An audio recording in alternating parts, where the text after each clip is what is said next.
Ladies and gentlemen, guys and gals, welcome. We are live from the CWL Atlanta Open.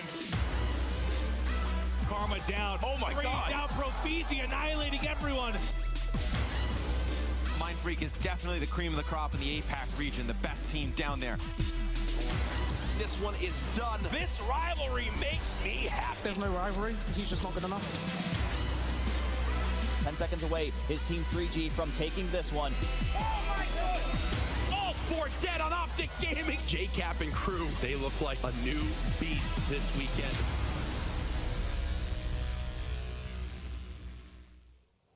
It's Championship Sunday here at the Call of Duty World League presented by the PlayStation 4. We're live here at the CWL Atlanta Open. Benson hosting the studio, joined by the wonderful Merc. We got Chance and TP. We've had tons and tons of Call of Duty action so far this weekend, and it all comes down to today. Only 12 teams remain battling for that trophy and $200,000 worth of prize pool. Teep, obviously this event has been fantastic so far, but what yesterday specifically were you most impressed by? I think United coming over that first task against Splice in the winner bracket, honestly. I wasn't sure how they were going to perform once they got onto that main stage, but they were able to perform that reverse sweep. One thing they need to be worried about, though, is that series won't last as long against some of these teams they're going to be facing today. This first one they're going to have versus FaZe. They're not going to let that go on map 3 if they're playing that bad early. But we saw Persini absolutely going off later in that series versus Splice. I think he's the one that needs to, continue performing like that today. Have so much Call of Duty action to show today on Championship Sunday. But if you did happen to miss any of the action from yesterday, here's a wonderful recap. Let's take a look. Day 2 of CWL Atlanta is in the books, and we witnessed the end of pool play, as well as some intense primetime matchups. Although the 4 teams joining from the open bracket provided some tough matchups, the usual suspects made it through to the championship winners bracket. Mindfreak, Panda Gaming, Detroit Renegades, and the Imperial survived one of the toughest competitions in CWL open bracket history to make it into pool play. Although Panda and Mindfreak gave scares to top competitors Optic Gaming and Rise Nation respectively, none of them were able to avoid the championship losers bracket. When MLG Primetime kicked off on day number 2, it marked the beginning of the winners championship bracket, which provided some amazing opening round matchups. United made their main stage debut one to remember by completing a reverse sweep over European counterpart Splice. Meanwhile, Luminosity Gaming continued their unbeaten ways to take out MLG Vegas champion Rise Nation. The next matchup saw FaZe Clan continue their winning ways by defeating Team 3G by a score of 3-1. But all eyes were on the main stage's last match of the night, where Team Envious was able to hand the Green Wall their first loss of the weekend and send them to the Losers Championship bracket. Sunday will see the conclusion of MLG Atlanta as teams fight for their share of the $200,000 prize pool and the all-important CWL Pro Points. Tune in to MLG.TV tomorrow at 10 a.m. Eastern to see the culmination of an intense weekend, to see a new champion crowned. As you heard Rich say, so much action going on today here on Championship Sunday. But we should recap exactly where we are in the tournament as it stands. We'll start with a recap of our losers bracket. Games went on late last night, Merc. So many teams playing and trying to find their way into Championship Sunday. Any big notable runs that you've seen so far in this losers bracket? I mean, you have Enigma 6, they drop out. TGC Blue is sort of beating a lot of good teams to make it up against Splice. A team really that we weren't sure how they were going to perform.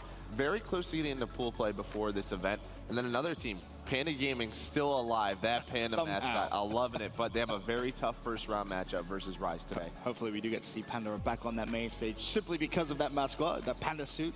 But Chach, you look at that losers bracket, it seems Europe is kind of stacked down towards that bottom side. But do you expect any of those European teams to go on a serious run? I'm really kind of conflicted about 3G versus Infuse. So Infuse has been playing fantastic through the losers bracket. I know they came back and beat Splice, and Splice was supposed to be that dominant EU team, or not Splice, excuse me, Orbit. Either way though, 3G, they've been unexpected for the longest time, so they've looked pretty fantastic as well. But whoever wins that, I want to see them go head to head against Splice to get that top EU slot again. Meanwhile, at the top side there, TP, Optic Gaming loses round 4. Not many would have predicted it, but it's happened. How far can they go? Can they mount one of those epic losers bracket runs? Fans. It's pretty crazy. Like, we expect them to beat Elevate in this first round match, but it is early in the day, and these first matches here on Sunday are some of the most difficult coming from the player experience.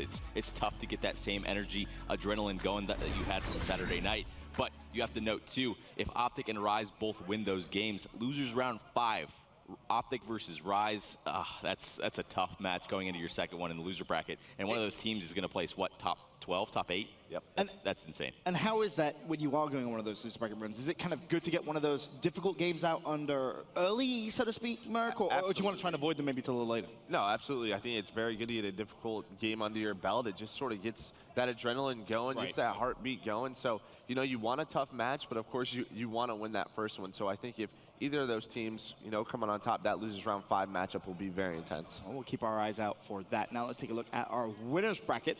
Of course, we saw all 4 winners bracket round 1 matches go yesterday, which means we're going to start off with a FaZe Clan versus E United matchup. That's going to be the first game on main stage. Over at the bottom side there, Team Envious versus Luminosity. Chance, Luminosity, a team who came into this event and a lot of people kind of thought, you know, maybe they can do something, but they've looked pretty much flawless so far. I mean, yeah, outside of their struggles at Vegas, this is the team that you expect to see. And the matchup against Envious is pretty interesting as well, because Luminosity, they've been outslaying pretty much as well as anyone else with the exception of FaZe and Uplink specifically, but they've been looking on point. Their S&D looks a lot more flawless than it has certainly been in the past, but then Envy, they did drop a series to E United, but since then, they've just looked on fire. I mean, Chief, you spoke briefly about E United and how you've been very impressed by them. All right, they've done, you know, a good job. Obviously, you look at their pool play performance, it was great. They're on main stage for one of the first times. They go up against Splice, they reverse sweep. That has to give you a ton of confidence. Now, however, a different beast. FaZe Clan. I mean, can they do it again? They really need to take one of those first 2 maps, especially with how FaZe has looked on Uplink, especially multiple players in the top 6 or the top 10 of the KDs for Uplink, especially. Right. So it's going to be tough for E United. They cannot start slow like we saw versus Splice. You saw what happened when they weren't playing that fast sort of style that they were used to. They need to come out with all the fire right now in this first game to catch FaZe off guard and hopefully get a 3-0. If it goes longer than 3 maps, in my opinion, FaZe is going to claw their way back into it regardless and win the series. Fair enough. In terms of Uplink, a lot of people kind of refer to it as it can be that swing game, right? It can give you that momentum to maybe force a reverse sweep. Both teams are yet to drop an Uplink this event. They've both been playing fantastic. If you had to predict the Uplink map, which way are you going, Matt? I think I'm going towards FaZe right now. I believe Attach, Zuma, and Enable are all in like your top 5 or 6 KDs in Uplink. Attach has like 4 throws and carries a game. He's just playing exceptional this event. But I think the thing that stands out to me the most for this series is FaZe's search and destroy. They're just so efficient in every single game type. It's going to be very hard for E United if they don't come out hot, like TP was saying. Absolutely, yeah. We'll take a look at today's schedule, though, so you know exactly when your favorite teams are going to be playing throughout Championship Sunday. As I mentioned, we're kicking things off with FaZe Clan versus E United. The second game on main stage will be our other winner's semi. We have Team Envious going toe-to-toe with Luminosity Gaming, then a losers round 6 match before our winners final, then losers final, and of course our grand final at 5:30 p.m. That one could potentially be a big one. We may have a double set series. What is it like as a player to play in a double series, but kind of best of 5? Does it really take a lot out of you? It really does, especially going in as the winners team. If you lose that first series, it can be a bit nerve-wracking, but it all sort of depends on what map sets you have, your side picks, all that, you know, sort of goes into play before that first series started. So a bit more strategy going into that double final, if you want to call it that, if it goes to that. But it's a lot of games for sure. Obviously, FaZe, no strangers to that. We've seen them do it several times. I mean, you go back to AW Columbus Open, the first event in Advanced Warfare. They were able to win 2 best of 5s against Optic Gaming, and they took that crown. Are they going to go to the losers bracket? That's a whole different kind of question for me. You look at this map, obviously, you talked a little bit about the Uplink. Chance, I'm curious to get your opinions. Hardpoint for FaZe. We heard Glacier say it on Friday, hey, I feel like this is a shaky game type for us. It hasn't been our best. They're currently sitting with a 50% win-loss ratio this event when it comes to Hardpoint, as opposed to E United, 87%. I mean, for E United, this first map has to be huge, right? Yeah, most certainly. It's one of those things, FaZe, when they do win, they're having a player go off, and they've been able to make that happen. I think Attach went on like a 10 streak yesterday on Breakout, and that's just to help give their team the win. That being said, one of the only losses we've seen so far from E United was the first map they had on main stage, and that was against Splice, and they got the hand. So similar kind of thing, E United, if they come in with any sort of nerves, it's not going to be very good against FaZe, and FaZe will take full advantage of that. They've been in this situation plenty of times. I mean, we'll take a look at our Hardpoint leaderboard now, and it's an interesting stat to note. E United has only lost 1 respawn. just one respawn this entire event, and they find themselves here in the winners bracket semis. TB, anything jump out to you here when you're looking at this Hardpoint leaderboard? I mean, Gunless, that's a damn good KD. He's got a lot of hardpoint time as well and a lot of defense. I guess it's a bit surprising that Assault is topping that leaderboard, actually, with how early they went out in this tournament at the top 20. So interesting to see him at the top hardpoint KD. And I'm just looking at Slacked right now. 10 games in, a 1.27 KD in almost 99 seconds of time per map in the hill. That is absolutely ridiculous. He's having such a great event. It's worth pointing out, that's with the most games played on that list for the game mode as well. So, I mean, Assault does top the leaderboards, but he's only played 5 He has half as many games as Slacked. Yeah, not nearly as impressive. Slacked has been at that level consistently, and that's pretty insane. That is an MVP-like performance so far. Also have John up there, second on that list. MVP, of course, from the last Call of Duty World Championship. But as I said, the next game on May 6th, FaZe Clan versus E United. We're excited to kick off Championship Sunday, and we can send it down to our casters for the game. Great stuff, gentlemen. We're ready to kick it off. Day 3, Championship Sunday. The yellow's out. God, it's significantly worse than the orange. It really is. Now that I see it on camera, I mean, it's really jarring. Look how nicely it matches the yellow. It doesn't really match that yellow at all. It's kind of a different shade of yellow. I tried so hard. I imagine it's very difficult to find a yellow blazer. I scoured the internet for weeks. But all right, we're getting into it. And this is interesting. I know we were kind of going through the stats this morning, and they talked about some of the pre-show, obviously. But this is set up to be a battle, man. But I think the thing that stands out the most, beyond stats, let's just talk about experience on the main stage. And you had some points that you think fit this bodes well for FaZe. Look, I think E United, their match against Splice yesterday, they came in, they were really nervous. Saw Burns this morning while I was grabbing some coffee. He kind of felt the same way. They were a little bit nervous coming into their first match. 3 of the 4 guys, first time ever playing on the main stage at an MLG event.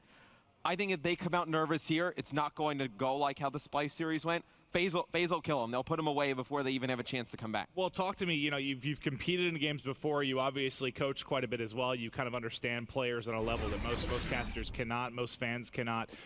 What is the, okay, so we know what a big deal it is to play on the main stage, but I want to know the 2 differences between 1, playing on Championship Sunday versus like a Saturday, and 2, playing against a team like FaZe, crowd favorites, versus something like Splice. It's a big difference, right? I think it actually is more to the opponent than the day. Okay. Like, I always felt like, at least like as a player and then even, you know, coaching and whatnot, that like a tough Saturday night match was actually significantly harder than an early morning Sunday one. Just because, you know, it's a long day, the end of the day, you have to just kind of get that blood going for that match yet again. You can carry that momentum into Sunday. I feel like, you know, when your toughest match is this Sunday morning, it's tough to get going for an inexperienced team. So I'm looking to see FaZe come out really strong in this first Hardpoint. I'm curious, too, with FaZe. You know, I saw some tweets coming out of Attach, Clay, you know, going back and forth about seeding, who's going to have side picks, seeming to not be focusing as much just on map 1, getting top 3, right?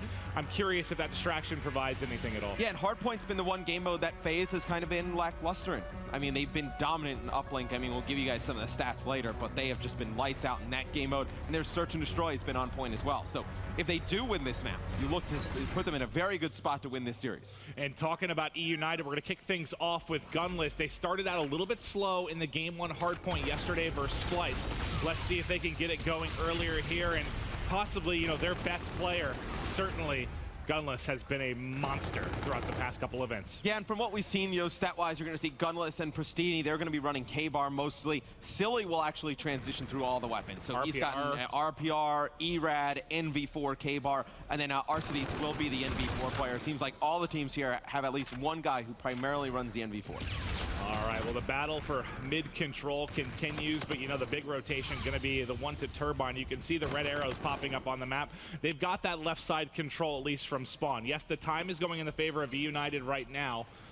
But let's check out Pristini if we can. Never mind, he ends up falling. He was on a 3 streak, starting to build a little bit. But with 10 seconds left, now's the big setup. And look at the mini-map. You see the control for FaZe. I mean, this is great for FaZe. You're going to have Attach actually inside the center hardpoint. He takes the rest of that time towards the end there, gets the score very close, and they get control of Turbine. They pick up some of these kills on the rotation. They're in a very good spot. You see Silly take out Clay there. They're trying to set up a pinch at United. You see how far away the FaZe guys are spawning. It's going to put a lot of pressure on Attach and enable to lock this down. Yeah, they have to find some crucial kills here. It's going to be just Attach trying to play his life and maybe work a flank. This is nice. I like this play because now they can 4-hit, right? Instead of him playing some some sort of crazy 1v4. He's now able to push in, but with 2 dropping, Arcides, Pristini coming up big on the kill feed, and Turbine now in control of United. And that was a picture-perfect break. They came from both sides. You had Silly on the top side of your mini-map pick up 1. The rest of the players flooding through the bottom side. You see how well they adjusted those spawns in their favor. You had FaZe adjusted those spawns in their favor. You had FaZe spawning all the way out by the next Hardpoint. It was a very good break there from United. Interesting point. This was the game 1. That's what they did really well. TP was talking about the fact that he was impressed with the patience to 4-hit together and pinch. They got the pinch and the spawn out going so well throughout the course of the map, and they beat United by, I believe it was 100+ points. It was a really strong outing from them in the game 1. I want to see if they can keep this going versus FaZe. So FaZe gets the rotation yet again, and we'll see if they're able to hold on to it. But United, they cannot bank on being able to break these hard points against FaZe. Maybe you're able to do it against a team like Splice, some other opponents here. You're not going to be able to do it against a team like FaZe. And right now, they're marching right back into this game. Everybody on FaZe on streaks. But what's interesting, look at this. So you have, well, it was a lead momentarily for United, but look, you have Gunless at 1-8, Silly at 2-6, so that's a 3-14. And Gunless, when he's one of your lead guys, and people talking about him being the breakout player, you heard it from the likes of Aches, Attached, talking about how good this guy is. 1-8's not the start you want on Championship Sunday. No, without question. And we talked a little bit about in the pregame, the nerves and whatnot. Against a team like FaZe, this series could go like in your own head. Like when you're up there, it can be like, I feel like it's over in a minute. If they do not start to like slow things down, get composed a little bit, FaZe can just kind of take this game out of control. And you're not going to have the crowd to really feed off at all. Whereas first Splice, at least, you're going to have some teams. We're in North America, obviously. They're going to be rooting for United for the upset. It's going to be a very FaZe-heavy crowd, so they're going to need to muster the energy, get the momentum, the adrenaline going on their own. And right now, FaZe, though, starting to take control as we're watching Attach. 9-4 on a 4 streak, 30 or so seconds in the hard point. The streak do continue. Tries to gun a second there in observation, but not able to finish the kill. Now you see Zuma just going to come through the mid there. He's going to pick up 1 as they try and go over towards Drill. And, man, this has been ugly for United at the start here. They're going to spawn all the way across on the other side of the map. 23 seconds left in this hard point. They have to contest Maven. They're down by so much. They can't just let this garbage time go to FaZe. And what do you think it means, though, for a team like United when you pull off that reverse sweep last night in a big match to get top 6? Does that sort of give you belief through the rest of the tournament? Like, even if you lose this game, when you're like, guys, we've been here. We've been down 0-1, we've been down 0-2. We know we can bring it back. Do you have that feeling kind of throughout the rest of the tournament? You have a different feeling against FaZe as you would against Splice. Yeah. When you go up against Splice, obviously, a very talented team, but the United guys can definitely believe they're going to come back against a team like Splice. When you go up against a team like FaZe, I don't think they'll have that same mindset, especially with a blowout loss here in game number 1 if things tend to go the way that we see them trending right now. And, as much as EU continues to get closer and closer to North America, and we've seen some nice finishes, there is some difference between your top 1 and 2 in North America and your top 1 and 2 in EU. I mean, FaZe on another level, and you can see it right now. 100-point advantage. Everyone sitting at even or positive. The slang battle going completely their way. This has been a beautiful game 1 for It's just the amount of pressure that Attach and Zuma put on. It's a lot like how it was in Advanced Warfare. Like, they just keep coming at you and coming at you and coming at you and challenging you to just win those gun battles over and over again. And not many teams can do it. And I think what you've seen in this first hardpoint is that they're going to take the game to United. They're not going to let United, just kind of sit back and just play with a little bit, less pressure than usual. They are going to take the game right to them. They're going to challenge them. If FaZe is going to lose this game, they're going to lose it in a play style that fits them. Talk to me about Attach. You were telling me this morning that you kind of feel he's already put on an MVP performance if they take this tournament. What's been so special about him? Oh, just the fact that he's been putting up these insane slaying numbers like you're seeing right now at 19 and 6 with the objective time. I mean, right now, picking up these kills inside of the hard point, it is 201 and counting to 66.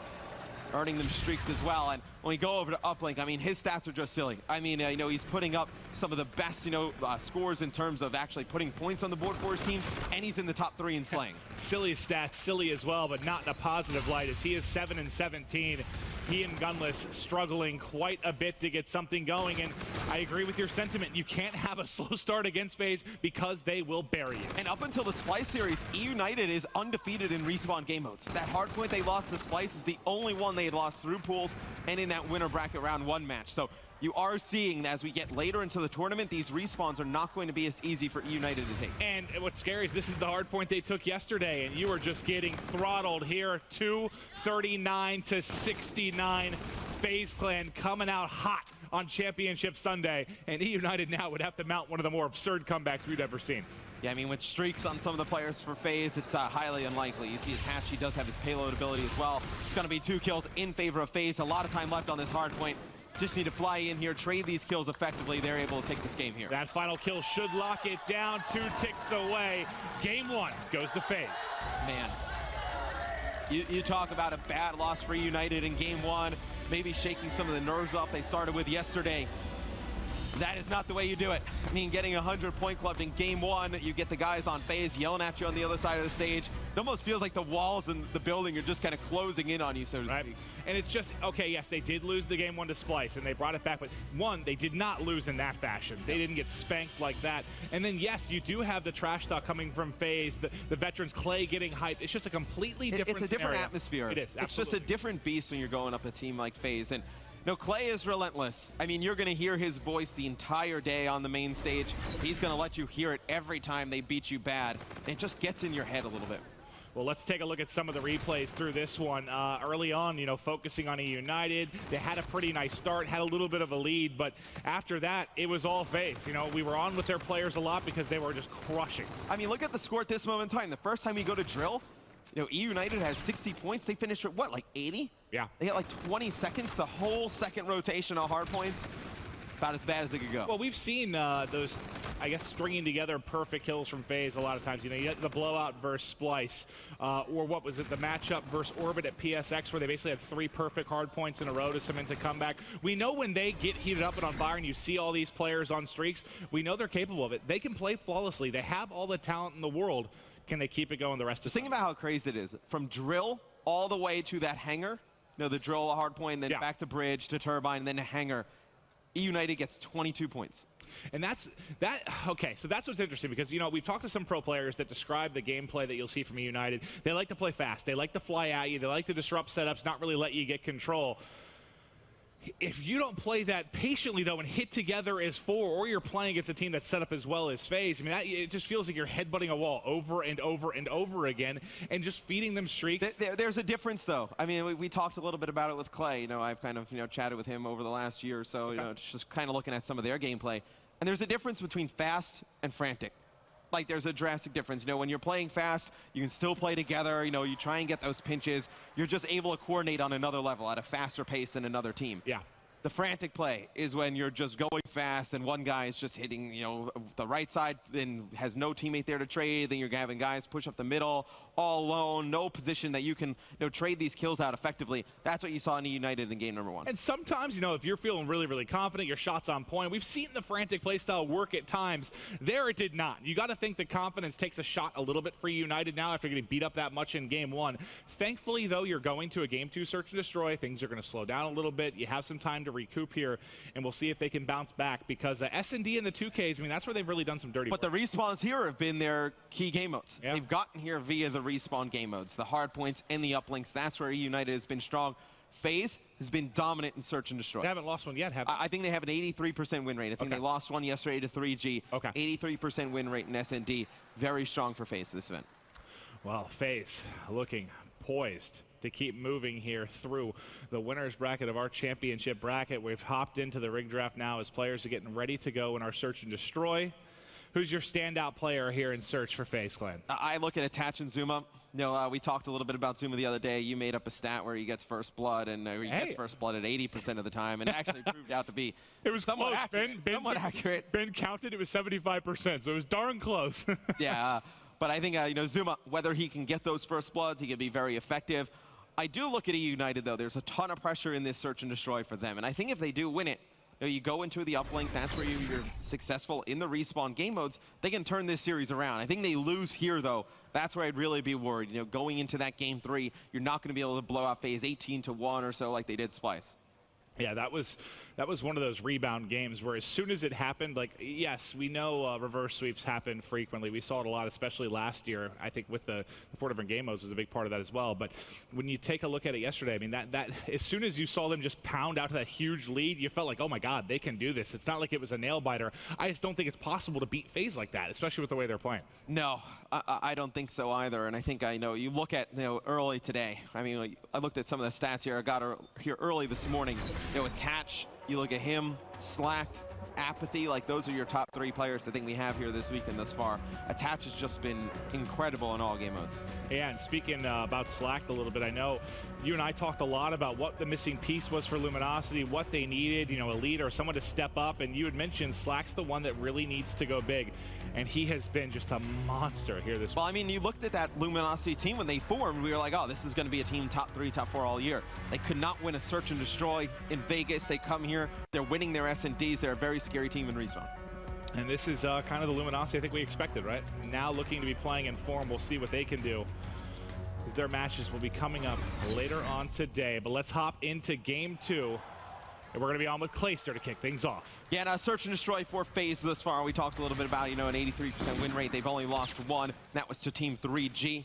Their best players on this one are going to be, Zuma. He has a 1.5 KD. That's good for number 5 overall in the tournament. When Zuma's doing well in search, FaZe does well in search, is how it seems to play out in my mind. But it's Clay finding one with the pistol there early on. Second pushing to his left, finds it.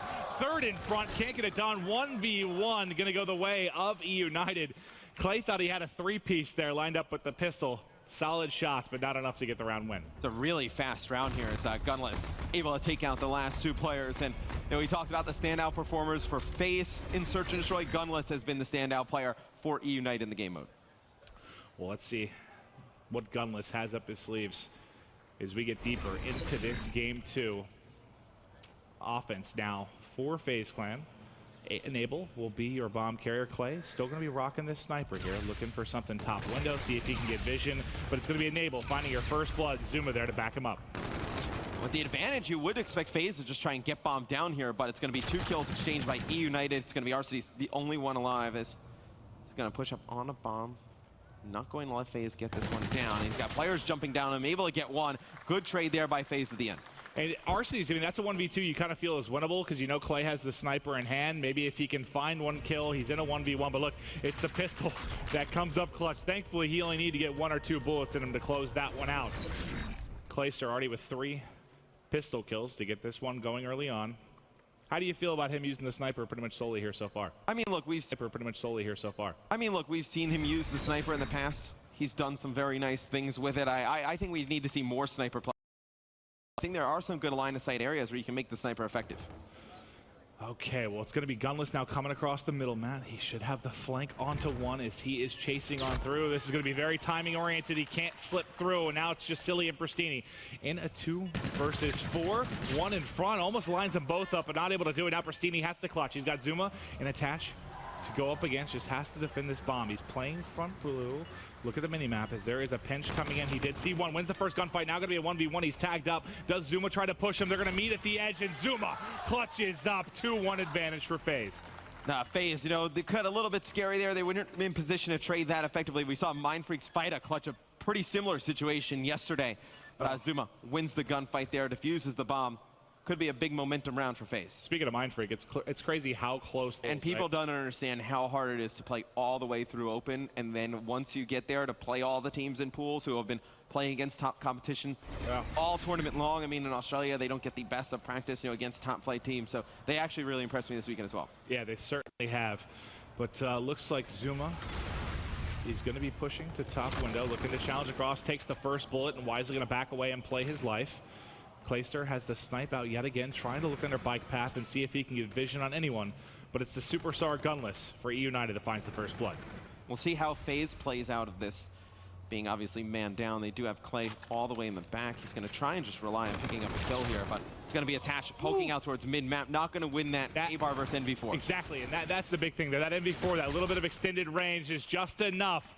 And E United bounce back to tie things up 2-2. That's just, I mean, is it a gunfight that Attach feels he can win? Sure, but you're just at such a disadvantage. I mean, you're trying to even up the man count at that time. I mean, that's the first player you see. It's I know a pretty 50-50 gunfight, but you don't know if the guy on the other end has the NV4 or K-bar. I mean, so many players using the K-bar, you just kind of have to take the chance there.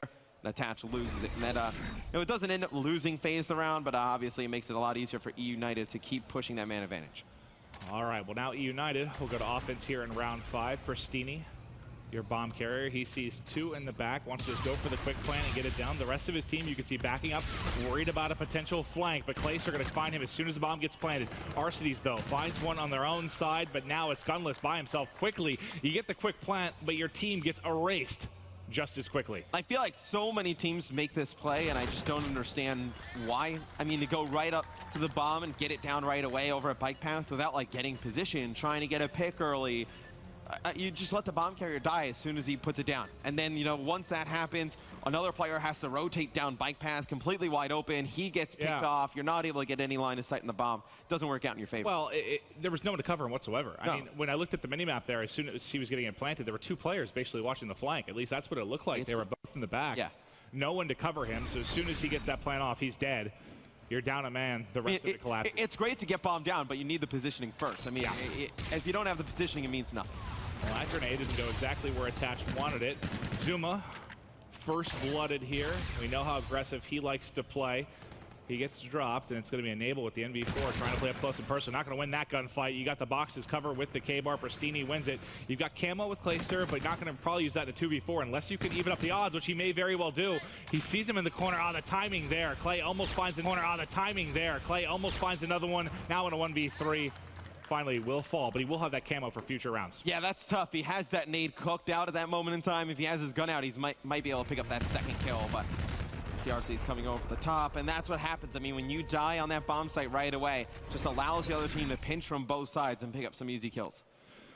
Okay.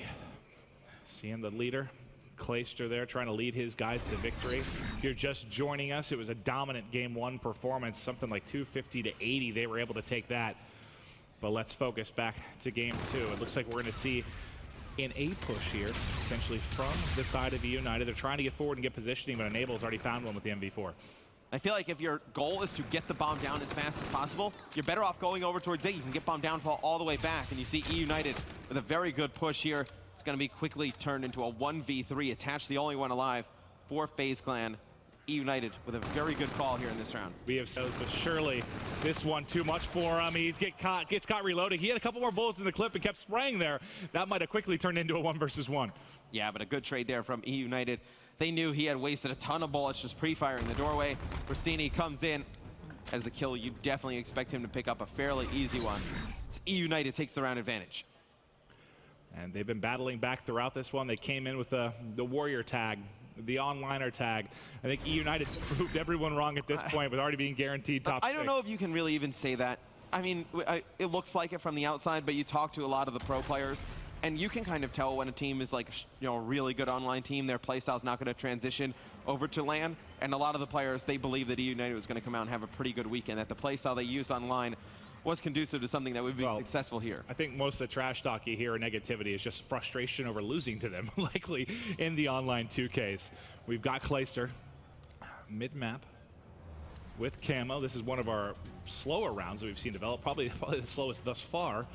And Clay in a position here to watch anything through mid-tracks. The Scarab now going to be called out by Pristini, just trying to get some information here around the A bomb site. Well, he can sit it on this bomb for a very long time. I mean, does not need to blow it up there. He's going to gain a ton of vision, able to see if FaZe is going to go over towards that bomb site, and they've had to back up here. Very good play there by Pristini. He's going to be able to take out Clayster there first. So now the bomb site is open for FaZe. The bad news is 29 seconds left and their man down. And Zuma getting tagged up as he tries to hit the cross. All of a sudden, it's just Enabled by himself. 4 up, 4 down. E United makes that round look easy, and they're 1 round away from tying this series up at 1-1. And this would be huge for E United. We talked about how they got blown out in game number 1. FaZe has been so good in search and destroy here at this tournament. to come in and beat FaZe in a game number 2 would be massive, tie the series up. And you talk about in a best-of-5 series, Game 3 is your swing game, and that's where both of these teams are flawless. I know we've got some stats to break down with regards to Uplink coming up, but they've both been lights out, man. FaZe has just been on another level in the game mode, though, from everybody else. I mean, when you look at all the numbers, it's just absolutely silly. But United on offense here with a good chance to close things out. And look at this, they're going back to the same strat that won in the last round of FaZe. They don't even respect the fact that they can push over towards the B-bomb site. They're just stacking A and then having to rotate back. I don't like that call. Yep, the B wide open as so much action goes down towards the A site. Scarab out for Clay to try and get some information. There is one sitting behind that close bus. We'll see if he's able to spot him out as he wraps the corner. Doesn't check that close corner. He actually flies right by one into the rear end of another. But I'm not able to kill him with the Scarab. We don't see many Scarab kills per scene. He's going to pick up 2, and he's going to have these streaks to call down. Oh, this is going to be a round that E United most certainly will take Maven. And Abel, the only one alive. Bombs being dropped on him. Players shooting at him in the mid-cut. It's going to be E United taking map number 2, 6-3, tying the series up. Verstini's calling in a bombardment, not even gun up, just comes out and slaughters one in front. What a sick win there from E United, and now we've got ourselves a series. You know, like you said, if FaZe takes that, is it over? No, we know E United can bring it back, but see the writing more on than the wall, likely, though. it's probably more than likely they're probably going to get shut down. Without a doubt, I think if FaZe takes that game 2, E United finds themselves out of this series, but they battle back after a very bad hardpoint loss, the very good search and destroy play, and I think now you kind of look, if you're United, if you know you're a player in that huddle or whatnot, the leader, probably silly, you're kind of reminding them what you guys did yesterday. It's like, hey, we destroyed Splice and Uplink. Let's do it here to FaZe, and then we go back to Hardpoint. We're not going to be that poor in Hardpoint again. We can close the series out. Well, we've got some great talking points to get to for the Uplink, which is sure to be a battle here to kick things off for Championship Sunday. But guys, it'll be right after this quick break.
Welcome back, ladies and gentlemen, to Championship Sunday here at the Call of Duty World League presented by the PlayStation 4.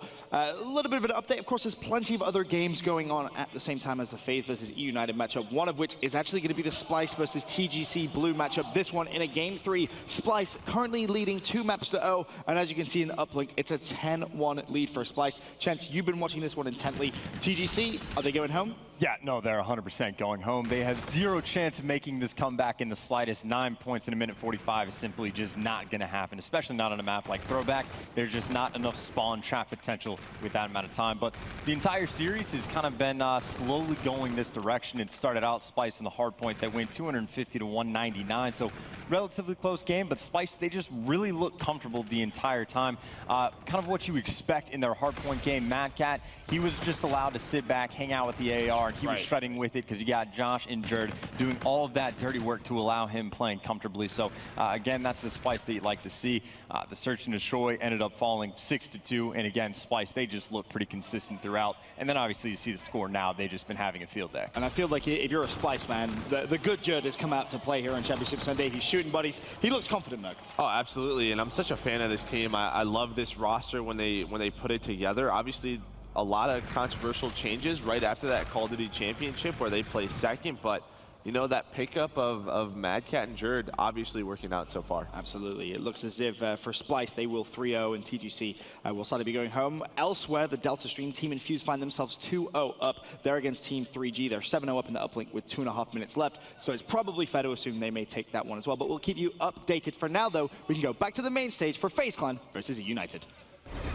All right, thank you guys. So there was a lot of talk about EU versus NA. What would be successful for the EU side? You know, some of us said, get 2 in the top 8, maybe something like that. So Splice will be in the top 8. You have Infuse versus 3G, so you should be looking at potentially a second. I think both the other regions. Elevate's playing Optic tough right now. Yeah, both the other regions showed up in a big way. I know Mindfreak, we talked about their performance earlier. I think they definitely showed up for the APAC region. And then obviously the EU teams have played, I think, a little bit better than some had expected. But this is what I wanted to talk about, Maven, with Uplink. You see, obviously, FaZe versus E United, the matchup. Gunless and Pristini, 8th and 9th overall in the Uplink KD. But look at the top 5. I mean, 3 of the top 5 KDs belong to FaZe. Zuma at the top, Enable and Attach 3-4 respectively. But just look at Attach. I mean, a 1.32, almost 2 carries a game, almost 2 throws a game.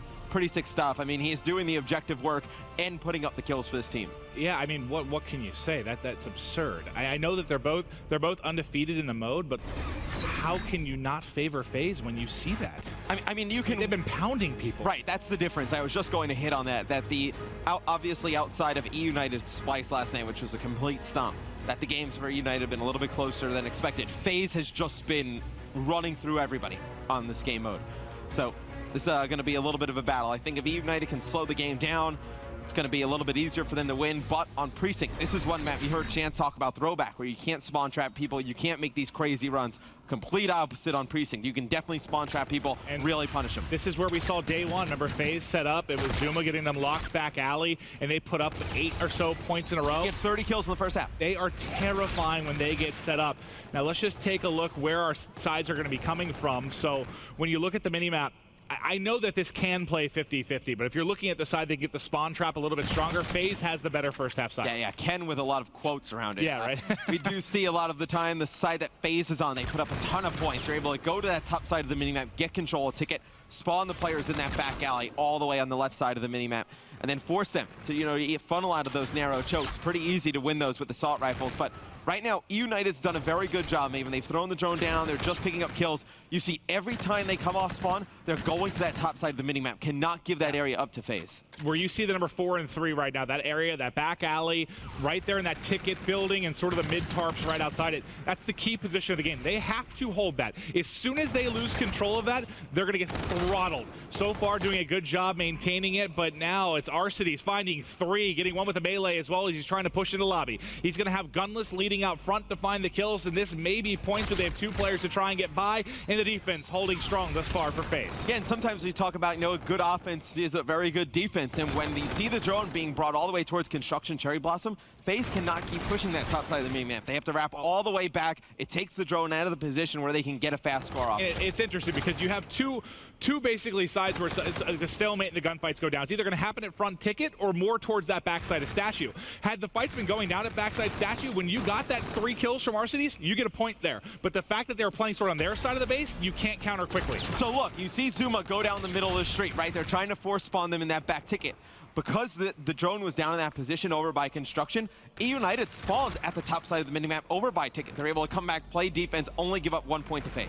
Well, let's see if counter is a possibility. Doesn't look like it as Zuma cut off the bottom side of lobby here, but now they're trying to take it to the top and they have to wrap back. So a little bit of trickery here as they're able to pull the oop and try to win the gunfights up top, but it's Clayster and Zuma shutting it down on defense. But Silly, I was going to say Silly, a nice position to maybe find a few in the cutoff, but now you have 4 people pushing forward for FaZe and only a couple on defense to shut it down.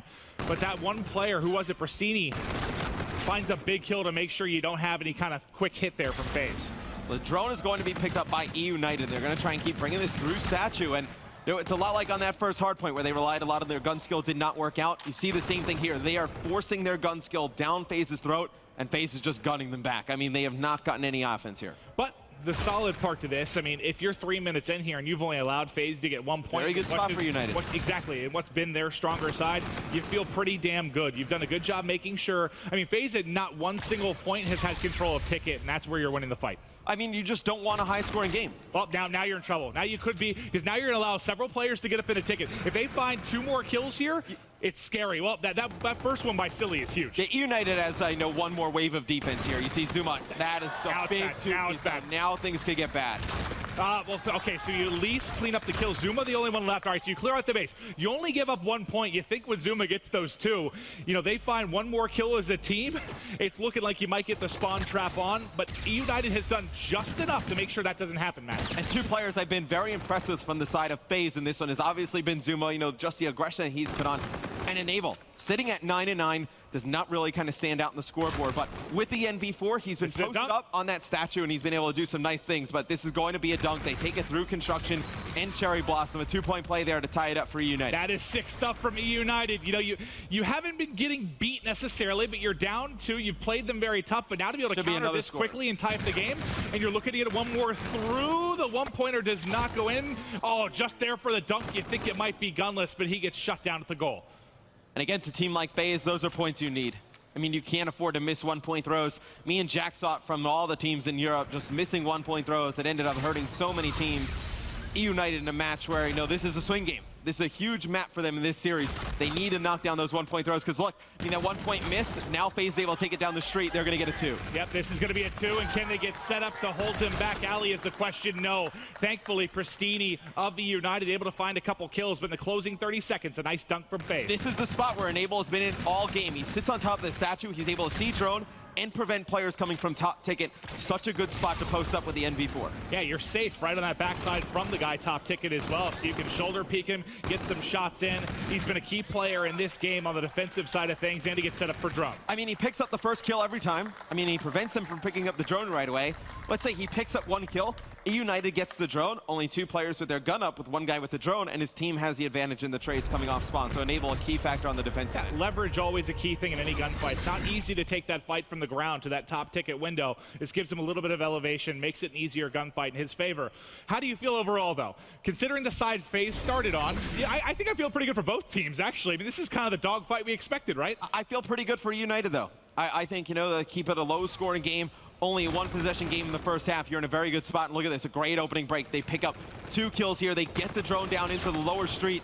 You have Gunless coming through the top. This is going to be points for United. It's going to be a 2. We're going to tie the game up right away. Okay, this is terrifying early on. 4-4 E United, sick stuff. And who are the 2 guys that we've talked about all weekend long for United? Gunless and Pristini. And look at their stats right now. 20 and 16 for Gunless, 18 and 14 for Pristini. And you've only got Zuma positive on the other end of things. I got to say, I've been very impressed with Gunless from the standpoint that there's a lot of talk of him coming into this event. You know, a lot of the players we interviewed say, no, could be one of the best players, if not the best player in the game. To have that kind of pressure on you coming in here with a team with E United with a lot of pressure on them already to perform the way he has in, you know, one of their first events, you know, playing on the main stage. Very impressed. Yeah, he was considered the breakout player for this event by many of his peers. But now it is going to be time for FaZe to push out of this ticket side of the map and try to find some kills. Clayster playing back and passive with the NV4, just trying to find a kill. This is one surely you should win. Nice shots there from Clay. Enable finds one as well. And now the attack should be on, but it's Gunless in the back. able to trade out one, and Silly, those are 2 huge kills because that may delay everything. There's going to be a 1-point opportunity. It's up, it's away, it's a little bit short, can't get it through. Silly, big on defense. Another missed throw, man. I mean, we've seen in this game, you know, Infinite Warfare as a whole, a lot of missed 1-point throws, just the trajectory of the drone, much different than like in the past. Players still have not adjusted to it. You see a miss there from Attach, would have put FaZe up 1. Let's go to Arcides, number 2. Oh, he just dropped. I was going to say he was set up in a good spot to maybe find some kills in the back alley of FaZe's base, but he gets shut down. Now with 4 down, they're all coming off a spawn, and FaZe is looking to get in strong position. Zuma up close and personal. God, they keep winning those gunfights. When you think FaZe is set up to maybe put the hammer through, all those big defensive kills come in for United. FaZe gets pretty fortunate there that the drone resets, because the drone is down by Cherry Blossom. You think that United can pick it up, go on the offensive right away. It goes all the way back towards the mid-map. But look at this. We rarely see this. Pristini going all the way through the back alley. You usually don't want to go there to block these spawns. He's able to pick up 2. Oh, no. Almost gets the 3rd. Zuma shuts him down. Don't think they would have gotten points out of that regardless, but still, Pristini almost makes a huge play. You know, from that POV, you think they have to get points with him coming behind the entire team, but it's like his kills came right after that player killed one of his teammates, right? And I tell you what, I mean, every time we see FaZe go on offense, it is quickly shut down by E United. 2-3 kills from the E United squad here. We do see Attach in the mid-cut. He's going to get traded out fast. The drone going down the mid-street, not able to get the 1-point throw off. So both these teams so close to knocking down these 1-point throws, getting these opportunities, but you did see active camo up for one of the players on E United. Look to see if they use that to get a 1-point play late. How many times in Black Ops 3 did we see it come down to the wire or come down to the camo versus camo player from each team? Because that is your best, I guess, guaranteed point. So Gunless is going to have to clutch up. We'll see if the camo player on the other side is getting close here. Big kills by Attach there in the middle of the map. He picks up 2, lets his team get over towards Statue. And it looks like FaZe is going to play this a little bit slower here, Maven. They're not going to try and force this in right away. They know they waste some clock here. They get a 2-point play. They can put this one away. Well, Enable just got eyes on 2. He has 1 close, able to win that. But look at X-Ray. It's the entire team in front. He's going to need some help. And those nades and gunfire just flying through to shut him down. Attaching Clay, though, keeping this potential push alive. He's grabbed it. It's going to be Clayster's trying to use the camo. You got to see if Gunless can counter this. Oh, he's a little bit short. He has to go for the 1-point toss. He didn't get the whole way across. Is that maybe going to end up hurting them?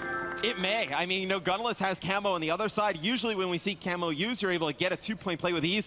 Clay just not, you know, managing his boost well there when he's trying to go off the wall. You need your synaptic rig there, and you're getting across, right? Yeah, it would have been nice to have propulsion.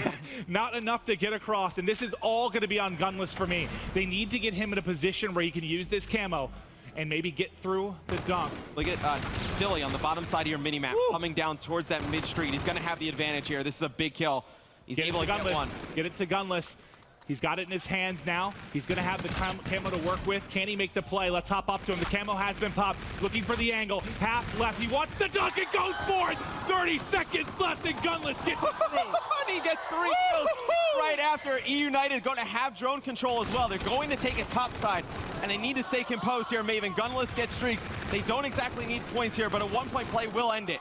Gunless has 15 bullets left because he slaughtered everyone, and they have done it. E United taking game 3. And we talk about camo use right there. We saw Clay pop the active camo. He only gets 1 point from it. Does not manage that boost properly. Does not allow him to go up onto the platform to get a 2-point play. Gunless there goes insane. Camo, 2-point play, 3 kills. Trinity Rockets right after. More points on the board for E United in a big game 3. You know, as much as you, even if Clayster got the dunk, it wouldn't have mattered because the play that Gunless just had, the camo, the shake and bake underneath the dunk, and then he kills the entire team. That man right there, you are God. Yeah, he played out of his mind there in the uplink. That is FaZe's first uplink loss here in Atlanta. That is E United still staying undefeated in the game mode. They've only lost 2 respawns, 1 to FaZe at the beginning of this one in the Hardpoint, and 1 to Splice yesterday in the Hardpoint. You look now, we talk about, you know, game 3 being the swing game. E United now has all the momentum. And like it's a crazy kind of momentum, the adrenaline filling momentum when you win like that in the final 30 seconds with big plays. And Gunless is just like, yeah, he didn't look really kind of phased at all. He's not excited. He's like, oh, this is on the main stage on Sunday? His teammates are coming over there shaking him, like giving him high fives, and he's just like, what in the world did I just do? That was so sick. sick. from Gunless, and now they have the edge in the series. We'll take a look at some of the replays here. If you are just tuning in, and maybe you've only followed some of the the top teams, the more common organizations in your FaZe, Optic, Envies, you haven't really followed E United as well. These guys are proving all weekend long they are the real deal.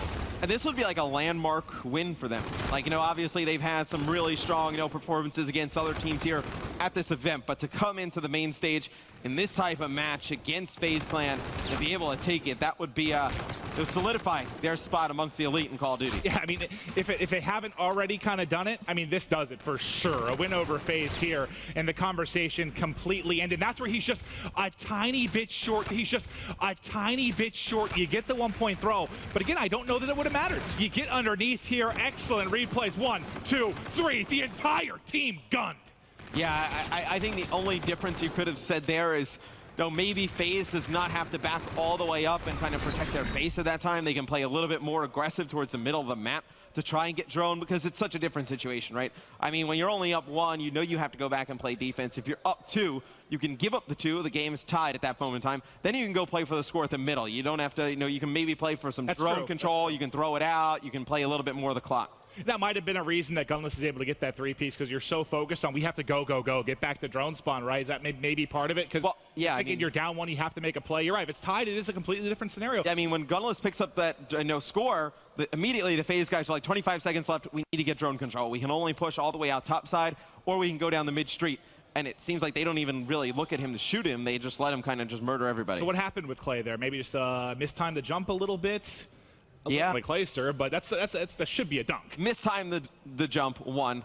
I think like your long off shot 2nd is like maybe they thought that they could have had mid-map control coming off the spawn, because he's the only one alive. His 3 teammates are coming off spawn. You think, okay, I get 1 point here, 40 seconds left, we get drone control, we're in a good spot, we bring it statue side, we throw it down, we exchange some kills, we're in a good spot. I think it was more of just messing up the boost, not able to get on that ledge and put in 2. Unreal game 3, and I mean that's what you expected. When you take a look at the stats, you see 5 of the top 10 players overall in KD for Uplink came from these 2 squads.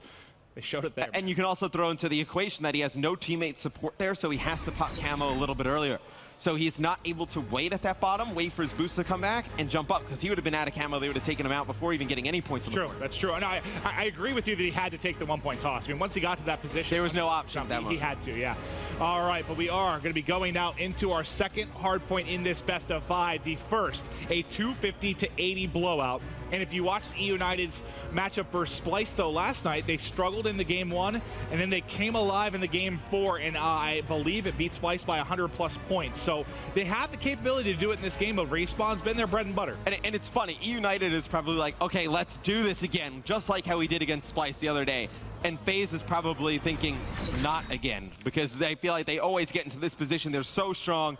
It looks like they're going to go away with the tournament, kind of run away with it, and then they take an unexpected loss. All right, well, let's see who gets the edge here early on. A couple kills coming in for FaZe as we're fighting for the top bridge hard point. Some shots going in from Silly, but it's Arcides with the 2-piece with the NV4 that opens things up and allows some time to come in here early for United.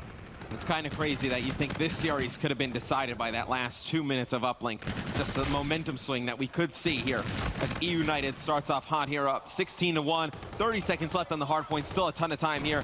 And this is not one you put a ton of emphasis on, Maven. You get time here, great, it's like a bonus. You're really looking at no Cathedral and Broken, that 3 and 4 hard point. Those rotations are where you can really pick up the time and lock it down, but we've got a ways to go until we get there. And this has been one hell of an opening, though, for E United. The fact that this is supposed to be, kind of a dogfight, try and fight for scrap as many points as you can, and they're going to end up kind of blowing it out 29-1. It should end up being. Looks like they're going to leave the final point there, but very good opening here from E United. It's very good from the standpoint as well. Nobody has control of the lower market. I mean, right now, FaZe, they go down from the upper market. They go down to the lower street. They get control of the hard point.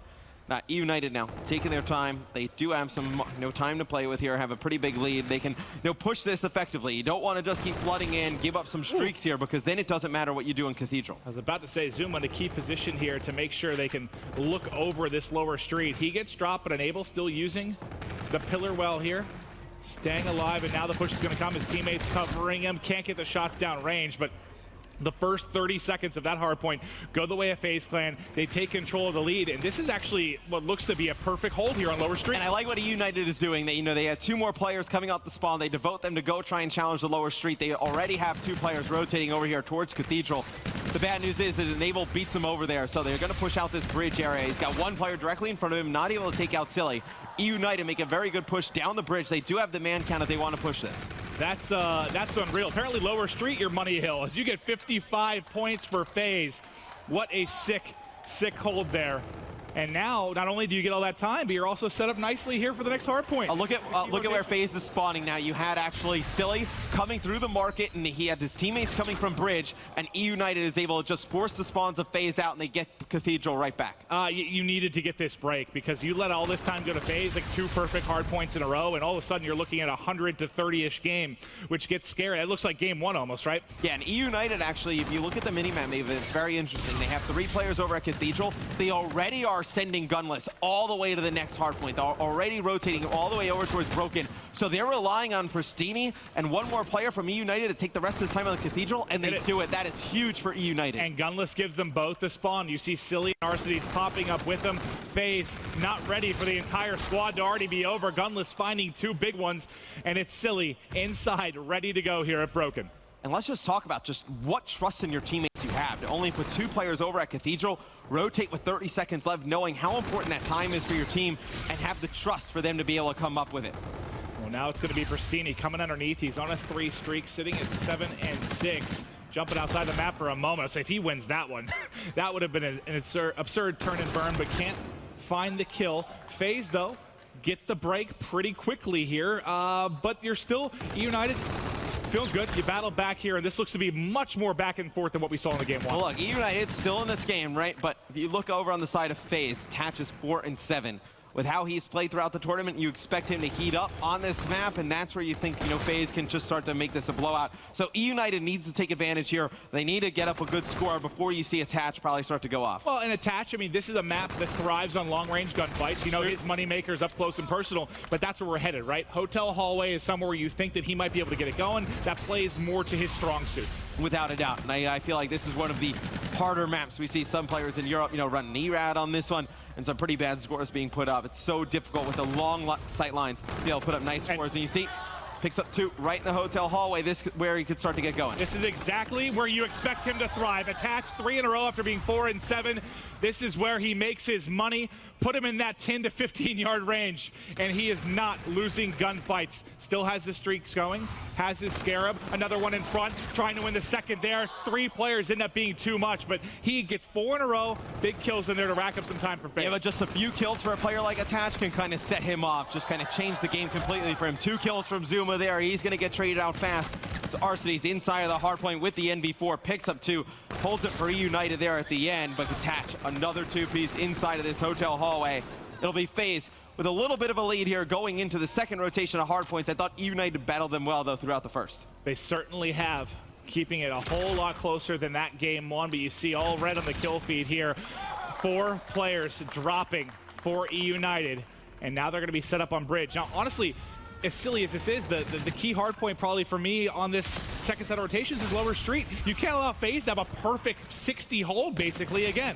Yeah, I think if you're United, you have to give up on this bridge a little bit earlier. United, you have to give up on this bridge a little bit earlier and get to that lower street. And you do see, Attach starting to play well. We talked about it, if he starts playing well, that they'll be able to get going. Well, something crazy going down right now in the Optic versus Elevate series. We're going to toss things quickly over to Ben.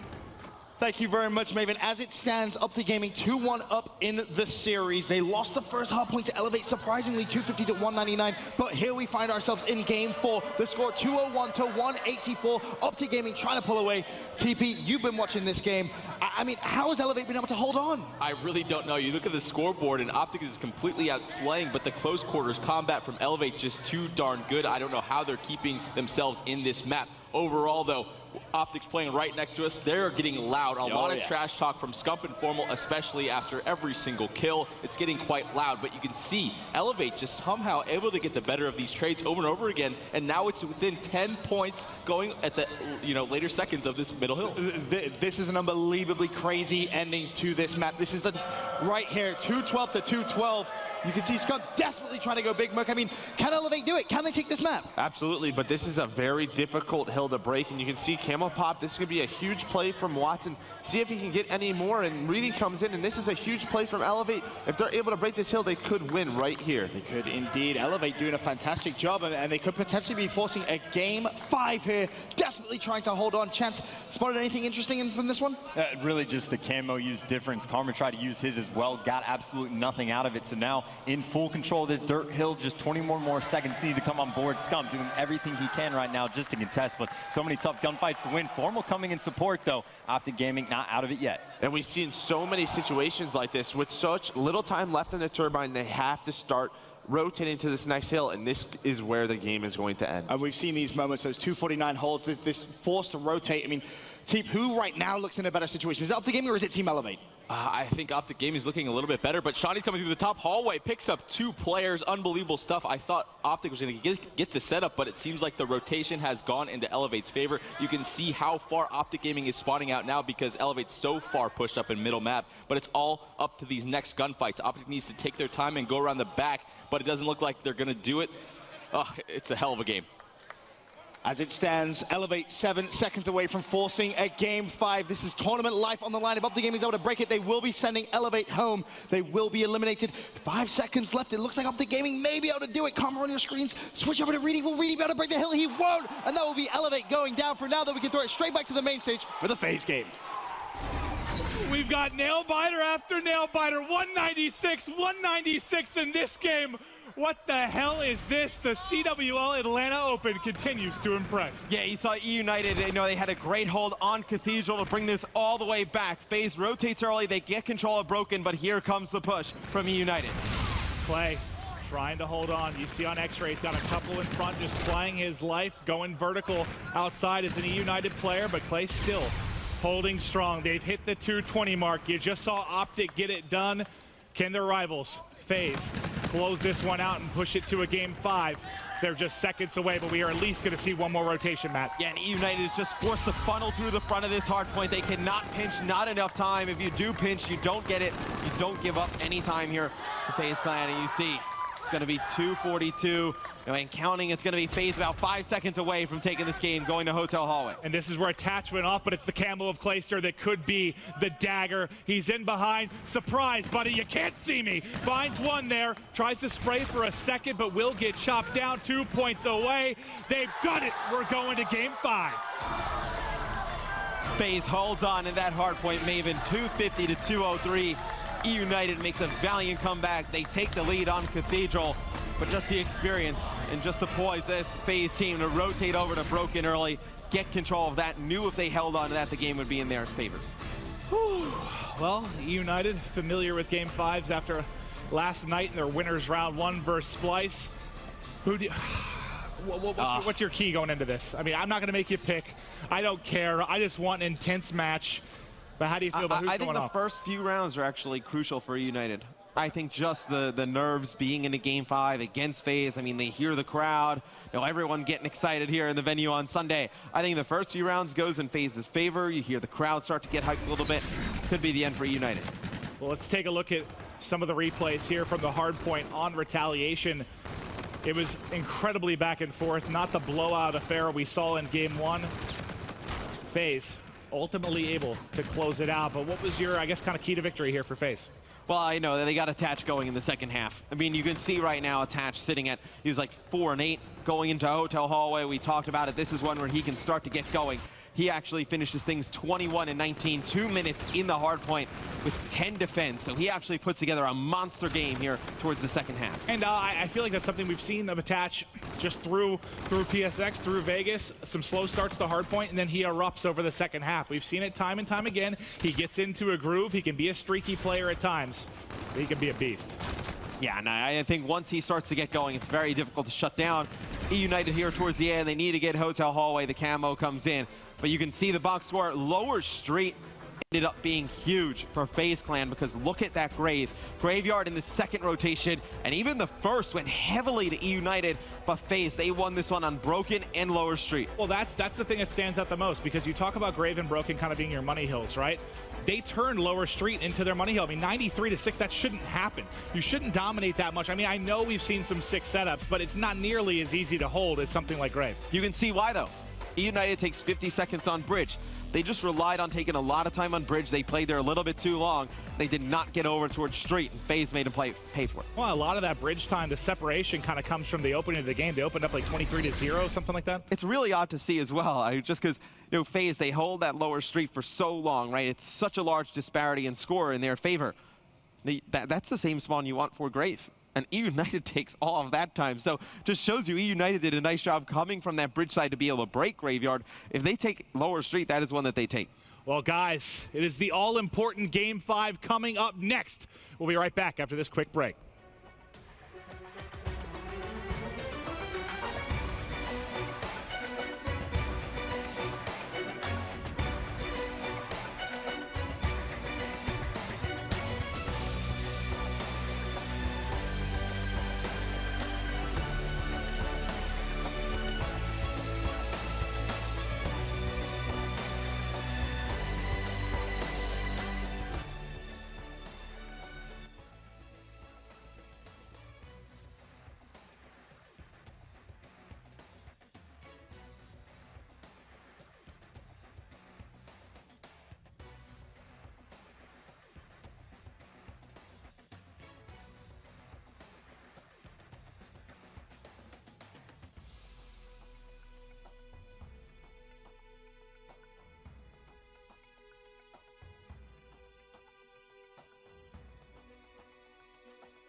Ladies and gentlemen, welcome back. Championship Sunday. FaZe, E United. What more could he ask for? It's going to Game 5, and your guess is as good as mine. Who's taking this? Yeah, it's near impossible to pick because I know I'm looking at some of the stats. We have a lot of guys here, crunching some numbers. I sat with JP, one of the guys that we had from Concepts in the past and whatnot, and we're just going over some of the games this morning. And both of these teams are undefeated on this map coming into this one, so it's literally impossible to pick. I mean, Crusher is a game mode. Don't exactly know how many times they played it. You imagine through pools and whatnot, probably 2 or 3 times each. Well, both were undefeated. Both were undefeated. Uplink. Yep. And FaZe took that? Are you trying to tell me you think FaZe is going to win? United took the uplink. I just lied to you. United clutched up. Boundless went nuts. So you're trying to tell me United's going to win? I mean, you know, maybe they do. You tried to use some trickery there. I did. I love how... By trying to confuse you, I confused myself. It's your birthday next week. You're going to be, what, 46? 32. 47, 32, okay. Halfway to dead. I mean, your brain... Oh, it's goo. It functions like a 70-year-old. I mean, you don't even remember what happened 2 maps ago. And that was like the... I wish I could make that up, but you did. You don't. Oh, God. Oh, it's fine. God. They need to put me in an old... It's the lights. It's the lights. Blame the lights here. Definitely is. They're so bright, man. I have a headache. All right, but we're getting ready now. Game 5. All right, you got to pick a key player here from either side. Who's going off of their squad, bud? I mean, gunless for United. I mean, I think you can't really even pick anybody else. I mean, he's just been an absolute monster for this team. And I'm going to go with Clay on the side of FaZe. I feel like, you know, Zuma and Attach have been playing really well up until this point. I think you need Clay to, you know, be the leader, have a really good Game 5. All right, well, Arcides looking like felony here. Mr. Mid-Map just trying to put through some pressure. Find anything he can. There's going to be a quick flank through. It looks like FaZe is ready for it. Able to tag up one and looking to push out. Not ready at all is Zuma. 2 kills coming in. Silly and Arcides doing work. Somehow still alive. Arcides taking gunfire from multiple players here. He's got one on either side. The pinch is coming through. Not looking the right direction. Is going to be attached. It's now going to be Clayster trying to clutch up in a 1 versus 3. A lot of work to do. And this is one of my favorite things to see from a team. What the hell was that? That's what you call the snapper. He just 2-bullet him in the face. He looked like 2-tap Evans there. 2-tap Evans coming through. All right, let's see if he can clutch it up, though. NV4 in hand, got a couple bullets, and either player here has to turn this into a 1v1. He's got one below him, tries to get off the map. Oh! Almost clutches it as I think one took a dive. That would have been insane. Oh, if he's able to take out the second player, I don't think there's any way the first guy gets back on the map. He's so deep in the pit. But he saw Clay. He's like, I'm out of here. I saw that first snap. So I do like the push, you know, all jokes aside, from E United there at the beginning. I like at the beginning of a search and destroy when you throw something a little bit riskier into the mix, because a lot of teams, you know, to Game 5 expect to be a little bit safer. They go straight mid-map, come on the flank, FaZe not expecting it. It's an easy first round for United. All right, well, let's see how the offense develops now for FaZe. Zuma has eyes on one, puts some shot forward, going up over the top. Was a FaZe player looking to maybe find that kill at the back site. So far, though, just a slow build up. Gunless wants to go inside, able to find one, but traded out very quickly. Going to be 3 versus 3.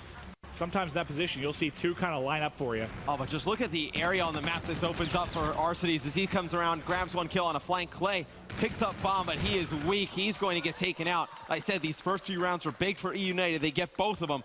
And no, we talked about E United doing the nice push up the middle of the map there. FaZe plays that really safe, Maven. I would like to see them try a little bit something riskier. Well, they need to figure something out, Matt, because they're down 0-2 here in the Game 5. This is a spot phase. Obviously, this squad's been playing together for what seems like forever. They've been in this position many times. Clay gets going. They get amped up. I mean, but right now, I mean, he's the only one that's found kills, right? He's 4-2. Only other person even on the scoreboard is Attach. And just look at the aggression from E United. FaZe just playing this so safe. They expect, you know, a lot of the strategies you see some of the other top teams pull out, just really safe, really consistent. E United not taking that play style at all. They get the bomb down, and over at the A site, one that we don't see pushed too often, and now FaZe going to have to break. They're taking a really long route here. And Arcides was set up perfectly there to find one of the kills in transition, and it doesn't get traded out. Well, finally it does. So Enable is able to find the kill, turn this into a 3 versus 3. As United trying to defend the bomb here, Matt. They're in a very good spot. I mean, 20 seconds left. FaZe is going way too slow for my liking here, Maven. Even if they pick up the kills here, I mean, what? They're going to have, you know, 5-6 seconds to actually pick up the kills and then get on bomb. Silly picks up 1, and that may have been the kill that solidified the round. Yep, the RPR working wonders for him. Just staying alive, gets pinched from behind, but you still got Pristini and not enough time to work with the final gunfight. Not a matter of importance. They just went way too slow. Way too slow for my liking their FaZe. If you're going to go all the way around that flank, you have to just push into the A bomb site relentlessly. You can't just kind of play that slow. Because at that moment in time, it's a 3v3 with about 15 seconds left. You can't expect to take out all 3 players in, what, 6 seconds, 5 seconds? It's just not going to happen. Well, shots of the FaZe guys talking it over right now. Who's got to do it? Somebody has to go big here, man. They need somebody to step up. You need somebody to just make a play that kind of changes the momentum in the game. Right now, Clay playing pretty well, 4 and 3. You have Zuma at 1 and 2, and Abel at 1 and 3. I think Zuma, if you look at those two players, needs to be the one that's going to have to be the playmaker. Well, let's take a look at the mini-map. A pretty passive defense there. Right now from E United, they're playing back by the bridge, kind of baiting out any kind of attempted plant here. You see the number 6 on the minimap is going to be Zuma watching, or sorry, Clayster watching the flank, but now he's going to have to get involved. His 2 drop. This is just all E United. The sniper not finding anything yet. We've seen Clayster last alive so many times. He has attached to work with now, but he's got to get in there and help him. It's going to be Clayster again in the 1v2, but he's found the snipe. Now going to be a 1 versus 1. Gunless versus Clay. Bomb is down. They know he has a snipe in hand. How crucial is this round here for I mean, this round may be the game for FaZe. He's going to get bomb, and he's going to pick up a K-bar. Needs reloaded, only 4 bullets in the clip. All right, he's managed to do that. Now look at Clay. He's got still a ways to go towards camo. He did find the positioning there. Gunless doesn't need to challenge this up. He knows that he has the sniper rifle, so not going to challenge this towards mid-map. This plant will give it. Let's see, and the timing will be good. He's got just 15 seconds left to work with here. He's got camo. And this is a 1v1. I think you need this round. You need to use it. You have to use it. Yeah, I mean, it stinks to use it this early in the game, but you've had a strong start. You're 5 and 3. You've got the plan to go with it. You've got to think about using it. He sees him in the corner, doesn't even need it, and gets the gunfight. That is huge for Clayster. It's huge that he holds on to camo there. I mean, in another type of situation where maybe it's a gunfight where Gunless gets a tag on him, use the camo to get out of dodge, but right there, Clay wins the gunfight there. Huge win there for Clay. We talked that he needed to be the leader for FaZe here in Game 5. He is bringing it. They're still down 2 rounds. That is such, I mean, how much nicer does it look, though, to have camo 1-3 versus like an 0-4 scenario. He ends up burning camo. That's the best that possibly could have gone. And now you got to tack another round on here. But let's take a look at the offensive spread right now for E United. Look at number 2 on the minimap. That's Arcity's pushing across. You saw him just at the bottom of the screen. I thought he might get into a gunfight with Clayster. Clay hit his camo, actually. Let's go to Clay real quick if we can get to him. He popped his camo trying to find the kill, and he just dipped. That was RC's dips across the map, so he uses his camo for nothing. I mean, they waste the camo, and E United going to be able to get the bomb down here at A. I don't think they have any idea where Clay is coming from, though. He's going to be able to get 1. Gets the Scarab, working towards more streaks as well. Clay having just a huge heroic performance thus far in this game, but you lose Enable there. Comes into a 3v3. Clayster still finding kills. Clayster finding another kill. He gets it 3, 9, and 3. Clay doing everything right now for FaZe. I mean, if he does not play like he does in these first 2 rounds, this is something where United is up. It could be a 6-0. 4-1, 5-0. Yeah, I mean, it is a blowout in favor of E United. Clayster just willing this FaZe team all the way back, now only down to 1 round. And I'm curious, you know, with getting those 3 kills, I know he used the camo and not the best spot, but if they give him the defuse as well, how close? Well, it's going to be a longer game in general, just because of the scoreline. So if FaZe does make the comeback, he will get camo again, most likely. Well, I'm going to see how far he is. Can we check with Clayster? So he's halfway. Okay. And Gunless, look where Gunless is. Gunless hasn't used camo. He's 2 and 5. He's not that much past him. So he could get 2 camos up, and he's 50 off the bombardment, man. Yeah, I mean, if FaZe wins another round, Clay is, you'd think, potentially getting the bombardment. It's going to be first blood in favor of FaZe Clan there. So we'll see the bomb go down over at A. And they're in a very good spot to win this round as well, tied up. Well, you see Arcity should get shot in the back in a moment. He's going to drop, and who else is it? Clayster gets both. He's doing it all. He's going to find a third, maybe. No, Silly has something to say about that. And FTL Jump King has 20 seconds to work with here. He's in a 1 versus 2. Can he pull off some magic yet again? They're on both sides, and they're just scrambling away. I don't think he's going to have enough time to work with, but he's able to find 1 up close. He wins that. He has FTL jump, but with 10 seconds remaining, just not enough time to get it done. Yep, just needs to play the clock. Zuma picks it up, and we are all tied now at 3 rounds apiece. If Clayster won that 3rd gunfight, the place may have erupted. I would love to just jump on with Clay at the beginning of this. We'll see how close he is to camo. I bet he's very close. And I imagine he gets the bombardment out of that as well with 2 kills to the beginning there. And, you know, you talked about it statistically that Clay, I mean, okay, his teammates have been insane with their numbers, but he's been a bit lackluster, right, compared to the rest, and he does get the bombardment. And look at this. He's going to get his 2nd camo before Gunless gets his 1st. Yeah, I mean, it just shows with the adjustments in CWL rules, with how you get these abilities, when you start to play well, you can really start to chain them together. And when you are not, as Gunless is on the other side at 2 and 6, it definitely hurts your team. I mean, getting 2 camos versus potentially only getting 1 is huge. Well, Pristini just being very aggressive, trying to make his presence known here.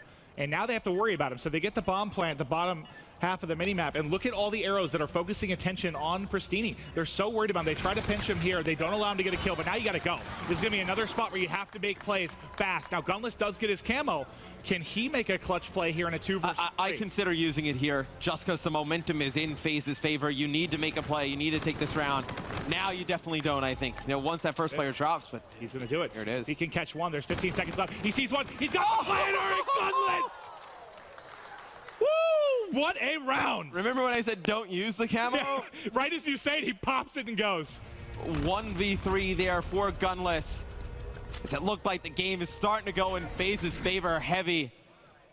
Convert to 1v3, man. How important was the camo versus camo in the uplink earlier? You're seeing it again here in the search and destroy. Yeah, Gunless has had, some incredible plays with camo. He was definitely got to take advantage of that ability. It's so strong. He got the ace, right? Because he was 2 and 5. I believe so. Wow. So Gunless with the 1v3 and an ace. That's the rounds that just kill you. And they're pushing forward, attached, trying to trade it out. A whirlwind there, but ultimately does fall. Trying to trade it back in Zuma. He's got one more to his right, can't find it. Now it is Clayster, the Phenom. 1 versus 2, but up close and personally can't get it done. 1 round away is he United. And Clay still has full streaks. I wonder if you were FaZe, if you were going to play around those streaks at the beginning, and E United realized that and was just going to push you straight up because they got really aggressive towards mid-map, really aggressive on the wall run, not giving Clay an opportunity to play back, use those streaks. And I think if you're United, you may think about going over towards A here. Knowing those streaks are in play, you don't want to go over and try and plant that bomb outside. You see Overdrive coming out of RCD. Let's see if he can get into a spot to destroy. Maybe he's going to just hit the wall run very, very quickly and try to get across. That does look to be the play. He's barely out in front of his teammate that's behind him, even with the overdrive. And they need to get this bomb down right away, because I imagine Clay is going to use these streaks. We'll see where E United goes to get some kind of cover and hide from them. Well, it looks like the bombardment is going to come in, but Gunless has a streak of his own, so they both find, he finds 2 kills there with the bombardment. Gunless is Trinity Rocket able to find something. Now he realizes there's one at the rock. Clay's able to find an assist there, pops the camo, the spray not good enough, and they've done it. And who's the last man yet again? Clayster. In a 1v1 there, pops the camo, needs to secure that kill. And Clayster still has streaks left for this next offensive round. Trinity, right? Yes, and if you're United, I do not know why you didn't go into A. I mean, that negates the streaks. I mean, you're not going to get anything with the bombardment. You have Overdrive, which would have been better to use over towards A as opposed to going all the way towards B. So I think that would be a round that E United would like to have back. Round 10. FaZe, Clayster, 14 and 6. In this one, he does have the Trinity Rocket to work with. They need this round to push it to around 11. You can see how passive the gameplay is in this round compared to others. So much on the line here. Well, E United, they're going to have to stay within cover. They know the Trinity Rocket on the side of FaZe still in play. If you're FaZe, I think you want to try and win this round without using it. I think if you do get the clock a little bit lower, let's say, 40, 35 seconds, that's when you probably go over towards B and then use it. But Clay going to call this one in pretty early. He calls it in, trying to get some information for his squad. So we saw a lot over by the A side. I don't know if he realizes there's a couple back in hangar, but he knows they're stacked on A, so it should have been like the okay to try and get a bomb plant here. But it's Gunless calling in the bombardment, which actually finds Attach and Enable. Can they answer back? Not yet. It's Clay. He's already got some big plays under his belt. Oh my God, he lets them pass. They're all in front. He has to win the first when he gets turned on. E United do it. You thought for a second maybe Clay can get a sneaky play there from behind, but he just gets gunned. Yeah, now Gunless using a nice job with his streaks there towards the later half of the game. We talked about a lot of Clay streaks, though, with the bombardment and Trinity Rocket. Gunless comes up with a big kills with streaks of his own. You get, what, 2 bombardment kills from either player. Also a Trinity Rocket kill from Gunless. Gunless has the 1v3 with the camo. That was the round. The 1v3 with the camo was the round, because he gets the streaks off of that round as well. It seemed like Gunless versus Clay at times, didn't it? Just those 2 players go. You have maybe the breakout superstar, the up and coming player in Gunless. You have one of the all-time greats in Clay.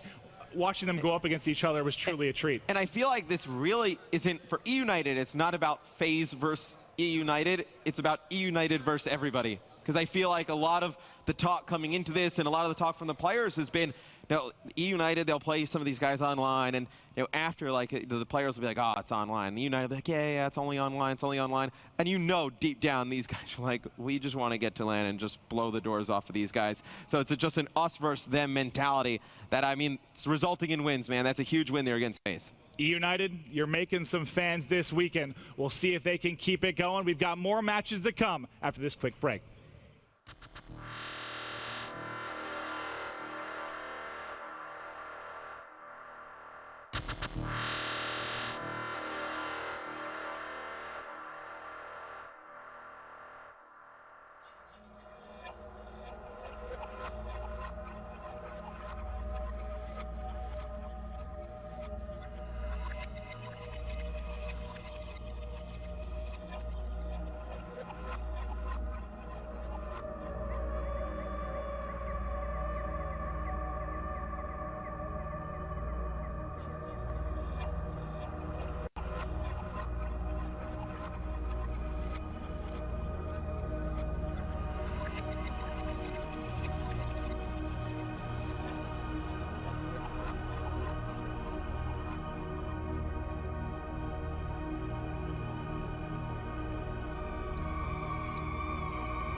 Dylan, take one. My name's Dylan Daly, also known as Magcat, and I play for Splice. After 2016, the taste in the mouth was pretty bad. We had our ups and downs, but at the end it was a failure. As 4 players, as our caliber, we were focused on the World Championships, and we wanted to win that, win the 200,000 each, but we never even got to play with our full team, so it was quite an embarrassment. I thought that the team, it wasn't getting better and it wasn't getting worse, it was just at a standstill, like there was no improvement, which meant changing was a viable option, which I'd done in the end. If you are just tuning in, that's a look at Splice, one of the top European teams in Call of Duty. Playing with these guys compared to the old team is a bit different. I mean, I'm the second oldest in the team before I was the youngest in the team, so it's a bit more of a young environment, but you can have fun sometimes, but at the end of the day, these guys know the situation and business is business. Splice with a continent on their back! I think COD Champs has more brought the respect a little bit back, but I think one tournament's not really going to bring everyone around to kind of grasp the idea of Europeans being good again. You kind of have to earn the respect back from the community. My expectations for MLG Atlanta is just 100% top 3, and then from on there, just win the tournament. I think we put in the time. I think we're mentally prepared for this tournament. I think in Vegas we was a bit slacking at S&D, whereas now we play Search and Destroy and we kind of know now what we need to do, and we're kind of prepared for that. Everyone on Splyce getting involved, and no weak links there, and that is scary as we move forward.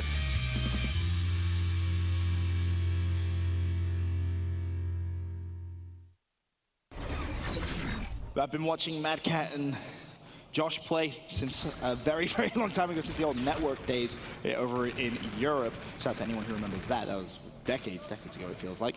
But these guys, fantastic players. As it stands out, they're going up against Infused, Merc. You've been kind of just glancing over towards this game so far. Infused coming out, though, and you mentioned they just refuse to die, it seems, whenever they're in losers brackets. I mean, it always just seems that they're just surviving the bracket. You're just like, wait, did they win again? And they won again, and now they're here, and they're playing very well versus Infused. If you look at that scoreboard, Moose, 31-16, keeping that performance from Gfinity. But we're into another tight, scorched Hardpoint. We sure are. 228 to 213. Infused got here by eliminating 3G, so 3G are out. Infused managed to get a 3-1 victory. This, of course, the first map of this losers bracket game. Chance, do you see any way Splyce can come back into this one now? Well, they definitely can do it, but they're going to have to break in the next few seconds. Obviously, we've seen it happen quite a few times. So the question is going to be for Infused, do they want to keep pushing this hill or go ahead and rotate? It looks like they're going to try and push, but of course, they just need 5 more seconds. Bant's, though, going to be inside the hill, and he picks up an incredibly important 2-piece to hold that off. But still Infused, they just need 4 seconds. But I don't know, Splyce, if they get there fast enough, whoever's in the hill needs to leave, and that is going to be the case. So yeah, an opportunity. And that's what I wanted to see from Splyce. He ends up giving that scrap time because he has reactive armor, but all 3 of his teammates go down, and that's game number 1 towards Infused. It is indeed. Infused sitting pretty 1-0 up. I guess the question I want to ask, TP, over to you. You've seen it so many times where Europeans come across, they end up in the losers bracket, but they just do stay alive. Infused is one of those teams that we've seen do it time and time again. Why is that? What do they have? Is it a clutch factor almost?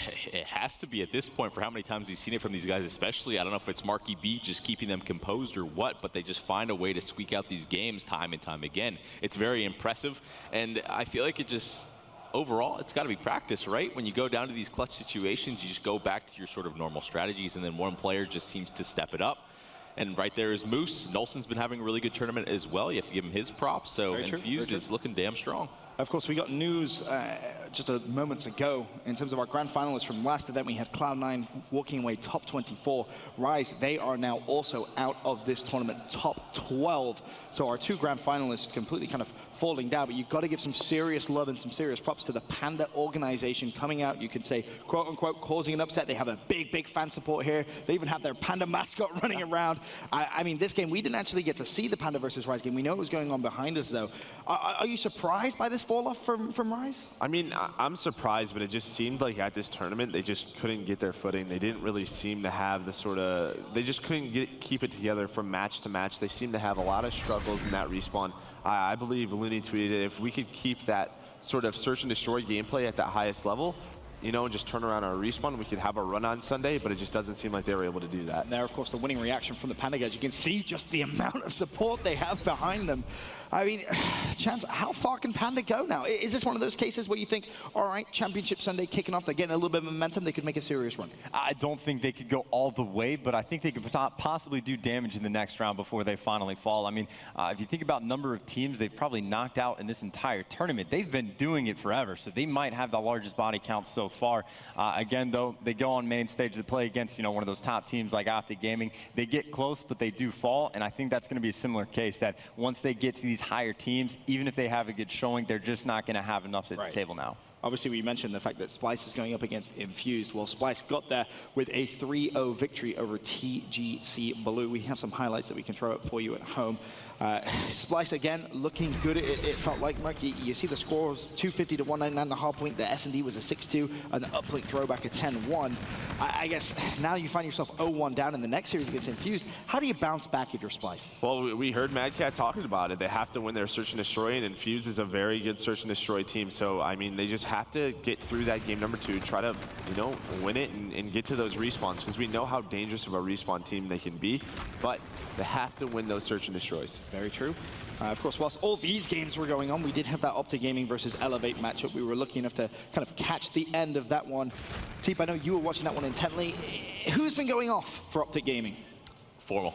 Formal 100%. He's the hard carry of this tournament 100%. The other players need to step it up if they're going to remain more consistent. Their hardpoint game is just slacking in such an odd way. And I feel like it's largely due to the reason that they might not be using a submachine gun. It sounds weird. I know it's not really necessary right now in the meta, but I think that might just pay off for them a little bit. Yes, Krim and Karma have pulled it out here and there, but those aren't the guys that should be playing that sort of style, in my opinion. I mean, even the map that they just won against Elevate, that Scorch, the submachine gun player for Elevate, Reedy, was going completely off. So, I mean, it took kind of a hard carry from Formal just to get that one in. But again, that submachine gun presence, even when it's getting used against Optic, you can see just how many more of those gunfights you're able to win just because the gun is better suited for that engagement. Obviously, let's not forget the game we actually saw on main stage as well, E-United. I mean, what a way to answer your critics. I'm not going to lie though, Merc, that game 1, I was starting to think, is this Championship Sunday nerves? Because they didn't look good in the Hardpoint.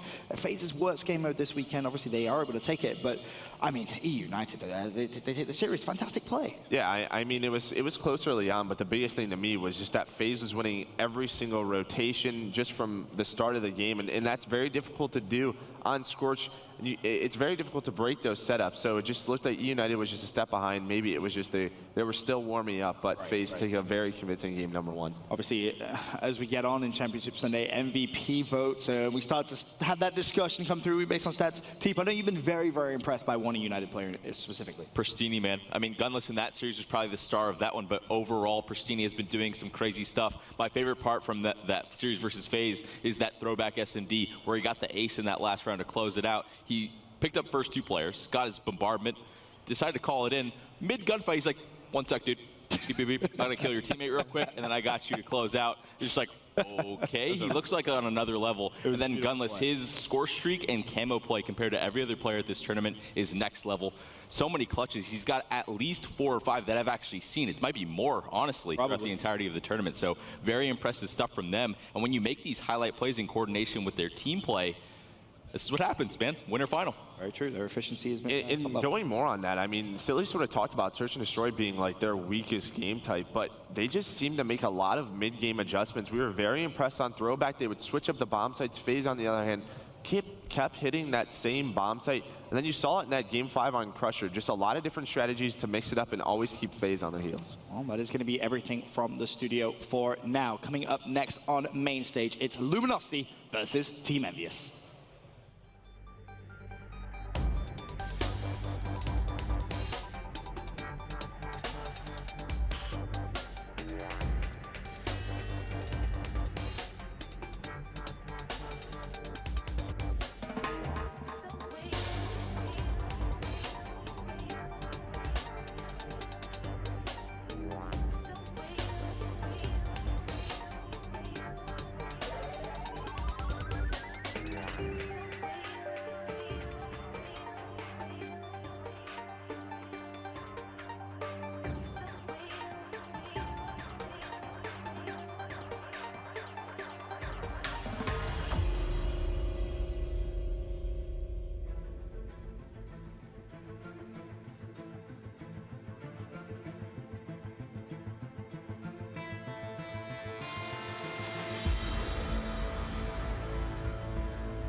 Ladies and gentlemen, welcome back to the Call of Duty World League presented by the PlayStation 4. We're here at the CWL Atlanta Open, hosted by Major League Gaming. The next matchup on the main stage is our other winners bracket semifinal. We have Team Envious versus Luminosity Gaming. Is Luminosity Gaming the real deal? Well, we can send it down to our casters for the match.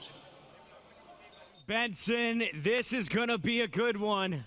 Envy, they dispatched Optic Gaming last night. Optic now having to fight through the losers bracket, going up against Luminosity, who is perfect in this tournament, 5-0 so far. Luminosity perfect. Envy, the only series they've dropped is to now United, who we just saw move into our top 3, waiting in that winners bracket final. They look absolutely perfect right now this weekend. What Envy will we see, though? The Envy that destroyed Optic or the Envy that did drop that series? We'll have to find out. If you look at the main slayers in this matchup, my eyes, I'm looking at Slacked, I'm looking at Saints here from Luminosity on the other end. It's going to be the battle of Apathy and John, I think. Those have been the 2 stars. You look at the respawn numbers. John coming into this one with a 1.22 KD. Apathy right behind him with a 1.2. That's higher than both of the other players on Luminosity who are at 1.18. And any numbers like that are pretty darn good, if you ask me. Envy, they look way better than they did at Vegas. That is more than safe to say. But now they have another tough opponent here in Luminosity Gaming. Folks, it is Championship Sunday here at the CWL Atlanta Open. Let's get into game number 1. It's Scorch Hardpoint. And this game is going to set the tone here for our best of 5. The opening battle, as always, right in the middle of the map. Who's going to get first blood? It's Classic with the grenade, taking out John. Apathy trying to answer back those jammer grenades, so going to force him down for a moment. And this is Luminosity winning your opening fight. They will have control early on. And you can already see the game plan from Slack, right? You want to flip these spawns towards a turbine side. He'll begin to put pressure towards this factory area, and winning that first gunfight realistically should begin to put on enough pressure for these spawns to flip. And there you see on your minimap, JCap, the first kill he got all the way out towards rocks. A perfect start for Luminosity in this game. Slack gonna be finally taken down. That's actually 4 dead. Envy gonna have some room to breathe here, can rotate around freely. They're gonna pick up as much scrap time as possible, though. Still 13 points remaining, and they're gonna come in to this second hard point with about a tie score. You're gonna see the final time picked up by JCap. Here comes a big rotation. Apathy has to stop Luminosity here. Yeah, he's got 4 players about to charge at him and only 1 teammate there with him. What can Envy do? The first player flying on in is going to be Classic. He gets cut down. Slack there for the trade. They just outmuscle Envy by pushing that catwalk. They've got the lanes pushed out now with Saints still inside this factory. Nice job by LG to get the kills on rotation. And now it's Envy's turn to go for this break. Taking a look right now at Classic. He is off to a pretty strong start. Gonna be slowed down. Slack, though, already 4-1. Just picked up 2 kills. He's set up. He's a player to look out for because he was quite streaky yesterday. We saw multiple 9-kill sprees from him, an 11-kill spree at times. Saints, on the other hand, he's going to be the guy trying to just trade kills evenly, go for those multi-kills, and constantly press up and force that action. I think another thing to point out, too, is Octane at 58 seconds already inside the objective. A formal type role for his team. As play has developed in Infinite Warfare, we've seen these AR players be the ones in the hard point while they let their a little bit more aggressive players kind of move around the map, push out the lanes, as you're seeing with the likes of Saints and Slack off the break of this one. It's LG currently up by 40 seconds, and these respawns, extremely important. Puckett, one thing to keep in mind, Envy is still undefeated in Search and Destroy this weekend. So you know LG know this. They absolutely realize respawn hardpoints are a must-win in this series. Luminosity hasn't dropped a scorched hardpoint either. They've only played 1. But Envy, this is their first time on this map for Hardpoint. They're off to a slow start, and you can see Luminosity. They controlled all of Turbine, but this is where Envy can make up ground. They've taken control of the hangar. They have a solid setup with 3 players inside. They have the choke points locked down. Luminosity, this could be tough to break in. Yeah, and they're going to use a Scarab. They're possibly whatever tool they can bring on out for this, but Saints gets first blooded. They only have 3 players there. One of them is stuck inside that score streak, so Envy hold that off with ease. That will bring this game back within 10. Envy absolutely keeping this one close, and the big thing is John has had a slow start to this game. Absolutely, John not off to the performance like that we saw last night. Slash, on the other hand, he started 3-5 on a 5 spree right now. 2 kills away from securing some score streaks. That bombardment can be so huge here on the drill. And we've seen the Scarab get more and more use as of late there. Another kill onto Slack with it. as he's going to now be on a 6th streak, pushing towards this major alert if he can get this 7th kill, and it's not going to happen. The pressure from Deck just too much. JCap last here for Envy. He'll get cut down. Luminosity called off the first push. Luminosity, 30 points still to gather here on the hill. They lead by about 35. And it's going to be Classic set up first to watch this doorway. Picked right away by John. The headshot is going to land for Envy. So 3 players still in the hard point. The push being slowed down. It's Octane with the melee. Slacked with the K-bar. But JCap will force his way through. Envy with 12 seconds remaining should be able to pick up some final points before rotating once again. And I was talking to some of the guys on Luminosity prior to this series, and there's so much friendship between these two teams. We've seen the banter between, Classic and JCap before. I said, Classic, give me a prediction. He said, it's going to be a good one. And then Mud Dog walked over and goes, but JCap's a burger, right? He goes, oh, he's absolutely a burger.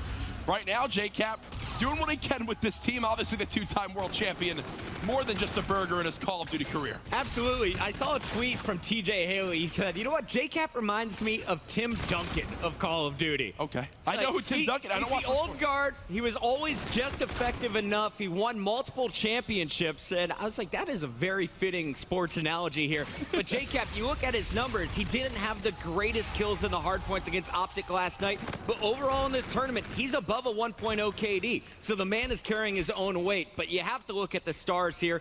John and Apathy from last night were your 2 superstars. They are the 2 players off to the slowest start for Envy, and that can be worrisome. Yeah, absolutely can be worrisome, and it's reflecting in the score right now as LG are up to a 40-second lead, and they're now set up for this new rotation.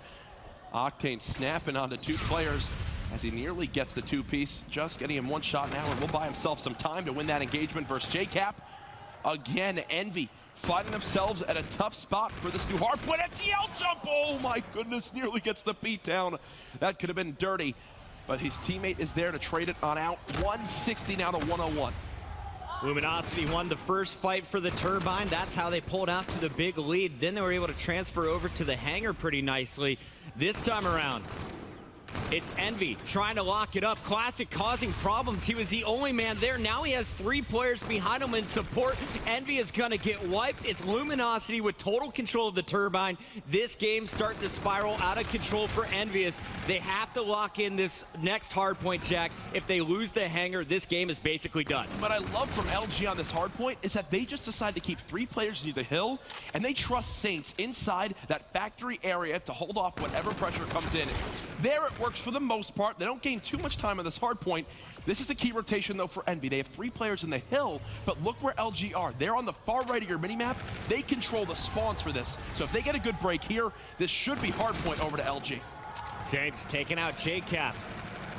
Apathy answering back on Classic, and Slack is going to take out John. So it's going to be tough for Envy here. Just 20 points separating these 2 teams, but Saints is back in, Octane in the feed as well. And there you see the spawns for Envy. They're having to push across this choke point on Skybridge. Thankfully, they have gotten 2 players in the hard point for the second, but Octane and Slack are there. The duo shut them down.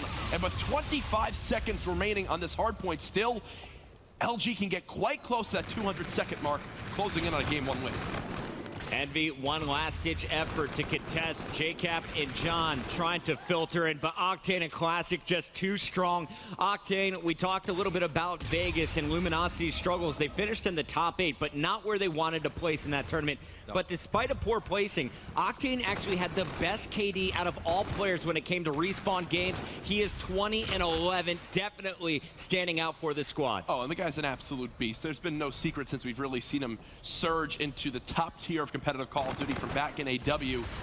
Now, though, he's finding himself an opportunity to push towards a winner's bracket final, get themselves a top 3 placing here at the CWL Atlanta Open. A big reason why it's possible is this man right here, Saints, one of the most consistent players in the history of Call of Duty. Classic just throwing his life away as he challenges the front, letting his teammate in the back, Saints, mop up the mess. I love the selfless plays that we're seeing here from the aggressive players, the backup AR, Octane, doing the damage from range, and now Saints, he continues to score. They're over the 200 mark. There's 13 points remaining here. I expect it to be about 210 to 165 as we rotate to the next hill. Saints staying alive. Envy's finally going to break through, but here's the next big gunfight. It's going to be at the top of your map. Let's watch it happen. And we've been watching so much of LG, but Envy are absolutely still in this game. through that whole rotation. They're still only down by 40, but at some point, they've got to begin to take this game back in their favor. It could start right now in middle, but really where I want to see it come into play is where we move towards this turbine area. Apathy, if he can earn himself this reactive armor, potentially bombardment and Trinity Rocket, that could be the key that Envy need to claw back into things. JCap's turning up as well. He has active camo available for Envy. Meanwhile, Apathy has just been milking this time. JCap in your feed with another double. He's been flanking like crazy, and that shut down 2 straight pushes from Luminosity. We're about to see this game all tied up with just 1 or 2 more hard points to go. And LG, they're deciding, let's just give this one up. We haven't been able to put any pressure towards middle. You can see it in your minimap, the far left side, 3 players already near the new hard point. This right here, folks, could be the game these next few engagements. I thought Luminosity would have already won by now. Instead, it's Envy taking the lead. Here we go, baby. 213, 207. Camo. It's Luminosity set up first, but here comes a camo JCap. Has 2 players in front of him, cleans up 1. There's the second. 3 kills now for Envy, and Classic, he's near Factory. It's a clean break. Great use of the payloads, and now JCap's about to earn himself streak. And he is 1 kill with his Scarab away from getting the rocket. Is he going to be able to pick it up? The grenade takes out the Scarab. John up top is going to trade out. They know where the pressure is coming from. JCap feels the pinch, but it's Luminosity winning the gunfights. JCap breaks in with camo. Classic does the same back to Envy. There he camos in through Factory. Envy have no idea. And we're going to see a hanger hardpoint where it's going to be, what, a 5-second game. Some of the craziest comebacks happen on this hill. We saw it earlier this weekend with Enigma 6, and now potentially again if Envy can wind up closing this one out. 234 to 234. It's a tie game. Luminosity taking the lead here. They are 11 points away from victory. Envy has to get in. And currently, it's Envy set up first. The hanger being battled for. 2 straight kills for Luminosity. It's Saints looking for the 4th. Saints earns himself the reactive armor, which is going to be so important as they try to hold off Envy. There's only 1 more player here. I don't think it's going to happen. Saints gets the kill. Fully streaked out. LG take map number 1. Atlanta, put your hands together. There is no better way to start a best of 5 than a game like that. Luminosity, perfect coming into this match. Envy, they were the underdogs. They're looking for revenge. If you look back to Vegas, it was Envy versus Luminosity for top 8. Luminosity got the better of them 3-1 in that series, and they're starting off hot once again. And Chris, that was a win for Luminosity, but Envy, that shows their resilience as a team. It shows their leadership, their shot calling that they have. Even now, you see the communication from JCap over to John as they set up to go into a search and destroy. But remember what we brought up earlier. If Luminosity win that map, they go down 0-1 into an S&D. Game mode that Envy has yet to lose this weekend, 100% win percentage for them. Well, I don't want to make any excuses for anybody, but I do want to point out John did not have a fantastic start to this match. And as we take a look at a few of the highlights, I want to talk a little bit about why John may be having some trouble. As many of you guys know, he broke his middle finger. He's been wearing a splint anytime he's not on the stage or warming up. And after the Optic gaming match, he was so fired up, he gave a good fist bump to Formal. And he said, my finger is throbbing so much right now, should not have used that hand. Hey, well, he dropped 38 versus Optic in the hard point, so apparently something's working for him there. Uncharacteristic from him off the break of that game. Maybe you attested to why Envy were down by such a deficit. Here you see they're down by 40 seconds. He's 6-12, the least amount of engagements as well for his team, which I think is pretty telling to how that game broke off for him.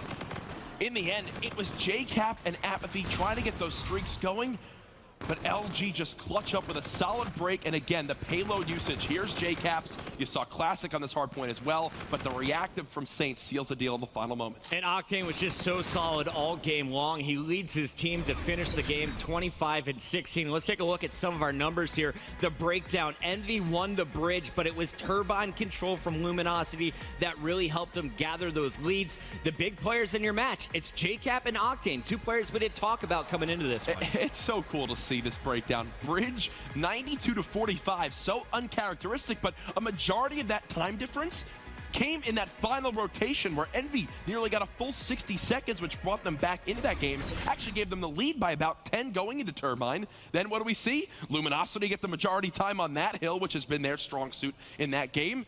And then as we move towards that hangar hardpoint, it was the closest of the 3 on that map. It's only fitting that it ends in that way.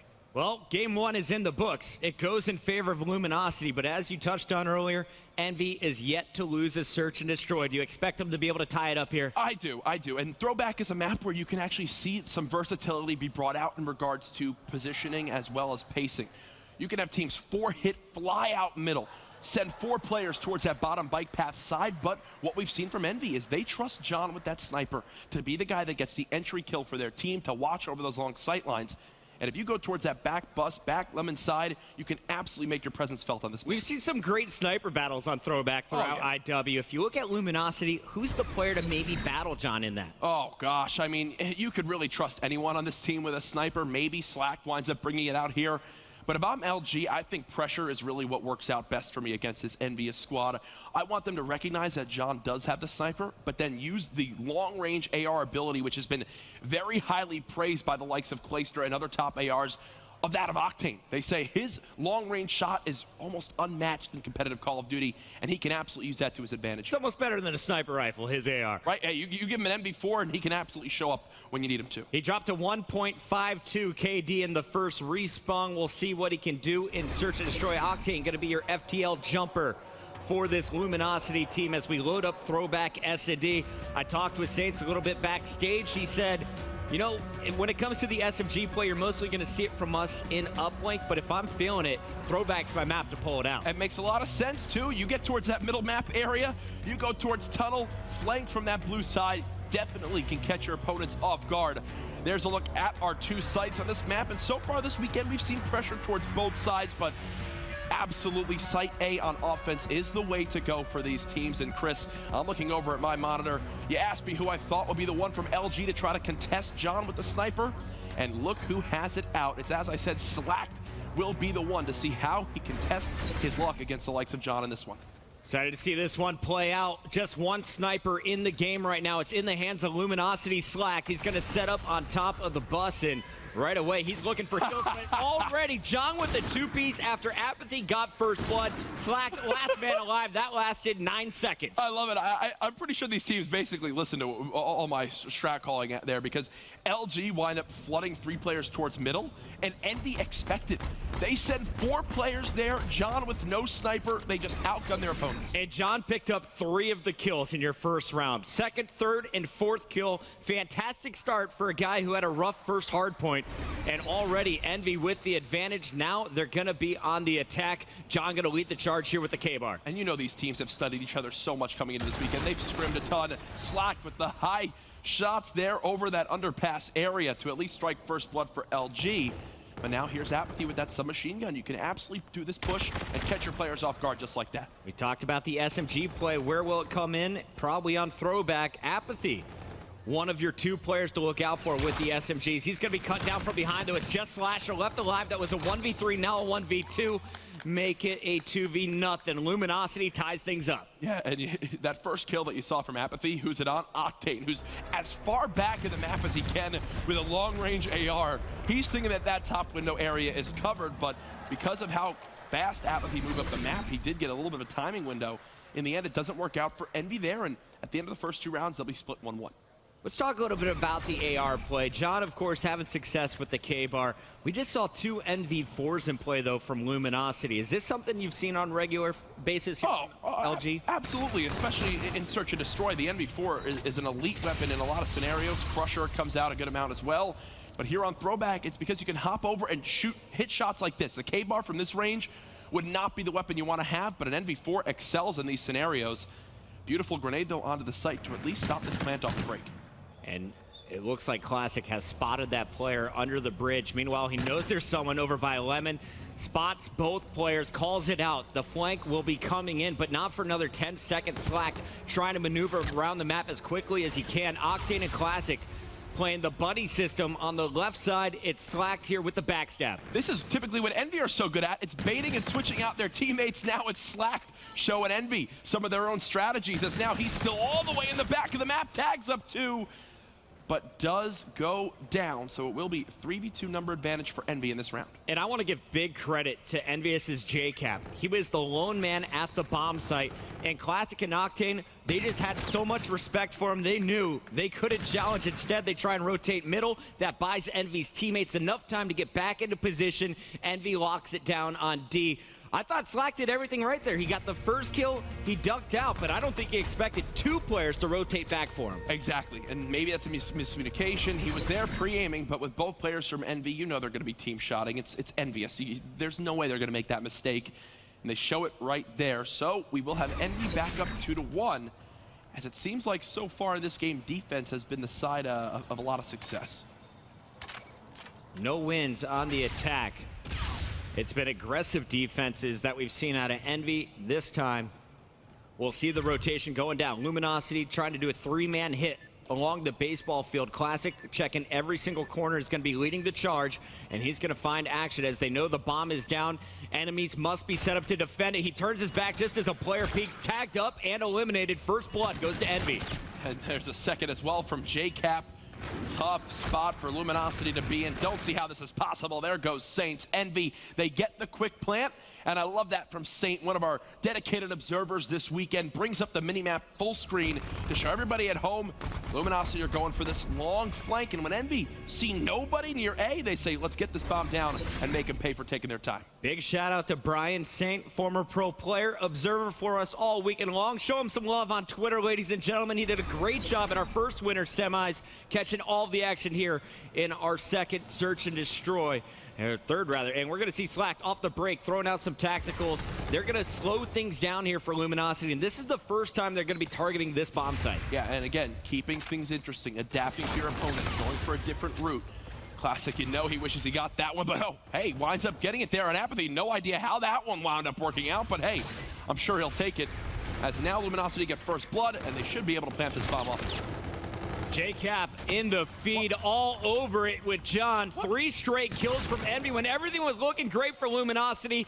Envy just turns up, 2 players taken over, and now you see the score 4-1. They are perfect in search and destroy so far this weekend, and it looks like they're going to add another one to the resume. Completely misplayed there by LG. You not only clear the site, you've got a 4v2 position to be in, and now you're sprinting at 2 pre-aiming ARs on Envy, just trying to shut out the round quick.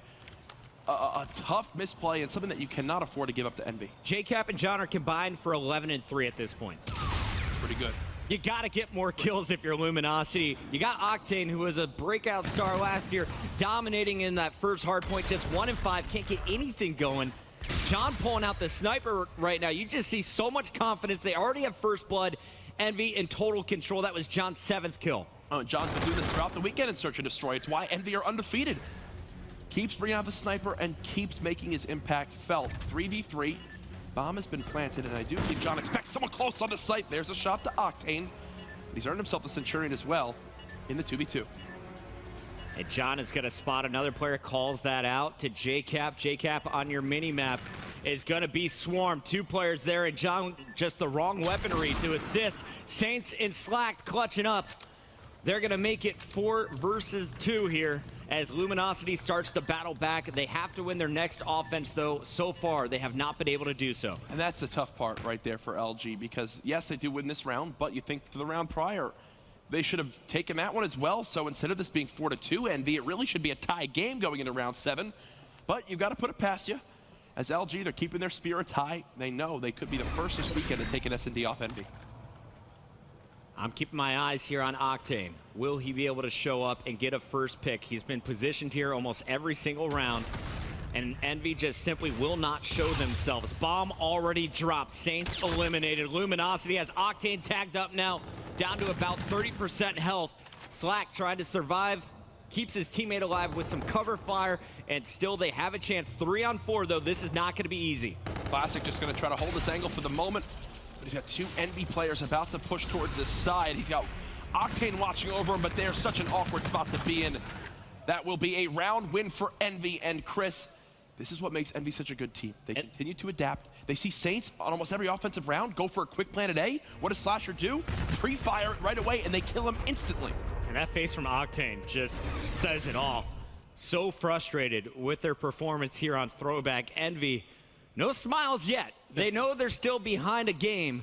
This is just to tie things up. The laser-like focus coming in from John, 9-4. Payloads could come into play here. You're watching Slasher, who has an FTL jump. John also has his payload available. That Centurion, if they can plant that bomb, can absolutely use it as a defensive tool near that site. First blood traded on out from both teams as it's now a 3v3 with play developing towards middle map. Great angle there for Apathy, but just needed one more bullet. Slasher's gonna clean it up on Octane. Slack, though, finds the bomb carrier. So LG has 2 players up versus Slasher. JCap bomb is down, and that's a big kill. It's only JCap left alive here for Envy. JCap sees both players. This is absolutely possible, but the team shot does come in. We will see a round 9 as Luminosity stay alive in game 2. Once again, it's been all about the defense. 100%. And it's because of how these teams know how their opponent plays. It's simple A pushes so far. The one round where a team went B on offense should have been a round win for LG, as they got the first 2 kills, but then failed to close it out.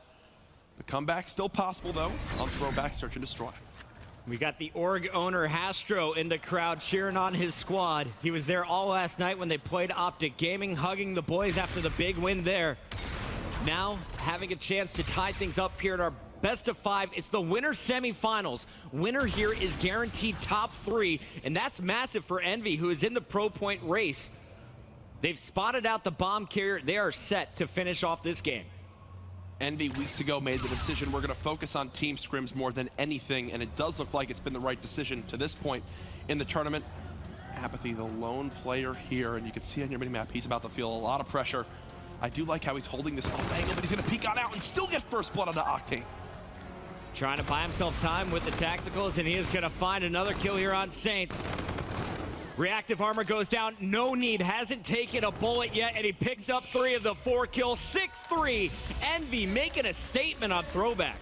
Apathy is elite, and Envy stay undefeated in Search and Destroy.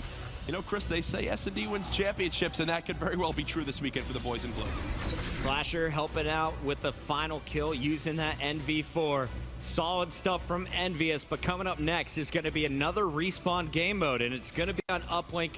Can't wait to see who's going to win this swing game. Jack, who are you feeling? Oh, gosh. Yeah, you've got to look at Luminosity and the respawns to be quite solid, but if I'm not mistaken, again, both of these teams, like we said last night when it was Envy versus Optic, their weakest game mode is Uplink. So, too tough to call for me with how these teams have played. The Hardpoint was so close. S&D a little bit of a different story, but I have a feeling this series is going game 5. It's going to be a fantastic show. Don't go anywhere. The second winner semifinals returns when we come back from this commercial break.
It's party time, ladies and gentlemen. Welcome back. It's Championship Sunday, and we've saved the winter semifinals for the big day. This, of course, will seed one of our teams into the winners finals to face off against E United, who is already guaranteed top 3 in this tournament.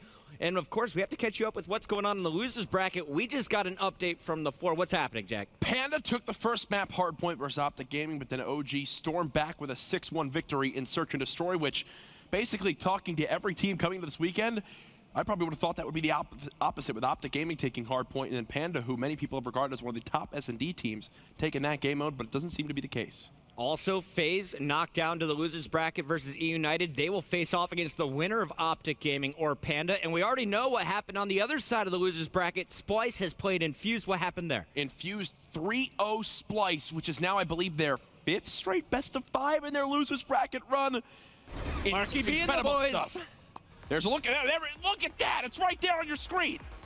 Shout out to production. We talk about it. They make the graphics happen. Splice 3-0ing TGC, ending drama. The boys run. Look. But now it's the EU battle going in favor of Infused. Splice said we can take out anyone in EU except maybe Ori. Well, this time, Infused showing up saying, we could take you out as well. And I love to see it. And it's Marky B. He's just, for some reason, when you bring Marky B to North America, he's like 3 times the player, and the rest of his team around him just always seems to perform well in North American soil. What's that now, top 6 for Marky B? Top 6 for Marky B and Infused once again. They did it last year at an open event. They're doing it once again here in IW. But enough about the losers bracket. It's time to regain focus here in the winners bracket semifinals.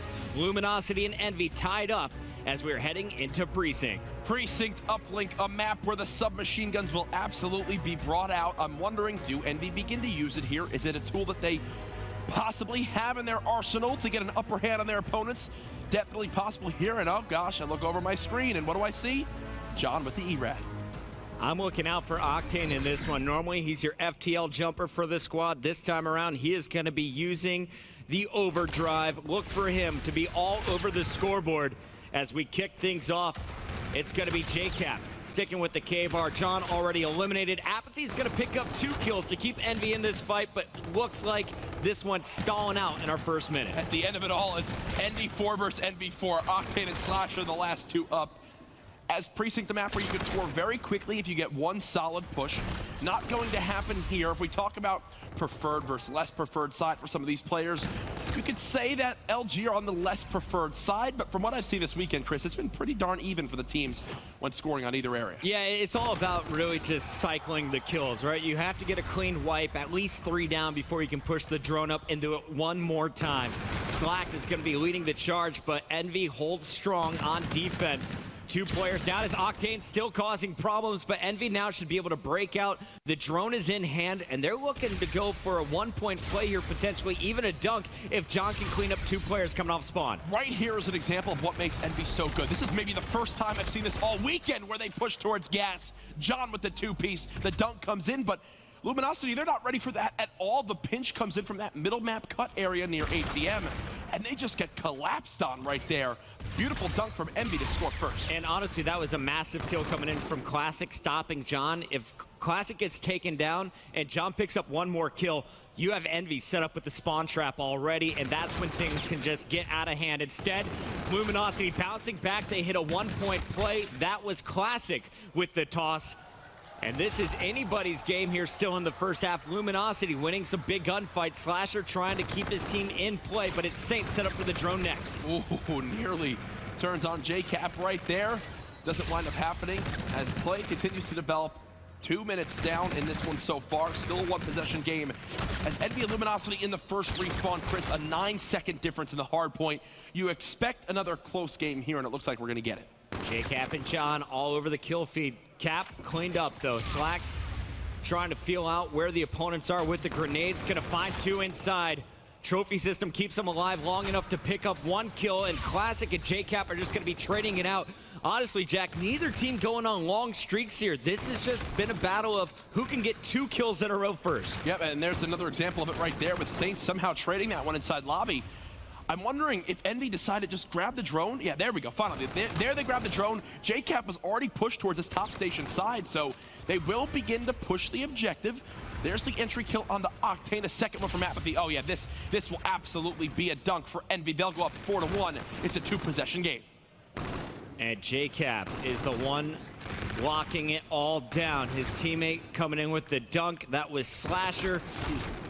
4-1, Envy with control, but only a 3-point lead here. It's a 2-possession game. Interesting decision there from Envy. You saw them send 2. Whoa, the shockwave from Apathy. Instant reaction time on the Classic. But right there, you saw Envy actually send 2 players towards that front van to try to spawn trap the boys of LG.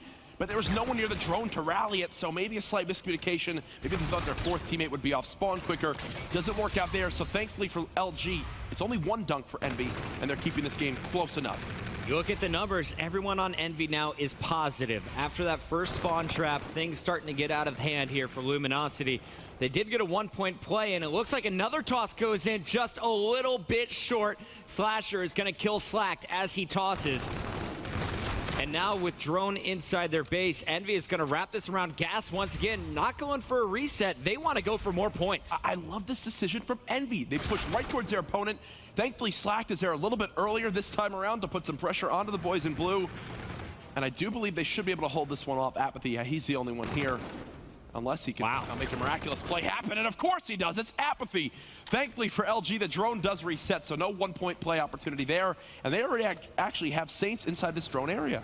John picked up 1 kill and must have had 2 assists there because Apathy just melted people, and he is going to start steamrolling now. 7 straight kills, 17-8. He has taken over.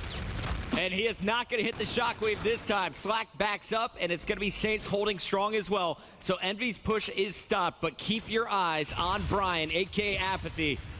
The man's back to beast mode. Oh, he definitely is. LG, though, they want to end this half with a potential dunk. They've got the pinch from Saints. The drone carrier moving forward. 5 seconds left. There it is. 4-3 will be the score at the half. And right there, all the slaying, everything Envy did as a team, negated. Them a 1-point lead.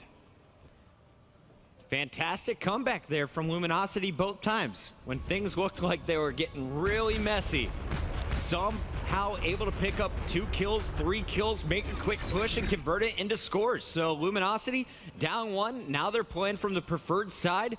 Honestly, you have to look at this second half and think this is the team favored to win Game 3. Oh, definitely, especially with how they just played it at the end there, waiting for the full team before they go for the final push. What separates a good team from a great team.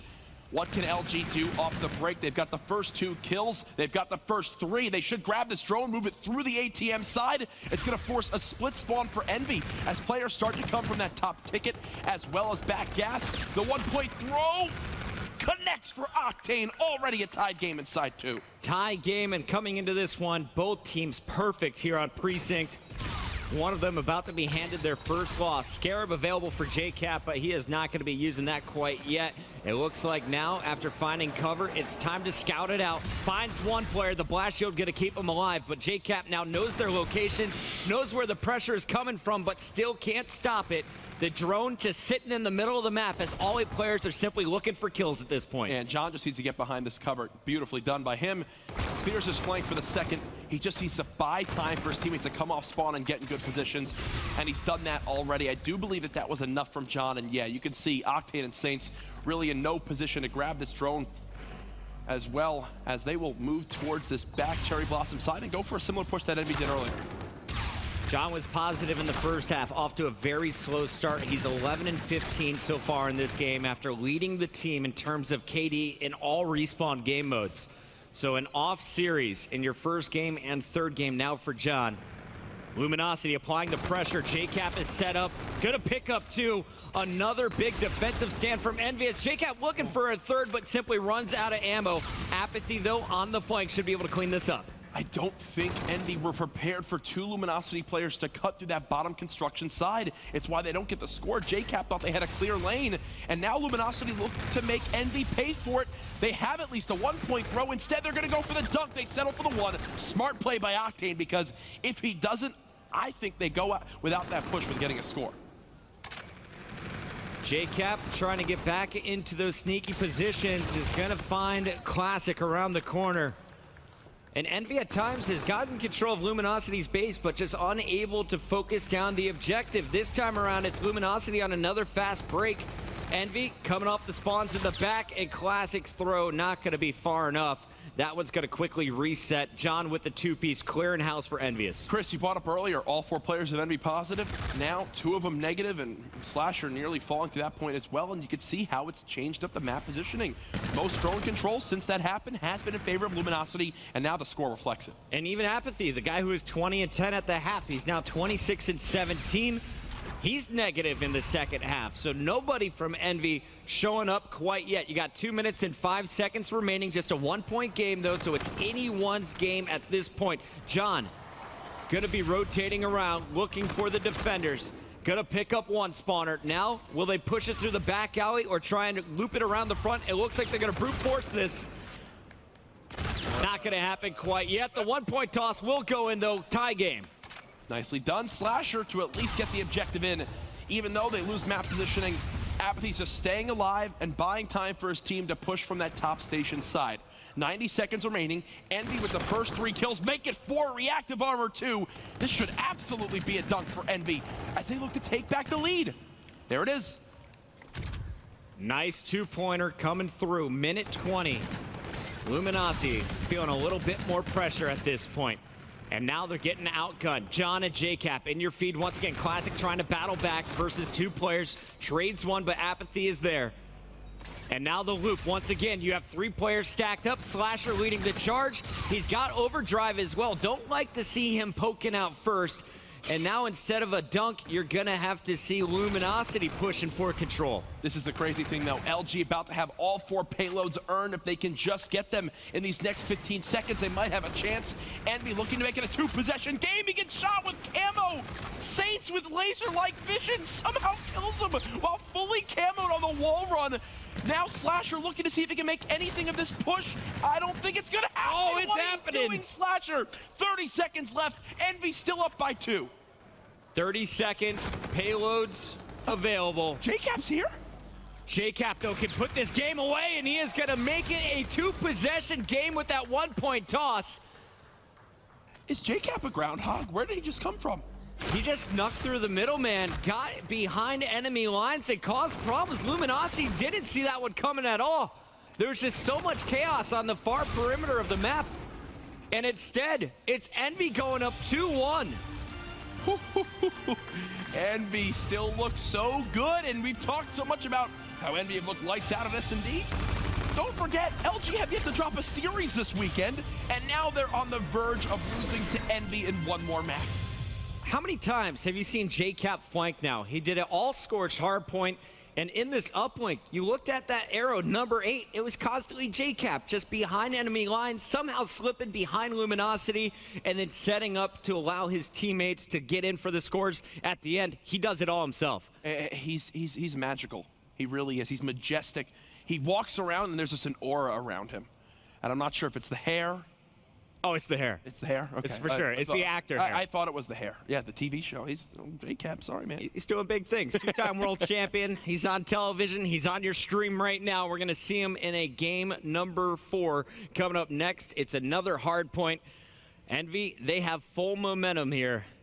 You have to see, will they be able to close it out with a 3-1 victory? Before we get to that game, though, let's take a look at some of the numbers. The player putting up some of the biggest ones in the tournament. It's Apathy.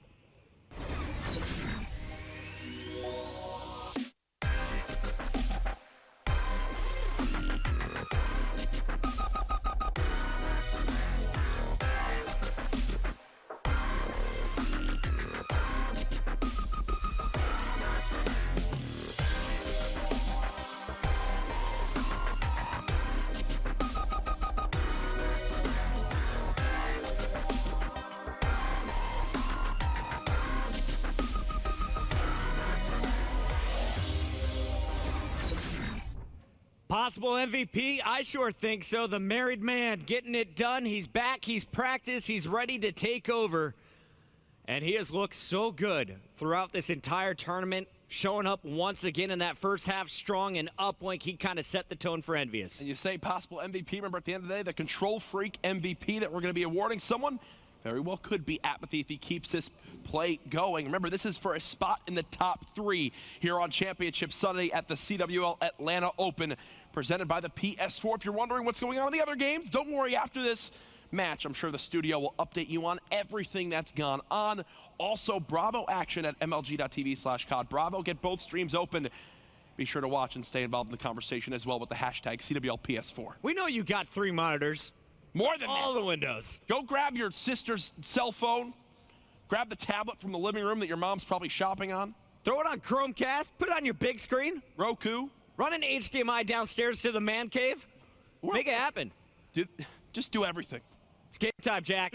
Game number 4 coming your way. The rig draft will be up any moment as we see Envy 1 game away from securing a rematch against E United in the winners bracket finals. Yes, and I think the number 1 takeaway from this is even if LG do win this map, because Envy take the uplink, they secure themselves the opportunity to fight in Game 5 in the Search and Destroy as their fallback.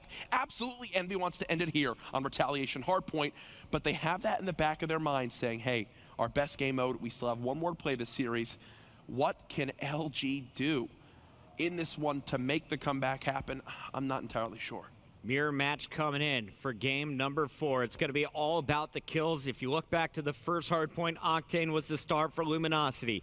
He's got to get it going once again. He's been up and down so far in this series. Just constantly running into some pressure there in the last game from guys like Apathy, guys like Slasher even causing problems with the NV4 fight. So here we go. It's retaliation. Jack, talk to me. When we look at these 2 teams, where do they make up the most ground on the scoreboard? It's definitely going to be either that Graves Hardpoint or the broken area of the map. This weekend so far, it seemed like the team that does the best at Graves seems to rotate and do the best over at Broken. Some things I will point out, though, you can absolutely have hills and situational times where any weapon can be used. For example, this middle hotel hallway, the ERAD from Josh is lights out for Splice when he uses it there. But this top street, Slasher with the NV4, he's one of the best players in the game at it. Let's see what he can do off the break. Slasher going to be contested right away, and it's a wall running Slack who's going to win that fight. It looks like Luminosity are going to get 2 of the first 3 kills. They'll be set up on the bridge first. And Classic will be the man inside the hill. The battle for control inside goes in favor to John. And now you got a flank potential here. Teammates pressuring from the back. John is going to be able to sneak up behind 2. Spots 1 and is able to get the first kill. Envy going to retake control. John, 3-0 start, snapping on players right now as he gets the 3-piece looking for more. Your COD champs MVP always making plays happen. As now maybe he heard us talking about a possible MVP for Apathy, and he's going, no. That's my title to take. I get those. That's for me. Slacked, able to pick up the kill on Slasher. So your scrap time going to be picked up by Luminosity. Basically a tie game as we go into our second hill. And now the rotation battle is on. Keep your eyes on JCap throughout this game, though. This time around, he's going to be player number 4 on your mini-map, and he is going to win that fight versus Saint. Slack chasing him down. But JCap already have caught him trying to flank twice. And Octane, he's got players flying all around him from Envy. You see there, he's got nowhere to go. All of LG spawning towards that back broken area. Envy for the new Hardpoint do have the spawns they want. But as we saw back on Scorch in map 1, we said that so many times, and because these teams are so good at communicating and coordinating pushes, they just snap the defensive setup with one solid push. So I really can't call that for either team as we begin to set up for this Graves Hill. Lower Street has been secured. JCap looking into hallway, will be positioned in bedroom most likely. And actually with 15 seconds left, they say, you know what, just give them Lower Street. We have to win the fight for Graveyard. And JCap's gonna have his hands full. 2 players. It's gonna be Classic working with Octane, trying to pinch in on him. And JCap, he's got a 6th sense. He's ready for the pressure from Octane. But it does look like LG have at least pushed out the spawns for now, but these spawns do actually favor Envy. They get the first player near Lower Street. All of the Luminosity spawns towards top bridge, so now Slacked, he knows his pressure's coming in. He's gonna call the Scarab, cuts down Apathy. Can he stay alive long enough for reinforcements to come in? I do believe so. 3 straight kills from Luminosity. They're gonna hold on to the point. They have the lead as well. And they've spotted the push from Market. Will they have their flank watched? It looks like that's player 5 Octane, who has the long lines of sight with that NV4. He's going to call out 2. Can't react in time. It's John and Apathy breaking in for the first two gunfights, and John will continue to roll. Nice push coming in from Envy. They break, and they have 16 points to gather here before rotating the broken. Apathy already hunting them down. That looked so awkward for a few moments as teams were just pushing from that market and top bridge side. But in the end, Luminosity, they give up the scrap time, yes, but they're set up now for this new hard point. And this is one of the toughest hills to break in the game if you got to push from this top bridge area. Thankfully for Envy, they already have a player inside the hard point. That's going to be John leading on in. They're only down by about 8 seconds, and JCap has a beautiful flank onto Slack. There's one more player to push on down. I do believe Envy are going to get it done. Not quite yet. Saints is holding his own. Big kill there. Apathy's challenging, and Apathy wins the big one-on-one. So it's Envy who can score. Apathy hops out of the hard point for a moment. His teammates now spawning up behind him, feeling confident to push out, and he is a man on a mission. John already 12-5. Apathy now positive on a 2 streak. And to put things in perspective, that 2-piece we saw for Slasher, in that, 1 second window, matched the amount of kills he got on the first 3 hills of this entire map. So, slow start for Slasher, and Envy is still up by 10 seconds. If he can match the slaying we're used to, I think they're going to run away with this game. Slasher has 3 players all around him. Gonna find one. Shots in the back of Slack. The door pre-fired, sees the bullets, backs up safely. And while he's just distracting, his team continues to score in the center hall. Yeah, Apathy's ready. But 2 players do come in. Slack with a nice grenade. John's now there.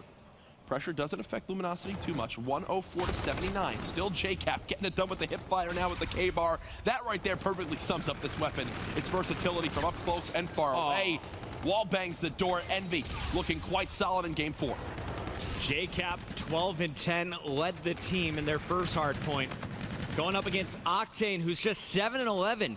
Octane was their most dominant player for Luminosity on Scorched. He has been a non-factor so far. Just seems that the way Envy likes to play, it's not at range. Most of these gunfights have been at medium to short distance. Yeah, and the majority of this time in the hotel hallway has gone over to Envy as well. So our first rotation finishes on out with the boys in blue with about a 40-second lead. You think back to that first hard point, kind of similar to what we saw between these two teams, where one just edged out the other through the first set of hills. One thing I want to point out, Chris, look at the scoreboard. All 4 players of LG negative at the moment. Shots coming in from Octane. It's all Robin's Egg Blue in your kill feed. Your light blue squad, Luminosity.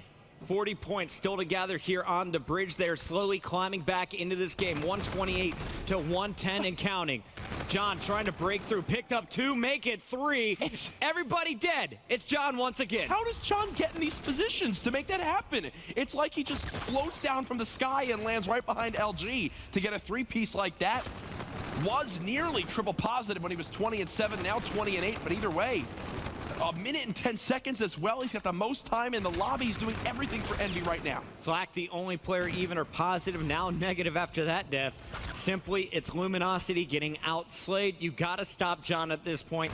Apathy can't keep heating up. He's at 15-11, and JCap, he's had a great game, basically trading evenly and catching this Luminosity squad off guard, or at least delaying so that they can't get into these hard points. The slam coming in doesn't land for Apathy. 2 players challenging, and he somehow escapes with his life and finds a kill. Apathy is just showing off right now. What? On the main stage. Apathy gets 3. Get 'em all. 4. No, not this time. The duo that made them COD Champs winners in Black Ops 3, John and Apathy, absolutely shredding on Championship Sunday. 40 kills between the 2 players, and we still have about 2 more hills to go. 178 to 119. This was a 10-point game. Now it's Envy just blowing out LG. Oh gosh, what can LG do? Well, the first step to it is potentially get a full 60 seconds on this graveyard hard point. They have players there, but it's key that Slasher's in this position, because for as long as he stays here, he will force the spawns from LG towards that top bridge, back broken side. And Envy know this. They're pushing from every single lane. This is the coordinated play I talk about.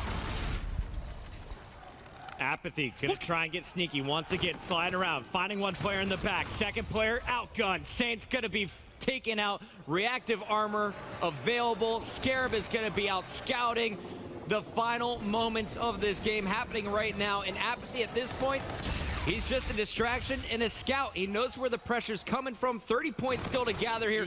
Gonna outgun one, two more, make it three. The third kill is gonna land. Apathy on a 6 streak. Double positive, getting the streaks as well. He's got reactive armor, folks. The boys in blue are back here at the CWL Atlanta Open. They're up by 100 seconds, and they're about, what, 15 seconds away from sending LG down to the losers bracket with their first series loss of the weekend. Both of these squads looking stronger than they did in Vegas, but wow, has Envy improved. They were 3-1 by Luminosity back in Vegas in the fight for top 8. Now they guarantee themselves a top 3 finish if they're able to secure just 9 more points. And they just got to stay coordinated with this play. This is what they've done throughout the entire weekend. Just wait right now. JCap does get this kill, but he'll stay alive, regain his health as his teammates are pushing across bridge. They've got 2 payloads to work with as well. Camo about to be earned. Even if LG gets his full 30 seconds, they're down by a minute in this game. It looks like it might happen. Envy now in the hard point. How are they getting all this time? They're now within 4 seconds of winning. We take a look at your mini-map. It's going to be slacked, milking every last second. There's 15 more to gain. Envy is not going to be challenging for this hill. They instead will be trying to set up for the lower street. The middle halls have been locked down. Centurion is going to be there. They have control of the deck, and now the fight in the hallway should be locked up here from Envy. Will they be able to get it done? This should be it. Luminosity with one last-ditch effort. John is there. Envious will place top 3 and move on into the championship winners bracket final. At least top 3. Ladies and gentlemen, put your hands together for the boys in blue. What a performance. John catching fire at the start of game 4, showing up big, making up for that game 1, and then Apathy to close things out. He survived when he was surrounded by so many Luminosity players, outgunning every single one of them. He closes out the game with a 7 streak and more, living up to the stats we showed right before this one. When Apathy and John are on point, this team is on another level. They now continue to steamroll this winner's bracket. And LG, the question now comes into play. They fought of that loser's bracket. Who do you have down there? I believe still Optic Gaming, FaZe, Panda, if that series is still going on, obviously Infused. A ton of talent there that they've now got to battle through. There's so much happening. Can't wait to see what's coming up next. Jack, when are we going to see you cast next? Not this next series, but the 2 after that. Winner's bracket final and loser's bracket final. Well, we have a quick update for you guys. Optic Gaming is going to game number 5. We'll check that out, and we'll return in just a bit.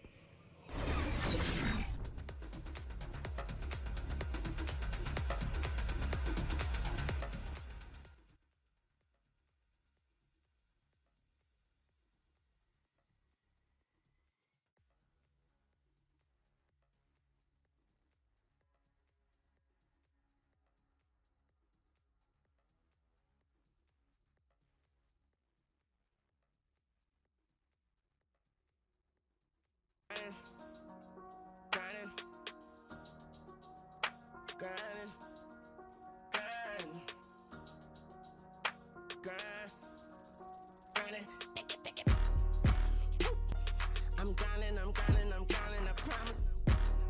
I fuck her until I get tired, retired, then come out retirement.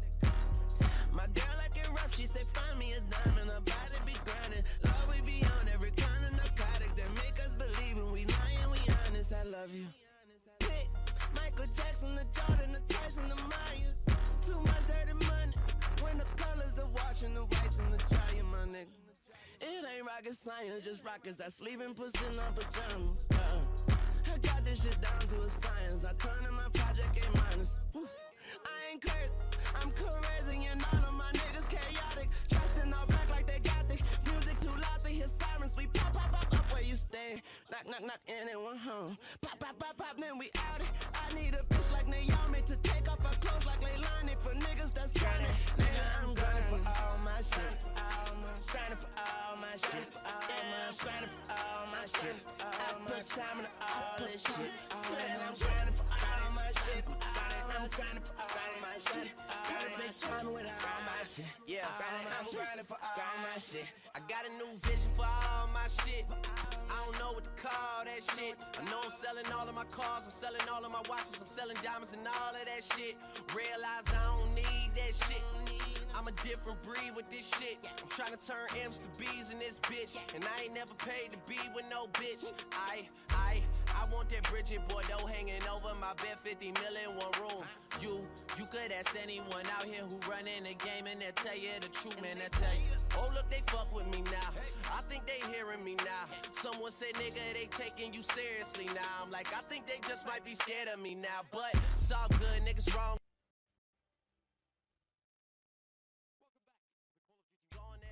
By the PlayStation 4, we're here at the CWL Atlanta Open Championship Sunday, and boy oh boy, we've had some fantastic games. You actually heard the casters in that last matchup reference the Splice versus Infused matchup. Of course, Chance, you were watching that one. Team Infused, they came through and they just 3-0'd Splice. Splice now out of the tournament. They've been the EU killers, it seems, like the entire tournament. I think they placed what at CWL London, like 4th, 5th, 6th, something like that. They were maybe even 3rd, but still, they were not one of the top teams coming out, but they have completely proved themselves here.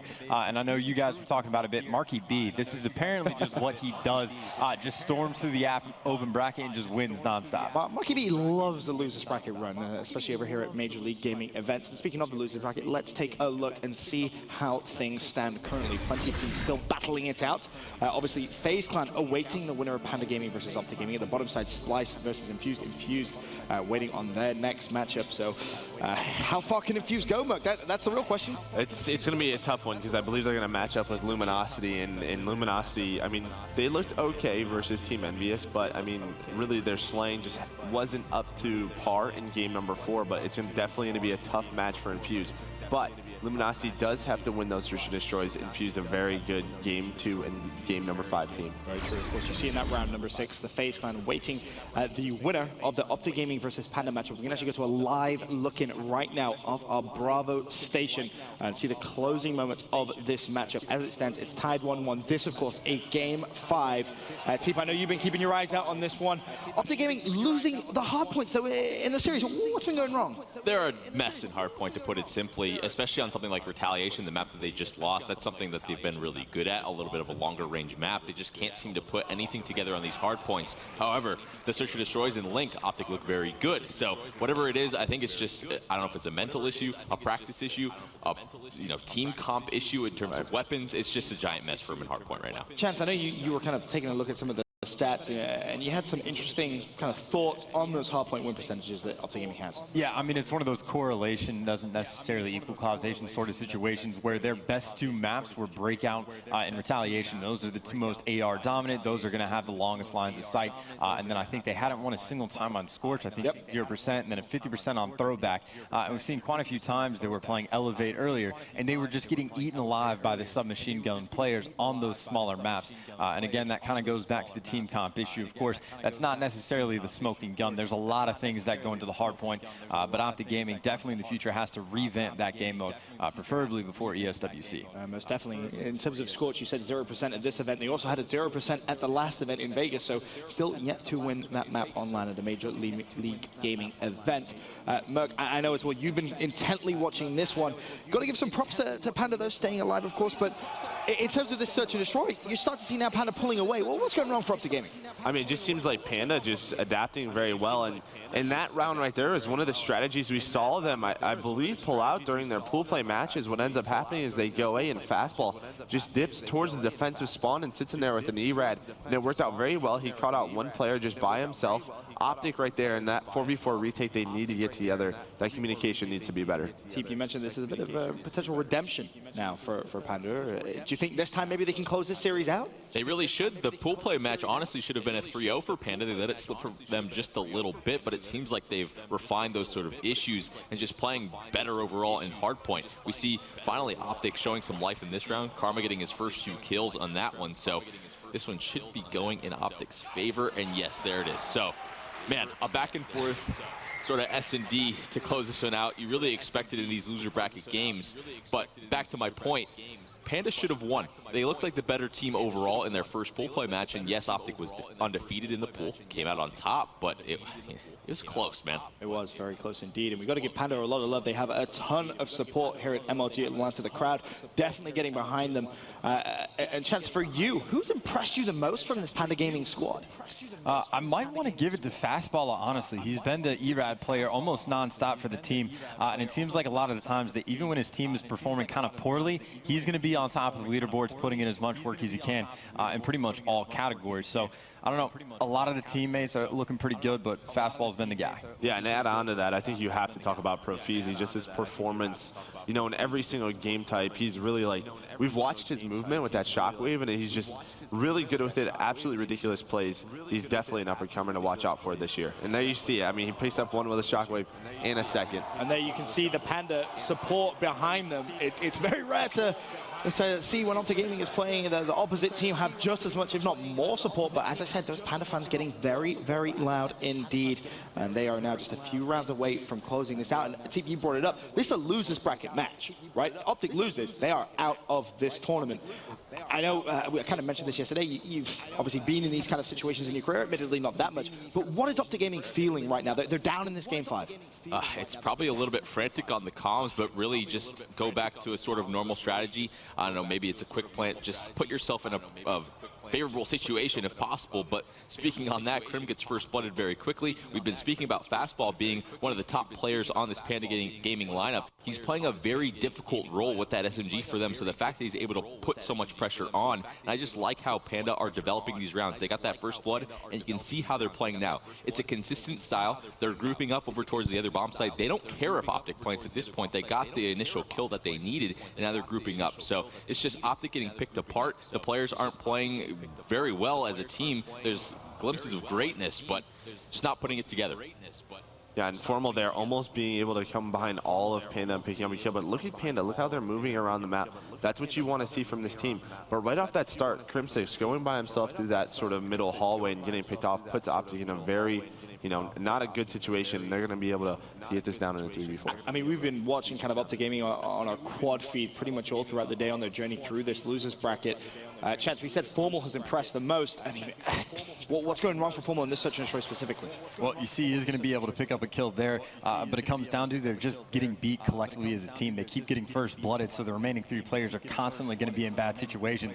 Now you see Scump, again, tough break for him. He's in a 1v2, and they know exactly where he is. Of course, he does have time, in theory, on his side, but still, if you're putting yourselves in tough positions, and there you see the reactive armor coming in to make sure they get those plays, there's only so much you can do. You can see one more round, and Panda is eliminating Optic Gaming. 5-2, bomb defused. Optic Gaming looking like they could be packing their bags a little early here. And remember, the winner of this matchup will be playing FaZe Clan next in the loser bracket. So it's like it gets any easier, Merc. Yeah, not at all. I mean, both these teams, Panda and FaZe, just making incredible runs here. You know, at Atlanta. And the bigger picture is Panda is now going to be in that pro points race for the Pro League. I'm glad you brought that up. It's something we were kind of talking about off stream. They're going to get a ton of points for this, and especially if they can continue this kind of lead. I mean, a 5-2 advantage, it would be a throw almost, right, TP, if they weren't able to close this out. Yeah, they really should be able to. A fast plant coming in from these guys again, and it seems like, oh, the camo coming in from Fastball should be able to spot a couple of players, gets one, trades coming in. This is crazy, man. It's going to be down to Prophet. He's in a 1 versus 3. He's going to find the first, but he immediately trades up to gaming. Stay alive for now. And that's a big round as well, because you saw that active camo got burned. That is something that we have made, or seen make huge plays constantly throughout the tournament. Is it fair to say that maybe that was a little too quick to go for that camo? If you're going to be using the camo, don't be the first one to dive into 4 players, because you're going to get traded pretty much instantly. I like it. Yeah, close out. You use all your utility. It's Optic Gaming, right? You don't want to give them any sort of chance. That's on his teammates. He got the first blood. He made the play and definitely made the call. It's his teammates' fault for sure. At the same time, though, if he's going to be playing on that back line, if his teammates can even just pick up 2 kills, he pops out that camo, he could just save it for another 10, 15 seconds. Also he true. can make the play there. Also true, but the play call at the time, I don't know. Hindsight I see what you're saying, too. Hindsight is a wonderful thing, of course, but as it stands, they do not have that in their utility anymore. It is 5-3. Can Optic Gaming stay alive, looking to claw their way back through into this search and destroy? It's definitely going to be a struggle. As I said, FaZe Clan will be waiting for them in the next round of this losers bracket. And again, kills being traded once again, though. Yeah, absolutely. And you can see Panda playing together, Prophet picking up 2 with that E-Red, doing such a good job. Now on a one-on-one, and Scump does have the reactive, a huge play. The biggest thing is, as well, is Karma is going to have camo. Did he use the reactive? He did. There? He did pop it at the last second. TP, you a fan of that? Obviously, we're talking about these abilities being used. Has to. It's a one-on-one situation. You know you have it's the just instinct. You have to do it. You train yourself to do that. You can't really knock it, I guess, especially for the situation that they're in. You don't know if the guy's going to pop around the corner and catch timing on you. You do what you need to do. Fair enough. Of course, now Optic Gaming starting to claw their way back. And for Panda, are they maybe having a little bit of flashbacks now, Chance? They were so close to closing out against Optic Gaming previously. They need to finish this round. You do not want to allow this to go to a round. Yeah, and Karma needs to stay alive here. He's pretty much by himself, but the biggest thing is he's very close to that camo. And again, just look how Panda is playing so decisive. All four of them always together. Just kind of a wolf pack, if nothing else, just traversing the map as a squad. Bomb, of course, will be planted. That's a big win from Scum. Kill. And again, Prophet just a little bit further away from his teammates. You know, if he's going to do that, you want his team to go with him. Oh, Scum's looking to find a second. Formal is going to be there as well for the assist. Scum, oh, he does clean it up. And the biggest thing is, look at that Karma right now has that camo. Unbelievable place from Optic, and again, Prophet gives up that first kill because he's out there by himself. Just wait for your team to start the trade process. And now I can tell you the venue has broken out to the Let's Go Optic. The green wall's here, baby. The green wall is definitely here. I'm curious to see if Panda fans could try and respond. The Panda, of course, in the crowd. A round 11, of course, this a losers bracket matchup. The loser of this will be eliminated from the CWL Atlanta Open. The winner progresses through to play FaZe. This is so tense. And I don't know if the observer can hear me, but good. Stay on Karma right now. Let's see what he's able to do with this, and let's see how Panda plays this. Hopefully we do get to see a little bit of Damon's perspective. Instead, though, it will be Scump on your screens for this round 11. A player who, down Formal with the trade. 3 versus 3. This one going down to the wire. And again, the quick kills coming through. Karma pops one, can't find the second, though. It's going to be down to Karma, actually, in a 1 versus 1. Fastballer versus Karma. Your tournament life on the line. Can Panda clutch up? Fastballer currently sitting at 10-6. Karma 8-8. A 2-time world champion. Can he clutch up here for the green wall? He used camo too, so even odds of these two players, the bomb has to be worried about as well. So a little bit of a favorite situation for Fastball here. Like Karma might be time ticking. Wow. Both players. My goodness. Both players playing this so well. Fastballer, as I said, sitting at 10-6. Karma at 8-8. 35 seconds remaining here in this round 11. Losers round 5 matchup. And you can just see, looking at that top left minimap where both our two players are located. Karma picks up the bomb. He gets the bomb down. Now it's on Fastballer. He has to make the move. He has to find Karma very, very quickly if he wants to have time to defuse it. And Fastballer just desperately trying to hunt down Karma in these situations. And there it is! The kill comes through! Karma, your 2-time world champ, 5-2. Panda 1 round away. Oh, and Formal's letting him know that was a choke. 1 round away from top 6. I can't believe it. 5-2 lead. TP, what is the emotion now for the Optic Gaming players? That can't happen. Oh, yeah. That's unbelievable. Unbelievable comeback from Optic Gaming. Tournament live still alive. Are you kidding me? What in the timing that round. The timing that round. Fastball so close to David so many times, and Karma finds a really good corner. Just that timing, unbelievable. He's soaring through the corridor, and you see him realize time's ticking. He has to make the play, right? He knows that bomb is down. And Damon just so sneaky. I mean, that's what Damon has been kind of praised for so many times in his career, is how he plays those 1 versus 1 situations. And that tournament life, round 11, I mean, there's no one else you really want in those situations. It's smart, man. He picks up the first couple with the camo, progresses on later in the round. Unfortunate for Panda that they didn't know the bomb was dropped towards that middle of the map. I think it was towards the underground, actually. So Karma gets away from bomb, and then he plays the post plant perfectly. Puts himself in a situation where the player has to walk all the way to a corner of the map to find him. And very similar to an offensive round, I believe 2 rounds before, Krim gets picked off first in that middle corridor. Luckily, Formal's able to pick up a trade with the grenade. Karma pops that camo, picks up 2 into a crazy 1v1 round. But again, so many tiny mistakes where Panda just gives up numbers in rounds. 5-2. Just so many mistakes that hurts. That's got to be brutal. I mean, I know the Optic Gaming guys in their career, they've been on the flip side of that, of course, Full Sail. Thanks, T, for one of the moments of Call of Duty Esports. But in terms of Optic Gaming, yes, okay, fantastic clutch up 5-2, right, Chance? It looks beautiful. But up next, you're going up against FaZe.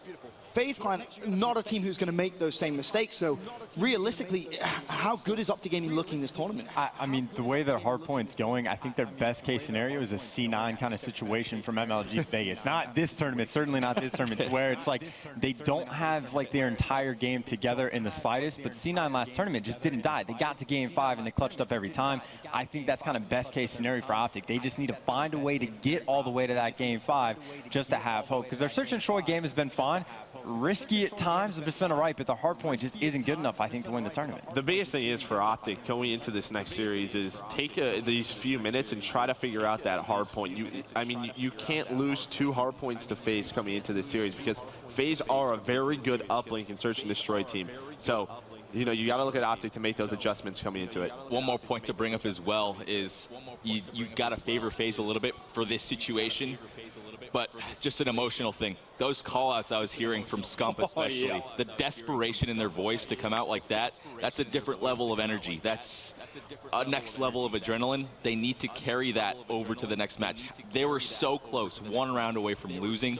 So that might help them out a little bit, that desperation. I mean, when's the last time this roster's come into a tournament as underdogs? Like, they want to win again. You can hear it from Formal, you can hear it from Scump. They're getting pumped up. They are intense. They're yelling at the other team. That's what you want to see from these guys. It's exciting times here at Championship Sunday. In case you can't tell, we're all having an absolute blast. But for now, though, we should throw over to a video, all things in the MLG enhanced viewing experience. Let's learn a little bit about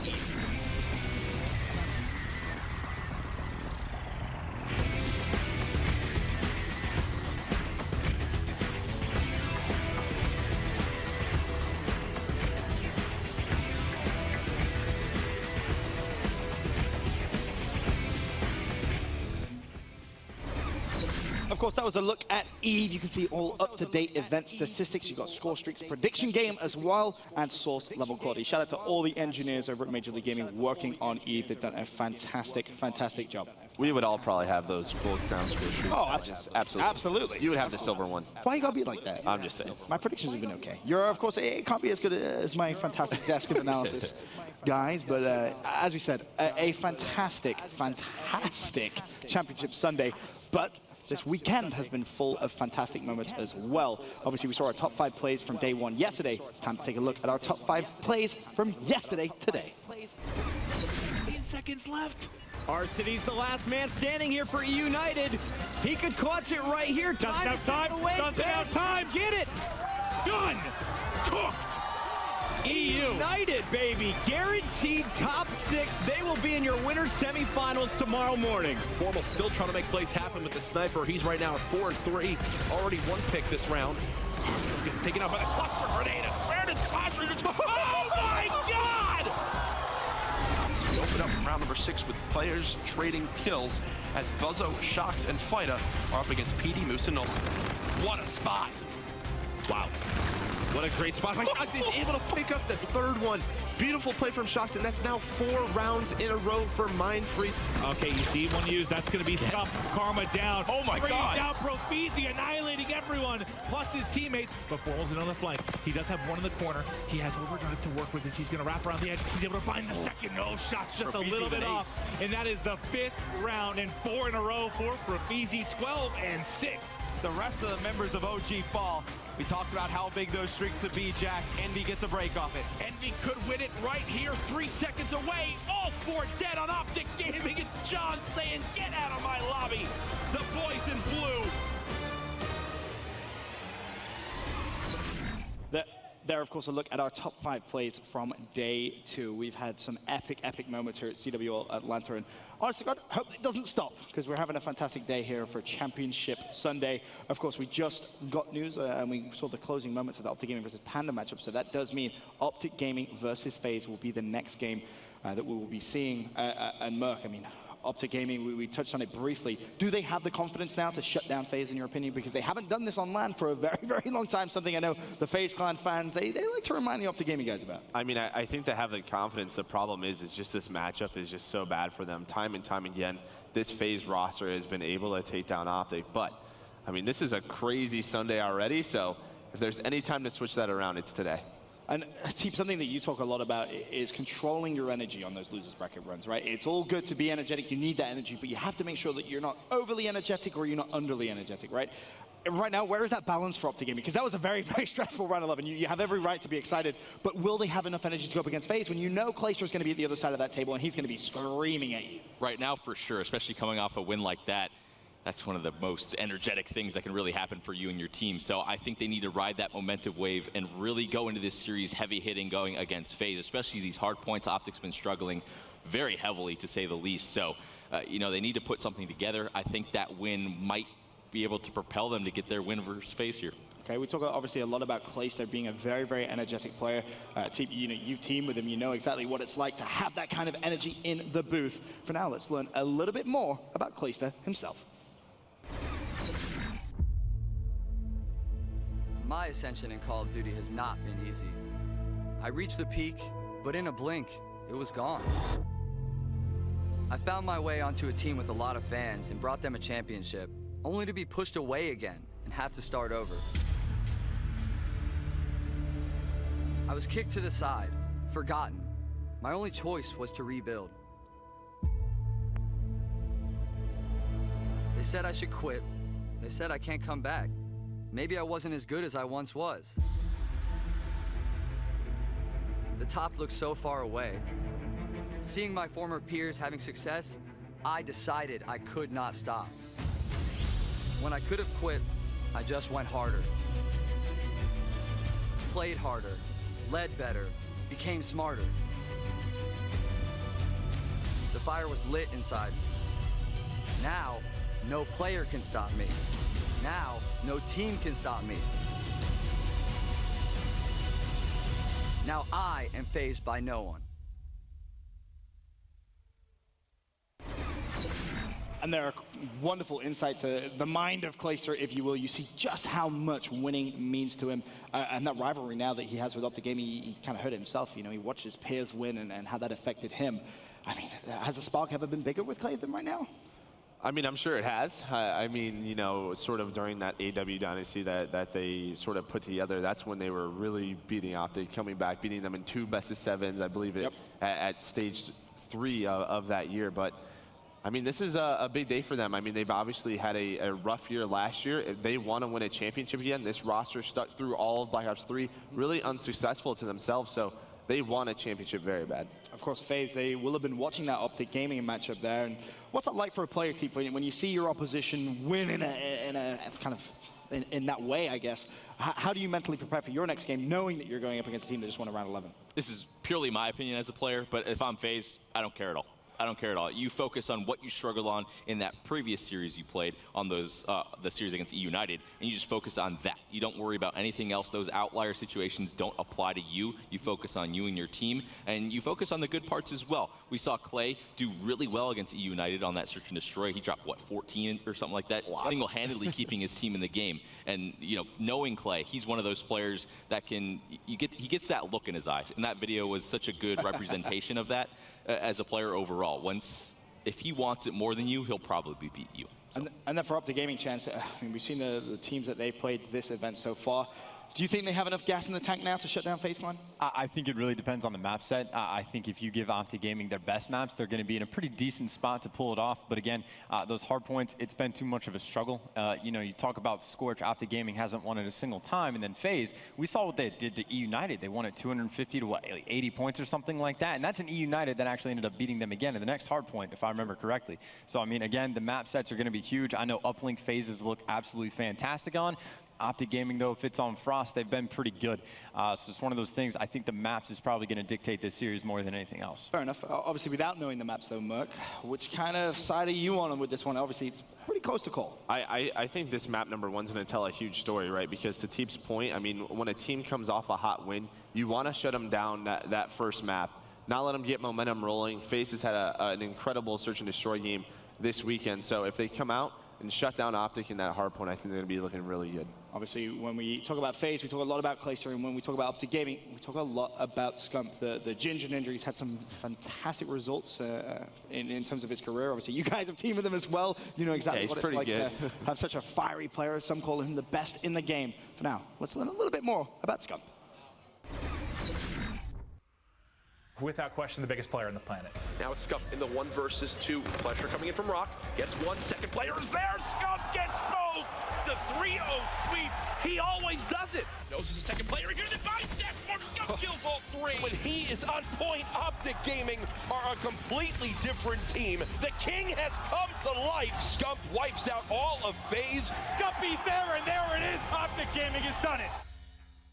Scump is likely the most raw talented player in the game. He has that raw talent, that ability where he can go off and take over a game. If he has a good run here in Infinite Warfare, he could go down as the greatest Call of Duty player of all time. Scump is an extremely aggressive submachine gun player. The thing that makes Scump so special with his play is he plays at such a fast pace. But when you really break it down and watch what he does, he's always pre-aimed in, which is a little bit more of a slower player's tactic, but he's always able to just snap on players, pick up those fast kills, makes Scump's gameplay so crazy to watch. Scump has been one of the top Call of Duty players since he began his career, but it's no secret that the one thing he's missing is that elusive Call of Duty championship victory. The guy's basically won everything else. That is what his sights are on in Infinite Warfare. Can he do it? We'll have to find out. Of course, you hear the opinions there of Scump, very, very highly regarded. He's achieved a lot in his career. You were playing with him when he was just a child, essentially. I mean, what's it been like for you to kind of see his career grow up? Oh man, when we first picked him up back in the day on Leverage, Black Ops 1, the amount he's grown as a player overall, he's a complete player now. Back then, you know, obviously he's very talented. He always will be, but he put everything else together, learned a lot from the different rosters he's been on with me, with Joe, and then from then on. So very cool to see the man grow over the years and be sort of the king, if you want to call him that. Definitely has been. For now, that's going to be everything from the studio. We're going to send it to a quick commercial break. When we return, though, it's FaZe Clan versus Optic Gaming.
Ladies and gentlemen, welcome back to the Call of Duty World League presented by the PlayStation 4. We're here at the CWL Atlanta Open Championship Sunday. And Momo, you've joined us on the desk. How have you found your first ever MLG Championship Sunday? I mean, so far so good. I was about, I'd say, 15 feet away from Optic Gaming right there. That comeback that just came on was absolute fire. Scump was shaking with raw emotion, and it kind of just brings us to this next game, which I think everyone know what's going down. Yep. So far, Championship Sunday has been brilliant. Wonderful. Glad to know you're enjoying it. Of course, Optic Gaming versus FaZe, the next matchup we're going to see.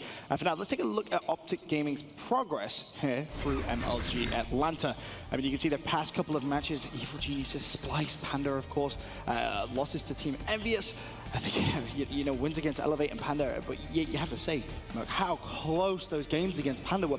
Panda honestly could have won both of those if they had to play again. I mean, even against Elevate, like, to me, this next match is a huge test for these guys because compared to the top 3 or 4 teams in North America, they've had some really close teams that you wouldn't expect. Very true. I know, Chance, when I asked you before the break about, you know, how you think these maps are going to go, you said, oh, it depends on the maps. Well, the first map, I believe, will be a Hardpoint Breakout. You look at Atlanta stats specifically, Optic Gaming 75% win ratio as opposed to FaZe is just 50. You go back to Vegas, though, it was 0% for Optic. So they've clearly improved on this map.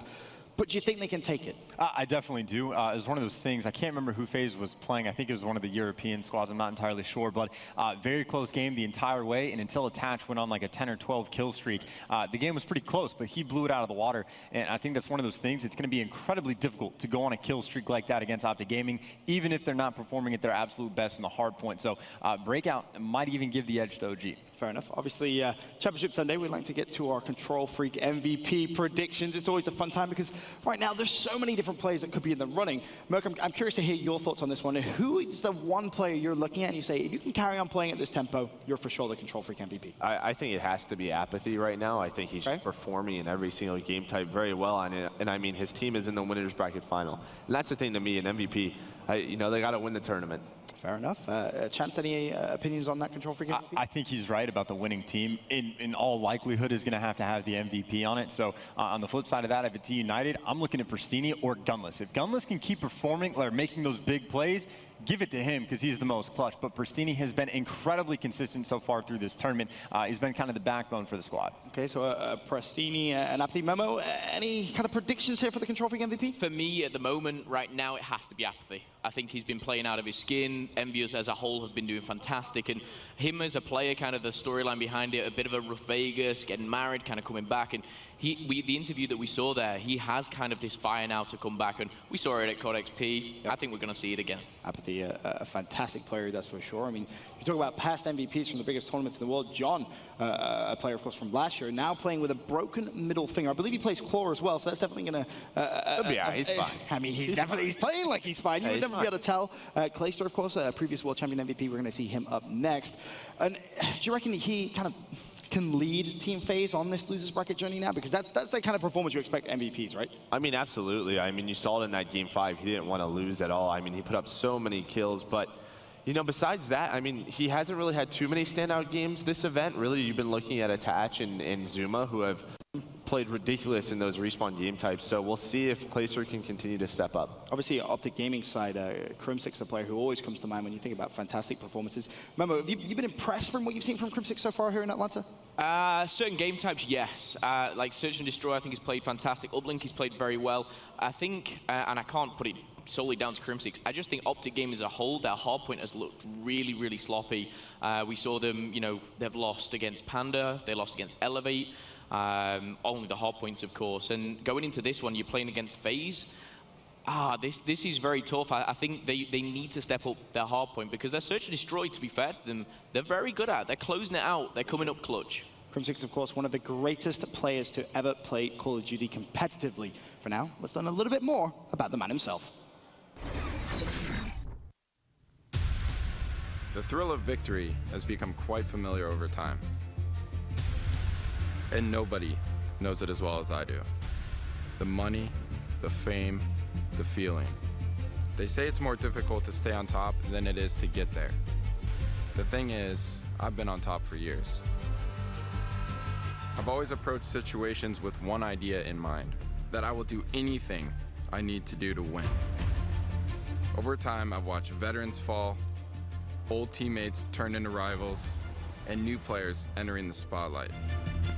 I've won under different organizations, with multiple teams, and at tournaments across the globe. Yet the pressure to win is even greater than it was before. There will always be those who attempt to take my title, but there's only one thing stopping them. I'm not done yet.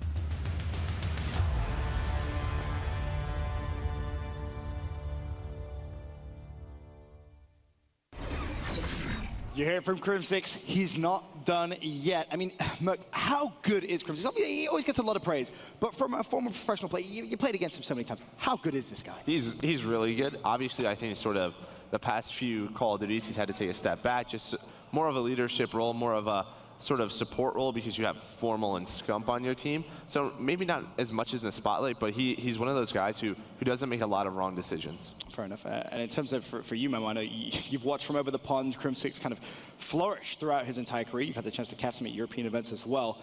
The guy's just so good. I'd love to say that I had the pleasure of playing against him, but it was not a pleasure. It was an absolute nightmare.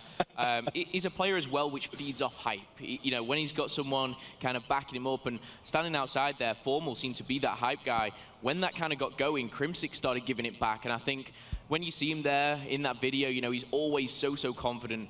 Crimsix is a very, very scary player to play against. Yeah, and I think you saw in that video, Crim talks about the pressure to win is the highest now. I mean, these guys haven't won in a long time, and you can hear it. I mean, Formal really wants, when he's constantly getting up, yelling at the other people on the other team, these guys know how tough it is, especially in this losers bracket, to make a run, but they want to do it. And you talk about the pressure. I mean, we're talking about Optic Gaming, one of the biggest fan bases in esports as a whole. Yeah. I mean, fantastic support, but you know, when you're losing, it isn't always the best.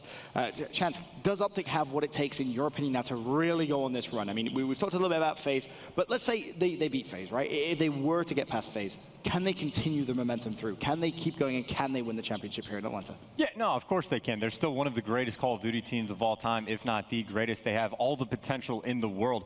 They just need to kind of turn it on. You know, it's one of those things that we've talked about time and time again. Their hardpoint's been a struggle. Other than that, they've been fine. You're going to need that complete game to win the tournament, and they certainly are capable of that. It's just going to be incredibly difficult for them. It's one of the things that against FaZe, against Eve United, even and against Envy, it's going to be incredibly difficult for them to get the win every single time, but they're still capable of doing it. Of course, still so many games here to be played at CWL Atlanta. Feels like we've been here all day, but it's fantastic, right? We've had some amazing moments. I believe over on the Bravo station, you can actually watch the Luminosity versus Infused matchup. We talked very in depth about Infused and how they just continuously seem to hold on. They refuse to die. I mean, remember, you played against Marky, you teamed with Marky. How does the man keep doing it? How does he manage to stay in those losers brackets and stay alive? I actually spoke to him just before, a couple of minutes ago from coming on here, and he said, I'm not like I used to be. When I used to team with Marky, he used to be the guy that got hyped, who stood up, who was doing what Formal doing. Right. He even, tweeted out exactly the same. It's cool, calm, and collected now. This team, Moose, Nolson, PT, Marky, they're all the same kind of personality. You know, they're not kind of huge, rash players that are going to kind of stand up and scream in your face. They're the kind of players that are just going to, fist bump either side, well done, next game. And I think that's what's working for them. He said it himself. It's working for us so far. We're going to stay calm. Fair enough. Well, without further ado, it's time to kick off Optic Gaming versus FaZe Clan. Over to our casters. Thank you so much, Benson. Atlanta, chug that G Fuel. It's time to get hype, baby. This is an epic match, one that a lot of people expected to see maybe in the grand finals of the tournament, but no. These two teams are playing for just top 4 now. Yeah, it's kind of crazy to think about that. You know, they match up in Vegas. FaZe comes out on top in this one. And this event's been kind of weird for both sides. You know, Optic, they lose early. They go down. They have a very tough match against Panda, which, I mean, we're watching some of the back with the players. Like, Panda, like, taking Optic to Game 5. They played them really tough. And the one thing I think Momo hit on the desk is that, Optic has not looked good in their hard points thus far. They lose 3 total to Panda this weekend. The 1 in the pool and then the 2 today. They need to be much better than that against FaZe. Well, we're opening up, of course, with a hardpoint game number 1. You'll also see it in game number 4 if we get there. A little bit of history, though, Matt. Looking at this matchup in particular with these exact rosters, FaZe Clan has never lost to Optic Gaming. They didn't play each other all last year in Black Ops 3, but they already have a win in IW. Yeah, I mean, just think about how long that streak has gone on for, like all the way from Advanced Warfare through Black Ops 3 and now into Infinite Warfare. This FaZe roster has not lost to Optic Gaming on LAN. Speaking of Clay, they can't beat them online, so it kind of goes the other way online. But you got to imagine FaZe, they have a ton of confidence going into this one. Though Optic Gaming, they can get fired up after that last win against Panda, kind of carry that momentum into this match. And you saw Scump, you heard from the analyst desk, they were talking about Scump just shaking with energy after that last win, the round 11 clutch from Karma. Is it gonna be enough to light the fires here on the main stage? We're about to find out. 25 seconds away from kicking off this game. Atlanta, are you ready? That's what I like to hear. Yeah, they sound like they're ready. And I think, look, for Optic Gaming, I think it's no secret. The keys for them to win are going to be Crim6 and Karma. You expect to see very good games from Formal and Scump. You need one of those two players to show up big in this matchup. And I do want to point something out. As soon as you see this game kick off, take a look at Crim6's clan tag here. He's going back to the old school Crimbot, throwing in some EG. And look, I feel like, Crim just needs to play a little bit more selfish. I mean, he just opens up so many things for the rest of his team. But when he's at his best, I mean, he is making those crazy individual plays. And you see right off the rip, he's going to pick up 2. Crim6 maybe playing a little bit of mental games with Clayster on the other side. The two captains trying to get in each other's head. Technically Scump, he's the old man on this Optic squad, but really Crim, he has been the leader for this team, opening things up 2-1. Scump on your screen, though, he is probably the most dynamic, the most devastating player if he can get rolling early on. And it's going to be a tough game one for FaZe because obviously Optic coming off the momentum of that previous match. FaZe, they're in the back, they're watching, they're trying to get warmed up. You just can't replicate that same kind of game mentality when you're trying to warm up here in the back as opposed to having a major match on a side station. And at the break here, it's going to be Optic getting a little bit of a lead, Chris. And I think what's important is FaZe keeps this game manageable until they start to heat up.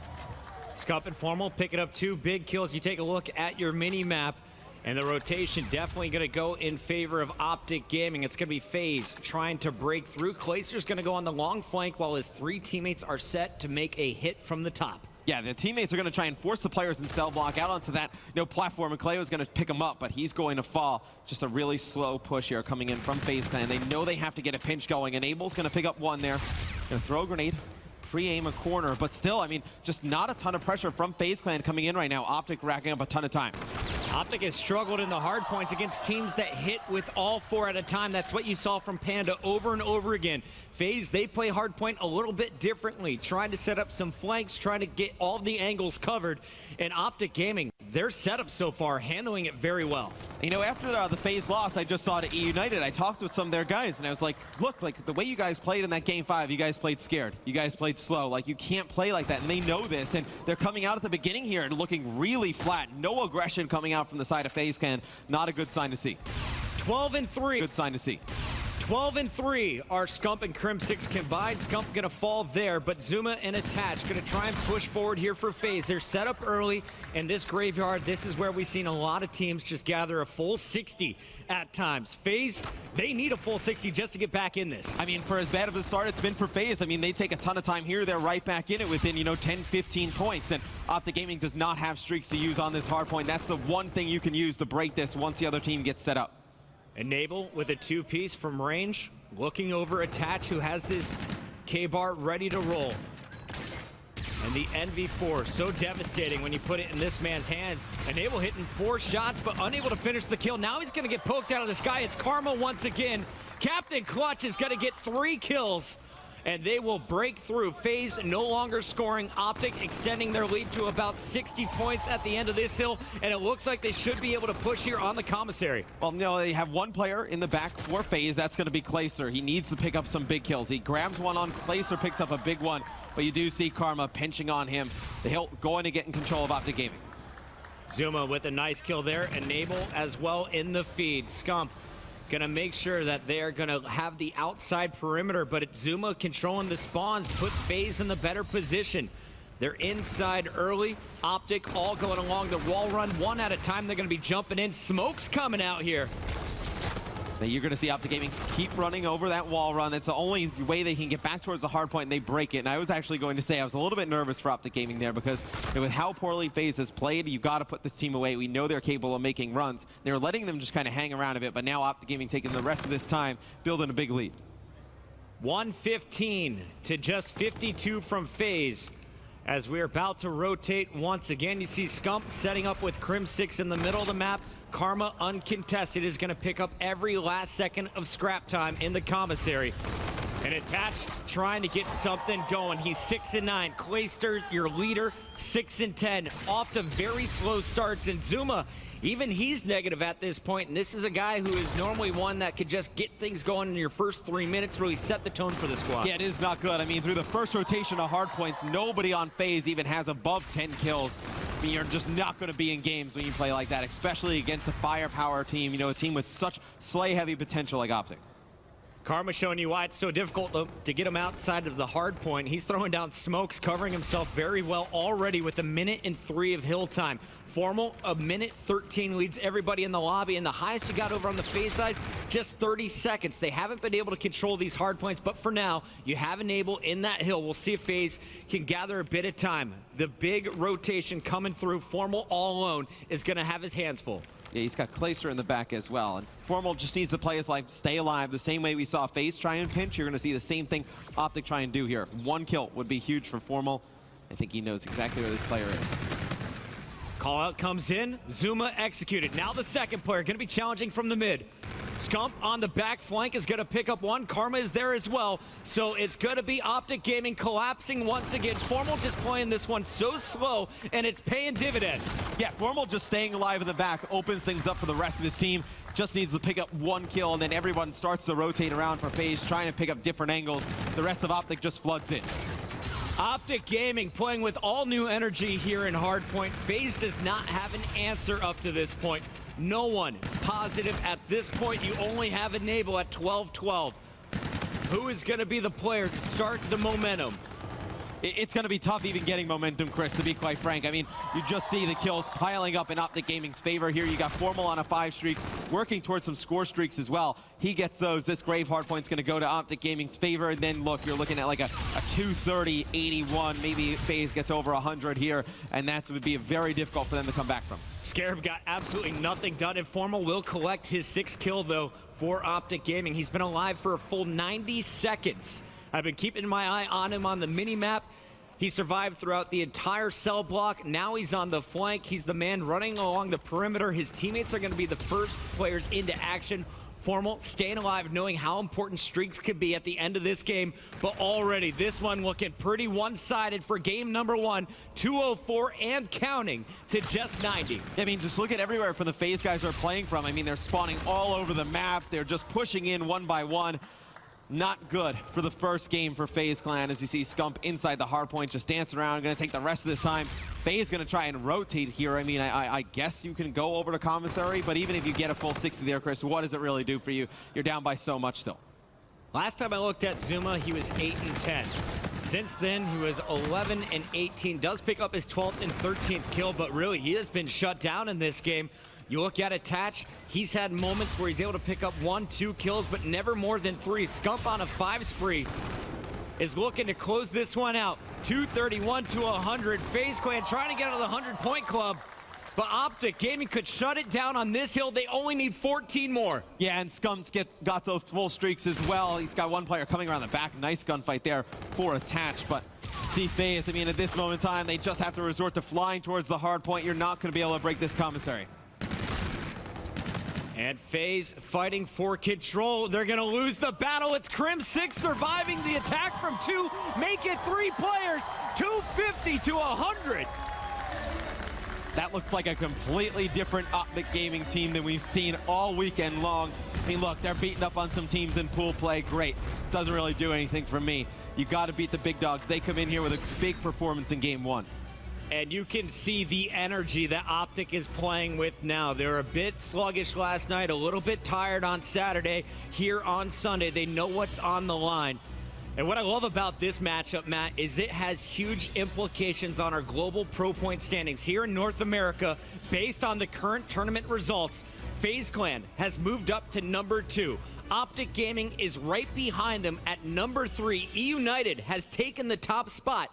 But whoever wins this is going to secure the second place in North America overall in Pro Points. And United looks good to hold down one of those top positions. I mean, I think it's kind of gotten lost in everything going on here, all the craziness. They're the only team that has not lost a match yet through pools and the bracket. So United looking like a very strong team, deserving of that #1 spot if they get it. But Chris, this was just a blowout from the opening get-go, and I think a lot of it kind of attributes to, you know, the energy that Optic came and brought into this one, but also you saw Krim play very well. I mean, Scump, he started off, what, 6-1? He got off to the hot start for the team. You saw Krim 6 turning up as well. Karma, he played so smart inside these hard points, but really where I think the wheels fell off for FaZe is when Formal on that back cell block rotation.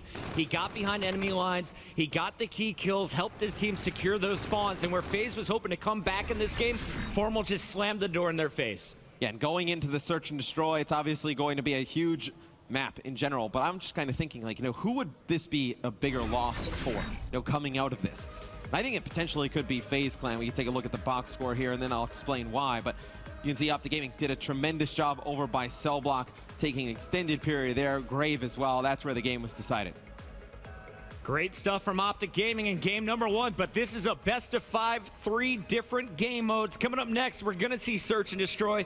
And give me the breakdown. Why do you think FaZe might have an opportunity to tie things up now? Oh, well, look, I think they're going to go back to that aggressive search and destroy play that they were so successful earlier in the tournament. They did not bring that against E-United. So I expect them to be a little bit faster, up and off the gaming's face. It plays to Zuma's attached playstyle. Hey, last time we saw Clayster here on the main stage, how many kills did he drop in that game 5? Oh, I mean, it was like 14 or 15, but it's still a loss. I mean, a loss is a loss. I mean, you saw a big play by Gunless in a 1v3 with Camo.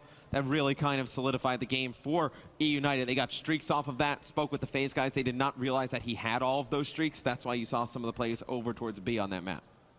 So FaZe Clan, they lost their last S&D. That was against E-United, though, in the winners bracket. Looking for a bit of redemption here against Optic Gaming, trying to tie things up before we get to Uplink. Your map, it's going to be scorched. The action is going to be up close and personal. Will we see any sniper rifles? We saw Formal with the highlight from yesterday. Yeah, I think maybe he brings it out. I mean, the way he's shooting today, I would let him do whatever the hell he wanted. I mean, he want to use whatever gun he wants to. I just let him go. I mean, he has been lights out all tournament long.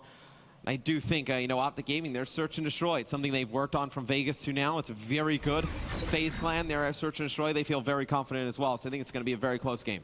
Formal's going to be going with the overdrive versus Attach's FTL jump. Other than that, we got a mirror match. I mean, we haven't seen great uses of FTL jump. We haven't seen overdrive really make a huge impact. I think overdrive, I know it's something that they've used last year, something they're a little bit more familiar with, as opposed to just throwing an FTL jump. Nobody really knows how to use that yet. So there is your rig draft. Also keep an eye on Zuma. Is he going to be able to slam the ground there with the shockwave? On the other side, using the reactive armor will be Scump. We've seen what he can do when he pops that payload. But the active camo, that's basically going to be your game winner if it gets to the late rounds. We've seen a guy like Clayster be able to get 2 camos in the same S&D game.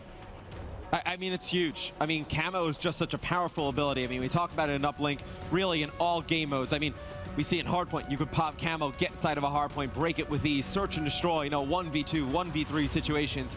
You're able to just use that camo ability and make, you know, hero plays for your team, just swing momentum in games. So I look to see who can get camo more.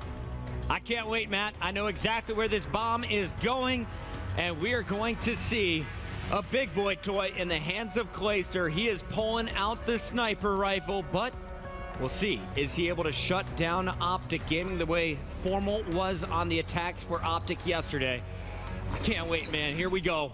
It's time. Clayster on your screen, pistol in hand, the bomb. It's moving to the top, and we're going to see Clay look for an opening pick here on the bridge. Yeah, and I love this decision by FaZe Clan. Yeah, I talked about in the match against E-United, they were not aggressive. You see, they're using aggression over towards A. Attach goes in alone. They need to have another player there to at least trade that out. Zuma gets there a little bit late. Now the man advantage stopped the game. And Clayster's getting tagged up. Formal long range picks up his 2nd kill of your opening round. Make it 3. Formal going for the ace, and there's the full flood. FaZe gets shut down. I tell you what, man, this is not the gaming team I would not want to play right now.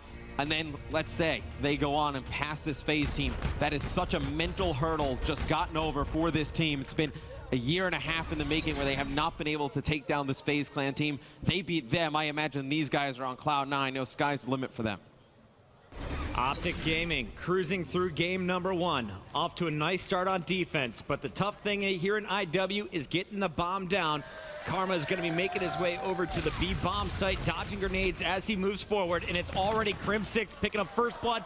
Formal's going to eliminate Zuma 4-on-2 already. You see Clay just trying to play his life here, waiting for the bomb to potentially go down. Then gonna spring out of action, try and make a play, but just look at the mini-map. All the arrows just converging on him. Scump just walks right in. He just opened Clay's mouth and shoved a K-bar in it. Yeah, that was not good. Enable's going to get taken out towards the mid. You have Optic Gaming taking the first 2 rounds. High fives all around. Karma talking with the team. You hear Formal making the calls for the next round. It's Optic back on defense. Last time we saw a pretty slow hit from FaZe as they tried to attack the top of the map. It simply did not work with the sniper in Clayster's hand. What strategy will they go with now? It looks like Clay, he's going to put away the ERAD in favor of an NV4. Attach on your screen with a K-bar, and Enable will be your bomb carrier. Yeah, it seems like the way they're playing this, at least at the early outset, they're going to try and get a pick here towards the mid. Maybe get one of the Optic Gaming players playing a little bit out of position here, but Zuma gonna fight that gunfight in the middle of the map, and Crim with yet another first blood. Back-to-back rounds, we've seen Crim draw first blood, starting things out 4-0. Attached, not gonna get anything. It's Scump shooting him out of the sky. 3-on-2, Optic with the advantage, Clayster and Enable. Still up for FaZe, and it's Clay on the flank. Gonna find one, outguns him this time around. Scump has been eliminated. He stays alive. That is the key here. He is behind enemy lines potentially for the Optic Gaming squad. He has one more guy towards the middle of the map. Crim wins that one. And this is the best first 2 maps I've seen Crim play in a very long time. Chris starting out 5-0 here in the search. He was very good in the Hardpoint. Optic Gaming 3-0. And that is 2 players 5-0. 10-0 between Formal and Crim6. A perfect start to score. You see Formal pointing over. That's right, Crim, set the tone, baby. I mean, those 2 guys are really how this roster kind of formed. I mean, if you remember towards the end of Advanced Warfare, EG's breaking up. Crim and Formal want a team with each other. They try and go to NV. Things do not work out there. They find themselves on Optic Gaming, obviously, with Scump. They have Nade Shot at the time. They swap him out for Karma. Eventually forms this just dynamic roster. Optic Gaming has every single trophy in their trophy case outside of the Call of Duty World Championship. Will they be able to add a Vegas trophy?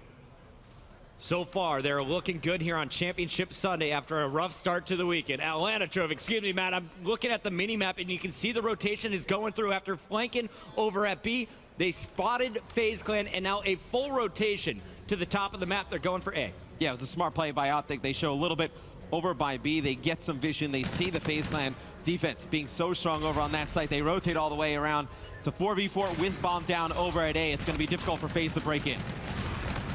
Formal's going to tag up Attach, but Zuma cleans up Crim. The slam coming down, not going to land on anything. Enable and Zuma in the feed, and Clayster will finish off round number 4. FaZe Clan is on the board, and you hear the FaZe fans out here in Atlanta making some noise. FaZe needs them right now. They got to turn this series around. Yeah, and the big thing that let them break in there was Formal's watching that door with an NV4. The first player slides in. He's able to take out 1, but that first player that slid in is able to pick up 2 kills there. Just evens the man count. Throws it in FaZe's favor. Then they just flood right into the site, and they're able to take out the rest. Nice team shot for the final kill. Your score, 3-1. After 4 rounds here in game number 2. If you're just joining us, this is a battle for top 4 in Atlanta. A huge impact on our global pro point system. The top 9 North American teams will be moving on to stage 1, and Optic and FaZe are fighting for the number 2 spot overall. You got Zuma on your screen doing some damage early against Karma. The kills are traded out. Zuma looking for a second, and there's a defender right on the other side of this wall. Yeah, he's going to be able to take him out. It's going to be Zuma working on streaks. He's going to earn that Scarab, and the rest of his team falls. We're going to get down to a one-on-one, Crim versus Zuma. And this is for the ace for Zuma. He's already picked up the first 3 kills. The last man alive, though, it's Crim6, who only has 1 death all game long. Zuma spots him. Crim is there, and Zuma's going to get the ace. FaZe is right back in it. It's a risky gunfight for Crim to challenge there. I mean, Zuma has him pinned, pre-aimed at the doorway right here. He's really relying on Zuma, missing some shots there. Pretty easy gunfight for Zuma to win towards the end. Picks up the ace. Zuma trying to keep FaZe in this game, now only down 1 round. Keep your eyes on that man. Kid Big Tommy, keep it rolling. Is he gonna get the payload out? Crim6 on your screen. 6 and 2. Attached with the donut so far in this game, Matt, but doesn't seem to matter. He's been kind of playing that role where he's the distraction, allowing his teammates to search forward. Karma on your screen, looking for an early pick. He's your bomb carrier. Streak's coming down. No kills, but that is going to clear out everybody from FaZe. Karma in a great spot here. They have no idea where he was. The Streak's backup placer. He's not able to get any visions. Scump follows that up with a kill on Zuma. It's then going to be Enable. Taking him out, though, you're going to see if Attach and Enable can make this play. Bomb is going to go down. They're going to get real close to Enable. Not going to be able to pick it up, and Attach picks up 2 quick kills, Chris. We talked about the donut. Donut no more. 2 straight kills, but he needs a third. Karma the last man standing. Karma, of course, clutching up the 1v1 to get here. It was round 11 versus Panda. This time, Attach is going to poke him in the back. Plenty of time to get the defuse. He didn't shoot at him for the first second. I was like, does he see him? Attach picks it up, though. Comes up huge in a big round where he was not playing at his best. And we are all tied up at 3 rounds apiece. Attach going to earn a Scarab there as well. Clayster back in this series. You saw him standing up, yelling to the crowd, trying to get his team motivated. It was looking ugly early on. And now I want to see, how does Optic Gaming react? You allowed FaZe right back in this game. Will they crumble, or will they push back stronger than ever? Look at Formal. He is going to be the player with the payload on the other side. Keep your eyes on this man. Zuma with the reactive armor can do so much damage. And you just knew eventually the aggression would pay off for FaZe Clan, and you see Attach going to draw first blood. The kills quickly traded out over by B. And Zuma coming on this flank as both players right in his line of sight, going to be able to melee the second. Fantastic flank there by Zuma, as FaZe has now gone up 4-3. How's my gun taste, baby? Let's take a look at it one more time. The reaction time, just incredible from Zuma as he lays out his opponent. FaZe has won 4 straight rounds. They have now taken control of game 2. In such a fast game, you kind of look back at what Zuma was in Advanced Warfare. Obviously, towards the end of the year, it was up for debate. Scump, Zuma, Attach, best player at that moment in time. Zuma looks like he's getting back into form. Formal on your screen. Overdrive available. Will not be using that quite yet, but the score streak comes out. He's going to be scouting the B bomb site with the Scarab. Not going to find anything. As you see on your mini-map, it's Attached, and the rest of FaZe Clan going for the long flank. They've been spotted, though, and Crim6 is going to be the first line of defense here. Yeah, I don't think Optic knows how many players are on this flank, though. As they take out Enable, now they realize that there's more than one. They're going to take out Attach as well. You see Crim and Co going on the hunt here towards the back of their spawn. It's going to be just Zuma, the last one alive.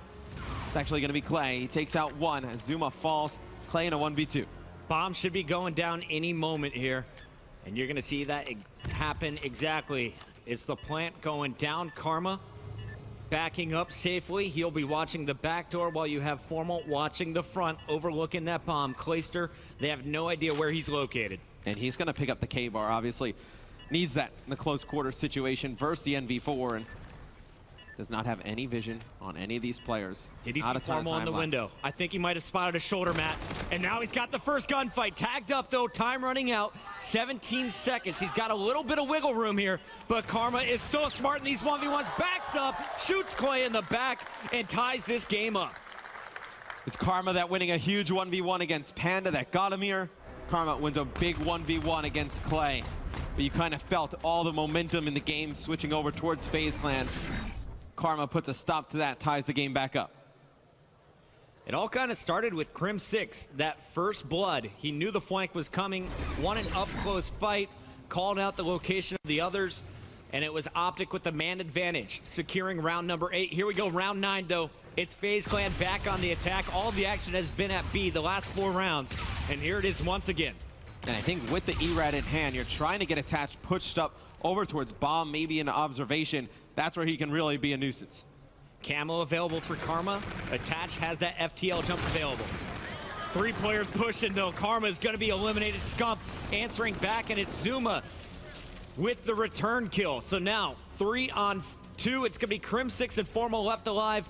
Formal, will he be able to get this next pick? He's looking at every corner. Did spot a player in that window. He sees one, but does not know if there's a player back here watching the flank, so needs to be very cautious. Not a situation you can see overdrive used yet. Maybe you get into a one-on-one, you're searching for the other player, you know where he is. Just general location. Maybe you see that ability used, but Formal trying to push up on the bomb, trying to draw some of the players out from FaZe. And shots are fired. He has given up. Clayster able to get the first pick. Krim trades it out, but there are just too many FaZe members. And FaZe, after starting down 0-3, are now on game point, trying to tie up this best-of-5 series at 1 apiece. With Optic Gaming's strong performance in Hardpoint, and then the great start to the Search and Destroy, this will be a real bad map to lose. I think you kind of let FaZe get some momentum, get some hype back into the game. You kind of lose a lot of the steam that you had coming into this one. Be a bad loss for Optic. Optic trying to force yet another round 11. How many of these have we seen from the green wall this weekend? Scump and Clayster trading out immediately. Karma picks up the second kill though, so advantage Optic. Smokes are down from Karma. Crimsix through the smoke finds Enable, and the last kill goes down. Round 11, baby. The really fast round as Optic pushes all the way into observation. They clear out the bomb site. The last two members of FaZe, they have to at least acknowledge that the bomb may go down. They try and check it. They get taken out quick. Atlanta, are you enjoying this game? Where are the FaZe fans at?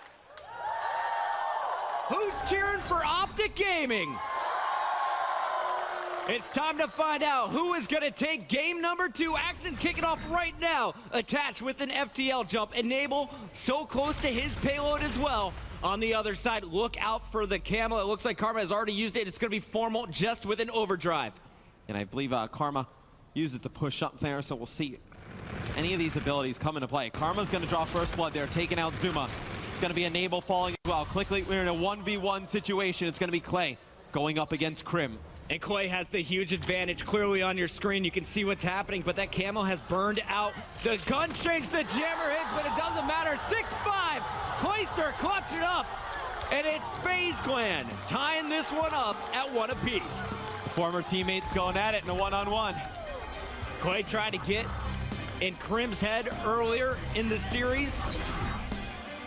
This time, gets the better of him. It's a battle of mental games, and that time around, it was just Clay with the better positioning. Tough spot for Krim to be in. It's a huge map for FaZe Clan. I feel like if they lose that one, this is a series that could potentially go 3-0 in Optic Gaming's favor, but that's a huge map for them to come back. Clay to win that 1v1 at the end.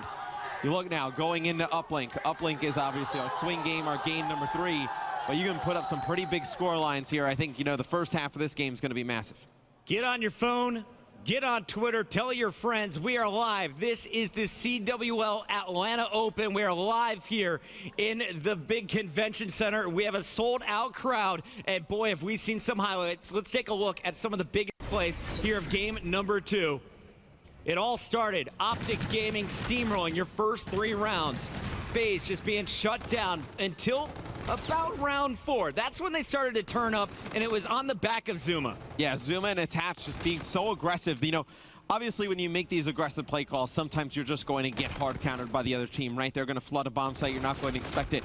But I like how FaZe stayed true to themselves, right? You know, they stayed with the aggressive play. If we're going to lose, we're going to lose the way we want to go out. And it ends up working out for them. You know, the aggressive play you see right here, Zuma's able to pick up 2 towards the end of that round, put them up 4-3.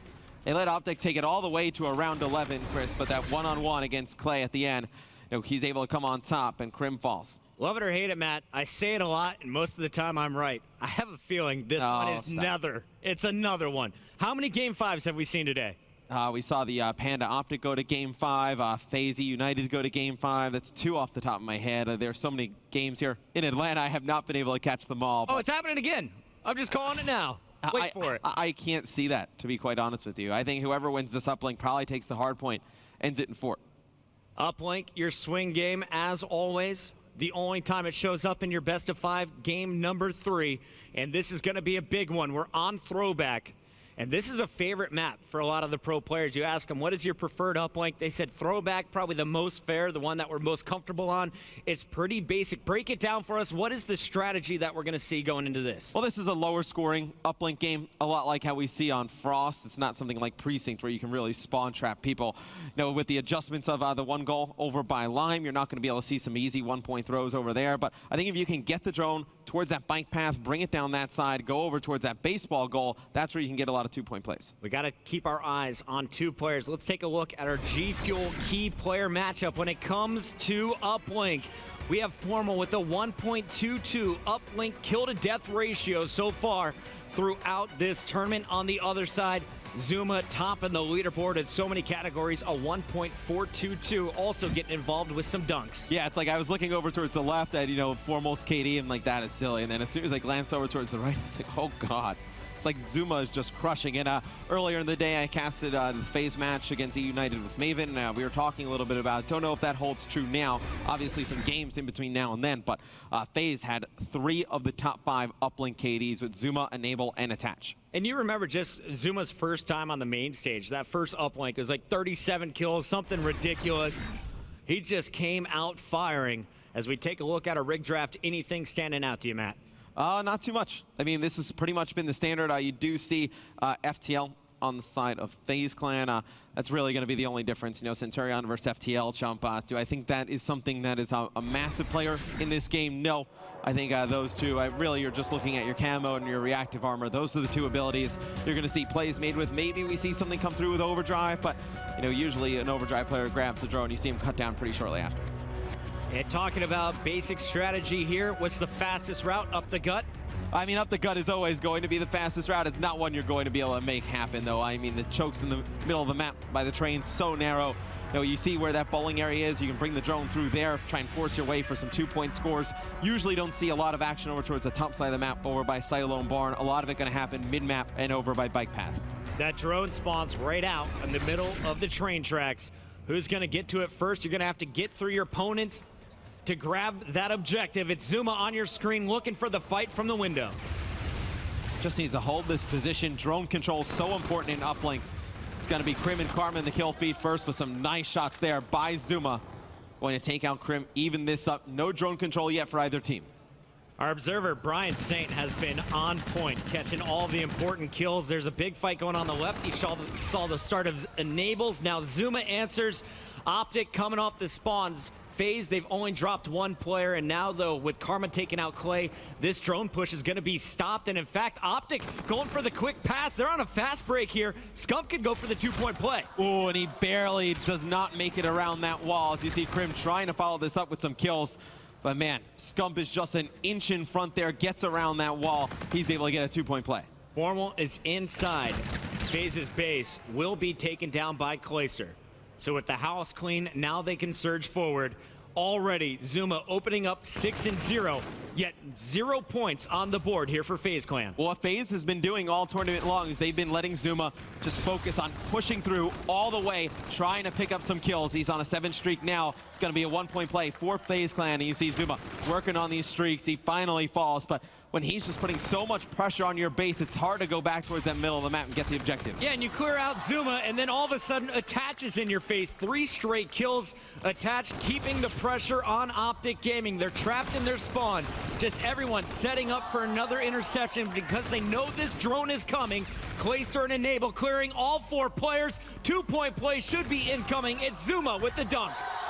It has not been good for Optic here at the beginning. Zuma has completely dominated this game with Enable. Enable has really come to life, and I feel like he's the one guy we don't talk a lot about on this FaZe roster. We talk about Clay with the great leadership, and Zuma and Attach, how good they are, up close, but Enable kind of gets lost. Very talented player. Scump here with a 1-point throw, not gonna connect. So that is a 1-point miss there for Optic. They miss out on some points earlier, albeit it's not really their fault.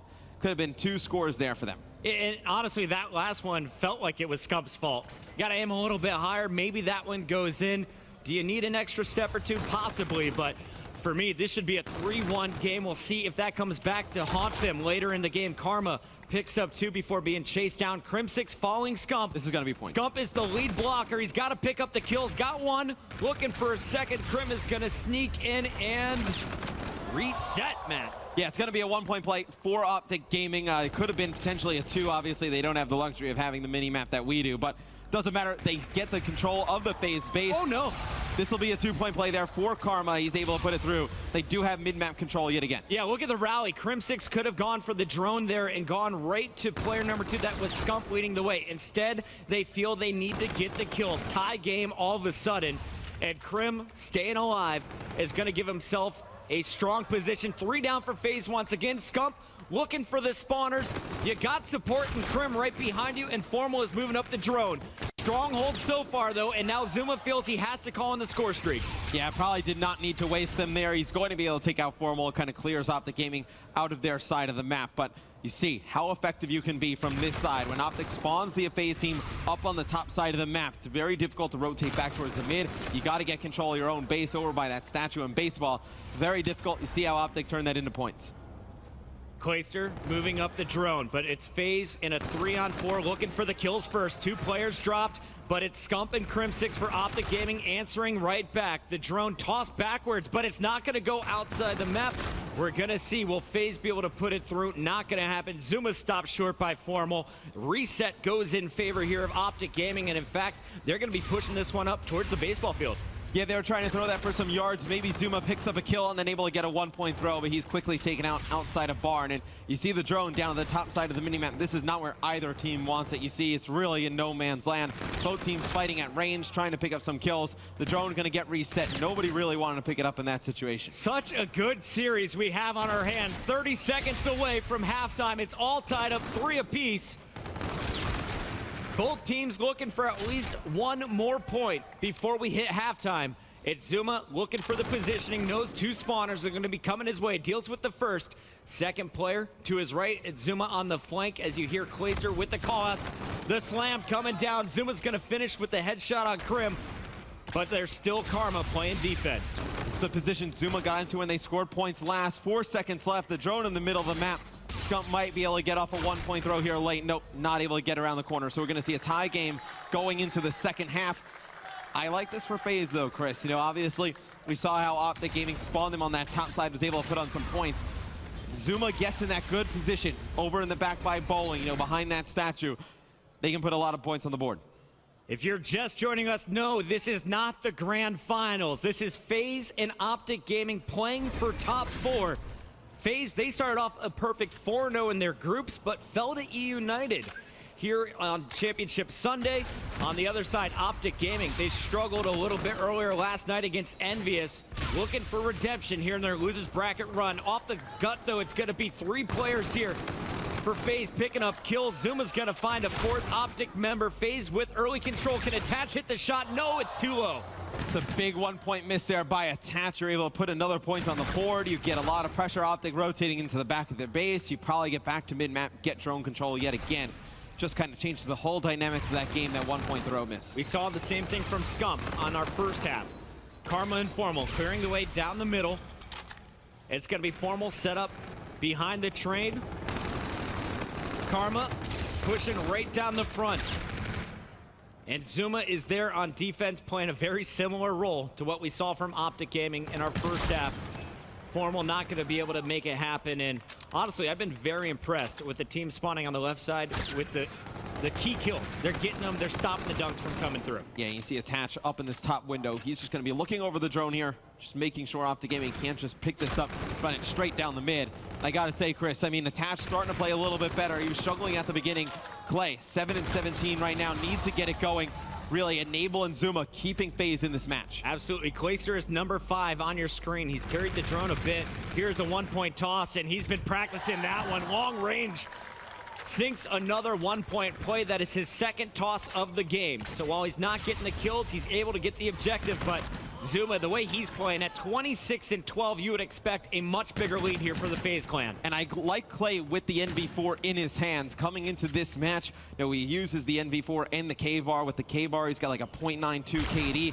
With the NV4 in his hands, a 1.02. So significantly better with the NV4. Slows his playstyle down a little bit. Able to get back a little bit to what we're used to seeing from Clay. Shout out to our production team as well as our friends from Colorado doing the stats backstage. There's a 1-pointer from Scump. We're all tied up. You got to remember, it's just the 1-point misses we've seen. 1 from Scump, 1 from Attach.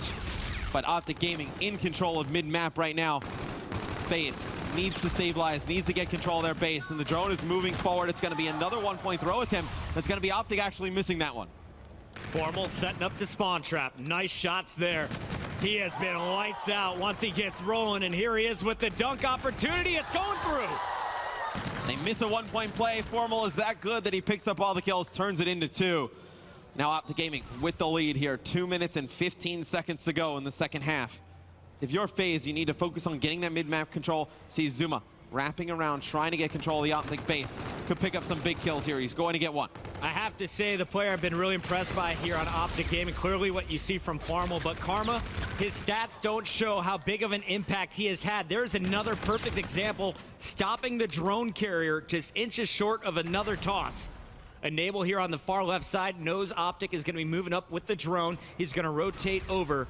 And when he does, he's going to see all kinds of action. Player called out in the window. Enable's going to try and sneak behind. Zuma already picking up the kills he's looking for. Yeah, it's 2 kills in favor of FaZe, but it's going to be Karma and Scump on the defensive side of things. Picking up kills around the drone, locking it over here by Bowling. This is some big kills for FaZe. They're going to fall here as Attach going to have to back up. Has FTL jump. Don't really know when he's going to use it. See Krim going to fall here. Attach in a power position. Going to pick up another one. 2 big kills.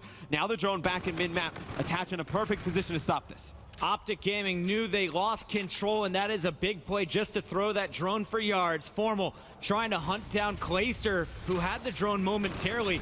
Zuma's still alive. Finally going to be cut down.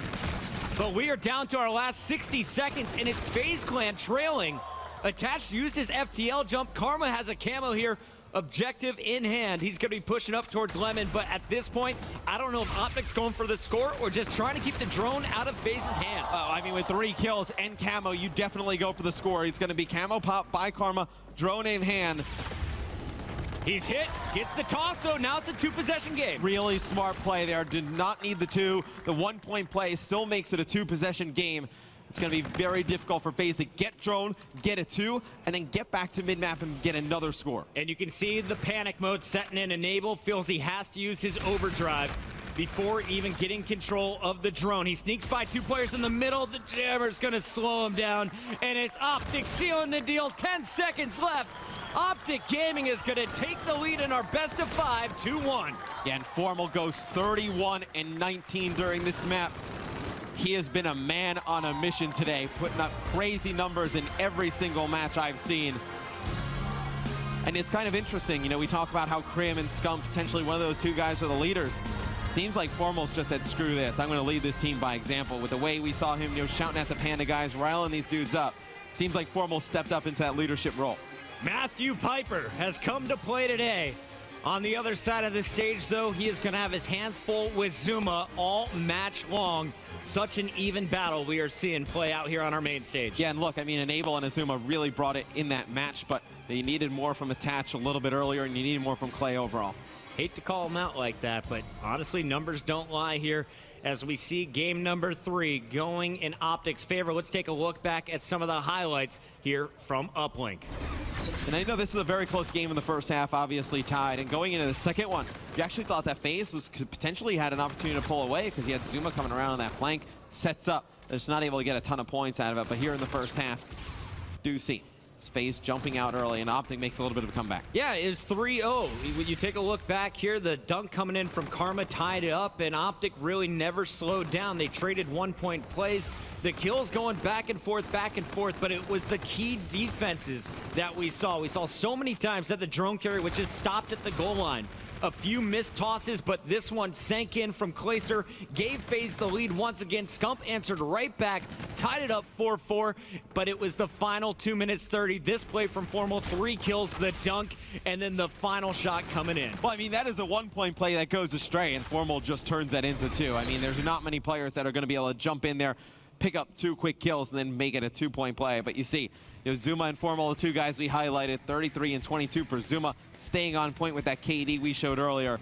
Formal, he's just been silly good today. He's like, oh, you got a 1.52, I got a 1.22. I'm going to catch up somehow. That game, a 1.63, just 19 deaths and 31 kills for Optic Gaming. Very impressive stuff from both of the Slayers. Yeah, no, I mean, no, Optic Gaming, 1 game away from beating this FaZe Clan team, which has never happened before. When this Optic roster has gone up against this FaZe Clan roster, FaZe undefeated. 5-0 is FaZe in this rivalry with the current lineups. We'll see, will they be able to make it 6? Currently, they're trailing by 1. We'll be right back after this.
We are back live from Atlanta. This is the CWL Open, and Optic Gaming is just one game away from securing a top 4 finish here in our second major event in North America for IW. And look, it's a huge win for them. A lot of people thought they would just kind of bow out after they lose to Envy, but they're trying to get all the way back to potentially another rematch with Envy, depending on what happens with Envy United.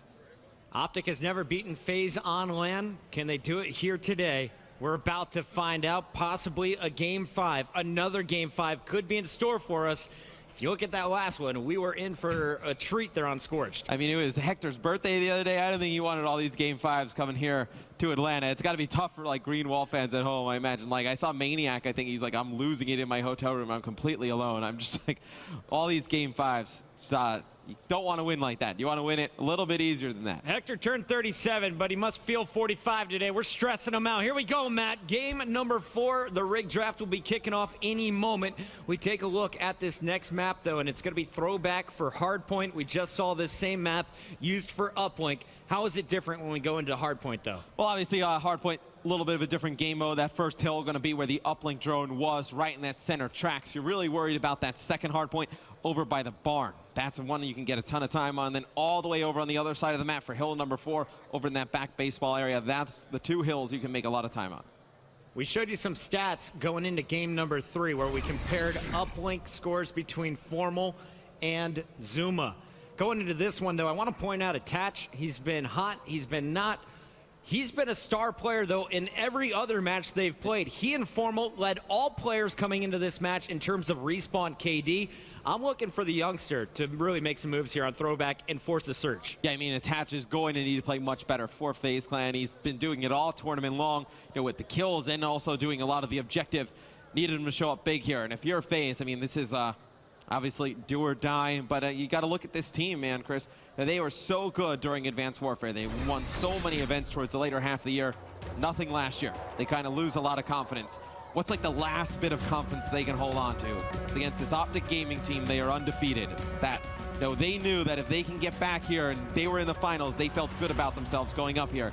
A loss here hurts this FaZe team a lot. FaZe made a similar run back at Vegas. It was eventually Cloud9 who stopped them to move on to the grand finals.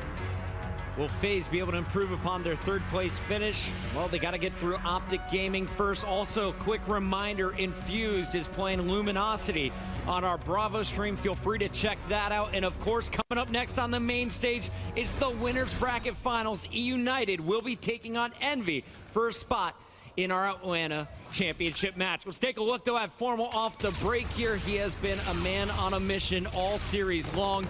First blood and second blood, though, going in favor of FaZe Clan, and it's Zuma leading the charge. Yeah, so Formal's job there is trying to lock down the spawns for that second barn Hardpoint, and just like that, FaZe rolls through. They get control of the hill, and they get control of the spawns, spawning Optic all the way across the map. Clay picks up 2 quick kills, put some nice shots there in Formal, not able to finish it. K-Bar versus NV4, but ooh, those are not good shots there from Zuma as Scump. Just absolutely there from Zuma as Scump. Just absolutely turns and burns them. Optic gets control of the hill. They do not have the spawns to the next Hardpoint, though. Zuma used all of his good shots on that opening break. He was the man picking up 3 of the 4 kills. Karma, though, causing problems. Just took out their 2 Slayers, Attach and Zuma. Clayster is going to answer back on Crim 6. And now it's the peekaboo battle. Formal helping out Karma as Optic continues to score. 5 points remain. It's going to be about 27 to 18 as this hill rotates. So Optic was so dominant in that first Hardpoint because you saw it was Formal, Crim, and Scump were all going at one time. Right now you got Crim starting out 0-3. I believe on the first night he started out 5-1, really playing well.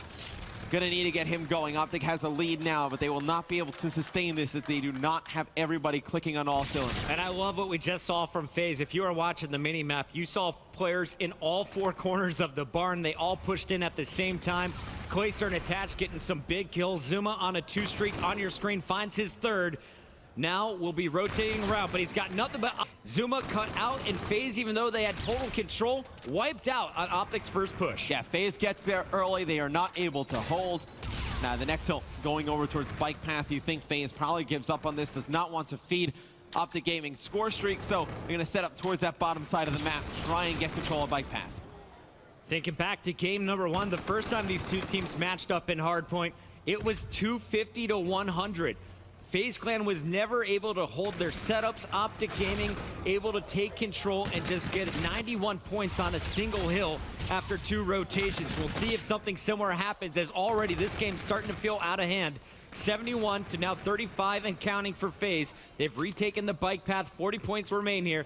But Optic, they have just been so good on their retakes. And Zuma working towards more streaks. You're going to see him get a kill with the Scarab there inside of the hard point. It's going to be FaZe racking up a lot of this time. And if they can get this back within a 10-point game, potentially tie this up, they hold this spawn going into the baseball field, they're in a very good spot. And this is a big contest coming in from Scump. That's 15 points that he stopped FaZe from getting. Zuma's going to jump up, find 2. And they will continue to score now, 71 to 55 and counting. It's smart play, maybe intentional or maybe not, but Attach actually lets Zuma get back into the hard point, and he picks up all his streaks from those points being juggled back and forth. So may not have been intentional, but just the way they kind of positioned themselves there gave Zuma those streaks. And talk to me a little bit about those streaks. Trinity Rocket Bombardment, basically used by all players in this lobby. When do you want to calm down if you get them? Oh, well, it's huge for the second rotation of hills because you're able to just break bike path if you want, or if Optic Gaming takes control of baseball here in the back, you're going to be able to break that with ease. You don't need a full rotation over there. Those are going to be huge later in the game. Action continues here on our main stage. This is game number 4. FaZe has taken control, 84 to 74 here for Optic Gaming, but it's Optic set up in the baseball field. As I say it, your kill feed turns all red. Zuma finds Formal, the last man with his score streaks, a second one on Skunk.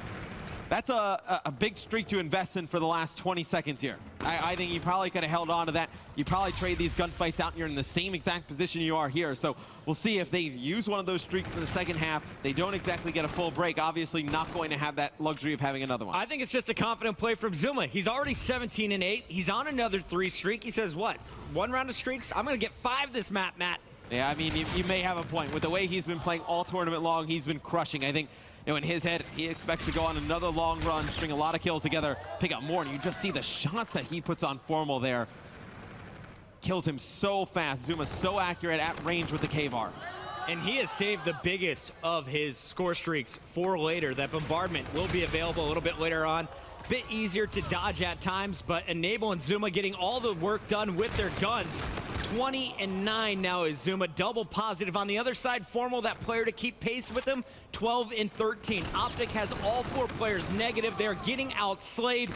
What a turnaround from FaZe in the last 3 minutes. Well, I mean, the difference between game 1 and game 4 here is, you know, Formal's still there. Obviously, you know, not that positive like we saw in game 1, but you know, you have Crim not playing as well as he did in game 1, and same with Skunk. Skunk at 9 and 16 right now. Optic may be feeling a little bit of the pressure despite being on match point. They are not playing with the same amount of energy that we saw earlier. Attach, picking up Crim 6 is going to be causing problems, trying to get behind enemy lines. Meanwhile, the flank is coming in from Clayster. This is good for Optic Gaming, though, because they can take a ton of time on this hard point. You can't really use the streaks to break in, because obviously Barnes so close quartered. But Clay just walks in, takes out Scump. It's a nice shots here in the back on Karma, and I do not know how that happens. FaZe just walks right into the barn, takes it right from Optic. They were so worried about Attach, and then when Clayster got behind him, they ignored Attach, who picked up his second kill, and it was a full sweep. You have all 4 players up here for FaZe. Optic Gaming is going to be sending 3 from the front. The flank is late here from Crim 6. Will Optic be able to break, though? Yes, 3 straight kills. It's Formal inside scoring. And now you're going to see the rotation going over towards bike path. Only 10 seconds left here. If you're Optic Gaming, I think you got to get one of these guys to figure out how to get some streaks. You know, juggle the hard point back and forth, earn some points, pick up some kills. If you can earn some streaks over by bike path, you can get those, use them on baseball, and you can probably split that time. Patch going up top on the bridge. Finds 2 players. Grenade goes down. Knows where the 3rd is. Right there, you saw all the kills going in Optic Gaming's favor, but Attach doing a good job just contesting it for the time being. Optic Gaming racking up score. They need to push these spawns out. It's a big kill there by Scump. Needs more teammates to just keep pushing straight through bike path. They need to get control of that back baseball area. And what Optic was able to do last time FaZe had control was send 1 man just to contest, to stop the scoring. Looks like FaZe this time around is just going to be able to break through. Karma trying to stay alive. So that push all the way around by Enable has actually spawned Optic out towards the right side of your minimap, and that's exactly where they want to be. So Enable trying to get a pinch, trying to get control of bike path there, ends up spawning Optic all the way across the map. The big kill is going to happen on the top side where Clayster's coming from. Big fight for Clay. His opponent has no idea where he is, and he still loses the fight. Scump using the cover, able to pick off Clay. And I hope that doesn't get into Clay's head. He's got to ignore that, just come back fresh because Optic now has control. Oh, and you see 2 kills by Zuma with the streaks, but all of his teammates fall here, so the other going to get nothing with these streaks. Optic still holds on to the spawn. Looks like another big kill has to come in from Clayster here as he's trying to wrap all the way around the back. It looks like Clayster at times is just trying to do too much. He's flanking, but he's running into multiple opponents.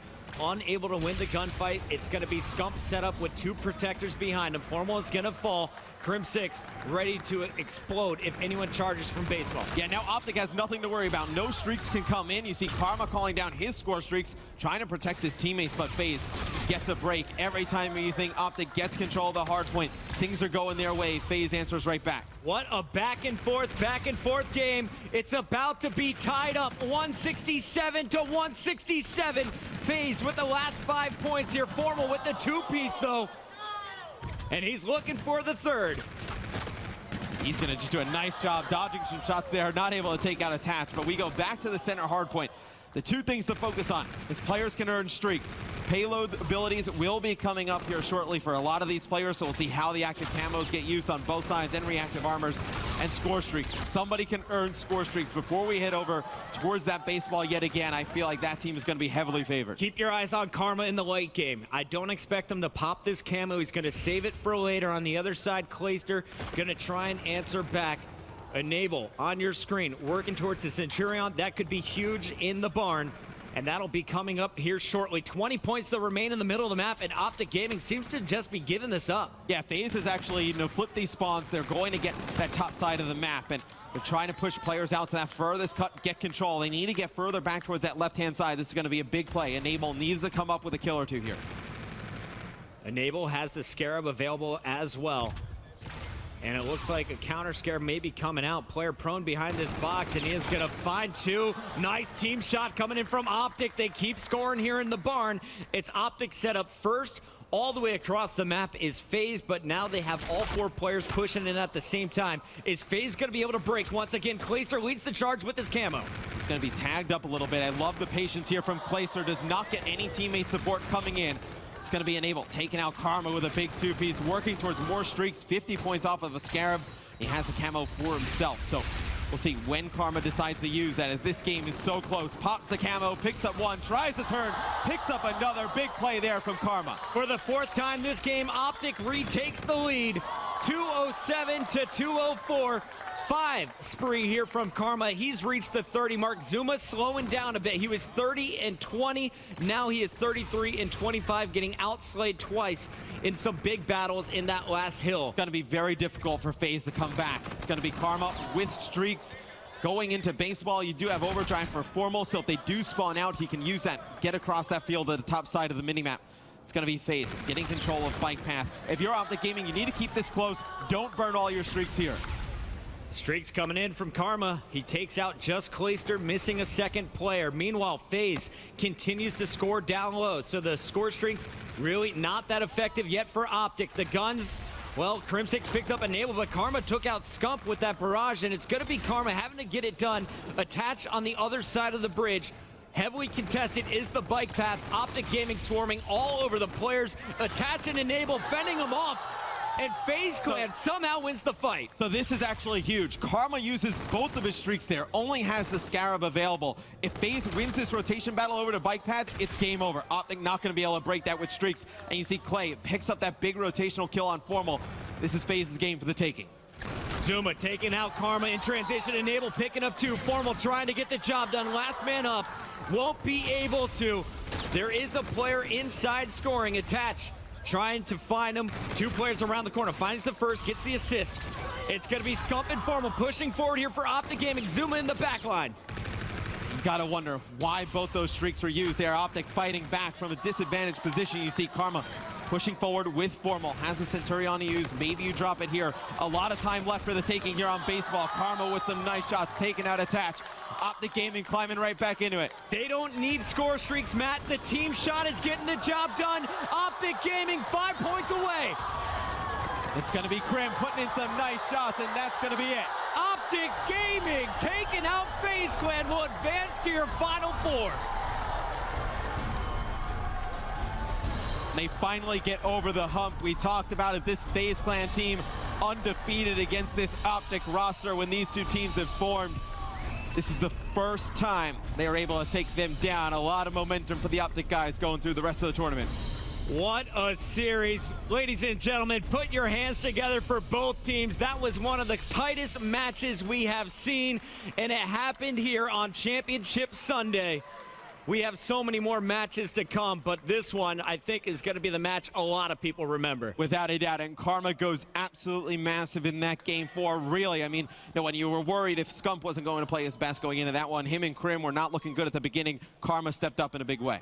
Matt, when you look at this match, who's your MVP of this series alone? Oh, it's difficult. I feel like, you can definitely say Formal. Definitely looked very good in that matchup. Karma, though, in that game 4 really gave them a lot. Fantastic stuff from both of these squads. We'll get a chance to talk to the players here in just a moment. To remind you here on the big picture, this is a losers bracket match. Up next, Optic Gaming is going to have to get through either Infused or Luminosity. Meanwhile, we're going to turn our attention on the main stage to the winners bracket finals. But before we get to that winners final, let's take a look back one more time at this series, starting with game number 4. Here's a look at how it all shook out. Optic Gaming, 105 points in the barn, and most of those came, I think it was a 45-point chunk in that last rotation. And that's huge because there were 2 times where FaZe actually rotated early and they had control of the spawns for barn. So Optic able to break that swing a lot of that time in their favor, and you see Karma 39 and 26. Huge game for Optic Gaming. A 1.5. Zuma played his heart out in this series, topping the leaderboard in almost every single game.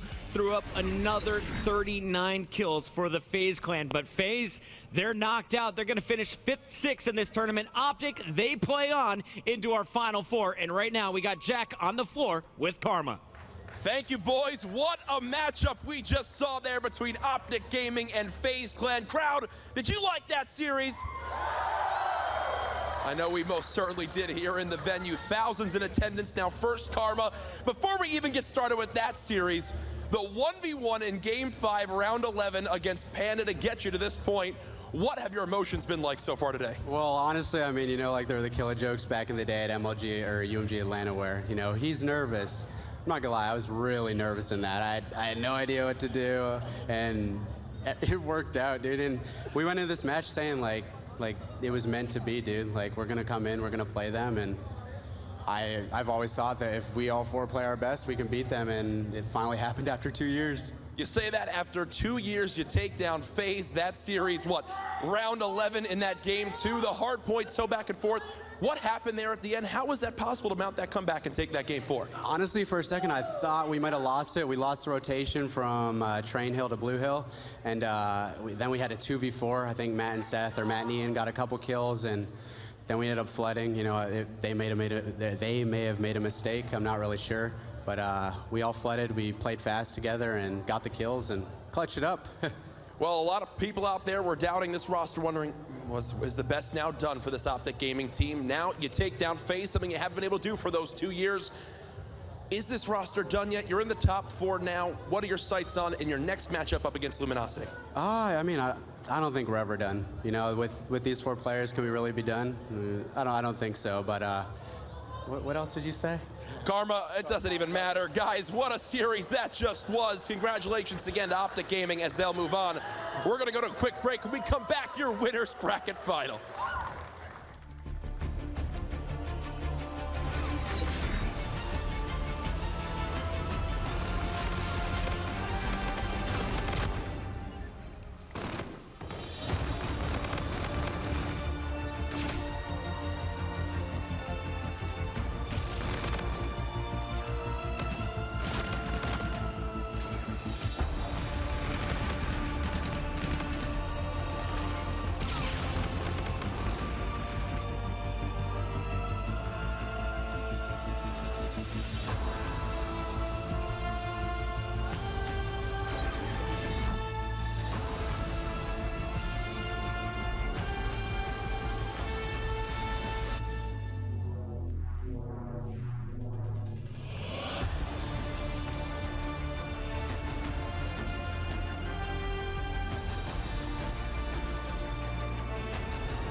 Welcome back, ladies and gentlemen, to the Call of Duty World League presented by the PlayStation 4. We're here at the CWL Atlanta Open. And what a matchup we just had on that main stage. Optic Gaming versus FaZe for the first time in 2 years. Optic Gaming get that sweet, sweet revenge. It's got to feel pretty good for them, right, Mark? And they did it, winning 2 Hardpoints, something we critiqued big time coming into this matchup. And finally, you saw some resurgence out of Karma, one of the players we had a lot of eyes on, went huge in that game number 4. But really, they still have a lot of matches left, a lot of good teams still left in the tournament. I mean, speaking of those matches, let's take a look now at our losers bracket and show you just where kind of all those teams have filled in. Obviously, there was more games going on the side station. Memo, I know you were watching that Team Infuse versus Luminosity game, and you can see there, Luminosity did come out and win that one 3-0. We'll touch on that in just a little bit. Meanwhile, Optic Gaming, they progressed through with a 3-1 victory over FaZe. That sets up an Optic Gaming versus Luminosity matchup. And I mean, Chance, who'd you take in that one now? It'd be hard-pressed not to pick Optic after the performance they just had, but at the same time, Luminosity has looked pretty fantastic. I mean, they crushed Infused. Wasn't even remotely close. It was a pretty damning 3-0, if you will. I think Luminosity actually has a pretty good opportunity to pull this off. I think Optic, they had a pretty good map set going against FaZe. I think that breakout Hardpoint was about the best map they could possibly hope for. So, again, I think it comes down to the maps, but honestly, I don't think they're going to be able to take 2 Hardpoints off of Luminosity. They have looked way too strong in the respawn. Just kind of talked about that last Hardpoint that we saw on main stage, Merc. It had all of us kind of sat there going, wait, what is going on here? It was just crazy kind of last couple of hills. I mean, what went wrong, I guess, for FaZe, in your opinion?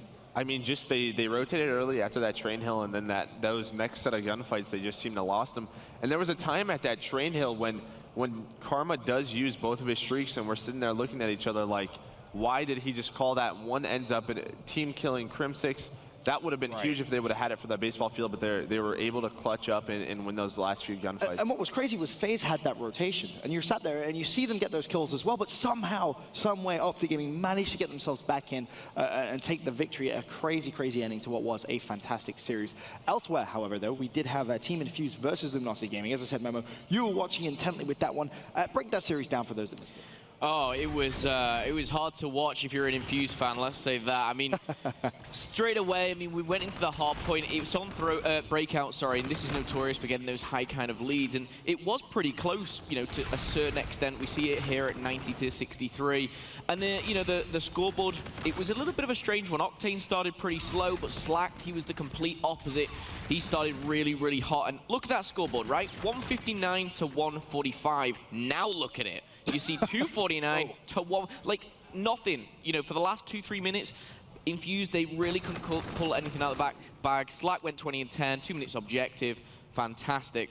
Search and Destroy Scorch, though. This started again very nice for Luminosity. Octane with a big 3-piece. Round 2 and 3, we saw Infused tie it up, but the same story. It's what? 2-2, it ends 6-2. Luminosity just step it up a gear. We head into Uplink, and it doesn't stop there.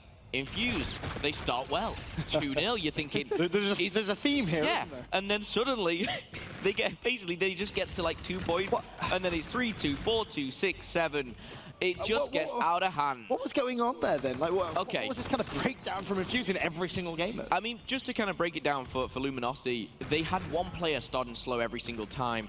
On Hardpoint, they had, it was Octane again. On Uplink, Octane started 0 and 7 on the Uplink itself. And I was like, how are they still winning? It was like 4-3 at the time. Octane finishes 23 and 20, positive, so he really brings it back. Slack, though, 31 and 20. That's not the first time this tournament we've seen Slack going off. He's a dangerous man, and I think Optic should be scared of him. Definitely can be a very big threat, but congratulations to Luminosity. They, of course, now progress through where they will meet Optic Gaming in that losers bracket. But briefly, Chance, I just want to get your opinion. Obviously, a lot of people coming into this event said, oh, you know, the European teams, no, they don't deserve spots in pool play. I mean, I feel like they've earned it, have they not? I mean, that's kind of the expected result, right? We saw at Champs there was 2 top 8 placings, and that's exactly what they saw today. A little bit farther down, obviously not the 2nd place, and I think it was the top 8 last time. So slight fall off from Champs. Whether or not they earn the spots, I think it's really tough to say, because the #1 seed, Orbit, I don't even know what they place, like top 24 or something along those lines. So it's really a bit of a mixed bag with the Europeans, but I think it always is. But I mean, now this is 2 tournaments in a row, 2 top 8 finishes, so at least a few teams deserve to be here. Yeah, I think as well, I mean, call it bias or whatever it may be. I see the 6 European teams that were put into pools, which is 16. They all finished top 16.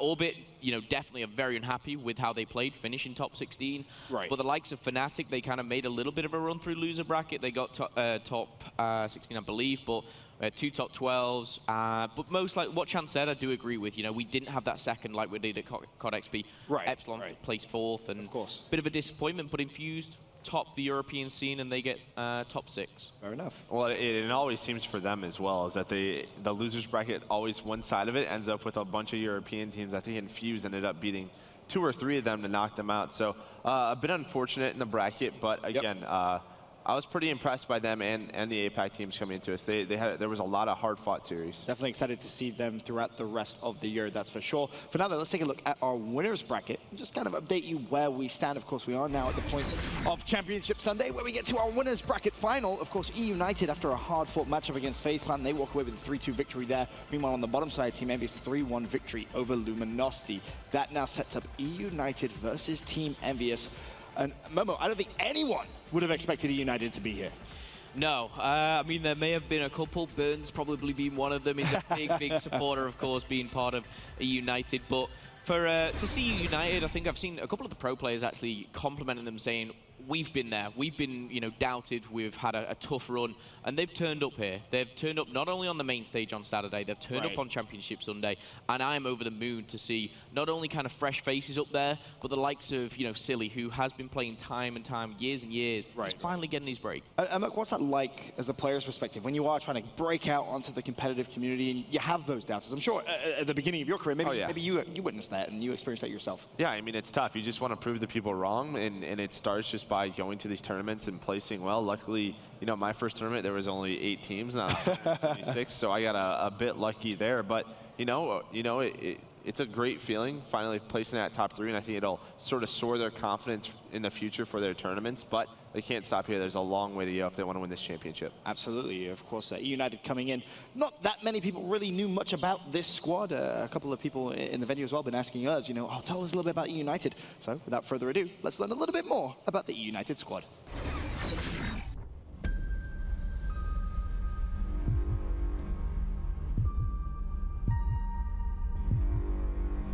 The C United team has been doing incredibly well in the 2Ks. They continue to impress. It seems like a lot of players, though, and fans in the community don't know if they have what it takes. They've been referred to as onliners, warriors. I don't buy it. Anyone I've followed from any competitive FPS, if they come in strong online, if they're showing it consistently online, trust me, it's just a matter of time, a matter of experience before you're seeing them do it on LAN as well. What I love most about United is the potential of this lineup. You have Silly, who's always been on the cusp. He's had huge games, a lot of highlights, but he really hasn't seen those tournament victories. But he's surrounded himself with some young, hungry guys. Arcides, Pristini, the twin brothers. This is a young, hungry team with nothing to lose and everything to prove. I wouldn't be surprised, though, if you see this team somehow finish in your top 8 and even make a run for a top 4 if they're able to pull off an upset in the winner's bracket. United not slowing down an inch. Of course, there are a little bit of a look and insight into E United, and you can see a couple of the guys expect them to do well. I don't think anyone expected this well, though. No, not this well. I sort of expected maybe a top 8 finish, but I mean, they proved a lot of people wrong. And then on the other side, you have Envy, and I don't know if a lot of people expected them to be in the winners bracket final. I know I did, Ben, but I don't think really people projected them to be here.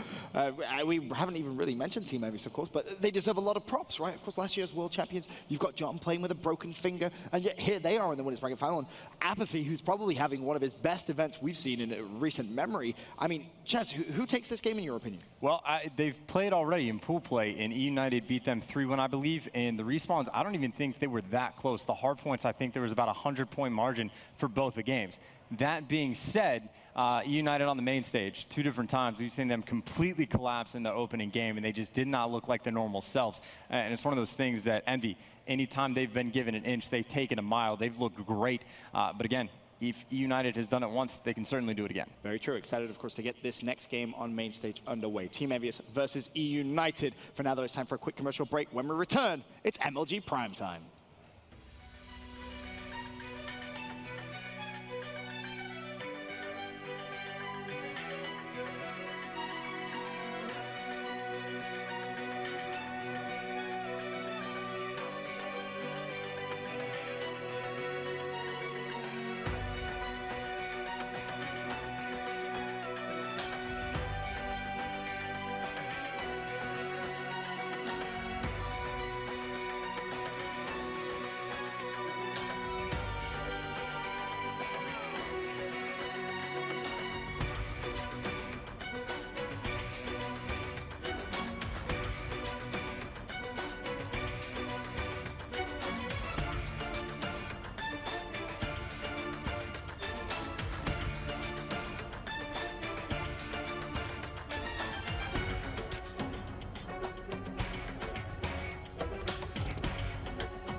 is prime time. We are live from the CWL Atlanta Open. Oh my God! You know, a great showing from both of these international teams in a very tough pool. The breakout superstar, the up-and-coming player in Gunless. All four dead on Optic Gaming. It's John saying, get out of my lobby. It's not about FaZe versus E United. It's about E United versus everybody.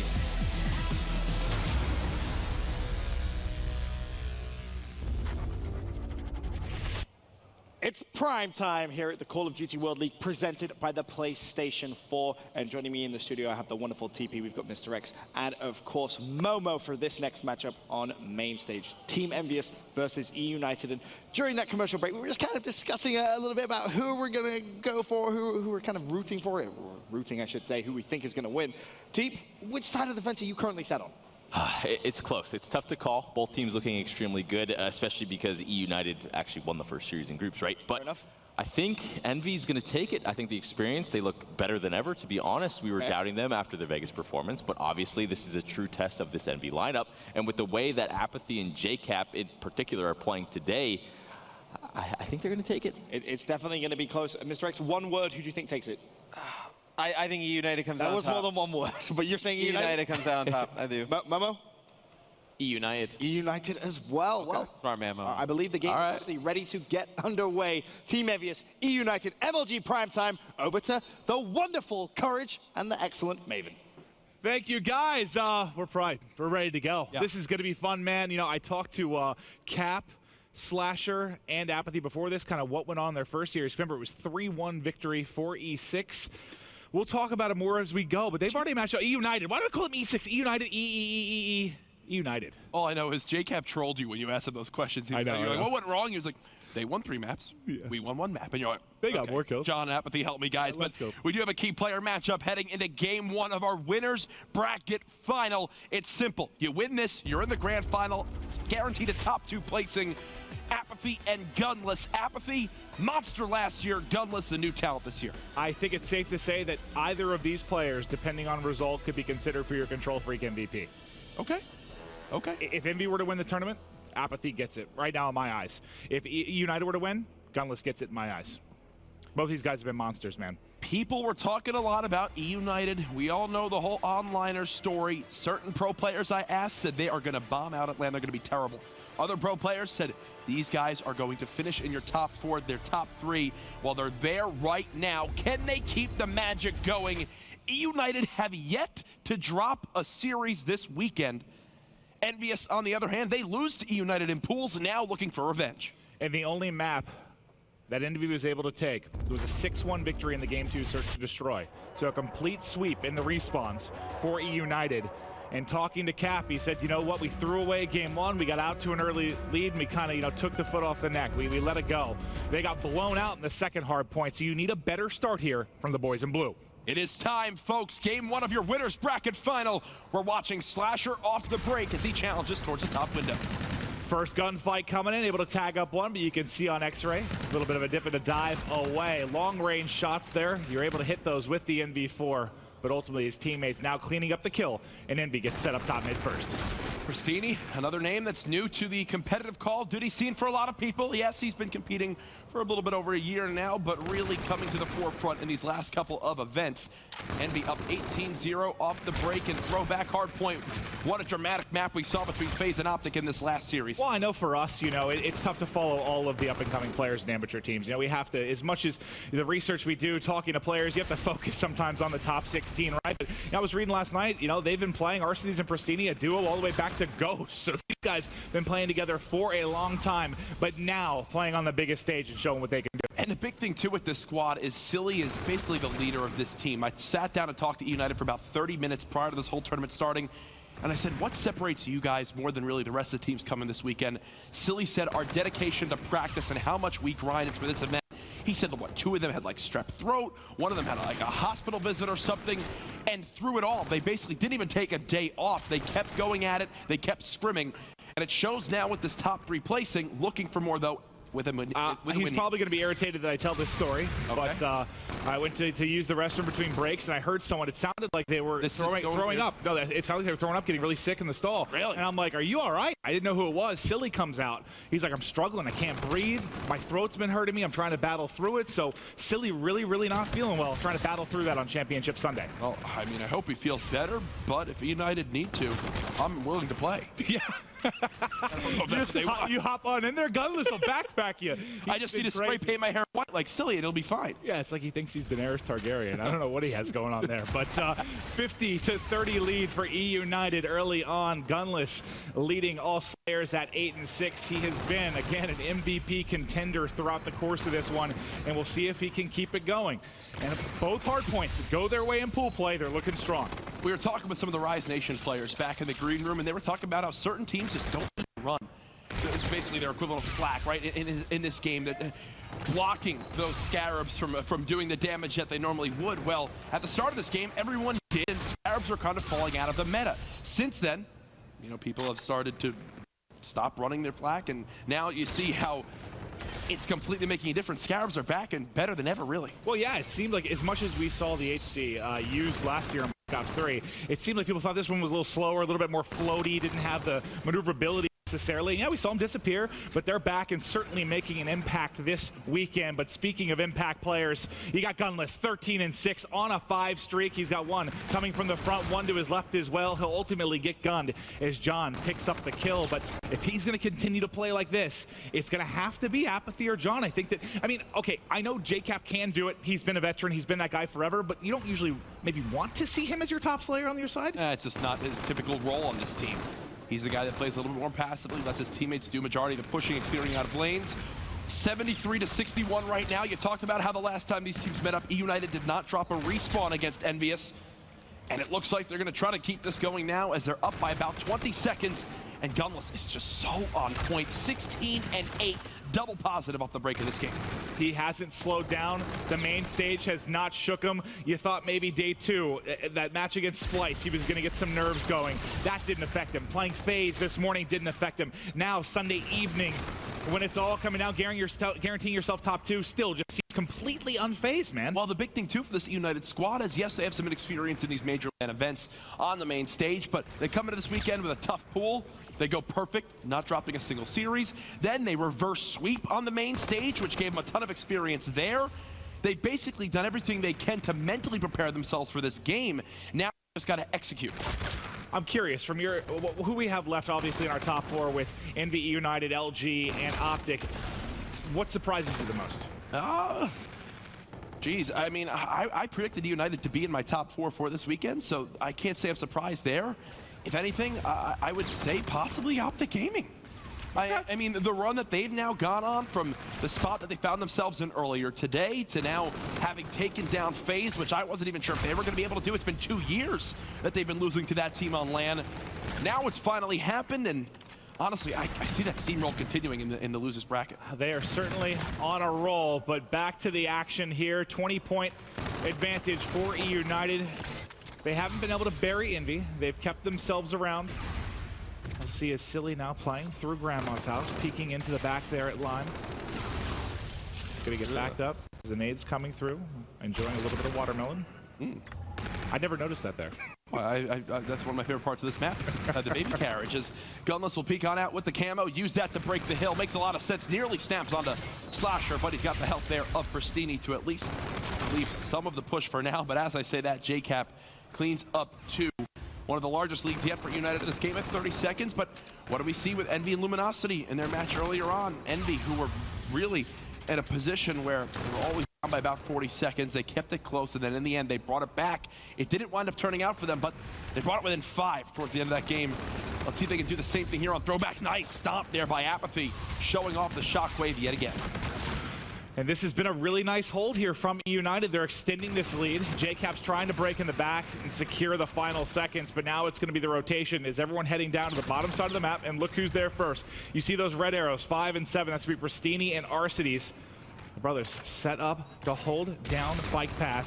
Pristini watching the lower side, saw a shadow for just a second, peeks the corner, nice play, tries to dip behind, not able to find the second kill there as Envy gets a bit of a break. You still see that was Arseny's kind of hanging around there, lurking a bit, but finally ends up dropping. Yeah, I don't think they were expecting that pitch to come in. He actually had a player top ticket, a player hitting from middle, and somehow one player from Envy sneaks to sidewalk to at least contest towards that hard point for the moment.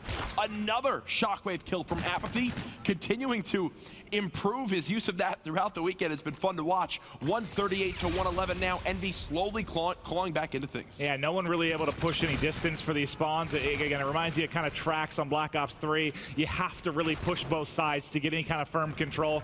So it's just been a back and forth bloodbath. But take a look at the minimap now. You see 8. That's going to be gunless at the top of your map. You have 5 Arcitys rotating over as well. They're set up now for the statue, for baseball field, where you can rack up a lot of time. And this couple hard points in a row where we've seen the early rotation from United, and it's been paying off. And they're in a beautiful spot. Arseny's getting a little bit ahead of himself there, peeking outside that bowling area, but thankfully his teammates still have that blue spawn. Look at the top of your minimap. Red arrows continuing to supplement this hard point. Finally, one player does spawn on out, so it's going to be Arseny's by himself trying to hold off Envy. He gets 2, and that's the magic United have had all weekend, Maven. Yeah, I mean, if he loses that gunfight, it turns into what, kind of a 2-on-2 as they're sprinting towards the hard point. Yeah. But by him winning that, it delays the 4-man push from Envy. Now they're trying to fly in, but they're set up and ready to attempt the hold up. Only one player remaining, and Gunless has gotten it done. This has been a flawless hold thus far at Statue. Gunless and Arseny's there in a 2v4 scenario, somehow wipe out all of Envy. Look at this flank. They're even keeping it close. They've got FTL jump now ready from Silly. United at the end of the second rotation will be up by 70 seconds, continuing to show their hardpoint prowess this weekend. This would be 3 hard points in a row over Envy. Where are they going to find the wins? I mean, S&D, they did it in the first series. You're going to have to do it in Uplink as well. I believe we're going to Frost. And one thing Captain Say said they're weak at Frost, but they played it 4 times this weekend. So you got to improve, right? Yeah, they definitely have to. Another thing as well, Envy, I think, still undefeated in Search and Destroy, right? So, I believe so. That's the silver lining if you're a Boys in Blue fan, is even if you do drop this hard point, you've got that to fall back on. I mentioned it a few times today, but it's so rare to see such an incredible stat line like that. Apathy with reactive armor. Where does Envy begin to come back into this one now? John, 19 and 27. He had a slow hardpoint start to the series earlier today, now happening again in this game 1.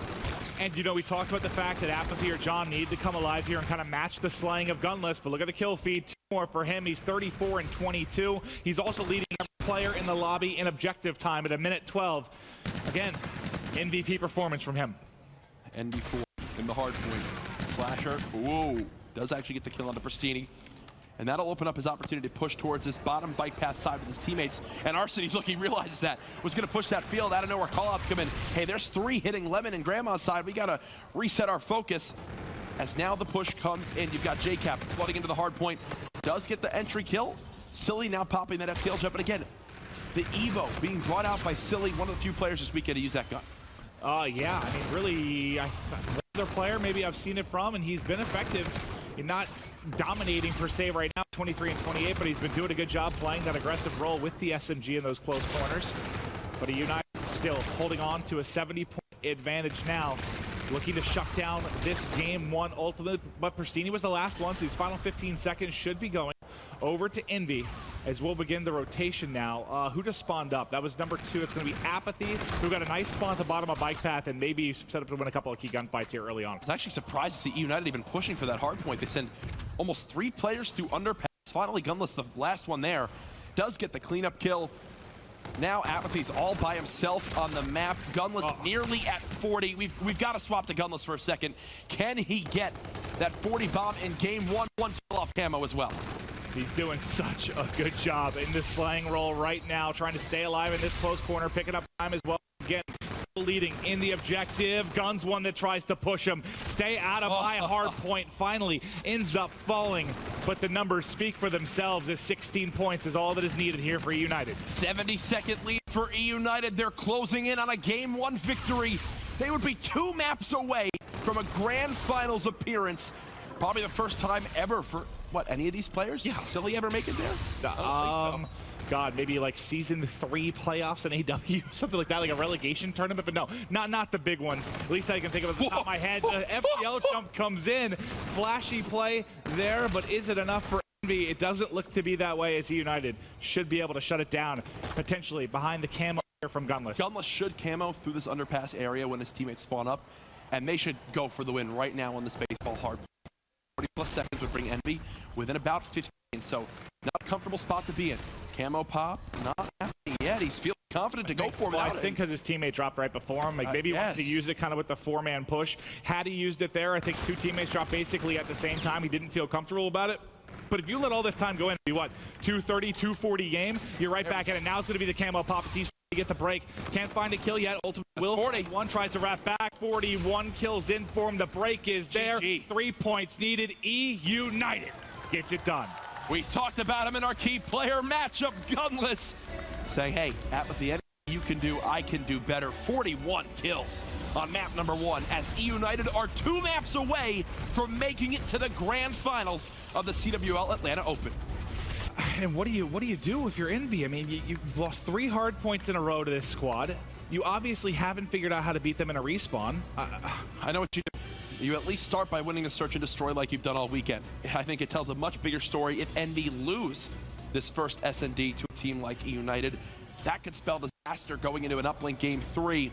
A 12-minute long game there with really a huge performance from Gunless and Arcides. Again, these 2 players continuing to stay white hot.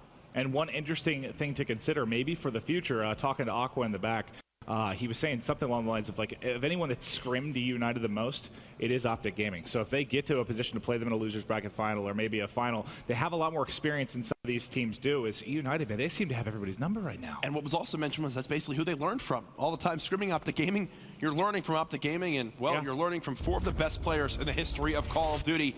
Here's your MLG primetime replay of map number 1 as it started off with Envy again, doing what they can to get any little bit of time, but as the game went on, it was just E United continuing to expand on this lead.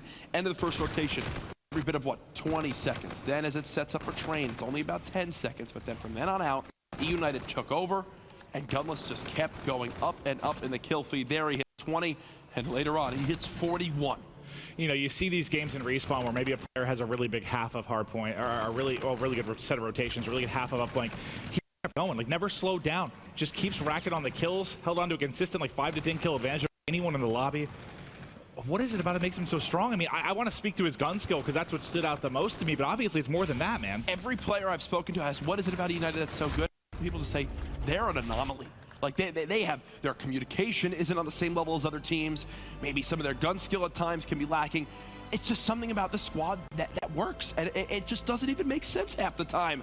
Here is a look at your Hardpoint breakdown. Maven, biggest things that stand out for you. I mean, Barn, we saw it a lot as Envy was desperately trying to fly in and get the break. You crushed them there, and not only do you beat them inside a Barn, but you also win that battle. It seemed like whenever Envy would get the break, there was like 15 seconds left, you'd see E United spawn out, and they'd be set up for Bike Path as well. They rallied those 2 together beautifully, and that's where the difference came for me.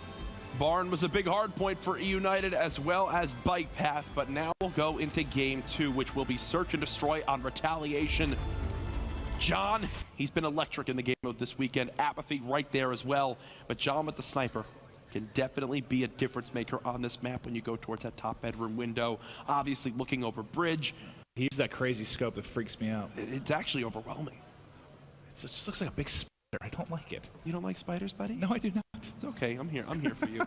But yeah, Envy has to get this one done. You just think with how they've been slammed now, 4 overall respawns in a row. If they don't win this, it's done. I mean, you never want to call it over, but just with how United have been playing, you can't feel good about them. And so the first hard point they played in the last series, it was pretty tight, JCap said. The second one, they got beat by like 120. So that's a pretty big blowout for world champs. They don't feel good about the hard point against them at all. Whew, it's got to be worrying for Envy, but looking now at this rig draft, active camo brought out by JCap again. FTL jump ready to go from Slasher and Silly. Oh, one more note too. Just you mentioned camo, made me think of this. We saw Gunless with the last second camo dunk in the uplink to beat FaZe. That's the same thing that we saw happen to beat Envy in their uplink. So something to keep an eye on. Has been really, I mean, Gunless has been fantastic with camo and search and destroy. We saw the 1v3 he had early today. We've seen him also get it done in uplink, especially in clutch time. So keep an eye on him. He has been one of the best in the business using that this weekend. Well, I'm ready for game 2 to get underway. Search and destroy on retaliation. I'm looking at the screen right now. Before you guys get to see it, I already spot a sniper being brought out, but it's not on the side of Envy. It's one of our more impactful players on E United from map 1. It's going to be Arcades. Well, we'll see off the break what Arcades is able to do with this sniper. You got to think if he makes an influence, John may be busting it out as a counter, and he's going to have vision pretty quickly. Can he get the snap? Just barely misses the shot.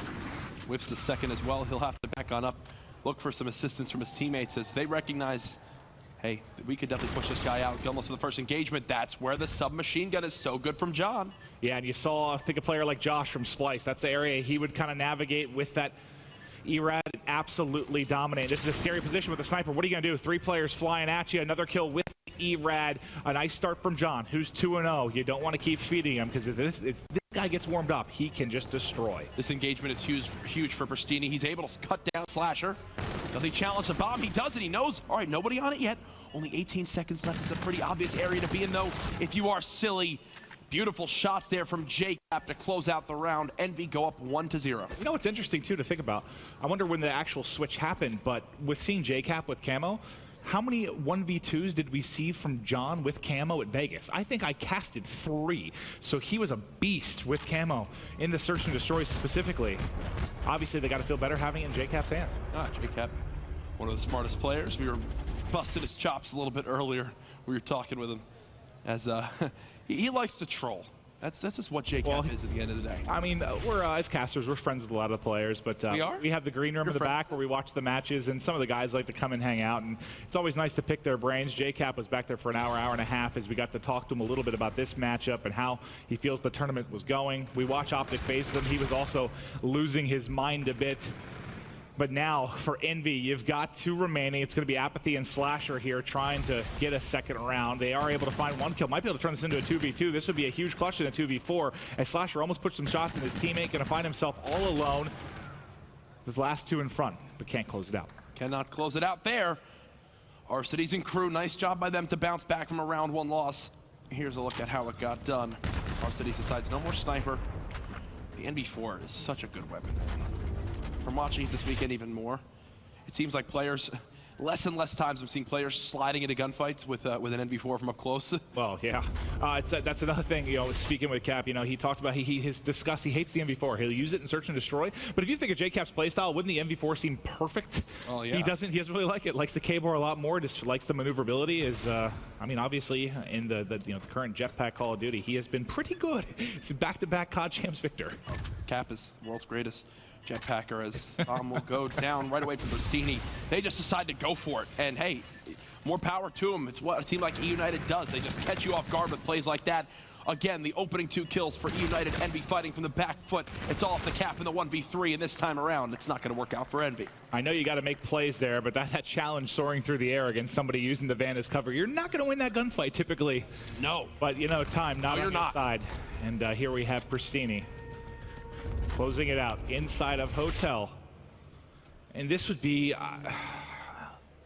again, never want to call the series over, but if Envy drops this match. I will tell you, we have seen Envy go up, be even for a long game, go to round 11s, obviously start from behind in these search and destroys, and they always come out on top. So I will not count Envy out in this S&D until E United defuse that final bomb or get those final kills to win. Oh, I more mean just if they lose the search in total, this series just becomes so much scarier if you are an Envy fan. But we are watching Slasher. John has already fallen as he pushes inside, not able to take the first gunfight. Slasher, what can he do now? As again, Envy, they just keep getting first blood in these last 3 rounds. That's been the difference for me.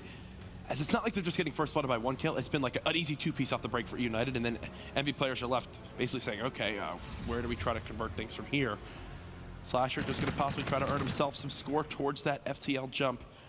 As he's down to just 40 seconds and still has to plant the objective. Oh my goodness. getting bullets in just about everybody. And look at the game that Pristini's having so far. That 7-2 already has the ability available, and they're feeling good. E United continue. I mean, if they haven't proved everybody wrong, there's still somebody asking the question here, which I don't know how you would. They keep showing you how tough they are. Is it Silly's hair that makes it possible for them? Is that the difference? It's so strange. I think that... I'm going to dye my hair white. Okay, we'll see how that goes. I'm sure it'll make a major impact on your look. I'd look the same. All that would change was your eyebrows and beard color, because the rest is gone. Getting into round number 5. Gunless again with this objective, and this time Envy saying, no, you're not getting a free plant towards this B side. We're gonna at least contest you a little bit here. Or A side, sorry, as Pristini will be the first to push on up with reactive, and ooh, I would love to see him use this here to open up this backside of the map. If he realizes there's 2 in the back, he has got a huge play that he can make here, and what a lead 4-1 would be. Just waiting on the calls from his teammates, biding his time. Did you take a look at the minimap? That is still Slasher sitting all the way there in back graves. If they spot him, if his teammates spot Slasher at that back Humvee, I think Pristini 100% just uses it and challenges.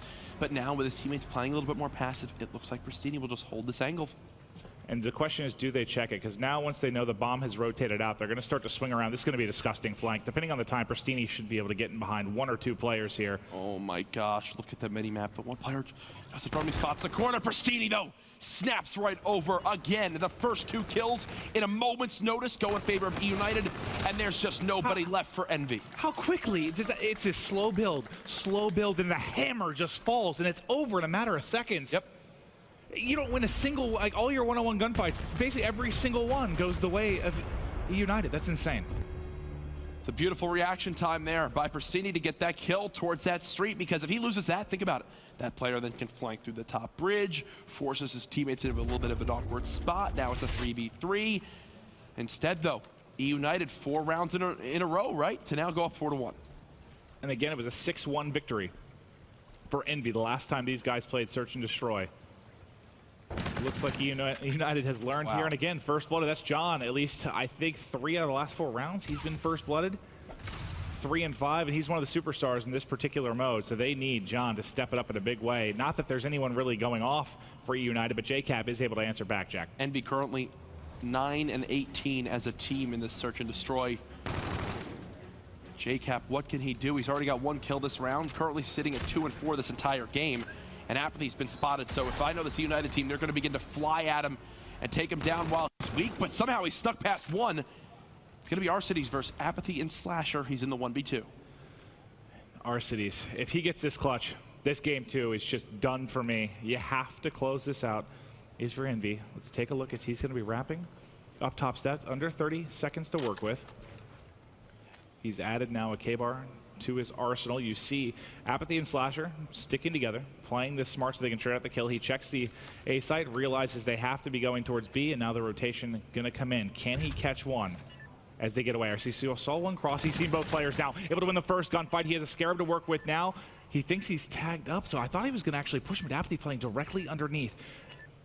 Doesn't he have a K-bar as well? And does Apathy see him? I'm not entirely sure. He should have spotted him. He had, maybe not. I don't think he did. He was basically checking like this, and now he'll at least clear this first area of the map. So Arcides moving towards this objective as we swap. Does Apathy go and check in time? I do believe he will. Oh, he sneaks away there and guns him. Oh. That could have been deadly if Arcides gets behind cover. I like the try, though. Yeah, he might as well. Apathy with some awkward timings there nearly cost him, but in the end, he will win the round. Envy still back within 2. Staying alive here. You see how focused Apathy and Slasher look as the rounds continue to build here in the Search and Destroy. Hopping into the next round, let's see what they can muster up here as they're going to be on defense. So let's check out Pristini, who has reactive armor to work with. Going to be very aggressive mid-map. Has to back away immediately. Gunless, though, finds the headshot. John answering back. Pristini looking to try and trade it out. He finds one, hits it. Can he get into another gunfight? He's going to re-peek, able to find it, and gets it done. That's the 5th round for E United. From everything I've seen, there's just few teams better at those scrappy engagements like we're seeing from E United. They're just always appearing to be in the right spot, snapping to get the right kills. And there, Pristini uses the reactive armor and okay, you know, maybe he didn't need to, but guess what? It won them the round, and now United are one away from giving Envy their first S&D loss this weekend. And currently, I mean, that's search and destroy, though, right? 4 hits, scrappy play, snapping onto the right call out there. Communication is key, but now Envy, their game 2 hopes at risk, and Cap hasn't even really gotten near to a camo, but his counterpart on the other side, Gunless, kind of in the same boat. Apathy now looking forward to his first reactive armor. That could be huge if a comeback is. And right there, another example where, you know, John just gets first blooded on Envy again. Here's a nice spot from our city. Oh, gosh, you can't let that happen. That's a game-saving play, though, from Slasher. Oh, 100%. 100%. Wrap it around the back. Silly now with the Evo. This is probably the last position you want with this Evo. Well, he actually got the close-range gunfight, but now it's going to be on Gunless. He's been a hero so many times, but now is not your time. Envy just narrowly staying alive here, and that might come down to that Slasher gunfight. He doesn't win that, which he shouldn't have. This is probably over. Haven, I tell you, you said prior to that last round that if United take that and go up 5-2, you think this game is done. I will not count Envy out of an S&D until the last round is over and United win. Simple as that. This team can make anything happen. They were down 5-2, now 5-3, and they've got 2 payloads to work with as well. None on the side of United. Sniper out for Arcides as he's trying to look down bridge. No eyes on him. It's going to be a gunfight. That's the reactive Apathy. He got it. He's able to make the gunfight, and now they keep it going, trying to pressure. How do you get the pistol? 80 gets away. 80 gets away. They're trying to chase him down, trying to get to the edge. I think Arcides gets away with his life. What a huge play. Sillyville holding an awkward angle. His gun sticking out from behind the wall, and he will be punished for it. FCL jump still ready for Slasher. There goes the scare. He's going to jump in past him. Just do it. Whoop. No, peeks the corner. That's another pistol kill coming in. It's now Apathy by himself. Apathy trying not to get gunned. Going to be a 1v1. 20 seconds on the clock. It's the hero, Gunless, going up against Apathy. They were our key player matchup before, and he challenges Peaks. Can't win it. United magic continues. They give Envy their first S&D loss. They've now got a 5-1 map count versus Envy so far this weekend between pool play and now the winners bracket final. And this team of young up-and-coming players is now 1 map away from the grand final. Oh. And this is, again, they've been late game heroics when it comes to Uplink as well. We've seen so many tight games for E United that can get it done. But before we start talking about the Uplink, let's take a look at the replay that we saw from the search and destroy. I mean, what was the big standout difference for you that Envy couldn't get it done? Orsini for 1 and 2 was the first bloods. So many favored E United. Even when Envy would get one, for example, that last round, John just immediately traded. And just every single time you see, just look at the top right scoreboard. It's basically Envy either even or at a disadvantage in kills. Pretty much every round. Yeah. Few times that you spot them putting themselves in a good position, and it showed in the rounds. Now, how do Envy bounce back? They get to win a respawn versus United. Now they've got 2 in a row. And Frost Uplink is one of them, which I'm pretty sure they're not too fond of, correct? No, not real fond of, but they've played it a lot this weekend. So hopefully they've improved. You know, they put in a lot of time here on LAN, which obviously you'll see people kind of from Friday, Saturday to Sunday get better and better. But Envy needs some magic. The boys in blue need their fans. Come alive for them on Championship Sunday. But we'll be right back after this short break.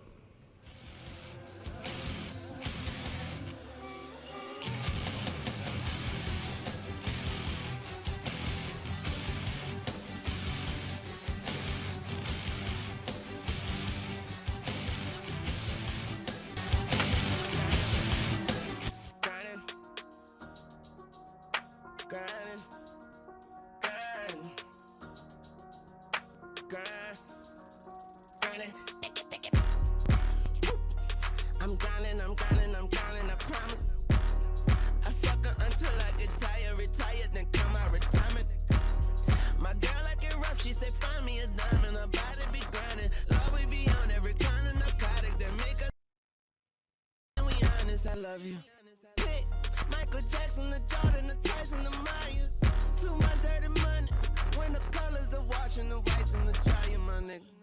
It ain't rocket science, just rockets that sleep in pussy in our pajamas. I got this shit down to a science. I turn in my project A minus. I ain't crazy, I'm crazy, and all of my niggas chaotic. Dressed in all black like they got the music too loud to hear sirens. We Knock, knock, knock, anyone home. Pop, pop, pop, pop, then we out it. I need a bitch like Naomi to take off her clothes like Leilani for niggas that's grinding. Nigga, I'm grinding for all my shit.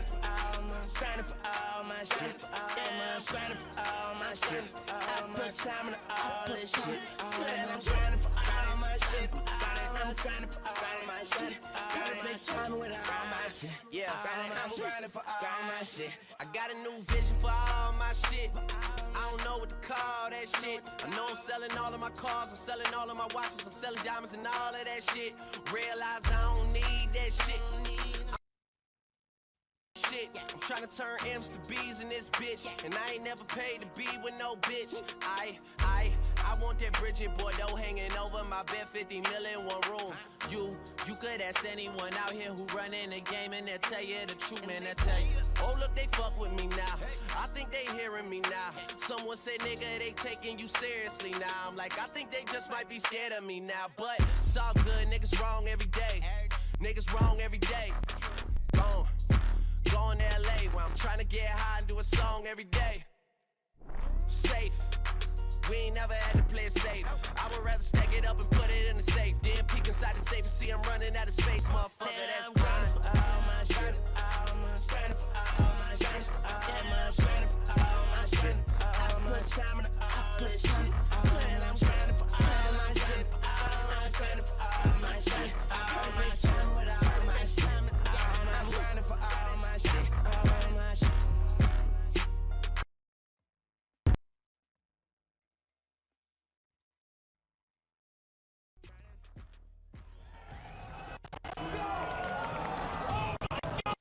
Oh my God!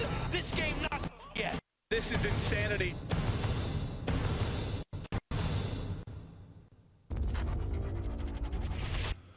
Welcome back to MLG Prime Time. It's your winners bracket final here. Championship Sunday at the CWL Atlanta Open as things get tight. But Envy, they're going to be tested now. But you got to think, if there's anyone in the game, I know we've seen crazy comebacks from a lot of teams. United, one that did a reverse sweep. Envy has to have just the strength muster here. There's no question. There's few teams I want to see in this scenario who I think would have this potential to come back. Just want to remind everybody, this is not a loser's bracket match. This is the winner's bracket. If Envy does bow out here 3-0 or lose a series, they just drop to the loser's bracket final and await the winner of Optic versus Luminosity. Last I saw, LG was up 1-0. I know they're mid-search and destroy right now, so not exactly sure where that stands if Optic or LG are in the lead, but either way, a very strong opponent the loser of this will have down there no matter what. And that's tough too, because how many times have you seen, I can think back in sports, just historically, you have a big matchup where you have to get to a big high there, it goes the distance in a series like that. It's tough to then, like, you use so much energy, the adrenaline's so high, then to go to the next series, sometimes you see a team fall flat. Yeah. Curious if maybe Optic's falling into that a little bit. I just received word. Optic fans out there will be happy to hear they did just take the S&D. So okay. It's 1-1 now, which, to be honest, does not surprise me. Optic have looked abysmal at Hardpoint at times this weekend. Didn't Crim ask you for tips? Yeah, okay, that was funny. So they've been struggling in Hardpoint all weekend, and I had only watched like half of the one match because we went to get food, and I come back, and Crim goes, Maven, what's going wrong with our Hardpoint? And I was like, buddy, if you're asking me, there's a problem. Yeah. But they go on and then win the next two. So I'm pretty sure that my little words of solitude and advice there probably are what led them to Hardpoint. You have as much game knowledge as my left shoe. So yeah. Crim's asking Which you is a ton. You got pretty big feet. I do have pretty big feet. Thank you, buddy. But no, obviously Optic with their Hardpoint struggles, but where they great is their search and destroy, and where Luminosity have really struggled prior to this event was S&D. So 1-1 there, no surprise. But this match currently underway. That team on the left side of your screen, United, looks so darn good. Up 2-0, one map away from the grand final. And this is a match where, this particular map, you're going to see sometimes a couple of ERADs come out here. Yeah. You have a lot of close range to mid-range gunfights, and that's been one thing I know that caught a lot of pros off guard. I saw, to think off the top of my head, Mochilla was talking about it. I think Shane as well, to some of the guys that were a little bit surprised by the pacing of the game here at Vegas, because the amount of aggression with the ERADs kind of caught them off guard. Yep. Which, honestly, it's sort of been something missing from the game, right? Having that fast-paced sub-player, it's always in your face. You haven't really had to deal with it for the first couple months of the game. Well, United have been one of the better teams with it so far this weekend, even bringing out the Evo. It was funny, Maven, prior to this map starting, our director, who's been watching a lot more Call of Duty, has been getting into it a little bit more. he kind of comes in our comms and he goes, can E United actually win this event? And I think a lot of people at home are asking themselves that. You and I are asking ourselves that. And at this point, the answer is yes. They actually look like they are going to win this event if they keep this play up. Yeah, you got to think at some point it stops becoming a surprise, but just because the come out of nowhere that they did during the 2Ks, during this year, I was talking to Pac-Man about what they've been doing. He's like, there's never been a team in history that has come back like they've been able to. Hey, we're grabbing some water. Yeah, as soon got out of that lobby really fast. As soon as we get off camera, we step up close to the TV. We're getting old. Our vision's not great as we sprinted. I wasn't expecting us to get that afraid of being in the lobby, so I was finishing my drink.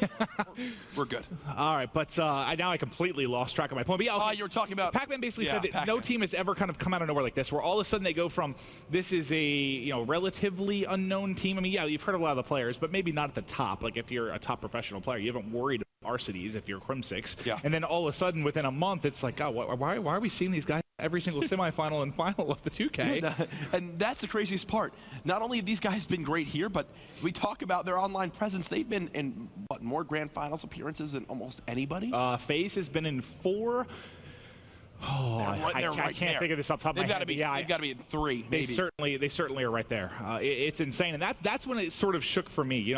I've always been one that believes in the online player transition to LAN. I always have. You've seen it in a couple of the videos. I had faith that they would do well, but when it clicked for me was when it was like 3 in a row, where they had really good 2K finishes. Like, yes, do I think a team could have one run that's maybe just sort of a Cinderella story? Yeah, that happens all the time. But to do it consistently every week, you don't do that unless you're a good team. That's where you start to take note. And now they've transferred it over to LAN again here. It looks like Apathy's not wearing pants. And okay. He definitely is. Those flesh-colored khakis or whatever you got there. It's an interesting decision, but you know what? I don't judge.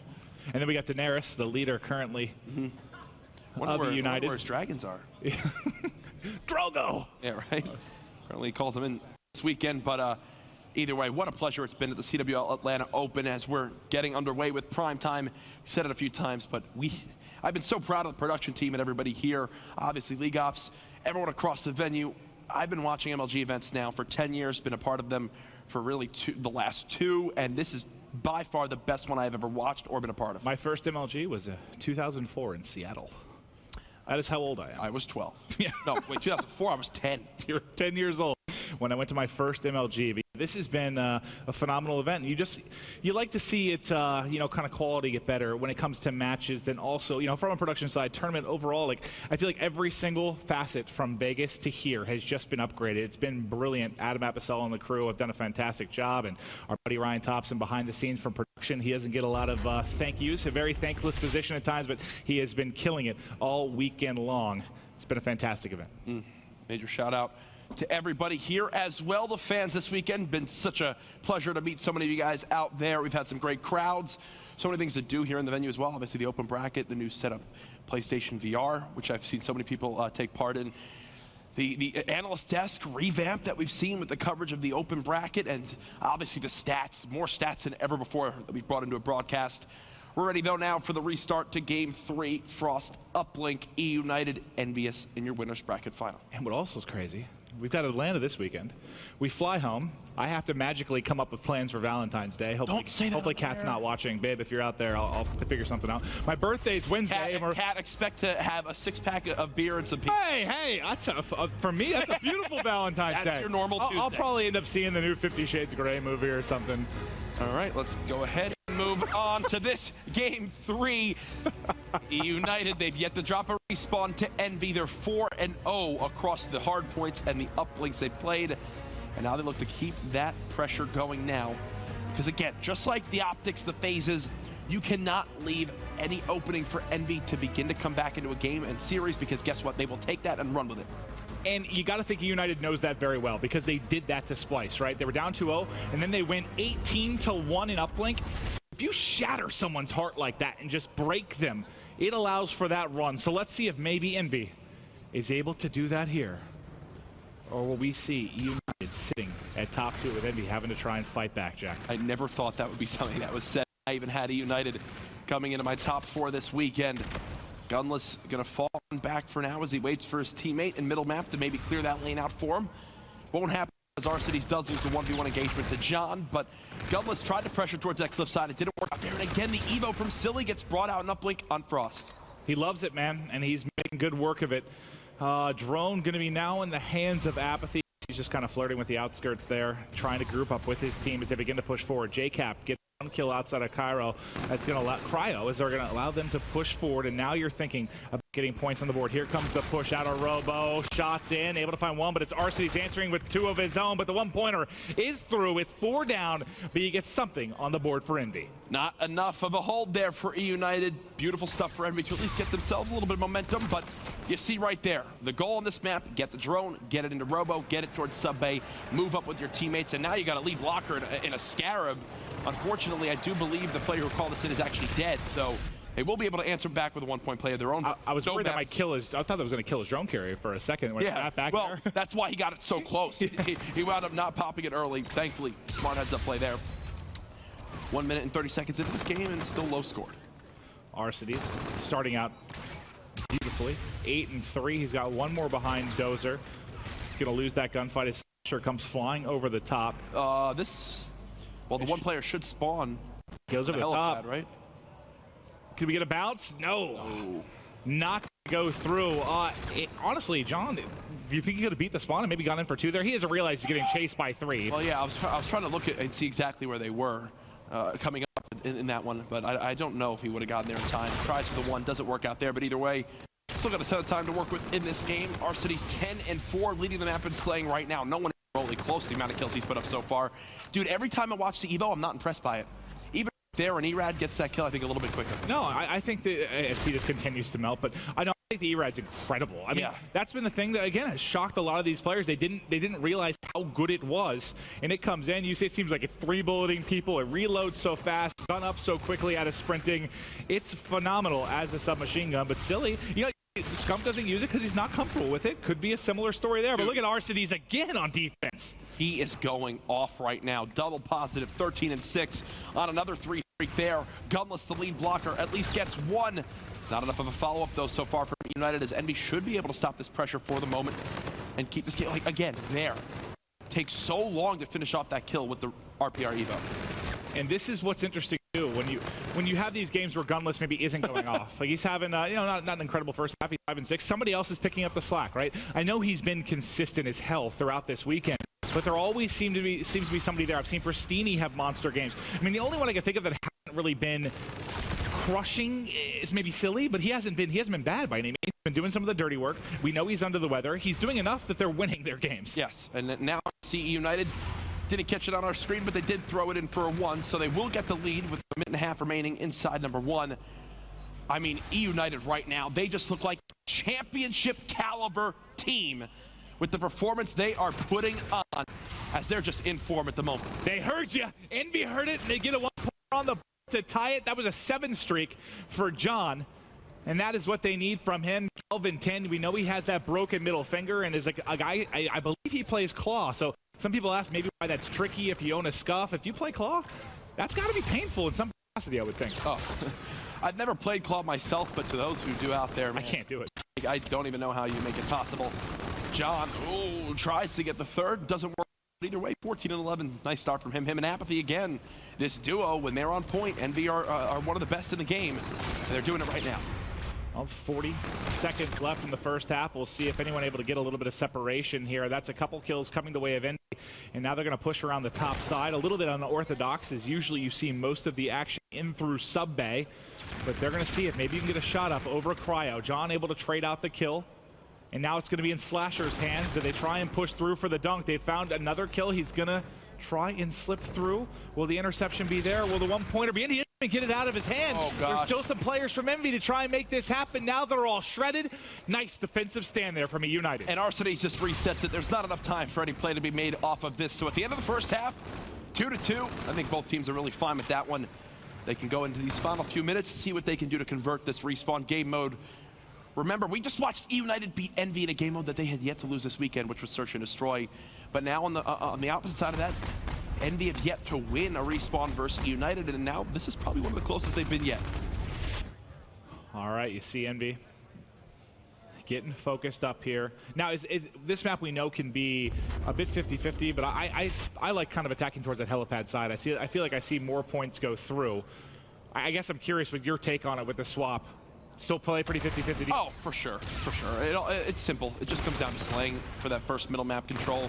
And then once you get it towards the robo side, really, no matter where you're converting from, as long as you get that second wave of kills, you can make plays happen. So I don't really take any map right now to be more, have a side that's less preferred, right? Yes, certain teams like to push from certain areas, but for the most part, as long as you get the kills on the map, you should be able to convert scores from no matter what position you're in. Well, let's see what John can do with the drone in hand. He's running into a close-range ERAD. Tough fight to win when you have the K-bar and you're trying to juggle the drone. Slasher will be there to back him up. Spraying everything. Walls, but not players dropping. And now the 1-point toss and the lead has been broken open. E United puts one on the board. And look at the scoreboard right now. 5 of the 8 players in the lobby have gotten 1-point throws in. It's just selfless play. Whoever can grab it, whoever can get the score, just get it done. Every point matters. And these are examples of games, Clint, where if maybe a team botches a throw where they get a little bit too aggressive on a push and go for a dunk and it doesn't work out, it could cost them in such tight, low-scoring games like this. And remember what I mentioned. They did it against FaZe and Uplink. They did it against Envy and Uplink. It's a late play from Gunless with Camo. That is what sealed the deal. And when you have a game this close, 3-2, it could be one pop of Camo that makes the difference, buddy. And if you look at your scoreboard, he's close enough where he'll earn it again there. Throw bounces off the building. He knew he wasn't going to get that one, but he really didn't have much time to work with. So Gunless will absolutely earn that Camo again. I mean, unless he really does nothing for the rest of this map. But with 3 minutes and 15 seconds left, Envy need to start getting these kills near this mid-dozer area. They need to get control of the drone and really begin to dictate the pace of this game. Well, if you take a look kind of at the time that's gone through in the game and where Cap and Gunless sit, they're halfway to that Camo. They should be getting it somewhere with around 60 seconds or so left. So it is definitely going to be a clutch play with one of those two. Who's going to be able to pull it out?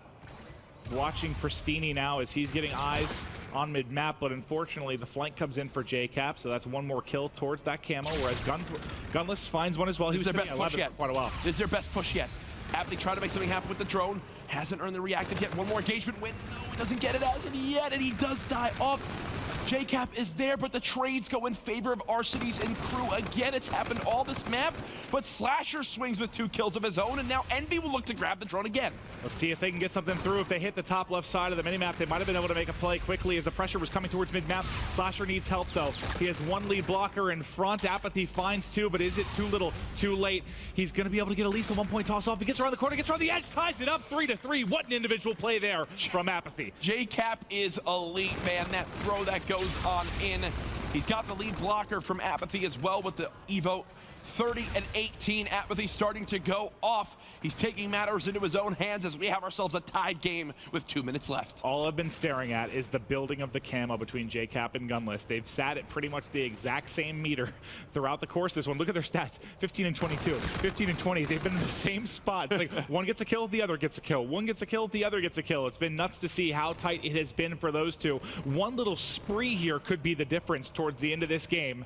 It's going to come down to the wire, buddy. They brought the drone to the outer wall run, too. I don't think United are ready for this. 3 go dead.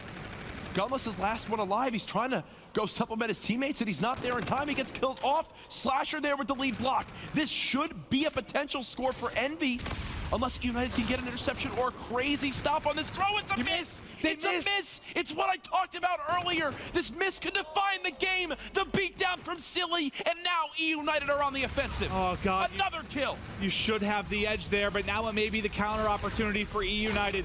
They're pushing forward, but it's 2 kills coming in on defense, so Arcitys having to hit the wall run, try and stay overdrive. He's got overdrive for this game as it goes on. They do try to force a Scarab play to happen, and you're gonna see this player from United just blow it up and immediately try to make a play. I don't think we're gonna see Camo, actually. I mean, JCap and Gunless have been so quiet here. I don't think they're gonna build towards a second. So who's gonna be the hero? Who will it be? Envy, they lose map positioning for a second. The drone now picked up. You've got Pristini trying to make something happen, but the pass didn't go off in time. Gunless is the last one here, 25 seconds remaining. Will we see ourselves in overtime? It's absolutely looking that way. All right, it's gonna be JCap pushing back. He grabbed the drone there, tried to toss it forward, but he's got to deal with Silly first. Silly, Great though, play by Silly. with the Evo, makes the play. He has the FTL jump to work with. This is a dunk. He should be through. This should be a dunk. There's 5 seconds left. Is this going to be the 3-0? He puts it through. Oh, There's no time left. Goodness. E United in the final seconds. Envy miss a 1-point throw. And guess what? E United capitalize on it. They beat Envy again, and they will be your first team in the CWL Atlanta Open Grand Finals. It's like the play from Silly was sneaky to begin with. I just wasn't thinking it was going to actually lead to a score. It was so wide open. You look at the mini-map as soon as he finds the kill on JCap, there's nothing in front of him. They had zero expectation of him being there. They said there's no way Silly, the final man, can be in this spot. So what do? They overcompensate and play towards middle map. They send 2 players there, and JCap has nobody near him, so Silly gets that kill, gets around the corner, and what I love most about that play is he doesn't get greedy and go from a very easy interceptable play. Where would you expect him to go? Right towards that inside cryo window, go for the throw. There's always players there ready to intercept. But instead he darts to the outside of the building back towards helipad, throws up the 1, and now E United will be in the grand finals of the CWL Atlanta Open. Well, these aren't our only 2 teams remaining. We've still got Optic Gaming going up against Luminosity. Let's toss it over to Ben in the studio. Thank you very much, Maven. We have to jump straight into a Bravo matchup right now. It's Optic Gaming versus Luminosity, and this one has been insane. In the past minute of gameplay, we've had an interception, we've had a failed 2-point play. As it stands, Luminosity are 8-5 up in the Uplink. This, of course, is a map 3. The game currently tied at 1 map apiece. The Hardpoint was taken by Luminosity 250 to 178. Search and Destroy went the way of the Green Wall 6-3. But TV, these Hardpoint woes for Optic, they need to fix this if they want to make a run. Just an absolute mess on the game type. I talked to Krim right before they went over onto the stage to... Speaking of that, I'm not even going to finish my sentence. An overdrive barely failed right there. That was sort of the last chance, the last-ditch effort for Optic to take this uplink, but I don't think there's enough time for them now. But anyway, back to my point. This game seems like it's going to be over. Yeah, LG has control. This is done and dusted. So basically, Krim said they have to play faster. I don't think that's their issue at all in the hard point. They're not taking their time to group up as a team. It seems like teams are stacking the hill more. I look at some of the players' stats on these hard points against them. And Slack, for example, is like the sort of close range SMG type player that are playing primarily in the hard points. He had over 2 minutes in the hill. I don't see someone on Optic besides really Formal getting in the hill in tandem with each other, if that makes sense. So I think teams are just overstacking the hills on Optic Gaming. And they have no idea what to do. You can play fast all you want, but if you're pushing at the wrong areas and not grouping up effectively, it won't matter. I think the biggest thing is that we've seen from them in Hardpoint, the one way they're winning these games is just heavily outslaying the opponents. And it's like by like a landslide, like 15, 20 kills. It's like anytime the kills are near even between these teams, it's not going in Optic's favor. So that tells me, one, they got to get everybody clicking on all cylinders. Krim's had some off games. Same with Scump, which is like really rare. We don't really see him put together some bad games, but need to rotate. Need to get those big kills on rotation. They won that hard point against FaZe Lancaster on throwback with some big plays late on the rotation. They need to do that consistently. Against like a team like LG, it's going to be very difficult. Of course, it isn't over for Optic Gaming. They are 2-1 down, though. Backs fully against the wall. 1 map away from elimination. Momo, I mean, we've seen them clutch up before. I mean, we saw earlier on in today. Can they do it again? I mean, Optic Gaming, nothing's impossible with these boys. But the one thing that I'm scared for them at the moment is I looked at LG versus Infused, and they were having a bit of Octane had a bit of an off game, and they still kind of came through. This time, they've got all 4 players firing on all 4 cylinders. They are smashing it. Octane's playing a lot better. Slacked is still going insane. Like, I came back after a 2-minute break of watching the hardpoint. I saw that they were winning, and then I was like, what's Slack doing? I look over, and he's like 33 and 20 or something like that. He for me, has been fantastic for Luminosity Gaming. And going into, another hardpoint, it's going to be very difficult. It will be indeed. We'll keep you updated with that. But for now, we've been talking a lot about the stops on the tour for the CWL. Obviously, coming up next, Dallas. But after Dallas, I'm excited to say, of course, Anaheim. We love going to Anaheim. I feel like me and you were talking about this like yesterday. Anaheim is just an unbelievable event. It has some of the best crowds in there. Of course, you can see the Anaheim Convention Center, $200,000, 160+ team open bracket, plus an all-star matchup as well. Team, it's going to be a wonderful time. some of the most memorable moments we've had at MLG in tournaments in general for Call of Duty esports. You know, Anaheim's sort of where it started. A lot of big storylines. I love playing at Anaheim. I'm not a player anymore, but I won there 3 times. Lots of trophies there. Yeah, pretty good performances at Anaheim. I imagine you have an idea of where Anaheim's located. Yeah, somewhere. Really? Yeah, somewhere. West Coast. Yep. Yep, around LA. Yeah, I've dreamt about it. I've been really impressed with how well you've learned this week. I mean, this is actually my first MLG. I mean, Anaheim, sitting at home, admittedly, you know, I wasn't picking up the trophies like these 2 guys, but it was where all the storylines were kind of made. For me, it's something, it's kind of historic, and that's where, you know, you see even just kind of pictures of just thousands upon thousands of people watching these fantastic games, and it's going to be a good one, but of course, Dallas first. It definitely will. Some of the best crowds, as you mentioned, TP. I'm so excited to be heading back there later in the year, of course.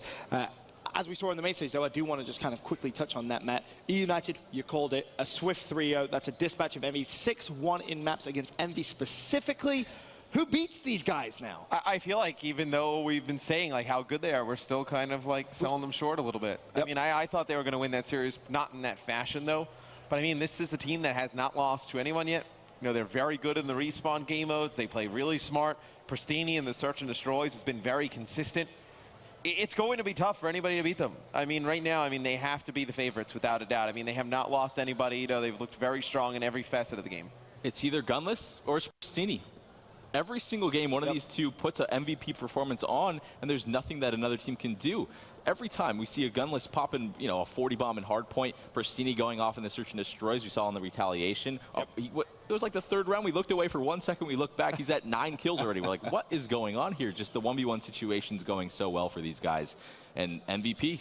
I think you can throw the experience thing out of the window. I mean, that's gone. Yeah. You know, they go up against Splice. Splice, the more experienced team, they beat them. They go up against FaZe, most experienced team, you know, in that matchup, they beat them. They go in against Envy, you know, the Envy's played on the biggest stage of them all. Really hype match, winner bracket final, they beat them. So I think the whole experience thing, you know, they're not used to the stage, that can all go away. Here's the thing I'm worried about, though, and this is something that you kind of briefly talked about when we ran backstage and grabbed some food. They play against Optic Gaming. If they play against Optic Gaming, I should say, of course, Optic have to get there first. The crowd. It's a different beast. I mean, it's a different beast. You're going to get up on the stage. You're not going to be able to hear yourself think. I mean, I remember we've gone on the stage and played, you know, and he was playing against Optic, and I mean, you can't hear each other. I mean, the place is so loud, and I think that can definitely be really jarring, especially if Optic makes it back. They're going to be hot. I think if United makes it there, you know, obviously they're there. If Optic makes it there, I think they got to win that first series. I think you let Optic kind of hang around, you let the fans get into it more, you know, the more hype, it would be very difficult to win a second series. For me, I just kind of want to go back to United just for a second and just almost look at what Envious have done. We were just kind of hyping up how MVP performance Apathy was doing. JCat was on form. If we actually look what United has done, they've 3-1 them in the pools, they've 3-0'd them on main stage. It's just to kind of take that in, you know, sit back, soak it up for a second.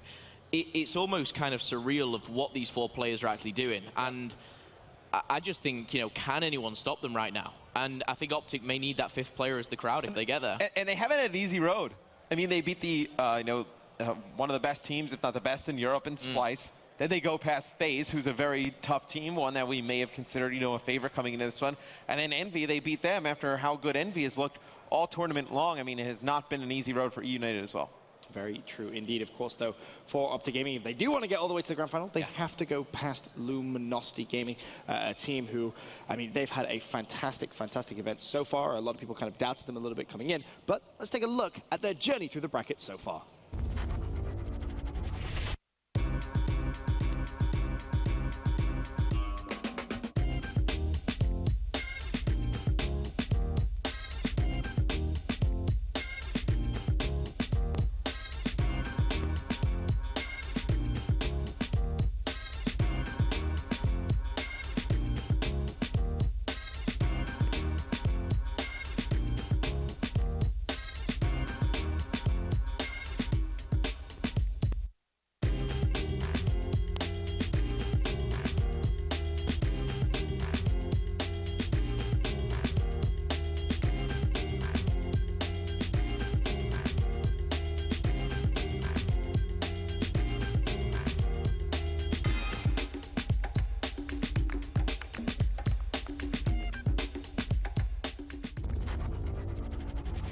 Luminosity, of course, having a fantastic event, but, I mean, you saw the stats there. Slacked, what an event he's had. We're talking about that Control Freak MVP. I mean, if Luminosity keep on going, if they keep trudging through this bracket, TP, we have to consider him in that conversation as well. Oh, for sure. The amount of time he's averaging per hardpoint is absolutely insane. And the fact that he's getting in so many confrontations, I think that's really the difference maker. And Optic needs to be scared going into a Scorch hardpoint. Optic hasn't had much success on Scorch. I don't think they've won it one time. Going up against someone like Slacked, this might be done. This is the thing, though. I feel like every time we talk about Optic Gaming, they find a way of clutching. They just do, right, Matt? Like, I feel like, although you're completely right, if you base this off statistics, you'd be like, Luminosity's going to win this. They're a fantastic hardpoint team. Optic, they're going into an unpreferred map. But it's Optic Gaming. We've seen them do it all throughout today. A lot of close games, though. I mean, eventually you think the magic's got to run out. But, I mean, Luminosity, the one thing I look with them is we've seen, monster games from Classic, Slacked, Octane as well. It's like, you must feel like Saints is due for one. Like a hardpoint game on, a very close map, close quarter engagements. Like you almost feel like Saints is due for a big game. Like he hasn't had one yet that I've seen thus far, but he's just so talented of a player. You think this may be one? I think Saints, very early stages pool play against, the lower tier teams, he kind of bossed it. But we talked about it. We said, when he comes against the likes of Optic Gaming, he'll be putting up neutral, for example. It's not a bad thing by all means to go neutral against Optic Gaming. But yeah, I think he's well overdue, a bit of a stellar performance. If he does go off alongside the likes of Slack, this could end in 4. It could be bad news for the Green Wall. I think that's one of the big questions. If you're an Optic Gaming player, how do you shut down Slack? How do you shut down this player? Who is it you look at, TP, that says, you have to step up to the plate and you have to deal with this issue in Luminosity? It's tough to say. I mean, initially, you just have to say Scump. Scump needs to just go off like we know he can, and Scump and Formal have been playing really well today. Maybe it's up to Karma, really. Maybe that's the difference maker in the hard points. He's been getting a little bit less altercations in the hard points. Maybe he's the one that's playing too slow. I don't know. I think it's a combination thing. It's tough to pinpoint one person. I don't want to put the blame on any of them, to be honest, because the games have been close. Something not clicking, though, obviously. Karma was really good in the closeout game against FaZe on the throwback hard point, so maybe it is Karma. I think you really need Krim to step up. Karma, for me, is more of a player who's going to fill gaps, just pick up those situational plays. I think that third slayer on the team needs to be Krim. In terms of predictions, though, for this one, of course, we will go to a live look-in with the Bravo stream and kind of give you all that information there. But, Memo, I'm going to start with you. Prediction for this one. I'm going to throw you under the bus. You did say Luminosity was going to take it 3-1. Are you staying with that? 100% I'm sticking with that. And I know it's not a fan favorite choice, but Luminosity, for me, have just looked fantastic. I'm going to lose Luminosity 3-1. Okay. Matt? Trying to think of the last time I saw Optic play this map. I remember watching it in the 2K against FaZe. They win at 250, 249. I don't remember watching them play it in a game I've casted so far at this event. It was 0%, like TP said last time we. Oh, really? Okay, so had this event. Last time we checked. I'm going to say Luminosity close it out here. I know it's probably not the fan favorite pick. It's not the sexy pick, but I'm going to take Luminosity. Teep, you've been a part of those magical runs throughout your career. Is this the end for Optic Gaming? I don't know. The Magic's going to keep on going, I think. I think they're going to somehow squeeze out a win. I think they may have won it one time in the loser bracket, maybe versus Elevate, actually, if I remember correctly. They were able to clutch it up. So maybe they can do something similar here. Again, I'll have to double-check all that. It's been a lot of games throughout loser bracket for these guys today. So they got to focus on these rotations. Seems like they're doing a better job of recognizing those sort of situations now. Usually what we see from Optic Gaming and Hardpoint, traditionally at least, is they're able to snowball multiple hills in a row. Throughout IW, I just haven't really seen it. They don't pull away ever. And why do you think that actually is, Matt? Which is weird, because you figure in this game, I know, as like last year, where you could earn those score streaks and abilities a little bit faster by taking some of those hills, you figure you would be able to snowball games in your favor a little bit harder than usual. Just taking a look at the scoreboard here really early in this game, obviously very close this moment in time. Turbine Hill in control to Optic Gaming, but I know Octane getting off to a slow start for LG, not a good sign. On the other side of things, Formal has just been unreal. I think all tournament long, Formal's just been a monster, but expect Octane to kind of even things out. Scump, if he doesn't pick it up, though, could be a loss. Yeah, I think touching on what Matt said there, Formal, he's just doing what he does best, and he's been very, very consistent. I think I've seen him have one off game. Of course, I've not seen every single game that they have played. However, rotations on this is so important. Scorch, it was very much like Breakout. We saw that Optic Gaming did pull out the victory on previously. That was against FaZe. So I do think Optic Gaming have got better throughout this whole tournament at Hardpoint. We saw them taking victories over Panda, for example, who they previously lost to. I think they maybe gelling a little bit more, but I'm just going to go back to it. Octane, I saw him start slow on Uplink against Infused. I saw him start slow on Hardpoint against Infused. I hope this 1-5, now 1-6, does change very quickly. Looking at Formal's score lines in the past couple of Hardpoints too, people probably won't like what I'm about to say, but it's been very similar story throughout all these guys, right? Formal has been obviously on top of the leaderboard. Above 30 kills, 40 kills every single game. Maybe it's the way that Formal's playing that might be a little bit slow, but when the guy's putting up so many points, you know what I mean? I'm trying to, hold all players on the team accountable, right? Yes, he's the one leading in the stat category for sure, but is that hindering someone else? Think deep. You got to think more deep. Are we trying to blame the guy that's double positive every game? I don't think he's trying double to positive. No. Not double positive. So. I mean, gassing a little bit. I don't know. I'm just thinking a little different. Look, maybe I guess he plays some different positions, gives some of those power positions to other players. That's what I'm trying to say. Right. So I understand that argument, but then on the other side of things, it's like, well, if I'm shooting significantly better than everybody else, if I put them there, they're going to die, and now nobody's getting any kills. When the guy's putting up 40, I mean, Formal's looked like at least a top 3 player at this tournament. Oh, so yeah, I'm not by no means putting him, on the burner for losing hard points for sure. I'm just trying to figure out what that issue is. And just to kind of go back to the point Momo pointed out, Octane currently 3-9. I mean, you think about those AR fights you're going to be having. Formal currently sitting at 7-7. You got Karma really stepping up a little bit, 11-7. TB, that was a player you said really does need to have a bit of a better performance just to guarantee Optic Gaming to take this to a map number 5. But Momo, so far, what's been going wrong for Octane? Why isn't he finding that groove that we know he can get into? I honestly think it is that maybe the positioning that we talk about, and the fact, let's not forget who he is going up against in those assault rifle battles, whether it's Formal, Scum, Scum's using, the K-bar just like everyone else. He's not rocking that ERAD, so he's going up against, of course, a very hard opponent, but he had the same difficulties against the likes of Infused, which they still won, so I think it's something, he may be finding just a little bit tricky. I don't know whether it's just this championship. And way back at Vegas, the only games that Octane got into trouble in were the close quarter maps because of the OSA, because he loves using the NV4. You're just not going to win those gunfights. So a map like this, you're going to see a ton of K-bar, maybe an ERAD. The NV4 are going to be a little bit tougher to use. Fair enough. As it stands, the scoreline 93-78. Luminosity starting to come back a little bit into this one as they hold over towards that bridge hardpoint. Still plenty of time left on that hardpoint. No, Memo, you still confident in your prediction here that Luminosity is going to take this one? I still think they are. He's good. I do want to go back to it. That Octane on a 5-kill streak there, he does bring it back literally as we're talking about him. And that was something that you highlighted as well earlier on. He's had very, very slow starts on nearly every one of his games so far today, but he consistently steps it up. Yeah.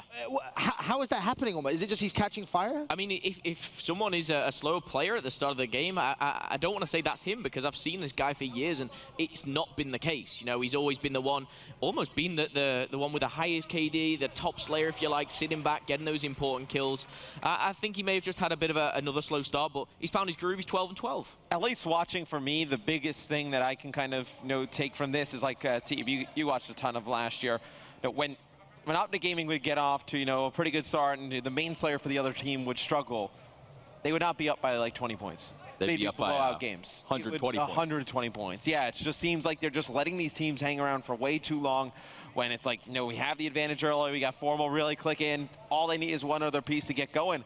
It just seems like they're starting out really slow, lackadaisical in some of these. And why do you think that is, Teep? Like, what is the cause of that slower play? So traditionally in slower hardpoint, it's usually the first person that dies in any sort of situation. When the other team tries to break, they get to the position to block a spawn. It's whoever first dies in your initial setup is usually the one to blame, and it is the reason that the other team breaks. So maybe it's that person pushing out a little bit too far on these holds from Optic Gaming. Maybe it's the rotations. Could be multiple things. But finally, the things we've been talking about, the Optic snowball seems to be happening here. They held the majority of the last steal. They're able to win those intro fights over here towards this top lab area, and here it goes. You see the score finally transition after all these kills. You look at the scoreboard now, they're outslaying by what? 6, 7, 8 kills about now, but you see it finally transitioning to the scoreboard. Of course, this a losers round 7 matchup. The winner of this will go on to the losers bracket final, where Team Envious awaits. I'm sure they're watching this game intently, trying to get as much information as they can about how these two teams play. You'd expect them to know a fair amount so far already, but every bit of information definitely helps. Luminosity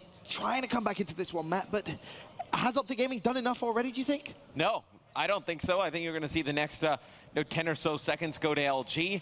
See, they do have players on the bottom side of the map rotating over here towards Drill, and they see that's the type of situation where Octane, he's there in position.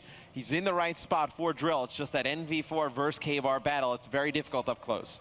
Well, the one thing I'll say is Saints, we talked about him maybe having a bit of a better game. He certainly stepped up. He's the first player out of the 8 to hit 20 alongside Karma. You know, Karma notoriously not a player to put huge numbers up. Both of these players are stepping up here. Optic Gaming, though, I'm not going to say are comfortable, but this has been very consistent. For the last kind of 3 minutes, they've had a 40 to 50 point lead. A big break, obviously, onto the hard point. This is looking good for Optic Gaming. If they can just continuously trade out here, you know, put 200 on the board, this is looking good for a map 5. Obviously, we heard from Karma earlier on in his post-game interview. He's talking a little bit about his 1v1. He was like, you know, I don't know what I was doing. I just managed to win it somehow. I think that's a testament to him. Exactly that. It's just, he clutches. He always finds a way to clutch, and I feel like he can transfer that top. The thing that I always think of is that Ghost Champs, when he sniped you in the back of the head. It's like, he just like there's just some things, like he just plays differently. He just makes these decisions where you're just like, what the hell is he doing? And like, so in the moment is the best way to put it. He's a very emotional type of player. He's one of those players that like moves with the game, if that makes sense. I do that at home as well. It's funny to see. Moves with his controller in his hand. He's trying to peek around corners whilst playing. I actually think I can dodge the bullets being shot at me. I can confirm you can't. 199 though to 160 it seems. Luminosity starting to make a little bit of a game out of this one potentially. Of course, as it stands, Luminosity are 2-1 up in the series. A win here would knock Optic Gaming out of the CWL Atlanta Open. Yeah, I think a really important part now is we're getting to the stage of the hardpoint. A lot of payloads are coming in, and utilization of payloads are so important. We saw previously the likes of FaZe, Clayster used his camo on that barn hardpoint, got nothing, lost the game. They need to use it. We see reactive armor being used there, and Luminosity, they're closing that gap here, Ben. And Saints has stepped up into another gear right now. 27 and 18. He's just gone on a period of the past couple of minutes when we've been talking. He's just continuously started to slay, and you're starting to see Karma slow down as well. That's so important to note. 23 and 20, and you can see that reflected in the score. TP 202 now to 185. Very even slaying game right now. Saints able to go up top through that doorway and pick up 2 kills, flooding in now with his team. Should be able to wipe it out, but no, Scump and Karma somehow get to that box and clean it out again. I thought LG was going to be very easily able to clear that one out, but Scump and Karma completely take it over. It was a close slaying game for just a second, but now Karma's on an absolute tear, picking up these players at wall run, top hallway. There's nothing that LG can do now. That realistically may have been the game for LG. I mean, right there, if they're able to get in and get a hold there on Turbine, they come in and probably end up taking the lead, but just a fantastic play. I believe it was Scump and Karma there to be able to pick up some kills. It's going to be very difficult. I mean, LG, they get back the hill here, but they got to get all the way across the map now. Yes, they do. It's going to be tough. 230 to 191. We've seen teams make fantastic holds so far here in Atlanta on exactly this hill. Memo, you feeling confident? Can Luminosity do it? Can they break quickly and then take control of the game? Optic Gaming, it's theirs to lose right now. They've got full control. I think Optic should close this out. I think they will close this out and prove me wrong here. However, payloads are important. Here is Classic. He's going to be utilizing the camo. He's going to pick up 1, but teammates fall in 3 down. They've got the change now. However, 45 seconds, they cannot end it here, but they have to hold on. And this is scary, Teep. This is very, very scary. How'd they spawn there? Optic gets the back spawns very close to the hill. I thought they should have spawned out a little bit further out towards cave like they're getting now, but regardless, the trade's going down back and forth. Crim in a tough situation. Wins the second gunfight somehow, though, and the third at hallway. Ian Porter, Crim 6, absolutely clutching up for the Optic Gaming squad right now, and that should be it. And that's going to be the map, absolutely. 250 to 210. That spawn. Yeah, LG, I definitely think they have broken that spawn. They had no idea they were coming from the back cave. They expected that, you know, after you wipe them out, spawn all the way across, coming across the bridge, and does not happen. Once again, Optic Gaming just find a way to clutch up. You can doubt them. You can see the stats on paper. It looked like it's going to be Luminosity TP. You called it, though. You just can't write them out. Something is just working for them today. They shouldn't be in this round, but they're here. They shouldn't have won that map, but they did. How long will the magic go? You tell me. You've been a part of this. You've seen these moments your entire career. You can feel it, like when you're like the team that it's happening, answer, but you can feel it. I hate this answer, but you just feel like you can't lose. Like, I'm just laughing. How do they win that? Everything seems to go your way. Right? How'd they win the Panda game? Some things are just right. Like, even Karma said it himself. Blessed. So, Damon, how'd you play that round? He goes, I don't know. They won. They're here. They're dominating somehow. A crazy ending to that one. Of course, that game not over just yet. That will be going to a Game 5. Before we jump straight into that one, though, let's take a Pro Points update right now. Of course, this is just going to be North America. We can kind of see how things may be shaping out. Cloud9 Wow. The team that was in the final estimate moves from 2nd to 7th.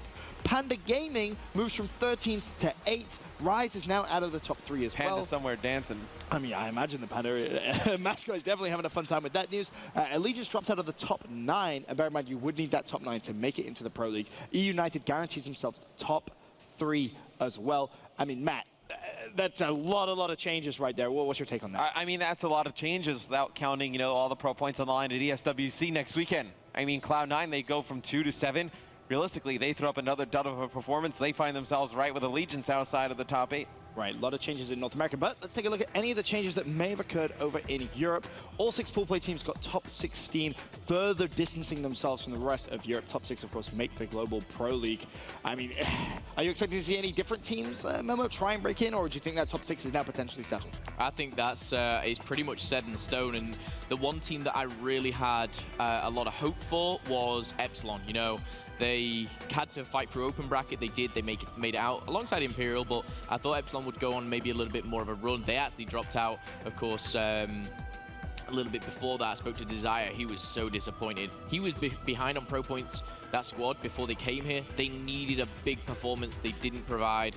And I think they're going to fall even further behind. Of course, we all know the stories over from the APAC region of the Australian teams not telling each other they're coming. This, of course, the update from there. Tainted Minds maintains number 1 with a 600 pro point lead on Mindfreak. I mean, we're talking that is minuscule. And only the top 1, of course, make the Pro League. Top 2 make CWL Dallas pools. So, I mean, that gap, TP, it's nothing. 600 pro points, I mean, whoa. Mindfreak's happy they did pretty well here, because they must have caught up pretty heavily. I'm not sure how many points they actually got for their placing here, but very good. Tainted Minds had a pretty good run in a lot of the 2Ks, so this makes up for a lot of that. And you got to believe Mindfreak goes home, feels pretty good about themselves. They kind of build on this. The one thing I look at is top 2 make Dallas. Settle at Dallas. Who's the best team? You know, top 1 makes it in. There's only one way to find out. They're both going to make the pools. I don't think any other APAC team can contest that top 2 at the moment, so it just makes Dallas even more exciting. Yeah, Chiefs would be the next closest one. I mean, that's so much pressure, right? For those 2 teams, you think about, okay, settle it in Dallas. But the gap is so small. I mean, that's a crazy ending, potentially for that. Tainted Minds bows out really early. I think I saw last night, I checked the bracket. They had a bye round 1, a bye round 2, they win round 3, they lose round 4. So realistically, they beat 1 team. You know, they go into losers, and I don't really know what happens after that. But no, Mindfreak, I mean, they start in pool play, and they don't have to go through the rigors of the open bracket. They realistically could have made even closer in Pool A. Very true. Of course, we're following the Optic Gaming versus Luminosity Gaming matchup for now. I believe the players are just getting everything set up, so we're going to go to a quick commercial break. When we return, more action here at Championship Sunday.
Masterminds. Masterminds. Masterminds. Masterminds. Masterminds. Masterminds. Masterminds. Masterminds. Masterminds. Masterminds. Masterminds.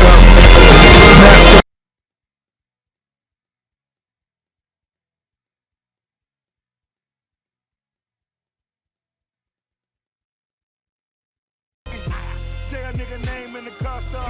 Niggas switching lane to lane like the guap star. Niggas switching lane to lane like the guap star. Niggas switching lane to lane like the guap star. Niggas switching lane to lane like the guap star. Niggas switching lane to lane like the guap star. Niggas switching lane to lane like the guap star. Niggas switching lane to lane like the guap star. Niggas switching lane to lane like the guap star. Getting money ever since it came in it. You couldn't stop me if you tried. Motherfucker, cause the devil is alive. Big guns, big whips. Rich nigga talking big shit. Double cup, gold wrist. Double up on that blow, bitch. 2 mil on that I-95. Bow your head cause it's time to pay tithes. Opposition want me dead or alive. Motherfucker, but the devil is alive. The devil is alive. Bitch, I'm the truth. The devil is alive. Bitch, I'm the proof. The devil is alive. The devil is alive. Bitch, I'm alive. The devil is alive. 2 kings on the big screen. Niggas seen the 36 at 16. 100K for the 16. Welcome back to Championship Sunday here at the CWL Atlanta Open, hosted by Major League Gaming. Coming up next, we're going to go to a Bravo look-in, of course, staying with Optic Gaming versus Luminosity. That one going all the way to a Game 5. Every time we kind of doubt Optic Gaming on their journey so far here on Championship Sunday, they prove us wrong, and they're going to continue to do so. I mean, we can start earlier on in the day. They've had those clutch moments. I mean, go back to that game versus Panda. I mean, that was absolutely crazy. The Panda guys had a massive, massive support. I think it's fair to say, Panda kind of blew that one. Oh, fair to say. Absolutely. There's no way Optic Gaming should still be in this tournament, but regardless, they still are. Somehow they get it down to this round 11. And Karma played that 1v1 very strange, went into that back sort of corner of the map. In hindsight, very smart play because the player had not really enough time to search all the areas of the map, but oh, man. Is anyone else trying to live what Formal said? I see you recording that in the background there, Momo. I mean, Formal getting up just saying choke. You choked, you choked, you choked, and you choked. They had a 5-2 lead, and somehow, some way, Optic Gaming just refused to die. And that has been the story all of Championship Sunday so far for the Green Wall on that massive, massive journey through the losers bracket. Matt, I asked TP before, how long do you think that this magic is going to last? I mean, who knows? It kind of reminds me, was it UGC Niagara lose round 1, and then what was our first match after that? It was like it was a Game 5 against like Nihil and them. Yep.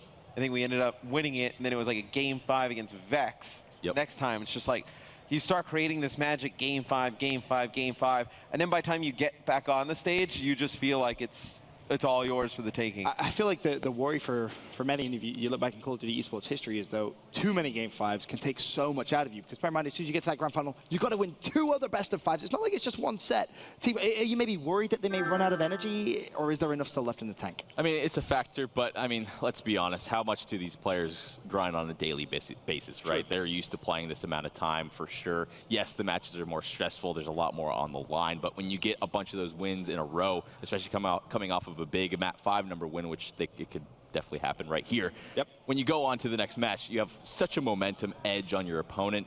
It's a confidence boost. Like Matt said, you know, like something's just going right with you on a given day. The COD gods are in your favor, I guess, whatever you want to call it.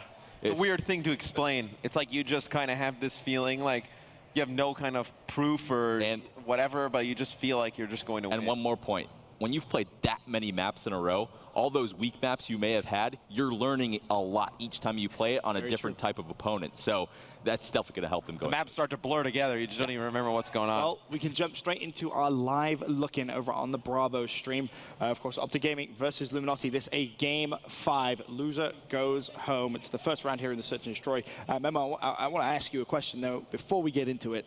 You doubted Optic Gaming in Map 4. Are you still doubting them again in Map 5? I think Luminosity needed to close it out in that hardpoint. I thought they would. They haven't, and now they've given Optic Gaming a lifeline. Not only a lifeline, but they've given them the momentum. And that's the problem, is Optic Gaming, they go to these Game 5s, they gain momentum, and it can be very, very dangerous, to say the least. And I think Optic Gaming now, it's theirs to lose. I say that, you know, almost a little bit hesitant, but I mean, look at it. Straight away, round number 1, we've got Slacked in a 1 versus 3. It's quite funny that, like, look at COD champs, like the reason this team did not kind of fulfill their destiny and end up winning is because of their poor search and destroy play. Their search and destroy play is what's kept them in this tournament as long as possible. I mean, it has not been stellar hardpoint play. It's not been lights out uplink play. It's been their S&D that's really carried them through. Which is funny because you go back to Vegas even, and you look at their S&D and you're like, this has not been good. This has been bad. And everyone knows Optic have gone back to the drawing board, so to speak. They've grinded out. They've improved their search and destroy a lot. And as you said, it shows. It really does show. Clutching up in these Game 5s, Steve, it's not an easy thing to continuously do. Oh, for sure. This many times in a row. But when you have someone like Formal shooting the way he is, early 3 kills for him, and you can see how confident he is. He separated himself from his team on purpose, and he's like, oh, I see you, I'm going to challenge you, I react faster, and he hits every bullet. And from what I'm seeing just in all these like shots and whatnot, and it seems like Formal's kind of turned into the leader, where he's just kind of like, he's putting the most time to this game, like he's just tired of listening to everybody else and racking up L's. He's like, listen, this is what we're going to do. This is how we're going to play, and it seems to be working.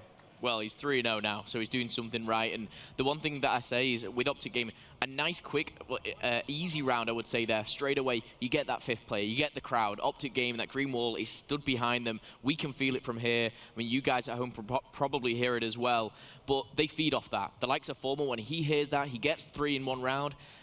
Oh, Formal, you don't want to do that. You don't want to give him that. Luminosity, they're giving it to him. It's only going to make him better, that's for sure. And just kind of building off Matt's point, Teep, we've heard Formal communicating on what feels like another level. Like, we've heard him from the studio, put it that way. He's very, very loud.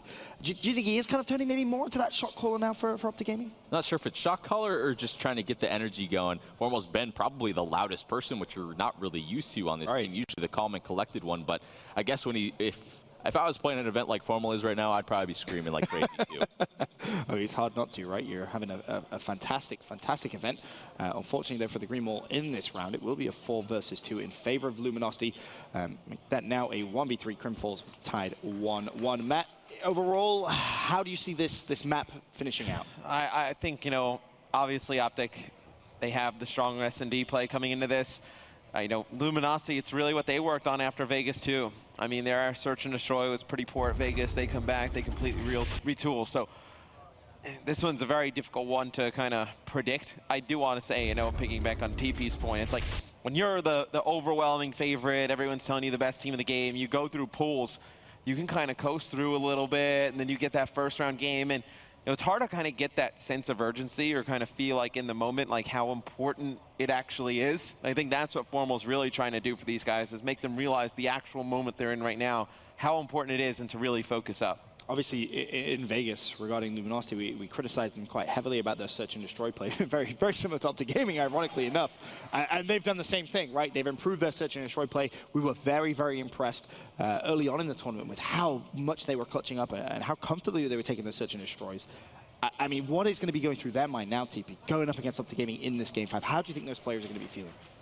I think all players in this game are really confident, to be honest. Both deserve to be here, obviously, but you know, both teams won a championship. Both teams playing this sort of similar, a confident style, grouping up and taking those gunfights over towards that bike street right there. And it just seems like the long-range play, a nice flank from Crim right there, catching 2 players in the back. For a second there, I saw Slacked behind enemy lines, and I thought he was going to be able to make the play, but traded out. Seems like Optic is just a little bit faster in reacting to those in-game situations. And it's funny, you know, speaking to a bunch of these players, when I got here, you know, who's putting the time in, who's not. Everybody pretty much gave me the same thing. The teams that have scrimmed the most coming into this event were United, Envy, Luminosity, Optic, and FaZe. Those are all teams in your top 5. Weird how that worked. Yeah. Put in the practice, you get the results. Who would have thought? I'm shocked. It's crazy. It really is. Of course, this is a losers round 7 matchup. Loser will be eliminated from the CWL Atlanta Open. The victor, they have a Team Envious awaiting for them in the losers bracket final. And of course, United, the surprise team, kind of the breakout team, if you will, from this event at least, waiting for them in the grand final should either squad get there. For now, though, Optic Gaming with that 2-1 round lead. And in terms of this round specifically now, Momo, which way are you leaning here? I mean, they've got the bomb down. It's 3v2. Well, as I say, that Optic Gaming looking strong. It's going to be evened up, though. But Optic, they should have, you know, the favored side here. It's going to go down to another 1v1. It's going to be Optic Gaming, this clutch, and I want to highlight, we've talked about Karma. Crim6 is 7-1. Yep. I actually think, I can't believe I'm saying this, we've somewhat overlooked Crim6 in, you know, our overlooked thing. We've talked about Formal, we've talked about Karma. Crimsix now is he's turning up when he needs to be, and this is what reminds me of kind of that Cole era where, you know, Game 5... Lose the Crim. he just kind of turns up, and he's not necessarily kind of roaring out there or going crazy. He's just doing what he does best. And that's a scary Crimsix, right, Tipa? When you get up against a player like that, I mean, you have to shut him down immediately. It's just so reminiscent of old Crim, to be honest, and I love to see it. Slow, methodical play, pre-aiming a lot. He's very good at positioning himself in this line of sight, and for some reason, he just always catches the edge, just a little bit of a faster strafe, a little bit of a faster shot, and just gets the better edge of it. He's 7-1 right now. Looks like he's going to be, you know, getting close to these score streaks as well, so LG needs to be a little bit careful. Yeah, Luminosity are definitely going to have to find an answer to Crimsix right now. As it sounds, he's almost just running riot here in this Game 5 search and destroy. Have you been impressed at all, Matt, by Luminosity, though? Are they staying as composed as you would like? Yeah, I mean, a bunch of these rounds, like Momo was saying, have come down to 1v1 scenarios. So you see First Blood there, going to go in favor of LG, and they get bombed down. So I think LG has improved greatly since Vegas. We'll have to wait and see if they're going to be able to close out this round, though. Of course, the bomb did go down now. They forced a 3 versus 3 situation. Of course, it's fitting to have Crimsix on your screen, sitting at 8-1. I mean, he's having a fantastic map right now. But Momo, can the Green Wall close out this round? This is really well played by Luminosity. They've got the bomb down, they've retracted their back to their base, and they can just get the line of sight. It's all about just stopping that one player defusing. They've done that. This is perfect play from Luminosity. They got the first blood, and this was a must-win round for me. 3-2 and 4-1. Those are that's that one round in Search and Destroy. I always say it's critical to come back. And they get Crim off those streaks there. So Crim, he has his payload ability, and he was still working on those score streaks, so they end that. So it's a very good round for LG. Very good round indeed. As you mentioned, no more streaks there for Crim, but still has the hot hand there. And I guess my question for you, Teep, is how do you play those rounds? When a team does get the bomb down and they back off, what is the best way of winning those rounds? Group up and flank instantly. To be quite honest, they just took too much time trying to take those gunfights. This is not gunfights LG is even trying to take. They're trying to just stall out time for as fast as possible, or as long as possible, sorry. So I feel like Crim made a bit of a mistake there. He's pretty close to those score streaks. I think instead of just taking his time at the top window, maybe just back down and playing for his streaks. But, you know, it's such a hindsight call. Who knows? Right. Karma currently sitting at 0-4, though, for Optic Gaming. Matt, well, actually, as I say that, he finds his first pick. Perfect. Committed from Karma. Of course, 1-4 does fall, though. Is there anything specific about Karma's playstyle that you're looking at, Matt, and you're thinking, I'm not sure if that's the right play? Not really, because I mean, he's the one that this team is, you know, kind of putting in like the worst situations to fight out of. Right. So you never expect his stats to be incredible in Search and Destroy. You know, he's going to be the bomb guy some of the time. He's going to try and get out into those positions, get bombed down. Like, he's not going to be in position to go off. Yeah, one thing as well, I just want to point out, Scump just made a huge play there. Yes, it's only 1 kill, but it's the fact he stayed alive. It was a 3v2, now a 2v2. Scump's just opened this game wide up. They could take this round. Gunfight going down, but Slack, the trade's going down. Scump and Formal, you can't take out both of them in a 2v2, and it showed right there. I thought Scump was going to miss some shots on that first guy, but nope. Scump snaps on very quickly. And once again, you have Formal getting up, getting loud, high fives. Again, we can hear him from the studio right now. He is really turning into a bit of a beast here on Championship Sunday, but that's the Formal that you kind of expect on Championship Sundays. Yeah, he's a prideful guy. I mean, he does not want to go out of these tournaments early. He is only here to win. Doesn't care about anything else, so you expect him to kind of rally the troops when it looked like that may not happen. He definitely didn't come for a weekend trip in Atlanta. He's definitely focused on one thing, of course, and that is that CWL Atlanta trophy. As it stands, Optic Gaming 4-2 up. Luminosity looking to try and make a play here. Of course, Saints with his streak out. Momo, what's going through Saints' mind here? I mean, he's trying to get some intel.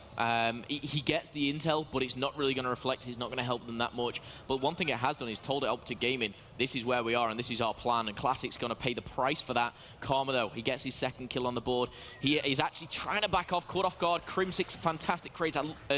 Love this about Optic Gaming is they trade so efficiently. We saw it in the previous round at the end. We're seeing it again here in round number 7.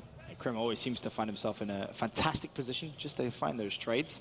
Of course, still 4 rounds to 2. Quick look over to Formal's perspective. Back over to Octane. Of course, the bomb now has been punted. Teep, you're nodding your head. You like that play?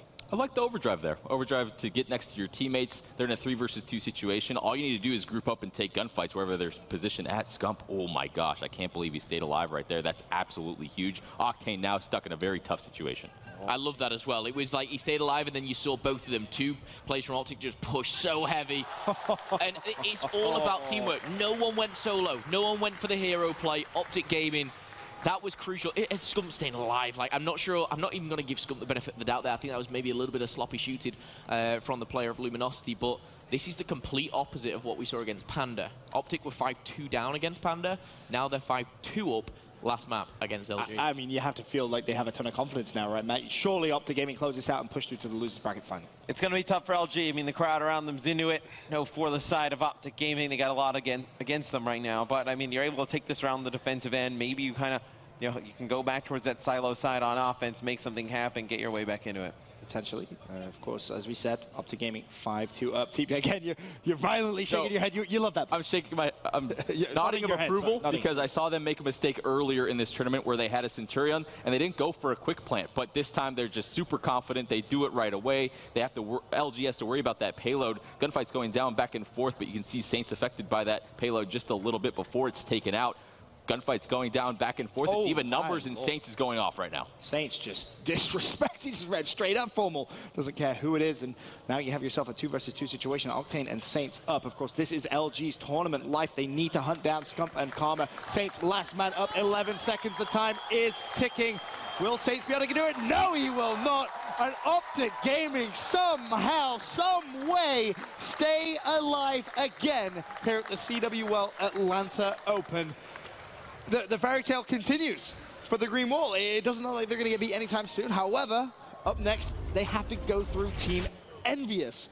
Is this where it stops, Steve? Is this where Team Envy finally put their foot down and say, no, no more Green Wall, this is our house? We've talked a lot about the magic for Optic Gaming. That wasn't any magic. That was just them playing very consistent and good team Call of Duty and Search and Destroy, grouping up, getting numbers, knowing when to stay alive, knowing when to watch each other's back, and I think that's largely due to Krim in that one. He was using that NV4, playing a little bit further back, and then knew when to switch it up to a K-bar and play a little bit more aggressive. Yes, they're putting Karma in these unfavorable situations, but they always got the trade on him, and that's the difference. Yeah, as long as they keep getting the trades on Karma, I don't think he minds playing that position. They beat a very good Luminosity team. Luminosity looked great at this tournament. You know, Slacked was amazing in the respawn game modes. Going in against Envy, they've already lost Envy in this tournament, but they're a completely different team that played against Envy the other night.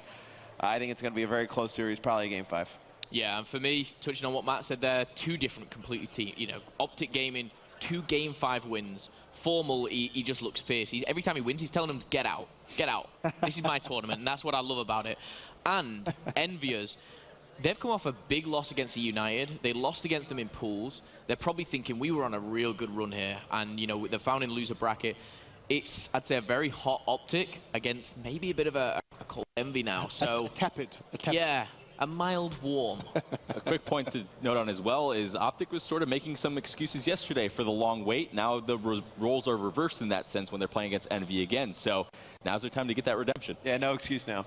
Definitely very true. Championship Sunday here at the CWL Atlanta Open has not disappointed. Let's just say it that way. It's been just a thrilling, thrilling day. For now, though, we're going to go to a quick commercial break. When we return, it's the losers bracket final.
the fourth. Give me the ace, baby. There it is.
We're having a blast here. It's Championship Sunday and the CWL Atlanta Open. And man, I think it's fair to say I could be a top player in Europe after clips like that. No. just no. I don't think that gameplay there does not warrant anything. Top player anywhere. Hey man, let a man dream. Let a man dream. I'm only joking. I mean, that quad was okay. I'll give you that one. The Ninja defused as well. Thank you. Oh, that A to Z, fantastic video. But moving forward, of course, talking about dreaming, as I once dreamed I could be a professional player. Optic Gaming currently keeping their dream alive, running through the losers bracket. Speaking of the losers bracket, let's take a look and just update everyone on exactly where we're at. Of course, coming up next on the main stage, it's MLG Primetime losers bracket final. We have the El Clasico, the E Clasico, whatever you want to call it, Team Envious versus Optic Gaming. That's going to be our losers bracket final here at the CWL Atlanta Open. You look how both teams got here. I mean, we see Optic Gaming clutch up in Game 5. They 3-1 FaZe. They clutch up in Game 5 against Panda 3-2. They beat Elevate as well in round 4, 3-1. I mean, yeah, you have to give these guys a lot of credit for the run, but I have to ask again, Teep, is this where the run stops? We saw these two teams face off in winners bracket round 1, and Team Envious had their number in every way, shape, and form. A little bit different of a storyline this time. Optic Gaming on an obvious run, a lot of games going under their belt today. My question is, have they fixed the issues from when they played Envious last night in the winner bracket, right? It seems like it. It seems like the link in S&D extremely strong for Optic, but there's obvious glaring issues in Hardpoint, and Envious can realistically pick you apart. But Envious has been waiting around for a little while. Is that going to come into play for map 1? And Memo, how difficult is it to adapt mid-tournament to your mistakes, especially when you're playing against a team that had previously beaten you already? I think if you've got that loser bracket run behind you, if you've got a chance to play maybe 2 series and learn from it, you can adapt. But if you come off a loss, for example, Envy now, they've come off a loss against United, and they may be thinking, we made a lot of mistakes in that game. They can't really just adapt a click of a finger. They can't do that. They've got to go into this and kind of use the same strategy as they beat Optic the first time. But I do think we're going to see a different Optic this time than we did the previous matchup. Fair enough to say. Chance, your predictions this weekend have been pretty spot on. I'll give you a lot of props for that. How are you leaning in this loser bracket final? Well, I think it's more important to look at who I think will stack up better against E-United, who I'd rather see. E-United's had 2 opportunities to play Envious. They've beaten them both times. So, I mean, if Envy goes through and faces them again, do I really think they're going to have anything different to offer them? And then, of course, they're going to have to win 2 best-of-5s, and they haven't done it once yet. And Optic Gaming, of course, yes, their hardpoint's been weak, but that's E-United's strong suit anyway. They're looking good against everybody in that category. So you're looking to take them down in Search and Destroy, and you're hoping to take them down in Uplink. And, well, that's what Optic Gaming has been doing this entire tournament so far. So in terms of the matchup, we saw it yesterday. Envy might have Optic Gaming's number, but still, I think an OG versus E-United final would be a better match. Of course, Team Envious are current world champions. They had a lot of flack, especially after the last event, and people saying, maybe Team Envy split up, and that led, of course, to the discussion of the COD Champs curse. We've seen it time and time again. Teams that win that world championship often split up a couple of months afterwards, maybe things not really going their way. Let's find out a little bit more about the curse.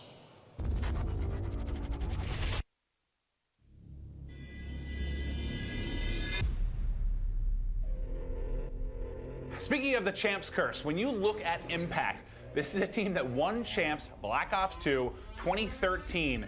3 months later, they've already broken up. There are problems internally. The team may be fighting. Team chemistry is not there. Whatever the issue, this Champs team has fallen apart. Now, after we saw Impact fall apart after Black Ops 2, it was Complexity's turn after they won the Call of Duty Ghost COD Champs. This is a team that was one of the best in Call of Duty history. They started to get a little bit too confident, a little bit too cocky. We're going undefeated this entire year. I love my team. We're the best team in the game. No one's going to touch us at all. They suffered from some internal team struggles, and they ultimately fell to the COD Champs curse. The most recent example of where we've seen this curse really come into play was the old Denial roster back in Advanced Warfare. Clayster attached JCap and replays. Not many people thought they would actually win Champs. Well, they take it, but then they lose every event they go to. They break up within 2 months. All sides are pointing towards a potential similar circumstance to this NB team.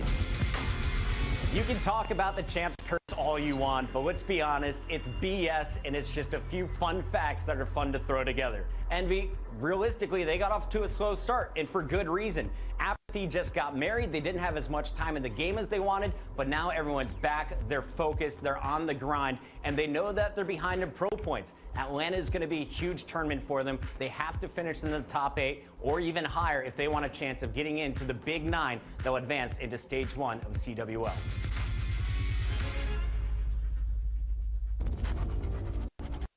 As you heard, Chris Puckett, our colleague, having absolutely none of the COD Champs curse.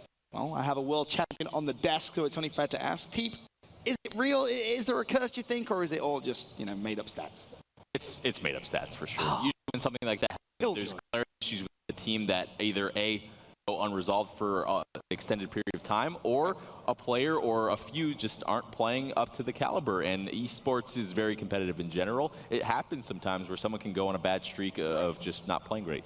You also kind of have to think about how often did rosters break up and switch back in the day. Roster mania was like almost an everyday occurrence after every event. It would just get wild with all the teams switching places.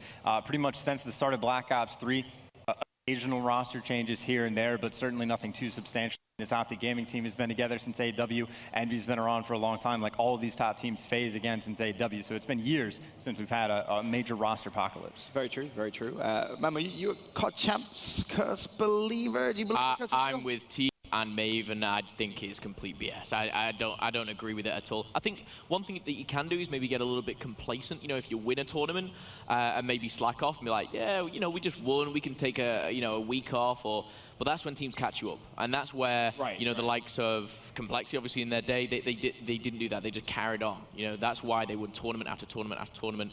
And I think I want to compare it to a team of a previous champion, but the likes of Rise, they kind of went out early this tournament. I don't think they kind of stepped off or thought they were the best almost, but I think teams or players, individuals can definitely get complacent. With all that said, do you feel like this is a Team Envious squad who could actually stick this out? Could they be the first team to theoretically go back-to-back? Is that something which is realistically a possibility?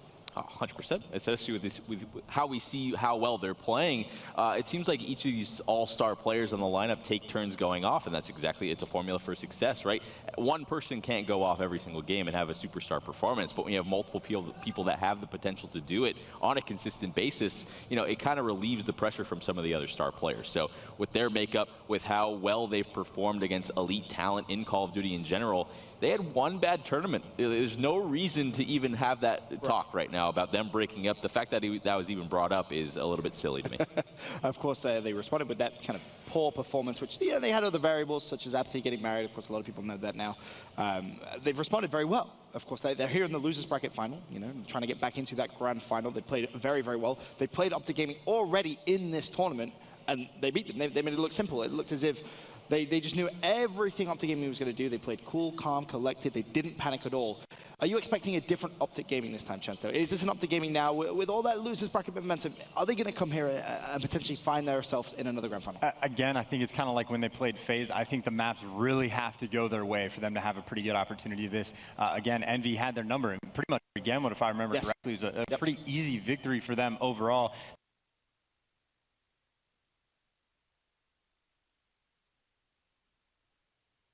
Now, of course, main stage, the most pressure on the line, Optic Gaming, they definitely cop every single time. So they certainly have quite a bit of momentum in their favor. And again, I don't know, Envious is going to be strong mentally, but still, even if they go into that finals, they're going up against a brick wall in United, where again, I think Optic just has a better chance. Of course, we mentioned John as well, playing with a broken middle finger, and somehow, some way, still playing out of his mind. Very reminiscent back to the AW Columbus Open, where Aix obviously famously cut his hand. He was playing with a hand injury almost, and he managed to win that event. Maybe it's a theme. Players that pick up hand injuries somehow win events. We'll have to wait and see, of course, on that one. But in terms of Crimsix, Momo, he was a player that you highlighted in that last series, and you said he was playing out of his mind.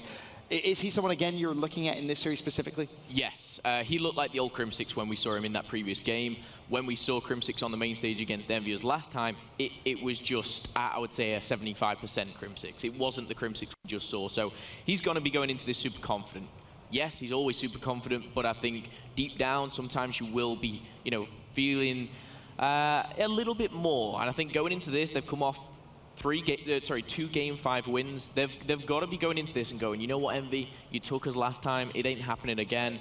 I think, and this isn't saying me thinking Optic Gaming will win, but I think Optic Gaming are going to make this much, much harder for Envious. You definitely make a serious argument. Crimsix, one of the best players ever to play Call of Duty, if not the best player in Call of Duty.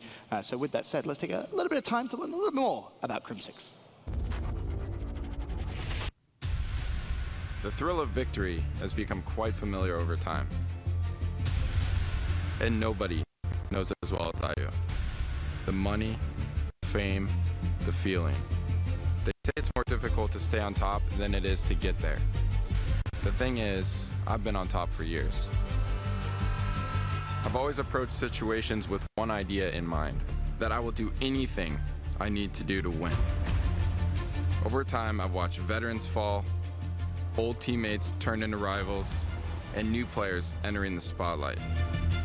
I've won under different organizations, with multiple teams, and at tournaments across the globe. Yet the pressure to win is even greater than it was before. There will always be those who attempt to take my title, but there's only one thing stopping them. I'm not done yet.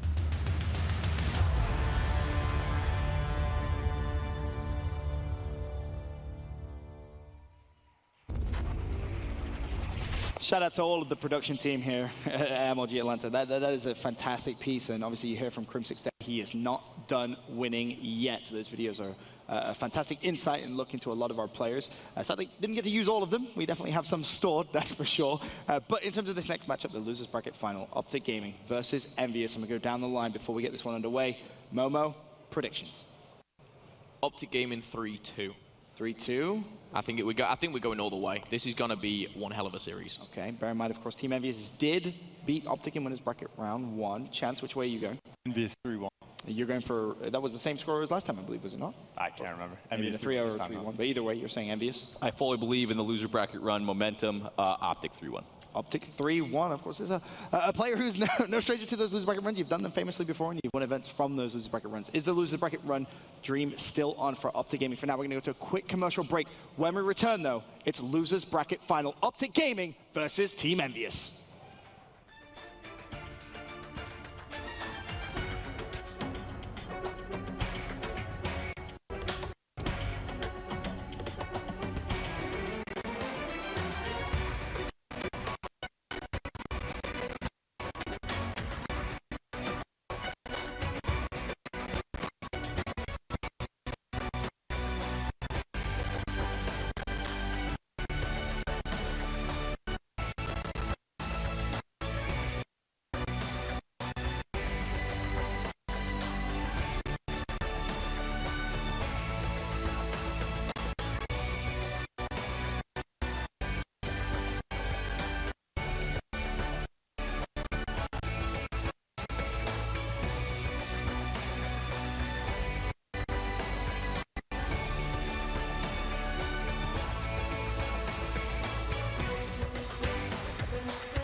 It's prime time here at the Call of Duty World League presented by the PlayStation 4. Of course, we're here at the CWL Atlanta Open. On the main stage next, it's the losers bracket final. Team Envious versus Optic Gaming. Team Envious already beaten Optic Gaming once this tournament. Optic Gaming looking for sweet revenge and trying to keep that losers bracket run alive. For now, though, we can send it down to our casters for the game. Thank you so much, Benson. It's Courage and Puckett backstage, and we're ready to bring you the action. Atlanta, are you ready? That's what I like to hear. Oh, they're getting into it, and I sure as hell am too. What a match we have again. We talked about the last couple times we saw those teams in Envy and Optic in a championship winners bracket matchup, which was earlier this weekend. Optic Gaming lost 3-1. Back at Champs, they lost 3-1. Now, they've beaten FaZe after 2 years on LAN. Maybe they do it again here against Envy in the losers bracket final. Optic Gaming has had such a long road through the losers bracket, and one of the key players getting them through this has been their star in the Hardpoints. Let's take a look at Scump. He is coming in with a 1.08, going up against some of the toughest competition in the venue today. But on the other side, it's your 2016 World Championship MVP, John, who just is dropping all kinds of numbers, a 1.15 overall. Oh, and John's continued to do that so far today, but I will say he's had some inconsistent starts to some games for Envy. We saw that earlier in that winners bracket final when they faced E United. Here we go, though. The rematch many people are excited about. It does not get better than this. Optic Gaming versus Envy. Winner is in the grand finals. Loser is going home. And it's time to kick things off with our first hard point. We are going to Scorch. John, we talked about him having a few slow starts, but he was the one who put the final nail in Optic's winners bracket coffin. Will he be able to get off to another hot start? I'll be honest, the player I'm really watching in this match is Apathy. I haven't seen a bad game from the man yet. Even in their loss to E United, he was at the top of the leaderboard amongst all players. Let's take a look at our kickoff. It's going to be Scump charging right to the center of this bridge. They're set up first. The nades flying everywhere. Who's going to draw first blood? It looks like Karma's going to be dropped first. Yeah, someone does die to one of those grenades as they flew all over the place. Envy will get the first seconds on the board. A map like Scorch, though, coordinated play is so key to get the breaks, obviously, towards that back turbine hardpoint in that top hangar area. And somehow JCap has snuck behind 3, cleans those up with ease as your 2-time Call of Duty champion. JCap gets it done. In the last match I cast from Envy, I pointed out, keep your eyes on JCap. For this first game, he is going to be arrow number 6 on that mini-map, constantly finding opponents on the flank. He has been a thorn in everybody's side today. Slasher, though, the hottest start out of all players, 5-2, picks up another one there on Formal, and he is going to be splitting the defense, slipping behind 2 players on the rotation. So far today, Formal has been one of the most aggressive players in those final moments as you just see him get up out of his seat, yell across to his opponents that he is knocked out of these losers bracket games. He's been lights out right now, 0-4, 0 seconds in the objective. That first hill didn't work out for him, but I'm sure he'll pick it up for Optic Gaming now as they're down by about 5 seconds. Yeah, he just picked up his controller. He's ready to game, and we will see what he can do. Envy trying to flood through. They're sending 3 players through the tight show. Karma is there, finds 2. The pre-fire, can't find the third. Formal will get it, but unfortunately, there's one last man challenging here, stopping Optic from scoring. It's going to be Apathy. But Formal knows he's got his teammate in Crim6 right behind him. OG will hold onto the hard point as Karma out to 7-3. He's the one leading his team in time, leading his team in kills. We've seen multiple clutch moments from him so far today, and now he's triple positive in game 1. You know, I heard some rumors that Karma seemed off his game on Friday. Some whispers yesterday. Today, he is trying to silence all the haters. 9-3 on a 2 streak to open this one up. Optic Gaming out to a 22-point advantage, and they already are set up here for hangar control. And this is a great sign for Optic Gaming. The only thing that kind of stinks for them, they don't have the spawns. So they wind up sending 4 players towards that top sky bridge, and Apathy stays towards the back of the map alive long enough so his teammates can help push in towards this hill. But now look, he's surrounded by green arrows. Another break for Optic Gaming. They're now up to a 30-second lead. Crowd's getting fired up here in Atlanta. 11-3 is Karma on the 4 streak. Keep your eyes on him as he's working towards streaks. Meanwhile, Scump trying to get the cutoffs. Finds one, traded out by JCap. Crim6 gets the call and will eliminate even more. Karma on your screen for the moment. on a 5 streak, and he is just 100 points away from being fully streaked out. And Envy, they should give up this hard point. Karma's actually going to call on this Trinity Rocket right away. Going to see what he can do now to maybe clear out this new hard point drill area. 96-38 the score. Karma 1 kill away from earning himself another streak. Optic Gaming, beautiful start to this. Karma is lights out. One more off the bombardment. And that was a very long engagement. Karma going up against Slasher there. Slasher spotted him in the doorway, had the better positioning.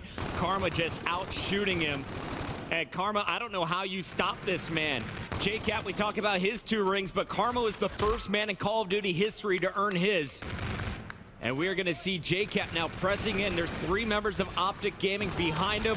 He is going to be swarmed. Optic seems to be in total control here. This is absolutely the opposite of what we saw in some of the games from last night. Yeah, Envy are getting slaughtered at the moment. They just need to reset on the second rotation, which is absolutely possible. Again, this is your Call of Duty World League champions in 2016. Envious, if there's any team that can make a comeback here, it is them. So do not count them out early.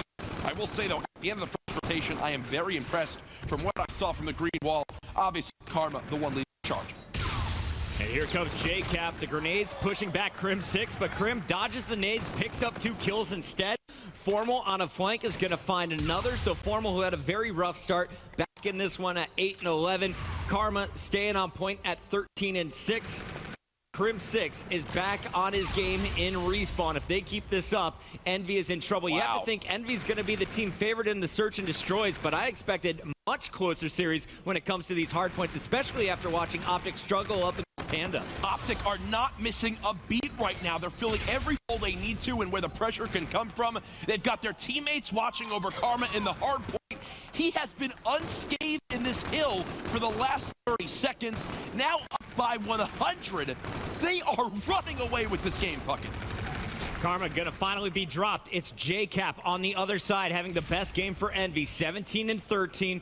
We saw this earlier in their first loss in the winners bracket. Will they be able to bounce back now, though? It's looking dire, 168-58. You can't count them out completely, but this is looking like a bloodbath. The first fight gonna be won by Envy. Is Optic gonna be able to break in on their first push just like last time? You need Crim6 to wait right now. That's exactly what he's going to do. If you look at your minimap towards the bottom, everyone from Optic now beginning to push on up. The Trinity Rocket gets called in. That's going to force Envy into awkward positions, and now Optic look to capitalize. There's 2 kills. They go in for the trades down onto John, and look, he's getting flooded by everyone from OG, but a team kill from Crim6. It's not enough, though. Optic with the break, back up by 100 seconds. Great use of the score streaks there. Absolutely. And he hovered it. He hovered it as well. So at the last moment, he drops down too quick and then leaves the last one waiting. Optic push off of that. A very well executed play. Karma still positive 10. On the other side, we talked about how good John and Apathy have been. These 2 players shut down. John -4, Apathy -7. They need to show up in this series if they want to head to their first championship match of 2017. Crim6 on your screen floating around, picks up 1, spots another player, 3 Envy members in front of him. Crim waiting for reinforcements. They're about to be pushing through the middle, and out comes the Scarab. When's the last time you can remember John, Slasher, and Apathy being a combined -16 a few moments ago? Unlike them, and it reflects in the score right now. Thankfully, they do have some payloads to use. Obviously, JCap just earned that camo. Slasher, 1 kill off his. Maybe they can use that to swing them back into this game. I want to see Optic Gaming, though, keep these well-coordinated plays in their favor. Don't just start rushing in. Don't start trying to make any sort of win happen. Do it the right way. Do what's been working for you throughout this game.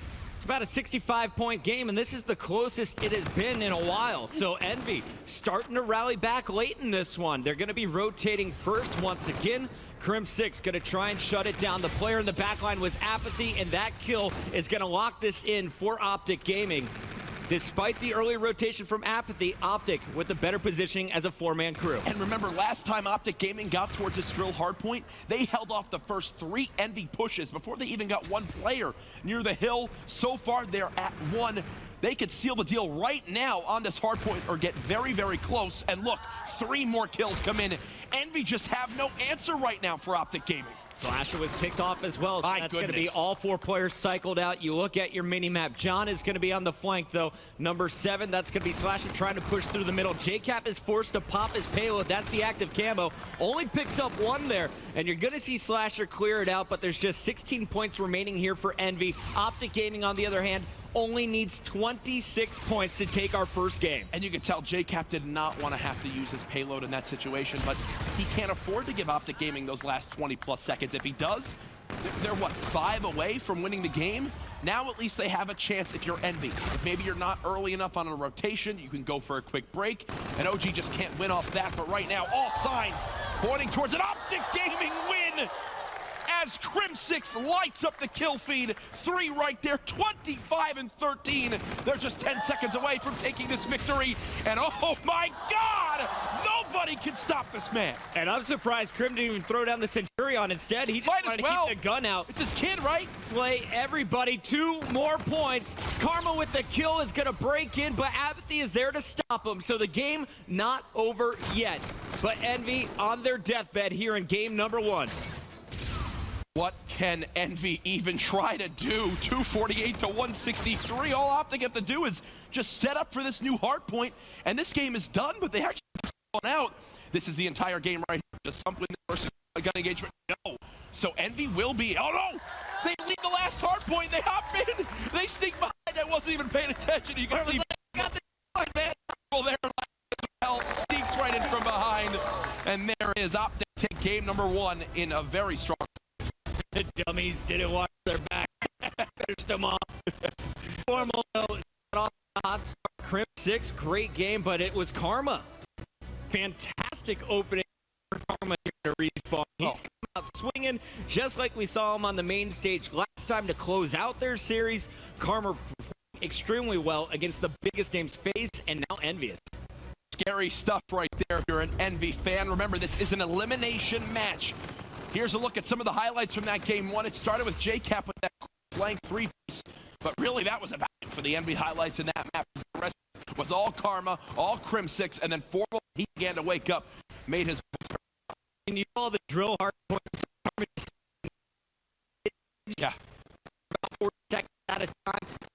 Time Optic Gaming wanted to go for a kind of Envy setup. They just executed it flawlessly.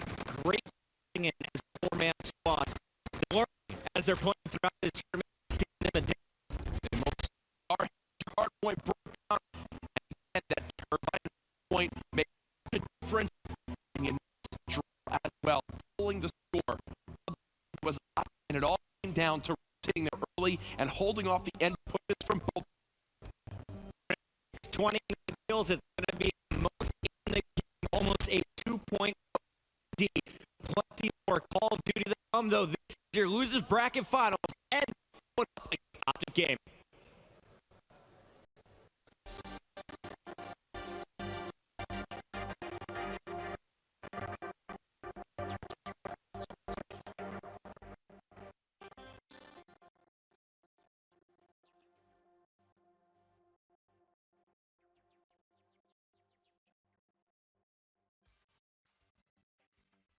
Six trills for the cars in the car lot. 6 trills for the cars in the car lot. When 6 trills for the cars in the car lot. When 6 trills for the cars in the car lot. When 6 trills where the cash is.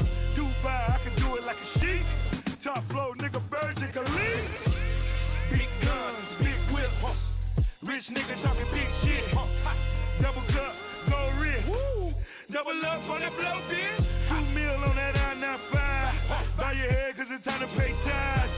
Opposition want me dead or alive. Motherfucker, but the devil is alive. The devil is alive. Bitch, I'm the truth. The devil is alive. Bitch, I'm the proof. The devil is alive. I got a Ricky. The devil is alive. Bitch, I'm alive. The devil is alive. It's a true false fiction. It's a true false fiction. It's over ABS. I never fuck with true religion. Am I down with the devil? Come my roof, come a missing. It's that Lucifer juice and that 2 cup be sipping that juice, baby. Welcome to the dark side. Coulda got blacklist for the crack shit. White Jesus in my crock pot. I mixed the shit with some soda. Now black Jesus turned water to wine, and all I had to do was turn the stove up. East Coast. Winning that life, nigga, cheat code. The hating is flaking, hit your free throws. The devil try to hit me with the Rico. Them black people. Devil want these niggas hate their own kind. Gotta be the Illuminati if a nigga shine. Or it can't be a nigga if a nigga rich. Or it gotta be the devil, that's a nigga shit. You seen what I did to the stop and frisk. Brooklyn only Barney's like money to the hood.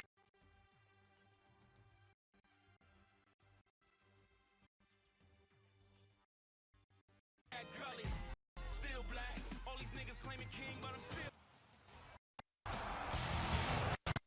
Ladies and gentlemen, 2017 CWL season begins right now. Oh my God. Somehow killing the ugliest gunfight I've ever seen. Somebody stop this. Do they go for the win? Oh my God. The Johnson is gone.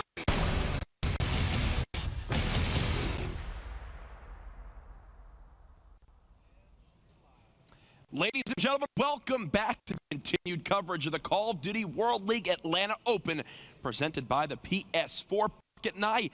Bringing the matches here on Championship Sunday, and this is a great one. We have Optic Gaming versus Envious in your losers bracket final. You know, I know that everybody in this venue loves Optic Gaming. Even if you're an Envy fan, a lot of times you're cheering for Optic Gaming. They've just been the fan favorites in this scene for so long. But I'll be honest, I now understand why Optic has such a massive fan base. To watch what they've accomplished so far today is simply incredible. And now I find myself almost cheering for them to get revenge over Envy, who 3-1 them last night. But Envy, you can't count them out. That was a sloppy game one, though. We have to talk a little bit about that. Yeah, that was tough for them. They're obviously facing some formidable opponents as the bracket goes on. Makes a lot of sense. Because you gotta remember, even if they do win this, they have to face E United again. That Envious squad for the third time, and they're 0-2 this weekend in the matchup on the side of Optic. Absolutely. And if you do look at the Boys in Blue Envious, you look at the teams that beat them, really just E United.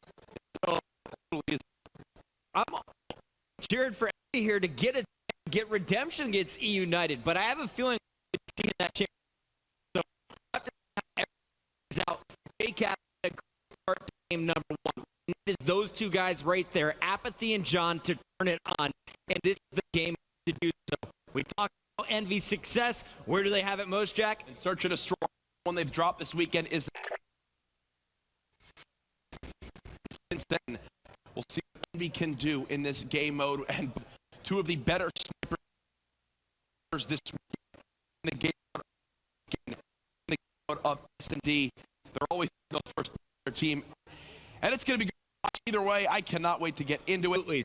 Players, quick bathroom break there, ready to go. We'll be kicking that one off, talking to the ref before we begin here. As we look at this big picture, $4 million on the line here this year in 20 for Infinite Warfare at the Call of Duty World League. This is the event in Atlanta. We have the big one coming up in it's your last chance to earn pro points before stage one. Envy, they were near the of the bubble. North American team would get in big on points for this event. How far up they're going to jump into seeds. Oh, major move. Spent a lot of time streaming. Focus more on themselves for this event. Have this exact run. So far,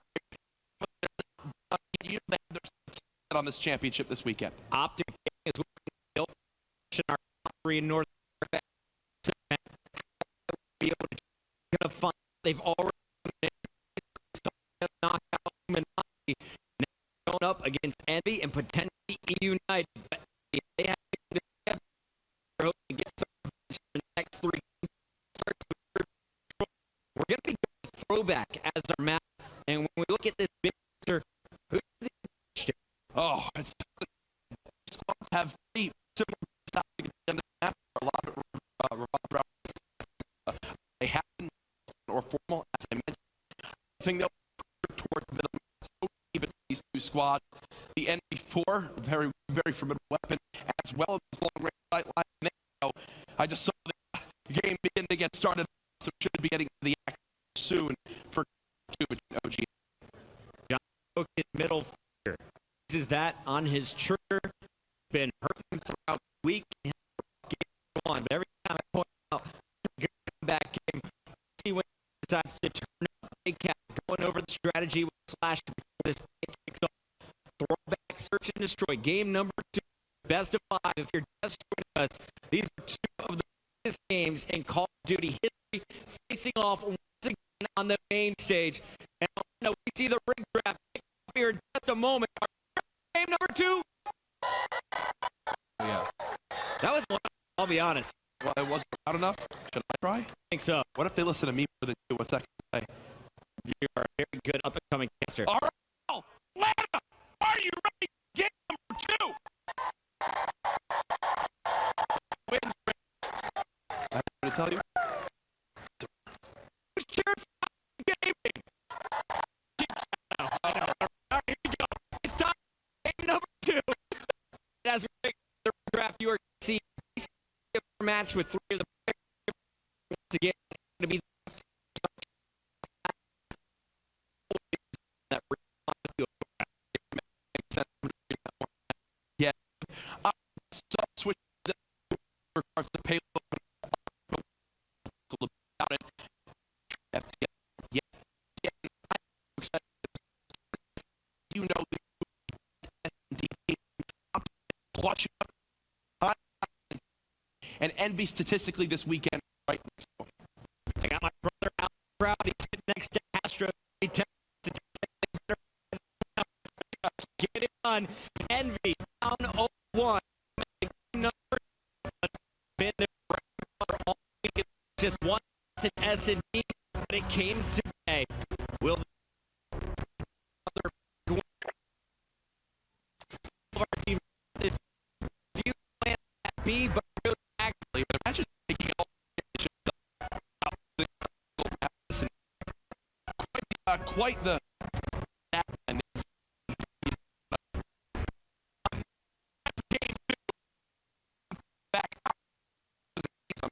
he ran in as well as the bomb. Actually wants to get up. See Ian John 3-on-3 and call that. Most you tell second he right away.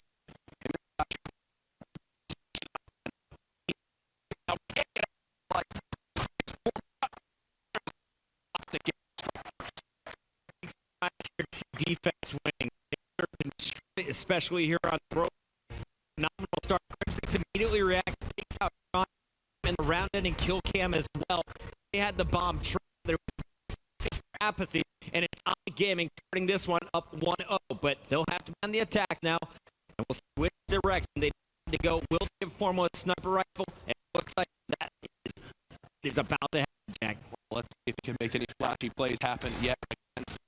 Doesn't mark it the way what to work with. Smart decision. But there it is now. He's just been electric with it. Apathy. This would be a 1v4 clutch. Not going to happen today. 0-2. Formal feeling it. Formal has smiled more today than I think in the last 3 tournaments I've seen Optic Gaming play. It's very happy with you, Piper. It is. Optic fell short of their goals last time in Vegas. They finished 5th place there and finishing outside of the top 8. So very impressive performances bouncing back here in Atlanta for both teams. Oh, and this is what I was talking about. This is what the battle will be. John decides, no, I can catch you, my friend. Let's see if he makes the right decision. As Formal's got his eyes on him. Just a little high there. John didn't even see Formal until the last moment. He challenges, though, and he is going to be tagged up by Crim6, forced to back down. Crim, meanwhile, did pick up first blood. Scump is out of the action, though, for Optic Gaming. So a 3-on-3. And John, he just has a feeling there's going to be pressure any moment. Smoke's come into play. Karma, though, with the entry onto JCap 2 versus 3. Remember, Optic Gaming still have to defuse this bomb. Slasher cuts down 1. John just trying to stay behind this bus as much as he can, but when you've got a pistol as your secondary, that's not the spot you want to be in. Karma and Crim6 start off a combined 8-0. Crim6 with the most kills in game number 1. Karma is the guy who started it all for this team. both players having a great game number 2. Karma looks a little bit frustrated there. No, I think it's just Karma being focused. They want this revenge so badly.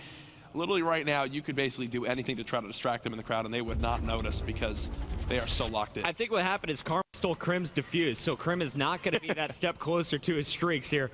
And Krim off the break is just going to try and stay alive. You see him taking a new positioning here as Optic is on the attack. Krim watching a flank. Karma already through the smoke is going to find Slasher.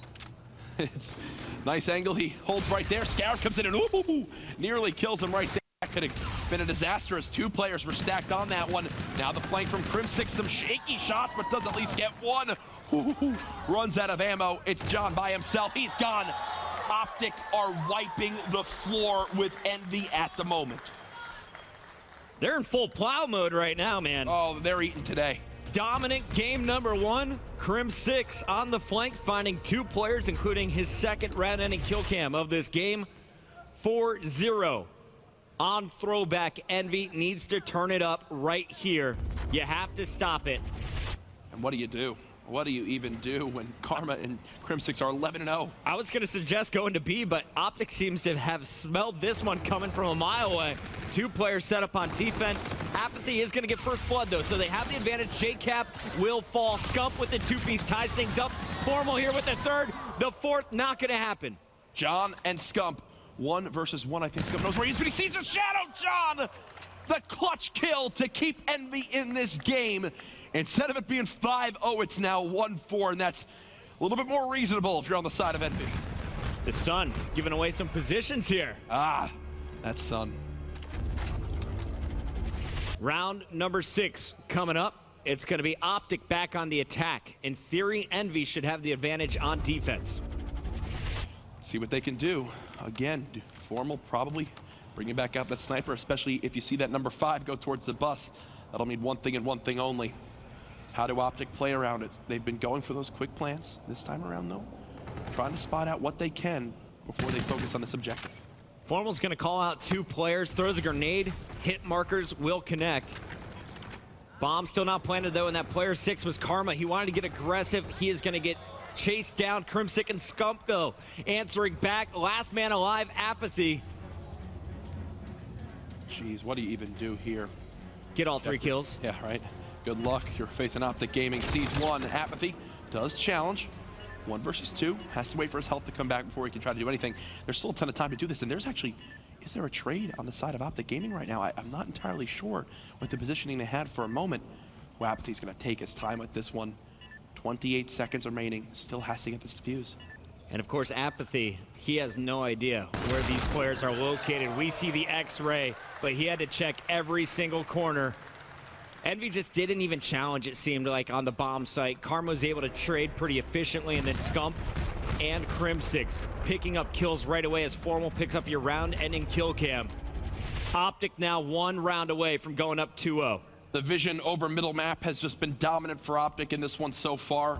They've been able to push players wherever they want and punish Envy for playing a little bit more passive there on defense. Let's see what Optic Gaming can do now in round 7. Do they close the door here? John, pre-aim in that window. Player jumps out just as he looks away. Slasher does pick up Formal, though, so first blood for the boys in blue. Nice challenge there by Slasher again to at least get 2, but Scump has that reactive armor, which we know how good he is with that payload ability. 2 versus 3. If Crim6 gets 1 more kill as well, he'll wind up earning his 2. Crim6 rotating over to help out Scump. Scump challenging. Can't overextend here. He will get picked off by JCap. And here comes Scump. He gets away with the kill on Apathy. This is now a 2-on-2. And this is just a sign of how confident Scump is right now. Reactive now used. Everybody's closing on in. Can JCap do it? No. Does Scump get there in time? 9 seconds left on the clock. I think he's done it.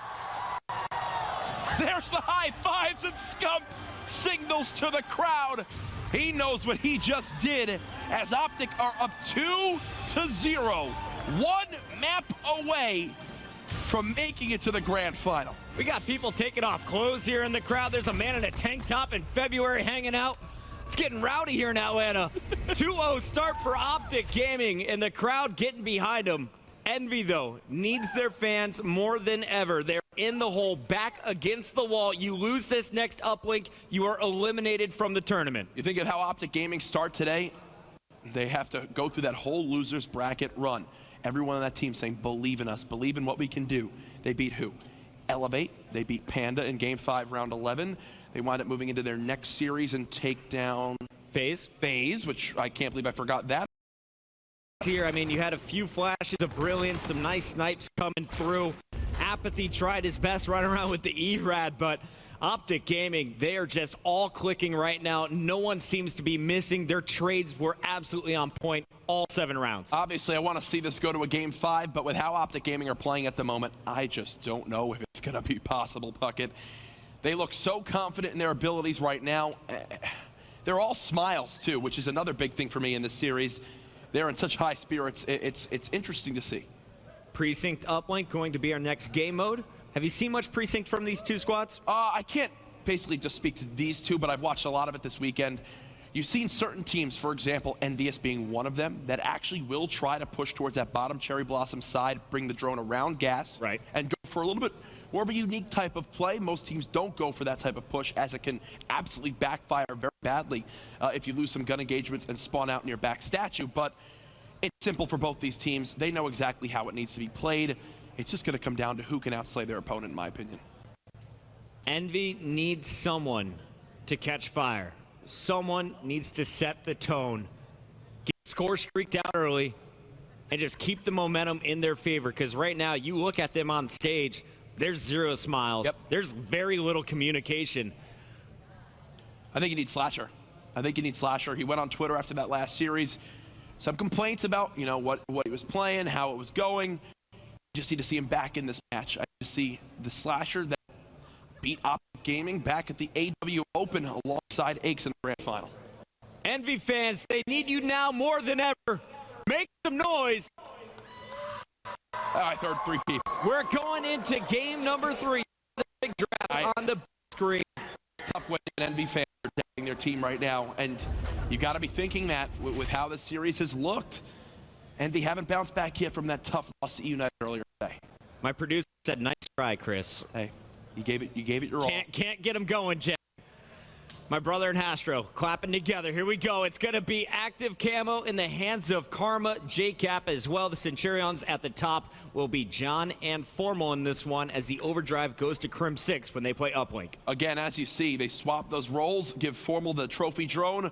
You wind up swapping on over to Crim with that overdrive. Makes a lot of sense as we get into game 3. Precinct Uplink Envy, 1 map from being eliminated.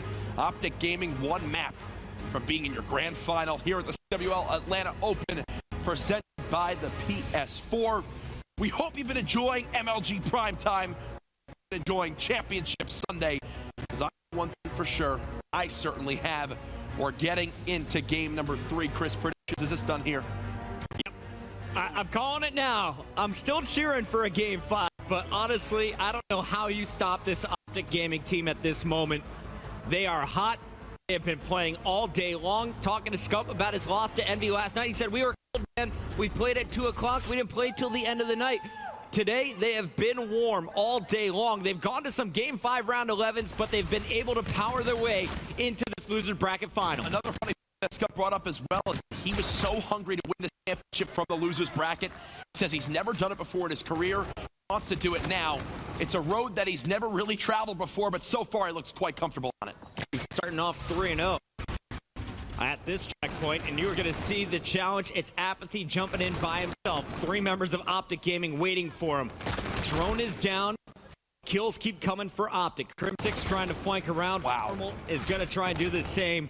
And these 2 teams are just trading back and forth right now. No total control, no objective movement yet. Yeah, they're just flying at each other in all sorts of different angles. Again, you see Envy, instead of taking that drone and reset it right away, try to push it down towards that restaurant side, give themselves any opportunity to make a play. Now with those couple of kills, they might be able to make something happen. 3 times that Optic He moves up with the drone. Throw, there it is, and down the board.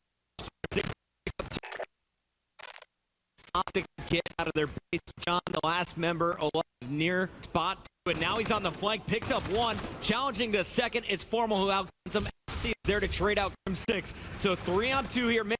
3-0. Everybody dead. Envy's going to go for at least another 1-point play. Again, JCap will clear out this lower street side. The goal for Envy here, not to get one score, but many scores. The interception, though, for Optic Gaming will stop that one from going in, and Scump and crew clear out their base. Optic Gaming now on the offensive. Karma's going to lead the charge around this right side. Unfortunately, he's going to be met by John. Scump rerouting, goes through the middle, watches another teammate get gunned down. That time it was Formal. Crim6 is going to pick off John.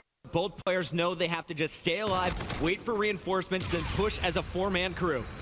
This do here. He's got a lead blocker, but unfortunately John is ready for him.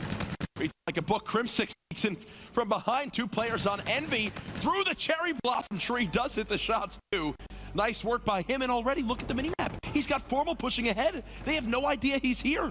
Optic Gaming could convert this right now. Crim thought about going for a 1-point play. They call him off. Oh. They get greedy going for the and John punishes both players. A big defensive stop there by John. That keeps Envy in the lead.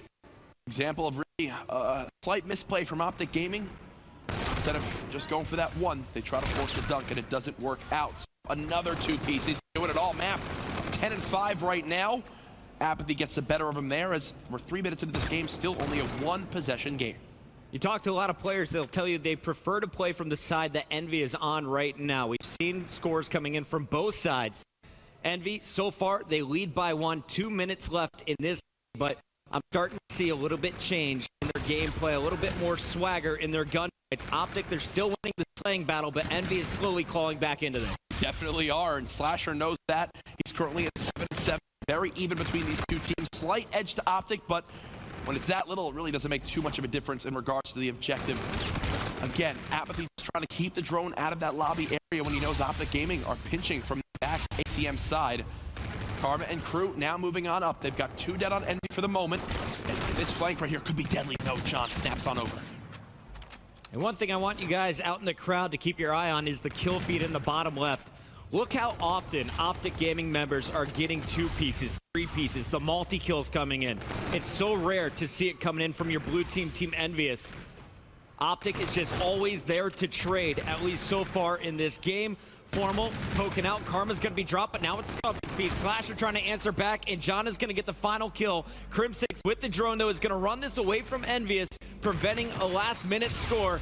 And with the grenades coming in, Karma's going to take that trade, even if he took out a teammate. Yeah, a little bit of a awkward miscommunication there. Optic, but it definitely happens quite often in competitive Call of Duty.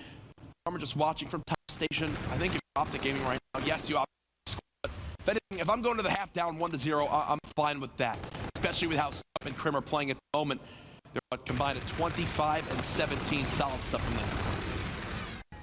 Player hiding at the statue is John. He picked up 2 kills, a third one coming in from Slasher, but it's Karma answering back. He has the drone. They're not going for a score.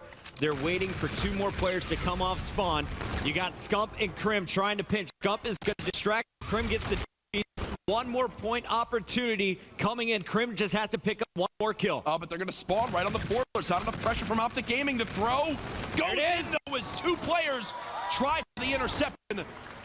Formal will tie up the game going into the half, but I think that works for Optic Gaming. If I'm the player on that team, I'm saying, boys, we can absolutely work with that. Let's go into side 2 and now really show off why we're so much better at this side. At the very end, you see John going after Formal, who hit that last toss. Tie game. 5 more minutes. Optic Gaming up 2-0 in the best of 5. They can secure their spot in the championship match right here, Jack.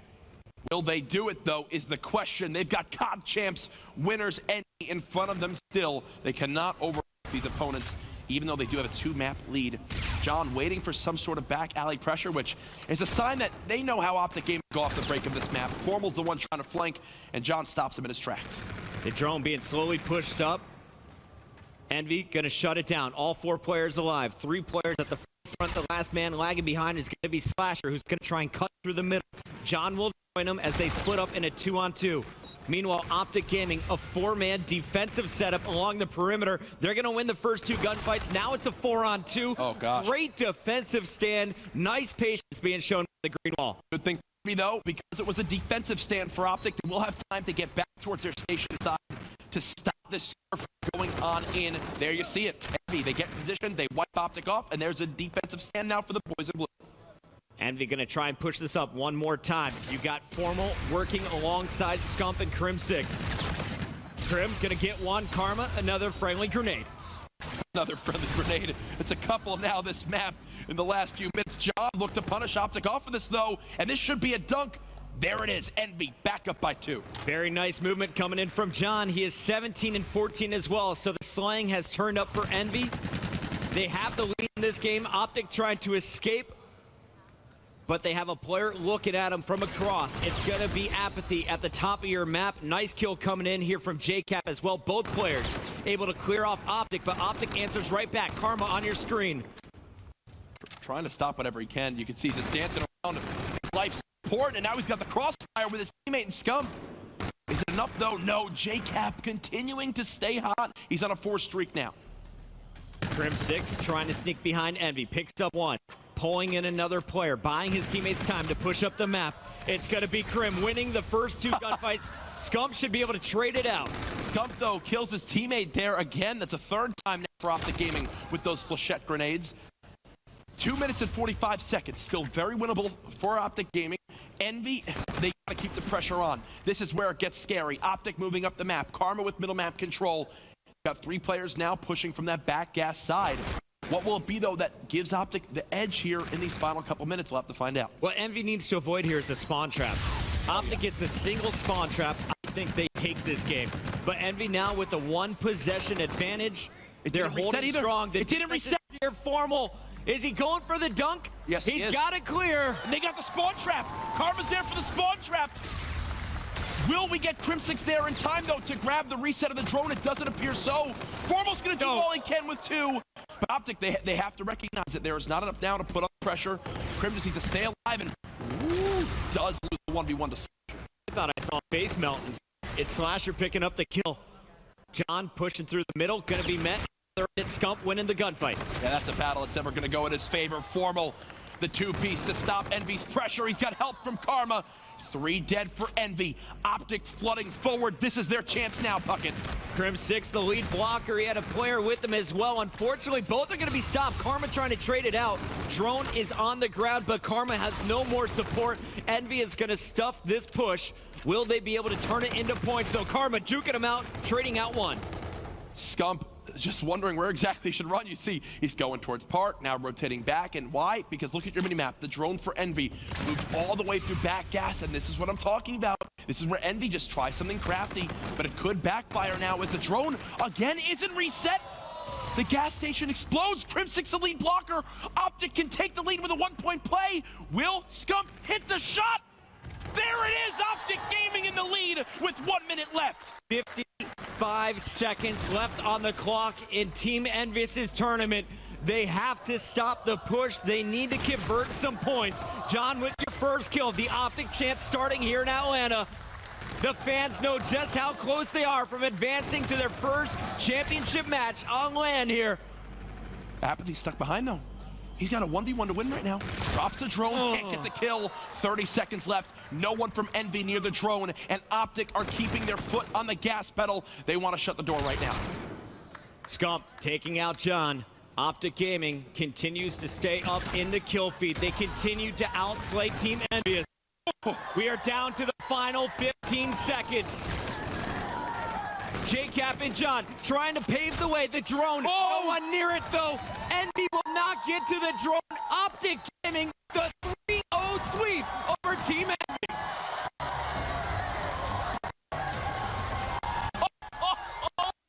My goodness, folks. The Optic Gaming of old are back. And boy, oh boy, do they look better than ever before. OG versus E United will be your CWL Atlanta Open Grand Final. I'm losing my mind. I'm losing my mind. You can see the frustration from Envy. They had such an incredible tournament, a few bumps in pool play, but when it came to the winner's bracket, they were so strong in prime time last night.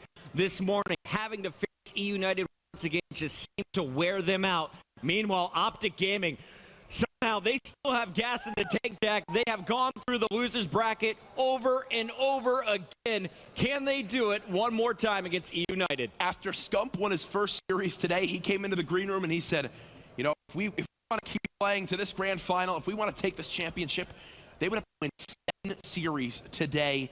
They've made it through 5, and they have 2 more. The first one in the grand finals, if they can take that, a second one to claim the title of CWL Atlanta Open champions. But there's a team there waiting to rain on their parade. It's E United, and guess what, folks? They've yet to drop a series this weekend. United coming out of nowhere.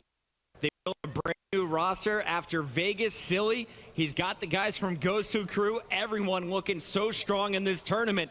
And now they're 1 match away, but they're going up against a red-hot Optic Gaming. Let's take a look at some of the highlights from our final game in this best of 5, the Uplink. It started early with Envious, the first team on the board, but then Optic, they turned up. Crimsix started with a 9-3 score. From there, it was Scump taking over. Formal hitting the shot before halftime, trading back and forth as both teams had control, but it felt like Optic was just slowly suffocating Envy in this match. And especially with the final push, you saw Envy. What winds up costing them is they wrap the drone towards their back alley, and there's a panic from Apathy. He tries to throw the drone forward. Scump makes him pay for it there with the W. Scump hitting your final shot, and it's Optic Gaming. Moving on to the grand finals. Here's a look at our box score, a 1.09 from Formal. Pretty evenly traded out on the other side. John simply couldn't live up to his stats from earlier in the tournament, a .96, even though he had the most kills. But the man I want to talk to is Crim6, the shot caller, and right now he's down on the floor with Maven. Thank you, guys. All right, so Ian, I shouldn't admit this. You're not going to like it, but you came back to me after a match and you looked at me and said, Maven, what are we doing wrong in Hardpoint? And when you're asking me, that's not a good thing. But since then, you guys have not dropped a single Hardpoint. What's changed for you? Honestly, just kills and playing spawns. I mean, you know, and staying alive when we need to stay alive. We were dying at like the worst times possible, and we were dying at like the last 10 seconds of the hills. So, you know, we started camping. All right, well, hey, it's working. It's working. All right, now I'm also curious, obviously over the years you've had this squad, you're typically, you know, the final boss, the one kind of waiting after the winners bracket final, the one waiting in the final. This has been a very different run for you. What's it like having to go through the losers run, and can you compare this to another time kind of in your career? The only time I can compare it to would be, UGC Niagara, and that's when we got, you know, knocked out first round. And we played losers all the way through top 32. So, you know, it's a similar situation. So, let's talk a little bit then about the finals. Obviously, E United hasn't dropped a match. They've looked incredible. I know you guys basically scrimmed them nightly coming up to this event. Can you talk to me a little bit about how the match has gone and how you feel coming into this? You know, we learn a lot off them, and they learn a lot off us, and you know, it's gonna be a battle. I mean, I don't know what else to say about it, but you know, hopefully we can pull it off. All right, I'm sure the fans are hoping that as well. Grand final coming up next year for the CWL Atlanta Open after this quick break.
Welcome back, ladies and gentlemen, to the Call of Duty World League presented by the PlayStation 4. We're here at the CWL Atlanta Open, and it's almost grand final time. We've had a wonderful championship Sunday, of course, here, prime time. We'll talk a little bit about that last match, though, because it was a pretty epic one. Obviously, Optic Gaming versus Team Envious. We saw it in winners bracket round 1. Optic Gaming looking for revenge, and boy, oh boy, Teep, did they get their revenge. Sort of an opposite story of what we saw from that series in the winner bracket last night, but it's not surprising at all. The loser bracket run momentum, Optic has all the confidence in the world. All those struggles they had earlier on in the tournament and earlier on in the day are completely gone now, and United needs to be scared, to be honest. Yeah, Optic Gaming looking like a force to be reckoned with, that's for sure. I mean, remember the Search and Destroy, a 6-1 victory. I mean, they made that look simple. It's one of those where in a 6-1 victory, you're usually looking at one person who has gone off, one person who's got like an ace or, you know, score streaks, but every single player for Optic Gaming there stepped it up. It was just such a one-sided game. It was like, okay, now they're 2-0 up. It's a dangerous place to be, of course,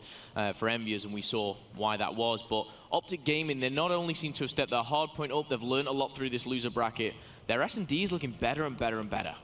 To their credit for the Search and Destroy, and I'm going to start with the Hardpoint to explain this. If you go back and watch the Hardpoint, I don't think Envy got any more than like 2 or 3 double kills the entire time. The trading efficiency that Optic Gaming had was completely on point, and that carried over into the Search and Destroy. Not only did they get 5 out of the 7 first bloods, but every single time one of their teammates died, immediately they were there for the trade. And so I think there was only one real clutch opportunity that Optic Gaming even had, and they came through with that as well. And Jack made a great call at the end. Optic Gaming of old, that's exactly what they look like right here. It seems like they're playing such a faster style of play, which is leading to those multi-kills over and over again. Every time they get a double, one of those players on that stage yells and just tells them all to push forward. They're executing on these scoring attempts instantly off of kills, and that's the main difference maker with these guys. It's definitely a scary looking Optic Gaming, that's for sure. Envy bowing out, of course, they're going to take 3rd place, but there is still one hurdle for Optic Gaming. Of course, that's going to be EU United. We'll see that matchup in just a little bit. Before we get there, though, we should take a look at a video, I should say, of MLG's enhanced viewing experience. Let's take a look at Eve.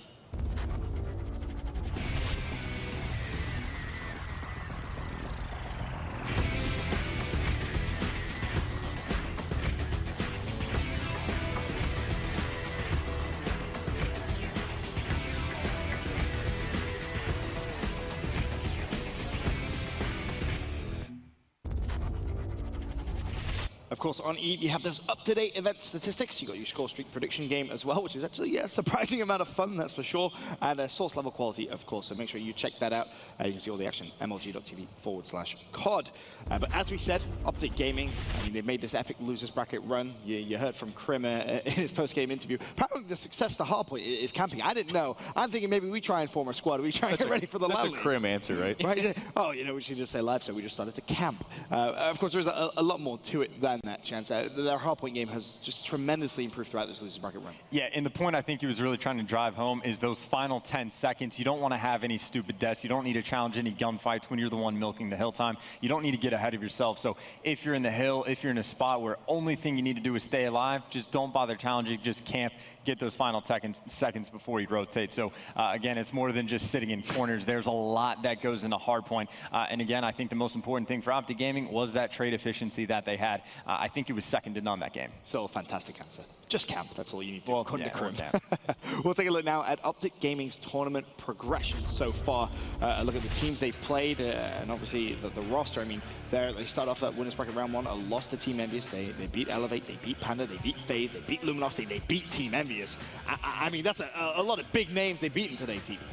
Panda should have beat him, to be honest. I'm going to go back to that round 11 again. It's unbelievable stuff. Panda it's a 5-2 lead. That game, but you know, you have to give Optic credit for having, you know, the overall charisma to bounce back from that. Karma was able to win that round 11 for them, and they just sort of took off from then on. So they seem like an unstoppable force right now. United, they've come over every hurdle. They've proved us wrong in every sort of way, especially me.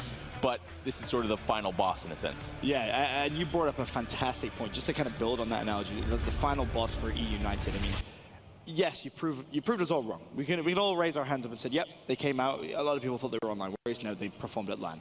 They've beaten world champs in Envy, not once, twice. They look absolutely phenomenal. But the one thing they haven't done yet is played against the crowd. The first couple of times we saw them on the main stage, their first map looked a little shaky, it's fair to say. They dropped a couple of hard points. But the Optic Gaming crowd now, the crowd is real. The atmosphere, honestly, in that last game was electric. As soon as Scump got that Uplink score, the crowd goes wild. How do you think United is going to deal with that? Because you're a player who's you've dealt with that. You've dealt on the opposite side of the crowd. They've been waiting a little while as well. Optic may be able to catch them a bit off guard in these early maps. United needs to be careful. And you see, like, they've played against some very tough opponents, but they haven't played up against a fired up Optic Gaming, right? Yep. Add that to the crowd. There's so much momentum going against you. They cannot have a slow start. But you have to give credit where credit is due. Yep. Bristini and Gunless have looked like easily top 5 players. I feel like it's doing them a disservice. Gunless has looked like the best player, in my opinion. If he can continue those camo plays, the clutches in search and destroy, I won't be surprised if they can take this. As you said, though, it's the final boss, essentially, for E United. Can they close it out? Speaking of E United, though, we should take a look at their exact road to Championship Sunday.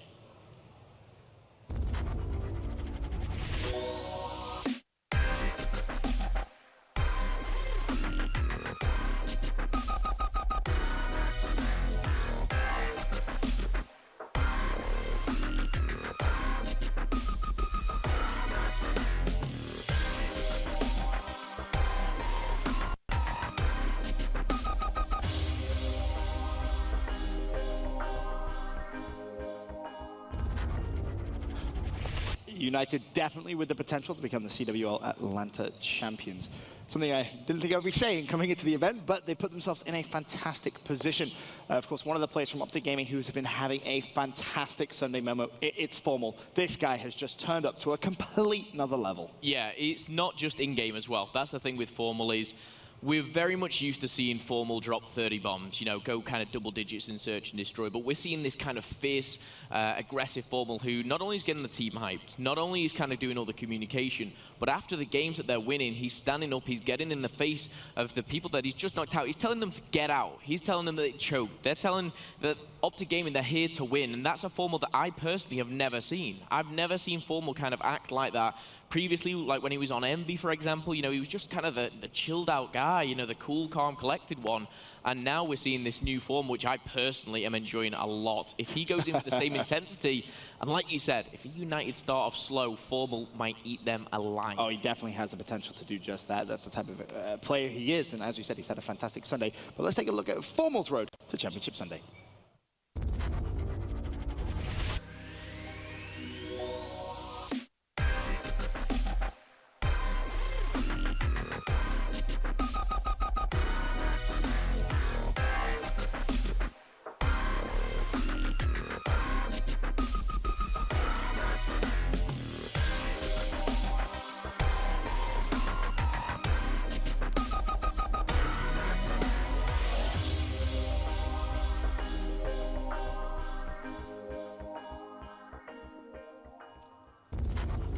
I think it's fair to say Formal has played like that control freak MVP all weekend long, but it's those performances on Championship Sunday, team, they're the ones which really stand out. Sunday's the only day that matters, in my opinion. So the fact that he's able to continue that on into today and really lead them on a vocal level, like Momo said, we're not really used to seeing this fierce, this hyped up Formal after every single game, but it's every double kill really, and now it seems like the entire team is alive in that sense. So when Optic Gaming, we've seen it time and time again, when they start rolling, we're finally starting to see it in the games as well. The scores get out of hand very quickly. Right. It's because they're hyped up.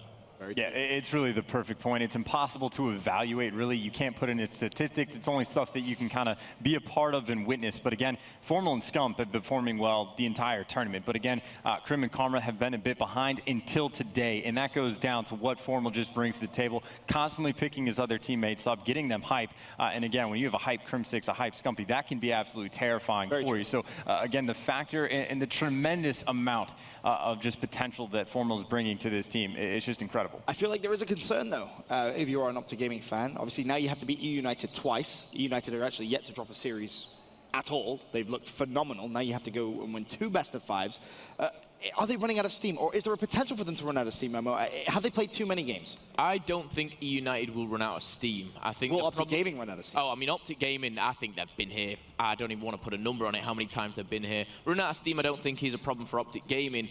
I think for the real problem that could come up is if E-United let that 5th man get under their skin, that 5th man be in the crowd here.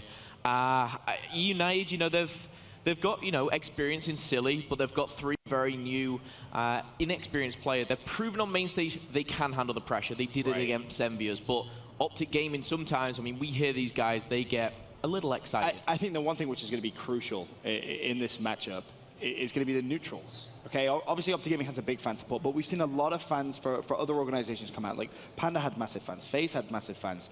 I think if they're going to have a good chance of trying to rally that crowd and maybe make a 50-50 like we've seen in previous tournaments, they need the neutrals on their side. If they don't get that neutral fan support who start cheering when they start making plays, this could be a pretty rough series. There's definitely potential for that, right, T? It can be nerve-wracking, but you can use that energy to your advantage. You want to piss all those people off if you're on the opposition. Obviously, you know, I've played against that multiple times in my career, and you just use it to your advantage in whatever way you can. Yes, it's loud. Yes, it can be intimidating, but you, as a competitor at this level, this is a grand final. If you're thinking about something like that in a negative way, you don't deserve to be up there. Very, very good point, T. Very, very good point. For now, though, we're going to go to a quick commercial break. When we return, prime time and the CWL Atlanta Open comes to an end. It's the grand final time, Optic Gaming versus United.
Championship Sunday here at the Call of Duty World League.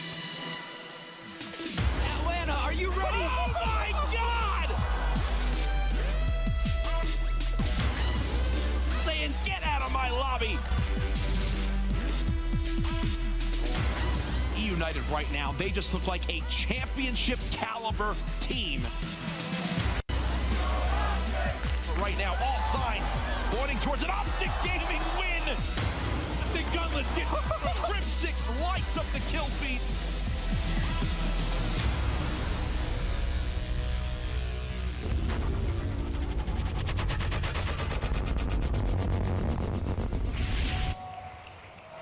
It's grand final times here at the CWL Atlanta Open.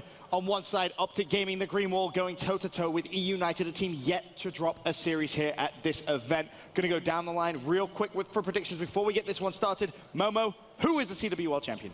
Optic Gaming, 3-1, 3-0. Chance? It's tough. E United second series, they get off to a slow start, bounce back, and it's only because of insane clutches. Okay, insane clutches, you're saying, you know, so split 1-1. Teep, you've been pretty right all event. Which way are you leaning? I don't think you stop Optic right now. 3-2, 3-0.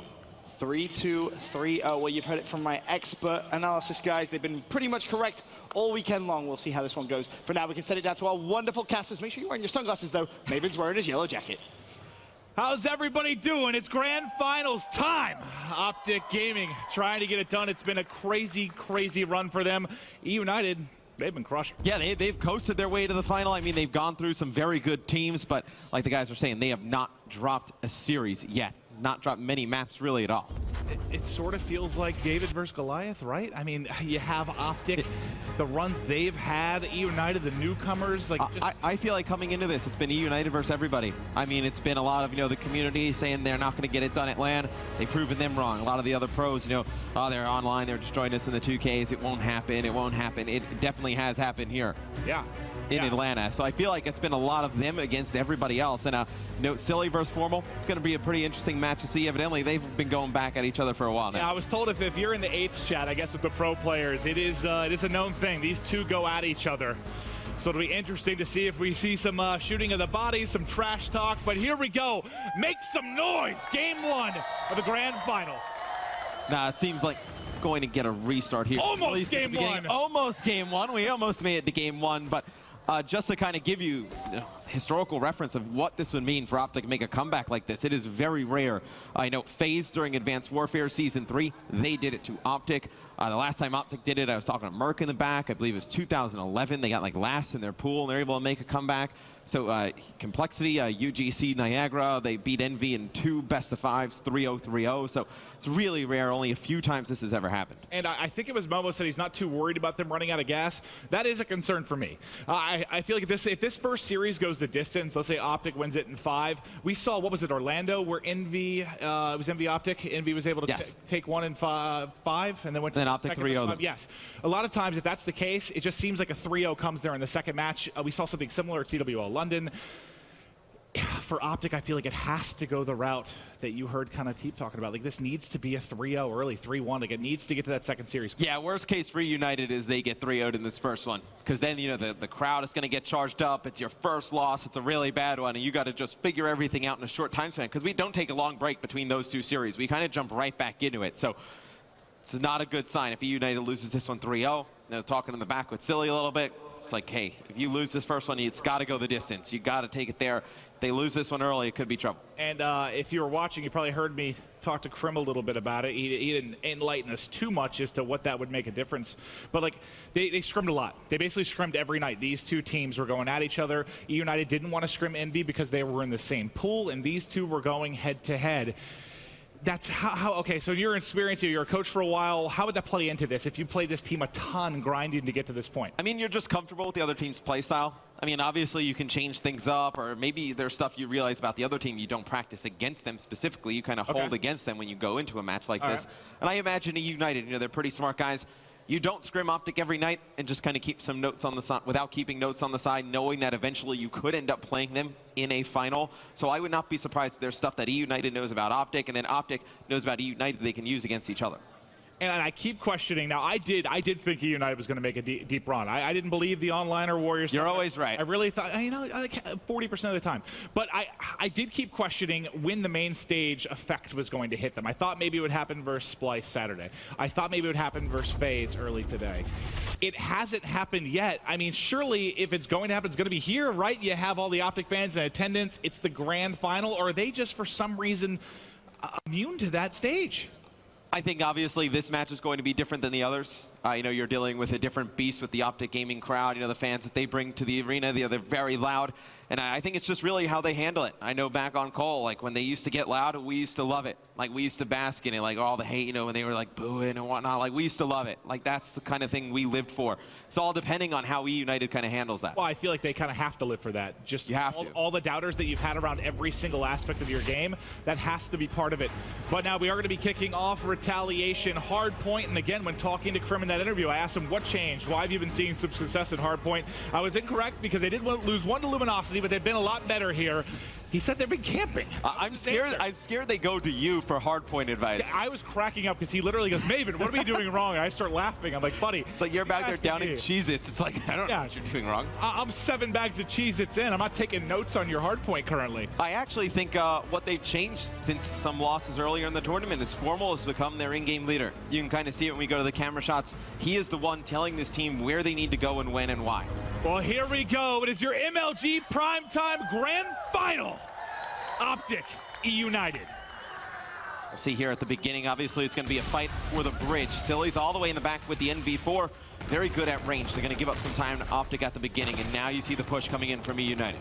Well, let's see what Silly's able to do as he's getting closer and closer to gunfight here. He drops, and that's 3 down. Scump with 2, Karma with 2, and they get the early break to rock down some time here on bridge. And you expect the United to come out shaky here early. I mean, these guys, they've been waiting for a long time for this match. Optic having to make their way through losers with some long, grueling game 5s. So you expect a little bit of, not really nerves, just a little bit of rust from United at the beginning.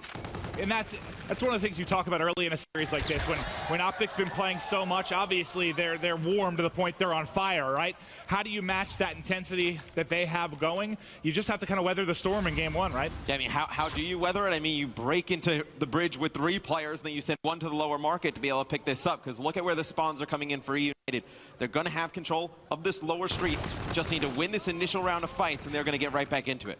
And the 1-1 in bedroom as well, so that is going to solidify them to get some time. You see the number 8 coming across, which is Pristini. He'll try to get the hotel hallway and get set up. He wins one there against Scump. Formal, on the other hand, for Optic Gaming, yet to get on the board, an 0-3 start. Now, as much as he had been carrying sometimes in the respawns throughout the course of this event, you saw in the last series, really, I mean, he wasn't needed as much. It was the rest of the team stepping it up. Yeah, and his search and destroy has actually been really, incredible at this event. You see a good break there from Optic Gaming. They're not actually able to get into the hill just yet. Now you're going to see Karma start getting some time. But I do like how United play this. In that bridge Hardpoint weren't getting a lot of things done. They win some gunfights on the rotation. They slow some things down, but Karma picking up 1 kill here as 1 more player behind him going to win that gunfight as well. You see he's working his way towards streaks, working his way towards the abilities. 1 more kill for Karma inside the Hardpoint. Caught there, and you do see the Optic Gaming team on the rotation early. And this is the key one, right? You get set up for Graveyard, and then the rotation to Broken. Nice shots over the top from Gunless. Talk to me about Gunless. You've got a good eye for talent, Matt. What makes him such a special player that seems to have come out of nowhere? I mean, he doesn't really get phased by any moment. I mean, we've seen him make some incredible plays, very good use of his abilities, and he's just a very good overall team player. He doesn't seem like somebody, when you watch him putting himself in positions where he could be a little bit selfish. Seems to be just all for the team play. Well, now it's going to be Optic Gaming having to break. They get the early rotation, but quickly, United able to break in. Now it's going to be on Scump. They have a 2-pronged attack as they're trying to push through here. Contested, trying to find the kill right in front. Nice shots there from Scump to close it out. And now you've got 20 seconds here to milk, and you're not going to see another hit. Look at the top of the minimap. You see where the spawn comes in. These final 20 will be through. Now you look at the number 1 on the minimap. That's going to be Karma. He's going to have an opportunity to make a play on Silly here in the back. These are the big gunfights when you're trying to fight for this back dock. Yeah, but it's going to be 2 kills for Optic, so it's going to be really Silly and Gunless over at this Broken Hill. Need to go huge. You see Gunless with 1, Silly with 1 earlier. It's going to be Krim towards the front of Broken. He's going to get taken out. So big kills there from Gunless and Silly, able to hold this down. They do a good job holding either side of the street. Inside, though, it's Karma with 2 big ones. The 2-time champ breaks in. And all right, so look, it was Optic to rotate early to Grave, gets broke almost immediately. It's then United that rotates early to Broken setup, and it gets broke immediately by the other side. No one seems to be able to hold any kind of control for very long here. Yeah, I mean, it's good plays by both teams. It just does not work out in their favor. You see one player coming across the bridge on the minimap right here to challenge Karma. He's able to win that as well. Currently on a 4 streak, Karma has actually played really big in the respawn game modes in the last 2 series from Optic I've seen. And he didn't have the best Friday and Saturday, some off games, but today he's been lights out as he continues to go. There's the 6, 25 off the bombardment. Damon Barlow looking to get set up here with full streaks, and there's a little Humpty Dumpty. The bags are out. So you see it's going to be United going to that hotel hallway. Fantastic plays by Karma, able to lock that down for Optic Gaming. And they're a scary team. When he gets going, they're going to be very difficult to beat because you know at least Formal and Scump are going to play well. Formal starting to come back a little bit, having a really slow start to this game. But Snapper, man. The Snapper! Oh. 8 in a row. Fully streaked out. 15-6 is Karma as he is manhandling E United. And you looked at this team coming in, you know, Optic Gaming, you know, where could you take advantage of them? Karma has some off games playing in this role, you know, in Optic Gaming where he just does not have the luxury of being a top flight slayer. Not happening right now. 9 in a row for Karma. He can do no wrong, and now doubling up their opponents, turning, burning, get out of my house. Pristini now gone. This is insane. This is vintage Karma. Yeah, we have not seen this Karma in a very long time. It's good to see him perform well on the main stage, and now you can start to hear the fans. The Let's Go Optic chants coming in as Karma is still on a roll, finally going to get cut down at 11 on the streak. But now E United, they get control of the hill. This is where you got to slow the pace of the game down. You know, the fans start cheering, the pace of the play starts getting faster and faster. This is when things can get out of control for E United. They need to rotate early, slow things down, get back in this game. And to be fair, these are the situations that E United has weathered, right? That's what got them to this point. They bend, but they don't break. And now they've got to fight back. You have a couple streaks going for the team, but a few drops, so it is going to be on Gunless now to try and build. Ways to go to that camo and a ways to go to get back in this game, but he is coming up behind one. Gets some hit markers, but not able to finish it. Backed up by Karma as a little bit of an unintentional bait and switch comes through. Yeah, but sometimes, you know, you do see with some newer players to these types of situations, it's always like, I have to make the play. You see them press a little bit too much. One guy trying to make a hero play, getting out of position. You don't want to see E United play like that. They've gotten here because of their great teamwork and great communication and obviously individual skill. You need to see them stick to that. And you can see a little bit of, you know, we've seen Scorchers pretty infrequently this weekend, I would say. And you see it on a couple of the lineups here, so you know they're kind of working towards streaks. Yeah, I guess. I mean, yeah, I haven't seen Scorchers really pulled out much. Not really. I mean, for the weekend. No, for the side of Optic Gaming, you do have those streaks on Karma, so look to see. You know, they may give up Cathedral here at the beginning, use those streaks to get E United out of the Hardpoint, but E United's definitely not out of it. You know, there's still potential to make this comeback. You do see Pristini trying to take out Karma over by the stairs. Scump going to take out Gunless, and it's all up to Silly. Try and get this hill back. Silly trying to fight, looking into bedroom, now backing out to try and help at topside market. Shots everywhere, but finally able to find it, but it's Formal. That will trade out the kill. Pristini on the other side, still alive. That bend but don't break mentality, trying to keep them in this one. 80 points out. It is scary, but not done yet. You saw the streaks there still with Karma. What do you need to do if you're E United, Matt? What can shift here? It's going to be very difficult. I mean, obviously United needs to get control of Cathedral. They can't give a lot of this time up to Optic, but Optic does have the streaks on Karma. They do have active camo as well, so those are two great things to be able to break this. Karma and Krim finding kills in the kill feed. They're set up nicely at Graveyard. Look how far the spawn out is coming. They're going to have to basically 4-hit bridge to try and make a play as Crim6 finds the last player in market. You've only got, what, one push here, really, with 45 seconds left? Yeah. If they don't get this push, the game's likely over. With the way they're playing right now, you have one really good push, and here come the streaks from Karma. He's not going to get anything for it. But you see players just flooding inside of the hard point. It's not going to work out. They realistically may even looking at the spawns coming in. You see everybody flooding one by one. They may not even get another really good push out of this. You might see Karma off a spawn use like the final streak here to close it out. He has camo to work with as well. With 2:30 on the scoreboard, Optic Gaming gets exactly what they need in game one. A big victory, a convincing victory to get the momentum through this series. I know it's not over yet, but God, it looks like they're shutting this down. Yeah, I mean, 15 points needed. You're spawning over by Broken. You see it's going to be two players from E United on the bottom side of your minimap. having to do a lot of work. RC's drops, Z-Crim coming out to challenge Pristini. He wins the fight, but Pristini, the only one in his type of play where he could have gotten towards the hard point. It does not look like they are going to make it back, Maeve. Silly's got a chance to break. He's going to drop. Everybody else flying through. Not there in time. Optic takes your game 1 of the final. In a pretty dominant fashion as well. 250 to 133. After the first 2 hills, really, there was nothing really great for United. I mean, you had Karma saluting, bagging bodies before he even really got going. And from there, what was it, 11 streak he ends up going on? Just completely dominating. They never look back from that. And if he's going to play that way in this final, when they're all firing on all cylinders, they're unbeatable. It's when they don't play as a unit, when somebody lags behind that Optic struggles, United's got their work cut out for them. Yeah, they seem to kind of righted the ship in terms of their hard point play. Did not look good earlier right there. That was a dominant performance from Optic. But United, they were sitting on the sidelines for a while. It takes a little bit to get back into the game, deal with the crowd, kind of get used to the noise level in your headset. Search and Destroy, the play slows down completely. It's a game mode that they can definitely win, hang in. And then you look at Uplink. United is undefeated at Uplink so far in this tournament.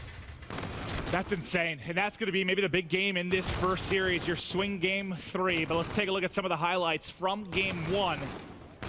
We talked a lot about Optic as, we were on with Karma for what seemed like half the game. I mean, when you're on a streak like that, you got to highlight it. But what did United maybe do right that they can carry on, or is it more all about what they did wrong? Well, look, no, I think they did a lot right. I think they rotated early. They were getting control of the hard points, but it was just Optic able to just muscle their way in. And then right here, I think this is where the game got out of hand, where Optic, they had control and broke in. Karma was picking up kills, and you just saw one after one. I mean, there's nobody there to trade those kills out when Karma's picking up and broken, when we saw that on the replay a little bit earlier. And what I didn't even notice, because we were so focused on Karma at the time, but during that, Formal actually hits a 5 streak as well, while Karma has a 9 going. That just means as a team, you're getting decimated. You're not finding any kills on the map, and it's a 2-man show as they continued to dominate.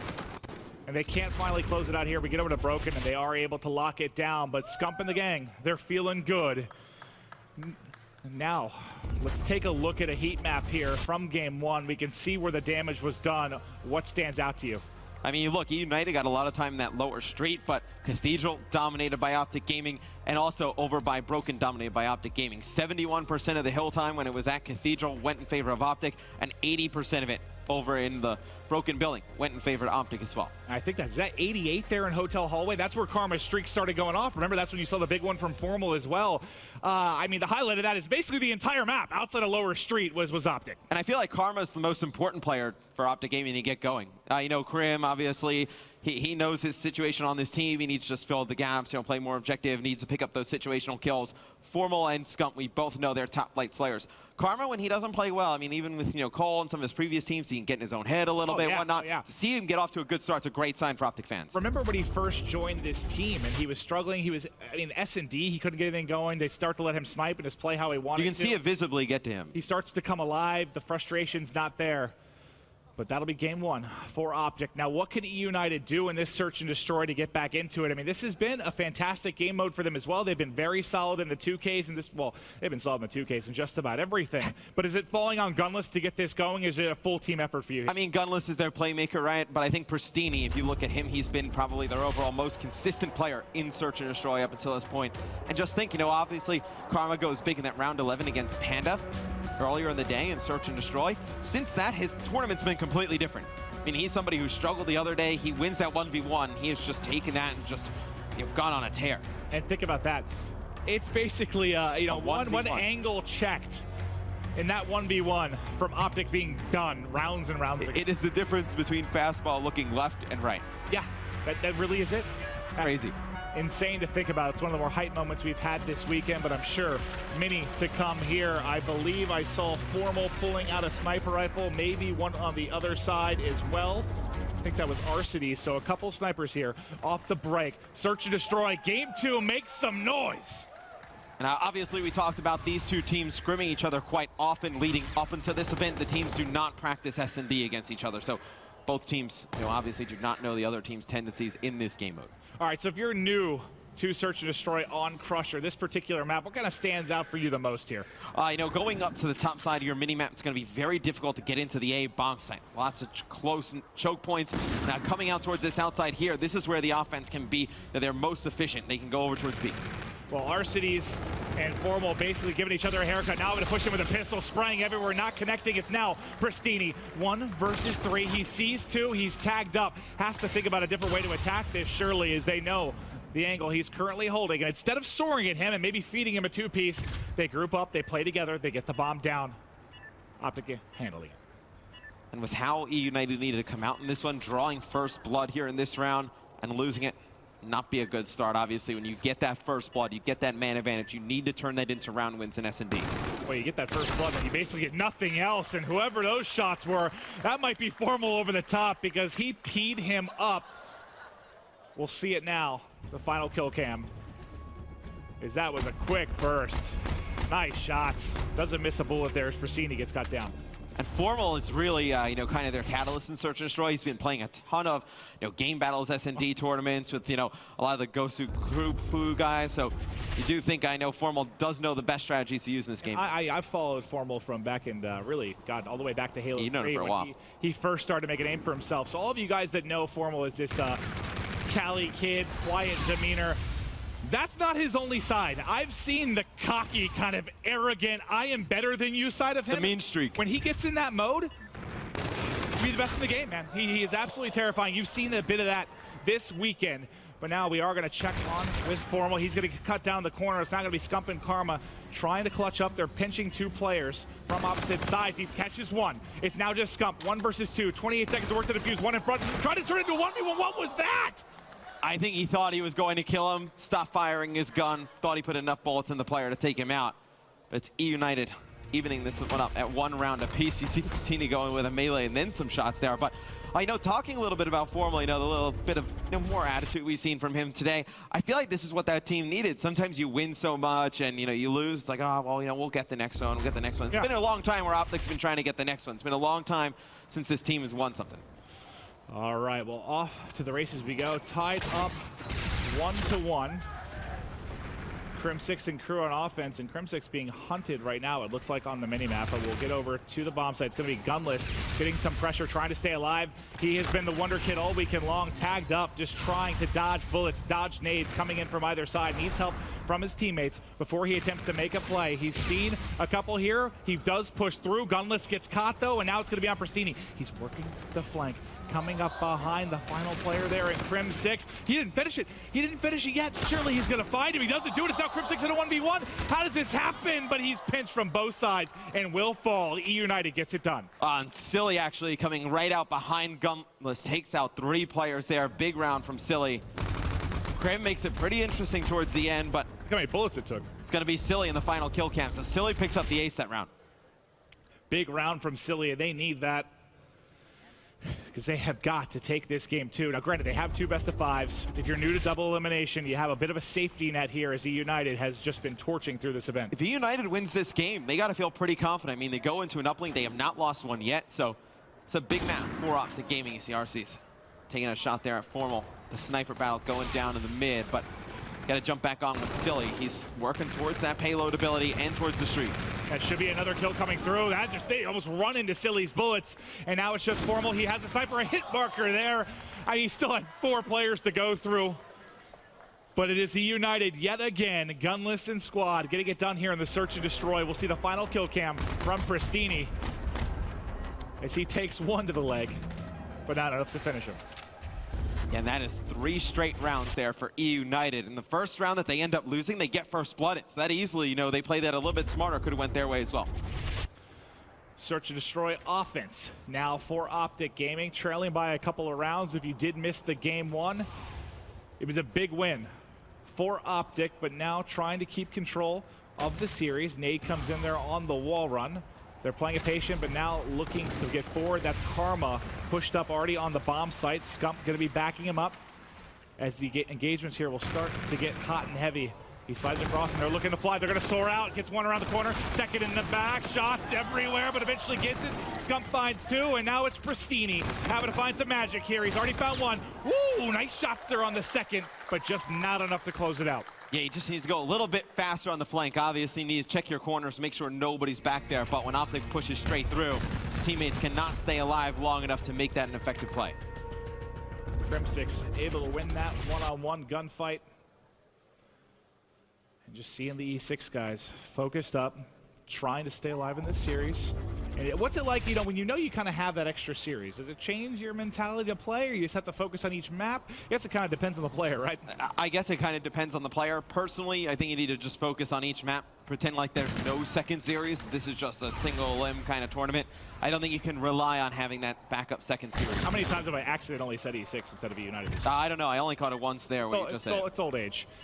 All right, Pristini, though, trying to work one side. Silly hitting the other. That's the Evo finding a kill. Now going to be 2 up, United. Gunless and Pristini trying to make the plays. Backing down is Gunless. In behind is Pristini. One can't react in time. The second he has to use reactive, but he does stay alive, and now it's all on Scump. Scump pushes out, wins the first one-on-one, and he's got reactive. 20 seconds remaining. He has to work the defuse. He has to find the kill. You have so little time to work with. He has to perfectly hunt down Gunless here, and Gunless made a run for it. He sees him. He sees him. Can he get back to it? Gets it. 9 seconds. 8 seconds. Bumps the wall. Not. Nope. Did not have enough time. And I was going to say, if you were going to ask me if he should have used reactive, no, you definitely have to save that. It's an important round, but you can use that reactive, make for it next round, and you're still only down 1. I thought for a second if he doesn't bump that wall, maybe gets to back. That's what I thought, too. It's hard to tell. I mean, maybe he needed another second, but that surely looked pretty darn It would have been close. It would have been a very close attempt. All right, well, maybe a saving grace there for E United. All right, so 4-2 advantage. Offense back to Optic Gaming. They have the reactive armor to work with. Let's see if they play around. This is Scump having a monster game. He's 8-3. They're going to go ahead and push through. They find one, but it does get traded out. Now it's all quickly. Pristini by himself in a 1 versus 2. Shut down in a 15-second round. Optic firing back. Yeah, United tried the same exact push against FaZe. It ended up working in that matchup, but they hit 2 players on that wall run. The first player goes high. If he picks up one, great. If not, Pristini is there to trade that out effectively, and then they push the 2 players around the outer outskirts. Optic Gaming, though, prepare for that. They're ready to go. Anything you expect to be mixed up? Do we maybe see some hits to the opposite bomb site? We've seen all the action basically don't go down at B. Nothing, not a whole lot of love today. We've seen a round or 2, but for the most part, it's been towards outskirts. You see number 5 kind of playing up top. That's RC. He's by his lonesome. It's going to be a bloodbath here in front. You saw one go over the top. Gunless trying to locate him. He's going to dip out as his teammate gets first blooded. You see one soaring off the map from Optic Gaming. A couple in behind. What do you do here if you're Gunless? You're getting chased down. Well, Gunless just needs to stay alive. It's really RC is the one that needs to make the play here, but needs to wait. See if they can buddy up, and he's going to get out of dodge here. He's going to get actually tagged up from his left, so does not make it back over towards Gunless. And Optic Gaming looking to take this round, tie it up. We did see Gunless with a sick 1v3 against FaZe, though. Not able to do it here. It's going to be Karma picking that up. Karma's currently on a 4 streak. If you go to Karma, you see how close he is. Earning some score streaks. Not going to get them here. Will get the ability, though, probably going in the next round. Very close to it. And I was about to say, Gunless, that situation he had with Camo, that he clutched that 1v3, he was, I think, 2 kills away or so from picking that up. If he gets it, though, into a 1v1, might be able to make the play. But Optic, they band together, and they're able to find it here. We'll see if Karma can keep going on this streak as they continue to make the plays all tied up at 4-4. And you do see that Karma has that camo available. Scump has reactive. Those are round-winning abilities here. You got to think, if he United on the offensive side of things, I mean, you've seen no resistance by Optic Gaming over at the A bomb site. I would not be surprised if they try and push that this next round. And Steeney playing this quarter, he gets caught off guard by Scump. Formal with another kill.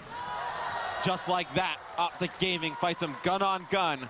Yeah. 1 round away from taking map number 2. I don't even know if they had to use anything there. I think you keep your reactive and your camo. The FTL jump almost catches him, but he's so tagged up that he's able to finish it. You go for the dagger here. Why don't you use both abilities to just close it out? I think you maybe saved one of them. I don't think you burn 2. I think you always need to at least save something for that round 11 if it does get there. You'd be kicking yourself if you do. So you do have the active camo available. Look at the top right, just ability comparison here. So Crim6 drops that Centurion. They want to do an A hit, maybe catch them off guard. Tags up a couple. Formal is able to find one. He's pushing through. Camo's in behind. He saw one below. Going to be able to find that as well. Now it's just going to be Gunless by his lonesome. Full streaks for 4. Carmine 8 is done. 6-4. Game 2 goes the way of Optic Gaming. They're making it look easy. They're getting to that second best of 5 quickly if they keep this up. Yeah, it's not good for United right now. They played very tough in the search and destroy. You saw them actually, jump out to a lead 3-1. Optic Gaming just storm on back. It seemed like everything United was trying to do, throw with them, the mid-wall run on the defensive side of things, that quick hit, just did not work out. And it seems like Optic kind of all smiles right now. They know what they're capable of. They've won so many series to get here. How many was it? I think 6. 6 series. It's a long day, man. They've been playing since, what, 10 a.m.? 10 a.m. I mean, I think Scump was actually the first person I saw when I got in today. I was just going through some stats, just prepping myself for the games today, and I actually go back to the green room, and he's sitting there getting ready to go. Well, certainly was ready to go as we'll take a look at some of the highlights here, and that's I mean, I don't know if Karma's necessarily been the MVP of the tournament, but certainly the MVP of this series thus far. Had a huge game 1, gets fully streaked out there, doesn't even need to use them, but has a monster game 2 as well. Yeah, he played very well here in the Search and Destroy, and I think there's something you actually saw Optic adjust to. Pristini just keep coming on these flanks. It was working early. You saw the adjustment by Optic Gaming, always prepping to see if he was coming on those flanks. Well, they're talking it over now as they get ready for the uplink, and you've talked about it a bit. What was the stat again? They haven't lost a single? Yeah, United has not lost a single uplink thus far, and they need a win in the worst way here because we talked about it going in to that second best of 5. You can't let Optic Gaming just 3-0 you here and then go right into the next one. You need to extend this series as long as possible, try and get them a little bit tired and gassed. Well, guys, after this quick break, we'll see if United can answer back.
Welcome back to the grand final. We've got a full venue here in Atlanta. And God, it looks like we're going to be seeing a second best of 5. It's not over yet, but like we talked about before the break, United has been all but invincible in Uplink. Yeah, and I mean the series that they played against Splice, they go out 0-2 on the main stage. What kind of fuels that comeback? It's a big Uplink game 3. I believe it was like 18-1 against Splice. It was just a slaughter. That gets them going. They get in a groove and they come back, so they are no strangers to the reverse sweep. But I guess the one thing I'm weighing here is when does this, this streak for Optic run into maybe a little bit of kind of running out of gas? Maybe it's not going to happen. Maybe they're invincible. They're some of the greatest players of all time. It doesn't look like it right now. I mean, you can't really say that, looking at the way they've been playing, that they're going to run out of gas anytime soon. You can see some of the top Uplink performers this weekend. Formal, number 5, obviously the most notable, in this matchup. And you do see Pristini and Gunless in the top 10 as well. Yes, you got 2 players cracking the top 10. 6 stuff there from E United, a big part of the reason they've been able to remain undefeated. But can they do it against a hot and streaking Optic? You know, this is one where you, if you're an E United fan, even if you know you have the second series, you want this to go the distance. You want this to go as long as possible. You're a little bit more refreshed. You've been waiting to play. Whereas Optic, you feel like you're in a hurry to get to that second best of 5 and close out what is one of the longer days in your gaming careers. Yeah, I mean, if you're Optic Gaming, you know, we talked a lot about, you know, E United coming into this map. You know, you got to win it, extend the series, try and get it as long as possible. If you're Optic, you win this map here, you 3-0 E United in the first one, you can... It's like a shark with the blood in the water, man. You can kind of feel this going in your way. You know, okay, maybe this is a dumb question. I ask lots of those, but yeah. You know how we talked about how United feels they have a lot to prove and how hungry they are to win. But part of me also wonders like how satisfied you are getting to second, like getting to the final sometimes when it's your first time. Whereas if you're Optic, you have to be super hungry too because the bad stretch you've had, your bad performance at Vegas, going back to champs, you haven't had that kind of regroup event. I don't think you can be happy with it. You know, the first event I played at in 2006, I got second. And it's like the worst feeling in the world. Like you would rather end up just like out in the open bracket than get second and get that close. I think obviously, you know, the United guys, they've never been in this position, so they really don't know that feeling yet. But I can imagine, you know, the Optic guys, they know how hard they've worked to get to this position. They do not want to go home with second place. Right, feels like you just had this long, brutal day of grinding. All to come just a little bit short, but they're still rolling here. And now it's time for the Game 3 Uplink. Can Optic Gaming steal the first from E United? It's going to be Krim going to this top window with the NV4. It's very important he takes this player out on the other side of things, but Silly wins that gunfight, so he's going to be able to look over his teammates, could get drone control. Nothing yet, but Scump the only one alive, so Arcity is able to move out here and get set up at mid-map. He does find Scump and get into the top window, and this is a good opportunity for a push. But look at that number 8, Crim6, flanking the whole way around the back. The question is, can he get here in time to stop a big play? The answer is yes. Shuts down 1, shuts down 2, shuts down 3 before getting shut down by the player in a window. 6 stuff from Crim6. It's going to be Karma pushing through off of that Crim6 3-piece. Let's see if Optic can get some points out of this. He's going to be able to get one. The drone going over by bike path. They should be able to convert this into at least a 1-point play. Well, they're trying to get forward. Someone's got to grab the drone. That's going to be on Formal. Let's see if he can get up and over for the 1-point toss. He's blind, can barely see. Just a little bit high. Resets to mid-map. That is unfortunate. Optic had a lot of players there. A lot of pressure coming in. Karma trying to get in position for a 1-point play. Krim is there with him. He's going to knock it down. It's going to be Optic getting points on the board first. They strike first. Which is a scary scenario with the way these games have been going here for E United. Formal now watching these mid-tracks. Lines up the first player. There is a second at top window you see on X-Ray. That's going to be Arcity's gunning him there. That's going to feel good in the gunfight to be able to take him out there mid-map. You had one chance for offense, and they got shut down by the flank from Crim6. If that doesn't happen, they probably have a good chance to get off a 1-point toss. So you're still feeling okay. But the first push that they're able to really get kind of under the bridge there does not go in their favor. One more flanking behind is gunless, can't turn, can't shoot through 2. Yeah, but he's all alone. I mean, there's nobody else there with gunless. You just see E United just kind of going one by one right now. They need to just get together, make these good team plays happen. Silly with a big 2-piece up top. See the drone on the E United side of the map. That's going to be 3 dead for Optic Gaming. This is where E United needs to go. Well, they're trying to get a play forward, but there's 2 still at mid-map. Tagging up Arcity's, but he's managed to stay alive, needs some help, and he's really the only one here as everyone else coming off a spawn, and ultimately he'll fall. You sort of feel like they're falling one by one mid-map, so they're never able to really get a nice setup going here. It's Silly with some nice shots. Finds the second, his hip fire is on point right now. Yeah, there's nobody even going for the drone right now. I mean, you've seen it in Optic's hands a few times throughout the game. You just have not seen E United outside of that one attempt to early really get a good push with the drone. Well, Krim in a good position here to at least be annoying. He's 13-5 on a 4 streak. He's getting pushed from his right and also from Grandma's. He found one before ultimately the grenade comes through from Pristini. They try to back him up, but a little bit too good of a defensive stand there for E United as they shut it down. Karma, the last remaining player here on the offensive side of the map, and he will ultimately get closed down. But let's talk kind of generally here. With 3 minutes into this game, a 1-0 advantage for Optic. Anything that really stands out to you from either side? No, not really. I mean, Optic with a good push at the beginning. You know, Krim is playing very well. You know, double positive, 14-7. It's really, I mean, Optic Gaming, they should actually have more points on the board. They had that miss by Formal, and they were able to, you know, to convert off that to go back to mid-map, grab drone, and push it forward for the other 1-point play. So you think Optic Gaming, you know, that goes a little bit cleaner. Maybe they get some more points. Well, who's that snuck in behind number 2 on your minimap? That's going to be Gunless, who was able to get behind the Optic side, he got 1 kill before dropping, so not going to open up anything too much of in a big way. And you've still got Karma sitting mid-map, Formal looking over him.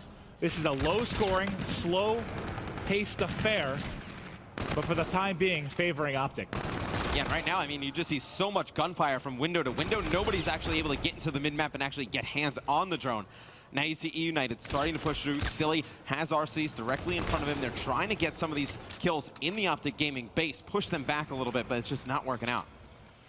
It hasn't yet. We've got 50 seconds left. Can E United get something on the board here? Maybe tie it up. Nice little crouch there as 2 will end up dropping. Arcity finds a kill. There was 1 pushing out of blue to his right. He's just trying to get forward. Now has the drone in hand, wrapping around the edge. There it is. Nice score. With 40 seconds left on the clock, and they're still finding kills in the base. Now they do shut it down. The last remaining player is Silly coming off a spawn. Can Optic Gaming make a play here in the final 30? Crimsix trying to tag one in window, but it's his buddy Karma behind that does end up dropping. Goes over the top, the hipfire connects on Arcities, and maybe you've got a chance here to make a play, but there's no one actually around the drone, and now it's going to be Scump by himself. I don't think you've got enough time to make one last play. If somebody grabbed the drone, maybe you did for United, actually.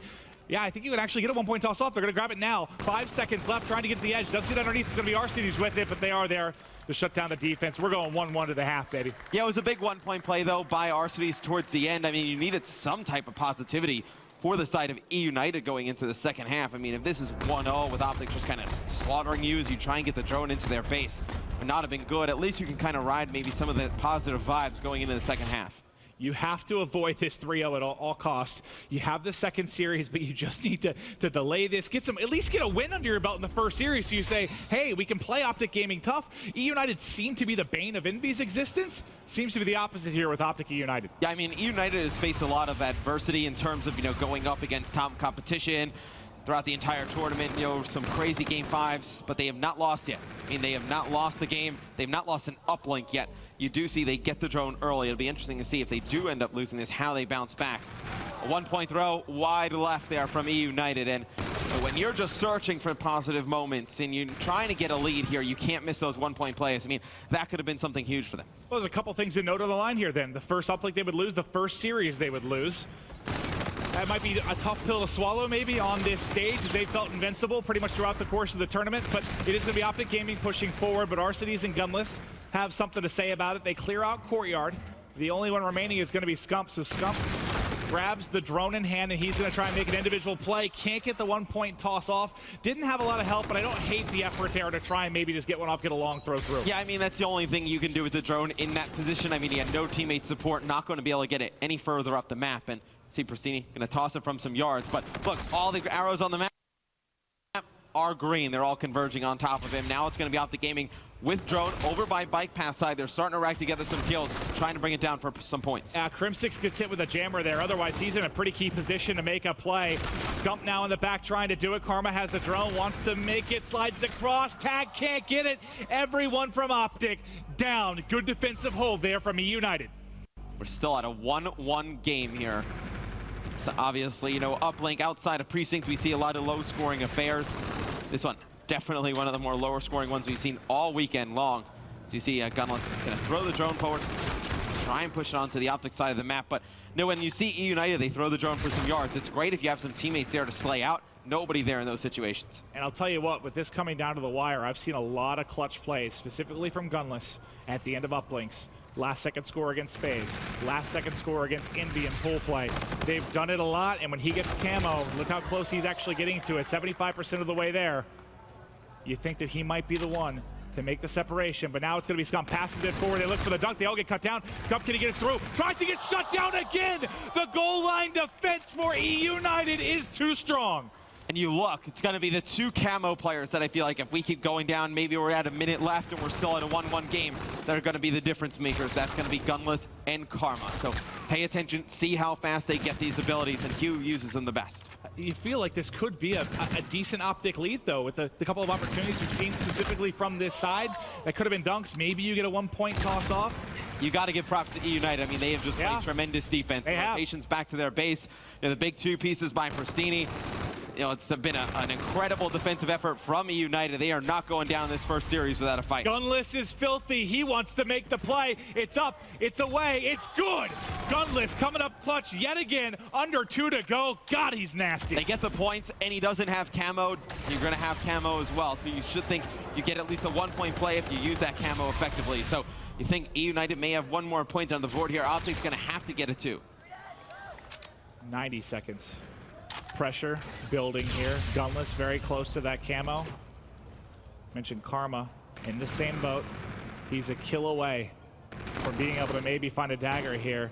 He got the assist. He's jammed up as well. He has the drone. Wouldn't camo This is be? Wouldn't it be delightful here? But they're all cleared out. They're wrapping back from blue. Not gonna be able to get there in time, and that's the lead for Optic Gaming. 3-2. Plus you get the camo. Gunless is close to his, but now you're trying to wrap back out and see if you can get a rally going. Coming up behind one, the split spawn comes in as one's gonna be at blue. Karma tries to get back to the base and help as they've got control, and the teammates pick it up. That's Scump finding 2. Maybe there's another dunk, but he's able to turn and find it. Can they get it through? He's got camo still to work with. Here it's through. 5-2. Optic Gaming, 50 seconds left. And it's a field day in the E United base. Yeah, Scump has blown this game open. He was currently on a 7 streak before he falls, but he's all the way in this back statue just picking off the spawners from E United. You see Karma with streaks. He does have that camo to work with as well. It's going to be a 1-point miss there for E United. The drone goes back to the middle of the map and 30 seconds left, Maven. Optic Gaming look like they're going to take this first series. And that was a full team effort, but God, Scump and Karma go huge inside the base. Don't allow E United to make another defensive stand. 20 seconds on the clock, and we will be seeing a second best of 5. I don't think you have enough time for a miracle. There's streaks raining down from the heavens. Scump finds 2, finds himself in the masses, and Optic Gaming has done it. There's the salute from Karma. Karma 30 and 23. You saw Scump and Crim both above 30 kills as well. The slaying power of Optic Gaming showing up in our first series of the grand final. That is exactly what you need if you're Optic. A quick series. Let's rip through this. We've been grinding all day. It doesn't get much faster than that, man. No, and that's the first overall loss for E United, and also their first loss in Uplink. So, you know, obviously it's a very tough one here in the grand finals. Lose that first series. The second one's going to come up quick. The Hardpoint got out of control in the first series. They got to just figure something out before that one comes up. It's something that separates kind of a champion from maybe a new and upcoming player. How you deal with adversity. You suffer your first loss. Can E United bounce back? You'll find out after this break.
Welcome back to the Call of Duty World League presented by the PlayStation 4. Of course, we're here at the CWL Atlanta Open Grand Final underway. Of course, we've just had the bracket essentially reset. Optic Gaming with a swift 3-0. It was pretty quick, T-Bar, I'm not going to lie. And one of the questions I'm sure a lot of people out there would want to know, if you're on E United, how do you recover after a very, very quick loss like that? I mean, that was fast. I think you just need to get the energy up and wipe that from your memory as fast as possible. You don't have too long to recover from that one. But going into this first hard point in the second best of 5, you have to try and find some sort of life. You know what I mean? Basically, the uplink, they played it pretty close, but the rest of this series just really wasn't. Even starting from this first hard point, Optic is playing at such a fast level. They're getting loud, and it does not look like they're running out of steam at all. Yes, that was the 6th series in a row today, just today, that they've won in a row. But does that look like they're running out of steam? Not by any means. Yeah, absolutely not. That was, of course, one of the big questions we had, Chance, is how much steam does Optic Gaming have? Are they going to run out of energy? I think we got a pretty decisive answer right there. No, they're not running out of energy anytime soon. Yeah, and I think it's important to note that E United has started slow quite a few times. And Optic Gaming, one of the most important factors they have is any one of those players is capable of going off at any given moment. They have so much big play potential. Just in this game alone, you had Karma going on like the 10 or 11 streak, and Hardpoint helps blow the game open. And on the flip side of things, the only times we saw E United go big, Pristini had a couple key stops in the uplink. Silly had an ace at one point in the search and destroy, but there just wasn't enough. I mean, we saw Scump going on 7 streaks in the uplink. Karma was going off in the search and destroy. We won a 7 streak. So again, Optic Gaming has more of that big play potential, and they brought it out the entire series. I feel like that begs the question, Momo. What does E United now need to do a little bit differently? Because I don't want to say it was necessarily a flat performance, because I don't want to take anything away from Optic Gaming. That was a dominating performance from them, but that wasn't the same E United we've seen so far this tournament. E United, what they've done so well throughout this whole tournament is they've set the tempo. And they went into that game probably thinking, you know what, let's just do what we do best. This is, our game. We've not lost a series. And Optic set the tempo there. They came out faster, they came out quicker, and they took the lead. And that's something that E United really haven't had to deal with this whole tournament. So it was like a new experience. They're like, hang on, we're 50 points down in Hardpoint. We've got to come back from this, because it's something that they won't be comfortable with doing. And to answer your question, what they need to do differently is they need to take back control. Whether it's go away, have a little break, which they'll do now. Like Teep said, you've got to forget it. As hard as it is, you've just got to put it behind you. So hard as it is, you've just got to put it behind you. Some players can, some players can't, but they need to get back in control of this game. They need to set that tempo. Definitely going to be very tough, of course, for E United on a lot of those big hurdles we've seen so far, Teep. They have played from behind. You look at that Splice matchup, the reverse sweep, the first couple of games on May Stage, dropping that map #1. Now you're a little bit further behind. Obviously, you just kind of gave away your cushion. But is there a way you see that maybe they do come back into this one and maybe they do take the second set? In my opinion, go back to the fundamentals. Obviously, they're a really strong team. A lot of things have been working for them, but all Call of Duty is playing off of kills in competitive objective game types as a whole. So you can't do anything if you're just dying over and over again. You need to take a second, slow it down, and as Krim said in his previous interview, maybe start camping just a little bit more just to get yourself going. You can't be going supremely negative in a situation like this because Optic's playing at such a fast speed off of these kills, right? So slow it down for a second and get your Slayers going. Gunless and Pristini no one did, but when Karma's playing like that, they just kept getting caught sprinting over and over and over again. How many of those gunfights that Karma won were they shooting back at him? Right? Karma was playing supremely well, putting himself in a very good situation, but it wasn't really gunfights the majority of the time. Slow it down. They can do it, man. They can do it. All right. Team still has a little bit of faith left in the E United boys. Bad, though. Hey, man, there's still faith. That's what counts, right? Talking a little bit about the uplink, no chance. I know you kind of eyes laser focused in on that one. It started off very slow. I mean, it didn't seem like an uplink we've seen all throughout this tournament. It was very, very slow. I mean, here's a look at exactly kind of what happened in round 1. It was tied at 1-1. Then Optic Gaming all of a sudden started to pull away a little bit, and they end the second half, of course, 4-1 up. What was the big deciding factor for you in that one? Well, it was really just the end when Optic Gaming kind of exploded again. Scump went on a 7 streak. Karma was going off as well. But very competitive game the entire time. Same with the Search and Destroy, incredibly competitive. I mean, E United was right there. Just a few key plays that go their way, and they would have won that game. But again, close the entire time. Neither team is really able to take advantage of the other. I know there was the one missed throw opportunity, but again, the score was 3-point difference between the two teams, so it's not a huge effect. But again, if it's Optic Gaming, they're the only ones making the big plays, then of course they're going to win. Fair assessment, fair assessment. Of course, talking a little bit about the crowd as well, Momo, we kind of talked about briefly, E United will need the neutrals on this side, and, well, there was a little bit of noise for those E United plays. Yeah, there was. I mean, we had a little bit of a joke about it when E United did something crazy. I can't remember what it was. We heard a little bit of a clap, but then about 10 seconds later, I think Karma got a 2-piece, put the salute up, and the crowd just went crazy. And it's like, as a United player, it's like, you know, it's just a two-piece. You see that in the bottom corner, but they feel this roar as well. I don't think it's something that I think they're letting get to them too much, but I think it's something that Optic are really feeding off. Obviously, you know, we're halfway through our grand final, essentially, now with the bracket being reset. We should talk a little bit about that Control Freak MVP. I think it was yourself and Merc TP who were saying, for me, the MVP needs to be in the final at least, preferably, you know, win the event. Sure. Right now, if you had to kind of pick two names that you're looking at for that Control Freak MVP, who are you looking for? See, here's a tough one. Full tournament, I 100% easily pick Formal, right? If Optic wins, obviously, right? Okay. But today, Karma, man, absolutely dominating. So, you know, you have to go and look at the stats. Stats are pretty important when it comes into a decision like this. But overall, I think it's pretty fair to say that Formal has had the most consistent performance throughout the whole weekend. And then, let's say United comes back and wins this in the second best of 5. You know, Pristini and Gunless, really all-star-like performances, but, you know, looking at stats, looking at the consistent performances, and all the clutches is what does it for me in Gunless. Oh, yeah, Gunless has had a fantastic event, and I feel like just kind of need to see that now. He needs to kind of summon a little bit of energy, if you will. I mean, Chance, who specifically are you looking for now at Control Freak MVP? Well, again, as you already pointed out, I think if Optic wins, you have to give to Formal, essentially just because he's been their leader the entire tournament. He's been an incredible factor of bringing them back to begin with.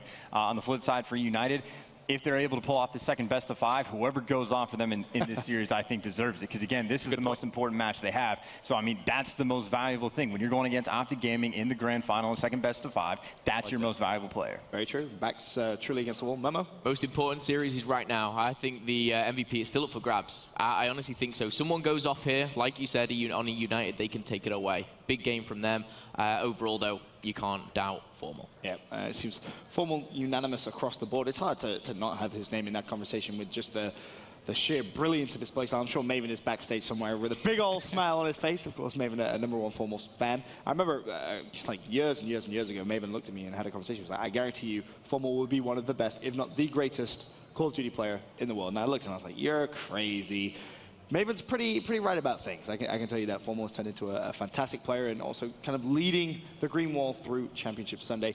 Looking at the second set of maps, though, we have it in front of us, a Hardpoint throwback to kick things off. Chance, you've been very kind of analytical in terms of the map set that's come through. Who does this one favor then? Is this Optic Gaming who could potentially start to even excel further into that second series? If I remember correctly, the last time they played this was against FaZe on map number 4, and this is when they clutched up, win big in the final seconds, and won by 8 or 9 points on the very final hill by baseball. So I think if they have a performance like that, they're just going to continue the ride. And, you know, they've 3-0 up so far in the grand total of the series. That being said, though, we haven't seen E United lose 2 hard points in a row at all. So I actually think they're going to be able to pull this one off. I just think they're too strong of a team. And how important is this first map, TP, in your opinion, of this second series? Is it in this kind of case where if Optic win it, you think that's the series? Or maybe does E United still have a little bit of room to play with? I'd probably put it down to the first 2, definitely. And to play devil's advocate a little bit, making a bit of an excuse for the E United side. They were waiting for a while. Maybe that first series was their warm-up. Okay. Very bad warm-up. Should probably do a little bit better in that warm-up. However, you know, they got their shots a little bit more warm, and one of those players has to be due for a solid game, an all-star game that we've seen from them this entire tournament. It's got to happen now. Fair enough. That's going to be everything from the studio. We can send it back to the wonderful Matt and Maven. I'll tell you what, we were enjoying that conversation kind of about Karma and Formal, and it reminds me, you know, we're both Lakers fans back in the day, and it reminds me a little bit, now bear with me. Yeah. Back to the kind of Shaq and Kobe day when, like, Shaq was in his MVP form. He carried the whole way to the fourth quarter, foul out or something with Hack and Shaq. He couldn't hit the free throws. All of a sudden, you need Kobe to take over. Like, Formal has carried. Formal's gotten them there. And Karma is closing right now. Like, he's been insane the last 2 series. Yeah, it's a difficult one to pick. I think I kind of almost agree with Momo. It's like I want to see what goes on in the second series. I feel like, obviously, you know, both teams' tournament lives rely on what happens over the next potential 5 maps. I feel like this is where you will figure out who your MVP is. I can't imagine picking it before now. Well, guys in attendance, we're getting there. There is a second best of 5, which is one of the more absurd runs we've ever seen for Optic Gaming and E United, the newcomers here trying to take the throne. Make some noise as they're getting ready for our second best of 5. And I kind of take a stance a little bit, I don't want to say opposite of Teat, but he was talking about these first 2 maps are huge. I think this first map is the game for United. I really believe it. I mean, they lose this one. Optic Gaming, they've actually been really rock solid in search and destroy. EU United, they jump up in the first Search and Destroy in our best of 5 series, in our first grand final series. And Optic Gaming comes back and just takes it right from them. So I got to believe, EU United, they got to come up with a win here if they're going to keep this going. I agree with you on that point, Matt, and it is going to be throwback. Hardpoint to kick things off. It ended here in the Uplink. It's starting here for our second best of 5, and I kind of agree with what they were saying on the desk. Like, United, go back to the fundamentals, do what you did to get you here.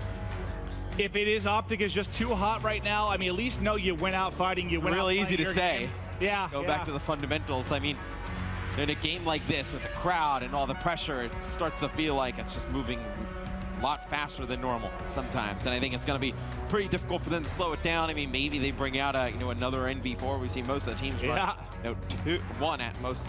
Bring out a second one. Maybe you can just play a little bit further distance. But it seems like going to have to end the game.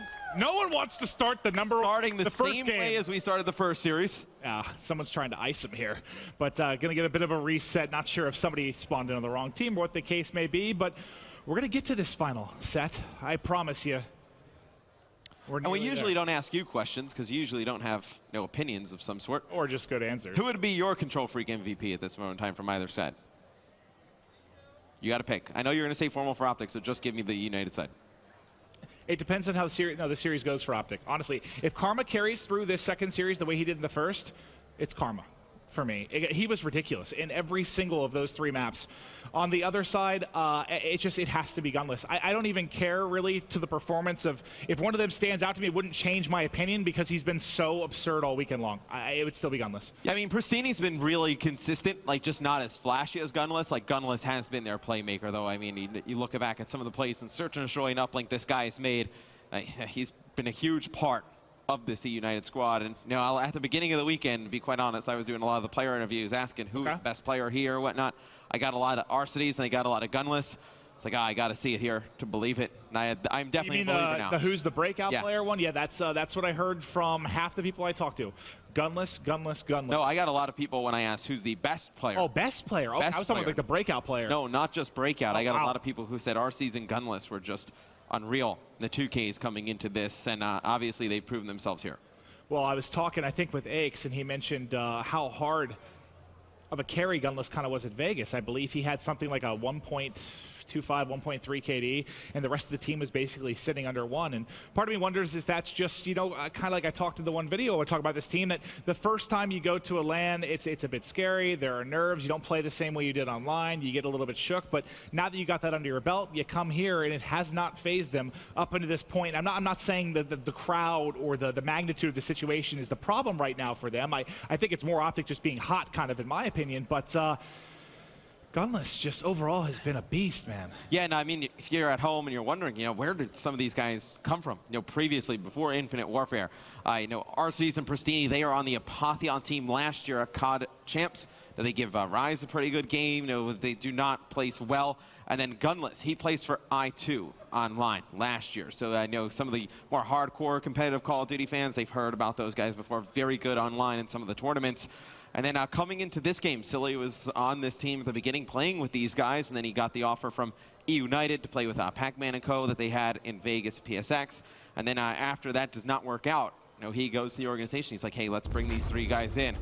Best decision United's made in a while. Silly always, when I think about it, it just comes back to, remember that team with Dito and Llama God when they were making plays, back in AW? I just remember some crazy clutches for him in Search and Destroy where I was like, wow, this guy is the real deal. And I don't want to say disappeared for a while, but wasn't on the big stage necessarily. And now's his shot, and hell, man, they are taking advantage of it. Yeah, in a big way. And I know Silly, obviously we talked about his kind of grudge match against Formal. Formal wins it in that first series, although Silly did play pretty well in that one. They do not get any wins in the first set of 5 maps. It was a 3-0 for Optic Gaming. We take a look at the rig draft. Nothing too surprising there. All right, we're going to try this again, guys. It's MLG Primetime Part 2 as we kick off our second best of 5. Optic 1 series away from one of the craziest losers bracket runs we've ever seen. And again, United telling all the haters, all the doubters from fans on social media to players to casters to everybody, shut up. We're the real deal, and we're here to play. Now, a lot of pressure on them, Maeve. I mean, I know when you're playing in one of these grand finals, you just never know when you're going to get the opportunity to get back into one. Obviously, Optic Gaming, they've had the luxury of being in a ton of them. E United, this is the first time for all these guys, so they really want to kind of seize this moment, take it home. All right, let's kick it off. Hardpoint in our second best of 5, kicking things off with the hot hand. It's been Karma throughout this final and really throughout Sunday that has been an unstoppable force. And his first gunfight going to go in his favor. He's able to take out Arseny's bounce back to mid-map, but it's Silly with the headshot able to shut it down. Yeah, some early time for E United, but it's really going to be fighting for the spawns for them. They do get a flip here early, so within the first 30 seconds of the game, they flip sides with Optic Gaming. They're going to have the spawns, at least for now, for Barn. They can do some damage there, but heck, they're doing it right now at top middle as they've picked up every point. Pristini dropping out as Scump is able to find 2. Shut down all the aggression coming from mid-map. Karma gets caught sprinting there up top. You heard Teep talk a lot about, maybe for a new fan, talk a little bit about what he means by that. When you get caught sprinting constantly, you can't get into a flow. You're not getting in gunfights. Yeah, I mean, a lot of, I know some of the gunfights in Call of Duty are timing, and there's players in these great positioning, whatnot, and you're just sprinting, and coming out of the sprint, obviously, it takes a while for your gun to come up and fire. You get caught off guard. You can't really fight back. Now, you saw a lot of the E United guys, so a lot of the aggression there on the retaliation. Hardpoint in the first series, they just were not able to get any shots in. Karma just in fantastic spots. Well, here we are in Barn, Matt. Crim6 finding one at the back roof. There's another to deal with as he wraps the edge. A couple shots in. Can't win the gunfight. The slide too much. And who else? It's Gunless finding 2 as he's on a 3 streak. At 4 and 2, let's see what he can do here. Trying to continue to deal with the pressure. Another one to get tacked on. 25 from the Scarab. More streaks he can build towards as now he's on point. You can see how accurate he can be when he's feeling it. They're looking for him at Lemon. He wins another one. 6th streak, 7th in front. On a 7th streak, he is a wrecking ball. And now inside, racking up some time as it's a 48-11 advantage. And we've got to stay with the man right now. He's been on a mission to prove everyone wrong this weekend, and it's been an incredibly, incredibly impressive performance. He's going to use the Scarab here, going to get it back towards mid-map. Maybe just trying to pick up a kill here to earn these more streaks, and oh, not going to be able to get a kill with it. Now going to have to go earn these further streaks with his weapon. He's going to get tagged up, coming across the mid. Nobody in control of bike path just yet. He's only 25 off, able to finish it. There's the bombardment, and one more coming through. What a huge play. So he may not even realize it, but with it, his movement there, he kind of falls back towards that hard point. He actually gets the points for securing the hill, so gets fully streaked out there. I wonder how he jumped straight from that Trinity to the bombardment. Sick stuff there, even if it may be unintentional. Coming in for Gunless. Nicely for E United, but Scump of Optic Gaming trying to battle here close and personal. Clears out the corner and now trying to pick up some time. Turns and gets the assist there on Gunless. There's one more in front towards Lemon. Nice shots, but eventually will be traded out. But this is, I mean, this is kind of the dream start for United in a way, right? With the way that last series went, to just get some kind of advantage, get a little bit of a flow going. So look, I like it that they get streaks from Gunless, but the score is still very close. Karma not getting off to a good start, 3 and 10 here. Seeing with Formal and even Scump, at even, you expect him to play a little bit better on this map, very close quarters. I would be worried a little bit for United. Those guys start to get going, with the game so close. Optic Gaming could just storm back into the front driver's seat of this one. But United definitely looking much better in this second series thus far. Well, they're trying to hold off the spawn from Blue. Optic keeps flying in, but they're able to shut it down.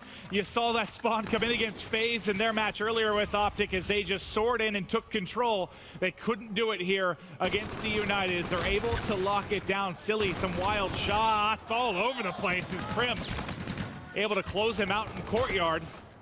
And with just under 15 seconds left, this time should be going to Optic Gaming. It looks like they're going to take one more crack at it. I think it was Pristini pushing in through Blue, but you can see in the kill feed he does end up drop. So all the time goes the way of Optic Gaming. Good first half, though, for E United. You see Scump win a gun battle here, trying to get set up the top window to potentially take some more time here in this center hard point, but he's controlling these spawns right now for Barn. That second hard point, that's where you can get a ton of time on. Let's see how E United decides to do this, maybe. They can take a ton of time here and then maybe push through. So you see Gunless win 2 big gunfights mid-map. He's going to push straight on through, trying to push for these back spawns. Gunless, 15 and 9, having a monster performance, and a big part of the reason they have the edge. He's going to have to turn now as he realizes everyone hit mid-map. Are they ready for him at window? The answer is yes. It's Scump getting a team kill, but also taking out Gunless. And now With 25 seconds left, the transition will start, but the spawns did flip. So Optic Gaming had barnside control for quite a bit of time, but now it's going to be Pristini and the rest of the E United squad that'll be at a nice of who's trying to get in behind. That was going to be Karma. They do pick him out there outside of Grandma House. It's a big kill. Now after this, all you need to do for United is trade out, but 3 kills in favor of Optic Gaming. It's going to be E United still controlling this back spawn. They do have to be careful. You see Karma, that 1 arrow at the top of your mini-map. They're coming in on a pinch. And well, you see a bit of a split spawn here because you see Gunless and Pristini spawning out. They're going to be coming in for the flank, trying to make plays. Formal going to have to go huge here, get some bullets in, finally able to close out the kill, but he's the only one alive. You can see the rest of his team spawning out. He needs to stay alive here and try to get an effective pinch in. Scump leading the charge for the players coming off his spawn, tags him up and should bait him right into Formal. Able to do that and pick up the 1. All that's left is Gunless. You saw he used his payload ability there. If they can clear him out, now you've got control for Optic. Nice break. Yeah, with how good it's been for E United here in this hard point at the beginning, it is going to be Optic Gaming taking the lead, and the score starting to rack up. If you are E United, you just do not keep pressing, do not give them score streaks. You have Gunless streaks to use over by Baseball, where you make a lot of this time back up. Scump drops inside. That's Arcades picking up 2 nice kills. He's involved in the action with Gunless. They're really carrying the slaying load right now is Silly and Pristini. Struggling a bit, but now let's rotate out of barn. It's Formal watching the lemon side here of Bike Track, but does end up falling. You do see the Centurion available for Crim6, trying to hip fire, never able to get that reload in with the MV4. And Silly will be set up underneath with FTL jump. Yep, he goes to the opposite side of this hill. You want to hold that right-hand side of your mini-map. Lock down that baseball field because the hardpoint will spawn up on this side of the map. And, you know, Crim has been playing very well here to start things off. 27 and 18. It's really looked like, you know, the old Crim at times today. And we'll see Silly. The hill's going to be contested, but he's not going to jump out and fight this. Going to let his teammates come from over the top. And see streaks starting to come in. It's going to be Gunless using 1. He's going to be able to use 1 streak, pick up a kill, and then get a kill with his gun. Going to jump right back down into the hardpoint.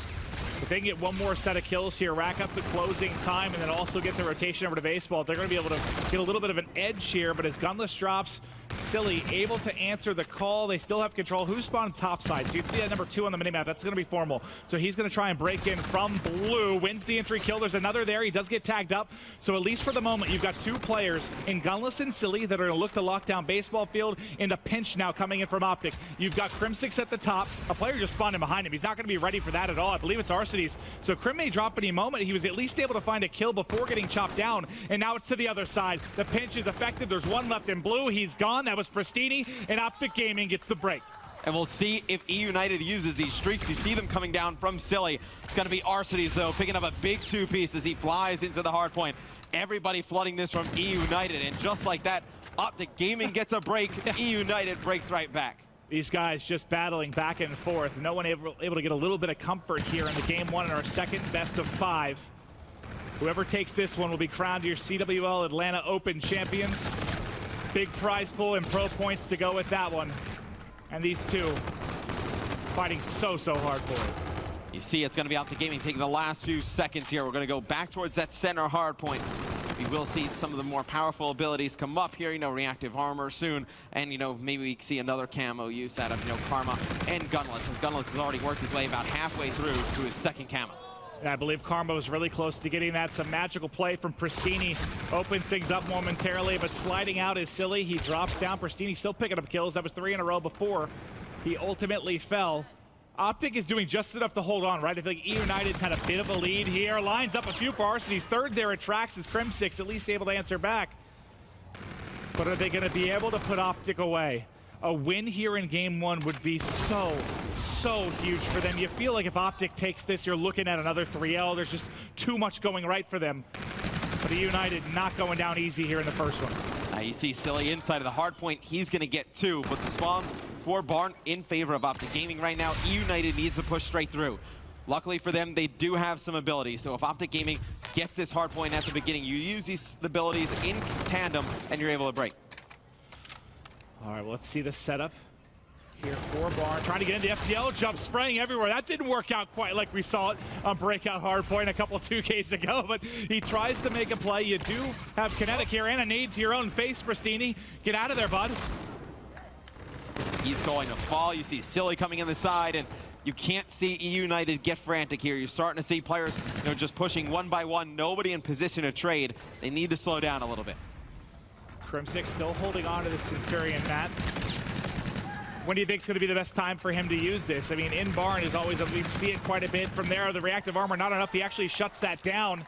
He's 200 off the Trinity. There's two pushing him now. Might line them both up, but he splits them. Can't find the kills. And E United about to break the 200-point mark with these final 5 or so seconds as we'll begin to fight down towards tracks. It's Karma already set up with Camo. Not an easy gunfight. He can't win it. That's a big gunfight win for Arcides. Yeah, and Arcides actually uses, Gunless actually uses his camo previously to get into barn. He's already working on yet another one, I believe. And you do see Silly and Co, they get control of the hard point. You do have Karma and Optic Gaming drop right down. He does have camo. You're going to save that if you're Optic for that barn hill. But man, Crim, 40 and 29 right now, absolutely crushing. He's kept Optic in this game. We haven't seen that many 40 bombs in Hardpoint. Crim putting on a show here, but it's Pristini that's trying to find the kills there under bike path. Not able to do so. It's Karma, the last man standing. Still holding on to this camo. You take a look at the top right, you have a lot of payload abilities available for this Optic Gaming side. Karma, Formal, Crim, all have stuff to work with, and you got to think they can combine those to bring this one back. Not going to be another push here towards bike path. These final 10 seconds is going to put, what, just over 230 here for E United. You're going to need a perfect hold. Now it's going to come out. Well, it's going to go somewhere. Able to get it down. And now the first gunfight engagement. Arcides just melts Crimsic there. And can they get the pinch in? They have the advantage. Watching mid lane is going to be Scump. He's able to find the first. Another around the edge he finds as well. He's got two. Formal drops in the back. It's Arcides going huge. He gets Crim, Scump, Formal, and the break. But you still have the close spawn. They spawn at blue and are able to fly right back in. It's similar to what we saw against FaZe. Oh, I thought Arcides was going to win the game there for E United. 4 straight kills. You see Gunless. Now he's going to call down his streaks. He's going to get one. Not going to pick up a second. It's going to be Arcides in the kill feed. Taking out Formal, though. Nice assist there. Pristini's going to finish off Crim. This is E United's best chance of this hard point. You see Karma flying in with the camo. He's able to get one. Optic Gaming holding on here. 25 seconds on the overall game clock, though, Maven. Just keep that in mind. We don't see this go all the way down to the wire quite often. It is very, very rare. And now Scump trying to push towards blue. They know they have to make a play. The 240 mark now hit for E United, just 9 points away as we're going to wrap back. And they got to get in the hill, Optic. Someone has to get in the hard point. You can't let this clock tick down too much. You don't even have to get in right now if you're E United. Just play around it, keep them out of the hard point. You'll be able to submit the victory. Now E United decides to hop in. They want to close it out here. The second best of 5. That is a tournament-saving victory. Yes, it is. For E United. Arcides and Gunless, 40 kills apiece. An incredible game 1 for E United. And it's so rare. I feel like I can't remember the last time a hardpoint did not end at 250. And it's just a difficult situation, especially going back to that center one, because you want to kill them off of it, but then also you can't get back close to it. And with 5 seconds left, Optic had no choice. And that was mayhem at Statue there towards the end of the game, because first I thought, when the break came in from Arcides with the 3-piece, that they were going to be able to spawn out Optic and make a play. Optic spawned blue and they're able to rush back in. Crimsic gets a couple kills, think they have control, and then you see immediately it's broken back the opposite way.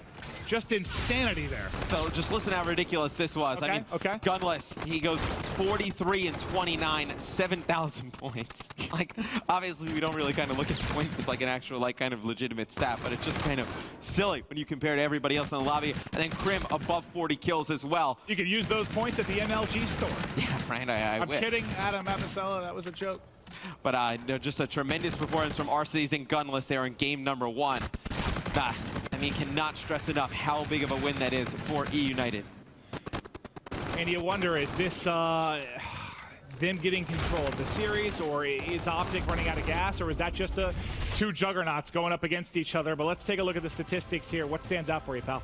I mean, look at the hardpoint time on all these hills. It was a lot of hardpoint time actually for E United in the first one, 55. They win barn, they split bike path, and then baseball was really 50-50 as well. So the biggest difference in this one were the first two, train in the center of the map and over by barn. Look at the stats for Gunless.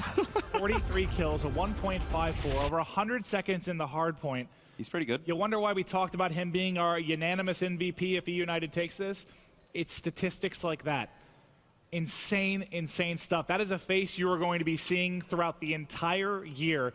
and for several years to come in Call of Duty. Yeah, I mean, even in your first tournament, no, not your first tournament, obviously, but your first tournament, you know, as kind of a favorite, you know, on the radar of a lot of teams, to get onto the main stage and, you know, kind of live up to the hype and have those type of performances, it's kind of crazy. And against the likes of, you know, done it against Optic Gaming, done it against FaZe. I mean, your series versus Envy wasn't even all that close for the most part. I mean, they handled them with, what, a 6-1 map count or something like that? Yeah, Envy just does not match up well with United. I was very impressed with Envy, what we saw from them this weekend, but man, a big game one from United. Going into game two, search and destroy. This is what Optic Gaming, it's kind of interesting, you know, back at COD Champs last year, search and destroy is really the reason why they lost. They've been very good in search and destroy. It's really kind of guided them up until this point. Now, what does it feel like, though, you know, if you're Optic and you've been cruising, 6 series, you get the 3-0 there, you're feeling good going in, and then you have a little bit of a break and you hit the road bump here in game one. Does it change anything for your mentality a little bit, or is it still... I mean, they've been playing straight all day. Right. This is probably that's probably the first time they got like a solid, you know, 10, 15 minutes to kind of just like kick back. Because when you're in that loser bracket run, I mean, you're winning a game, the next game's already ready to go because a lot of them, you know, winner bracket games are on the main stage. So we fly through them there. You know, you're getting sent to a station here, you're ready to go. Maybe you get 10 minutes for launch, 15 minutes for launch, somewhere in there.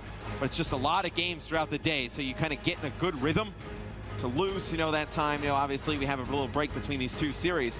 You know, United takes game number one. It's the first time Optic's really been beaten like that all day. Very true, but like you said, search and destroy up next. It's going to be on retaliation. Highlight a couple of players for me here, one from each side that you expect a big game from, maybe you need a big game from. I think Formal for the side of Optic. We talked a little bit about it. You know, could he be your control freak MVP? He's gotten you to this point. You need him to show up big in this series, and especially in this search and destroys. He's been really their superstar in search and destroy. And then on the side of E United, I think you just need a good overall team effort yet again. Obviously, the nerves, something that could potentially be kicking in. You need everybody to play rock solid. Well, if you're just joining us, we are still live for MLG Prime Time in our second set at the CWL Atlanta Open. It's been a long day, but for those of you that have joined us, thank you. It's been a fun one, and we've still got some Infinite Warfare action to come. Kicking things off, though, here with Formal. Bomb already planted. Not the best range for an MV4, but he's dipping, diving, somehow trying to slide past, but it's actually Crimsix that takes him out on the cross. Yeah, it's probably so difficult. You know, Formal just trying to stay alive. Two players up there for E United. Crim just puts a few bullets in him, takes him out. It's going to be an easy kill for Scumpus. Silly's trying to cross. Good first round there from OG. You answer back from the game one loss quickly in that round. Solid stuff, and you'll see Crimsix at a monster game one. Shot on point, 2 line up, and he's not missing bullets right now. You know, the time you spent coaching those guys, what's maybe the single thing that stands out for you the most about Crimsix as a player? I just love Crim's just hatred of losing. Okay. Like, I just think, you know, the way he hates it. I mean, everybody hates to lose, but just, you know, how he feels after a loss. I mean, you know, he just knows he's going to give you everything he has in every game. That's what I love to, you know, working with Crim. Well, Arcides also hates losing. And he hits a snipe throughout the break. Someone's shin is getting peppered with bullets, but Scump can't finish it. Silly able to come in from behind, but there you go. 1-1, United on the board. The big first pick there for Arcides with the sniper rifle. Now, after that, things just fall apart for OG. So, first 2 rounds, we see action over towards B. You won't see too much action over towards A here unless it gets later in the rounds, because it's so risky coming across that bridge, especially with 2 very good snipers in this game, with Forum on the side of Optic and Arcides on the side of E United. You see a full shot of the team there. From your experience with these guys, do you see any fatigue, or they look good? They look fine. I mean, it's kind of really hard when you just take those kind of shots. I think really where you kind of see the fatigue come into play is like if you were to do a listen to their comms. That's where you really see the fatigue, or you would notice it. All right, well, let's see what Formal can keep going here. He has already found one. He knows there's one in top bedroom.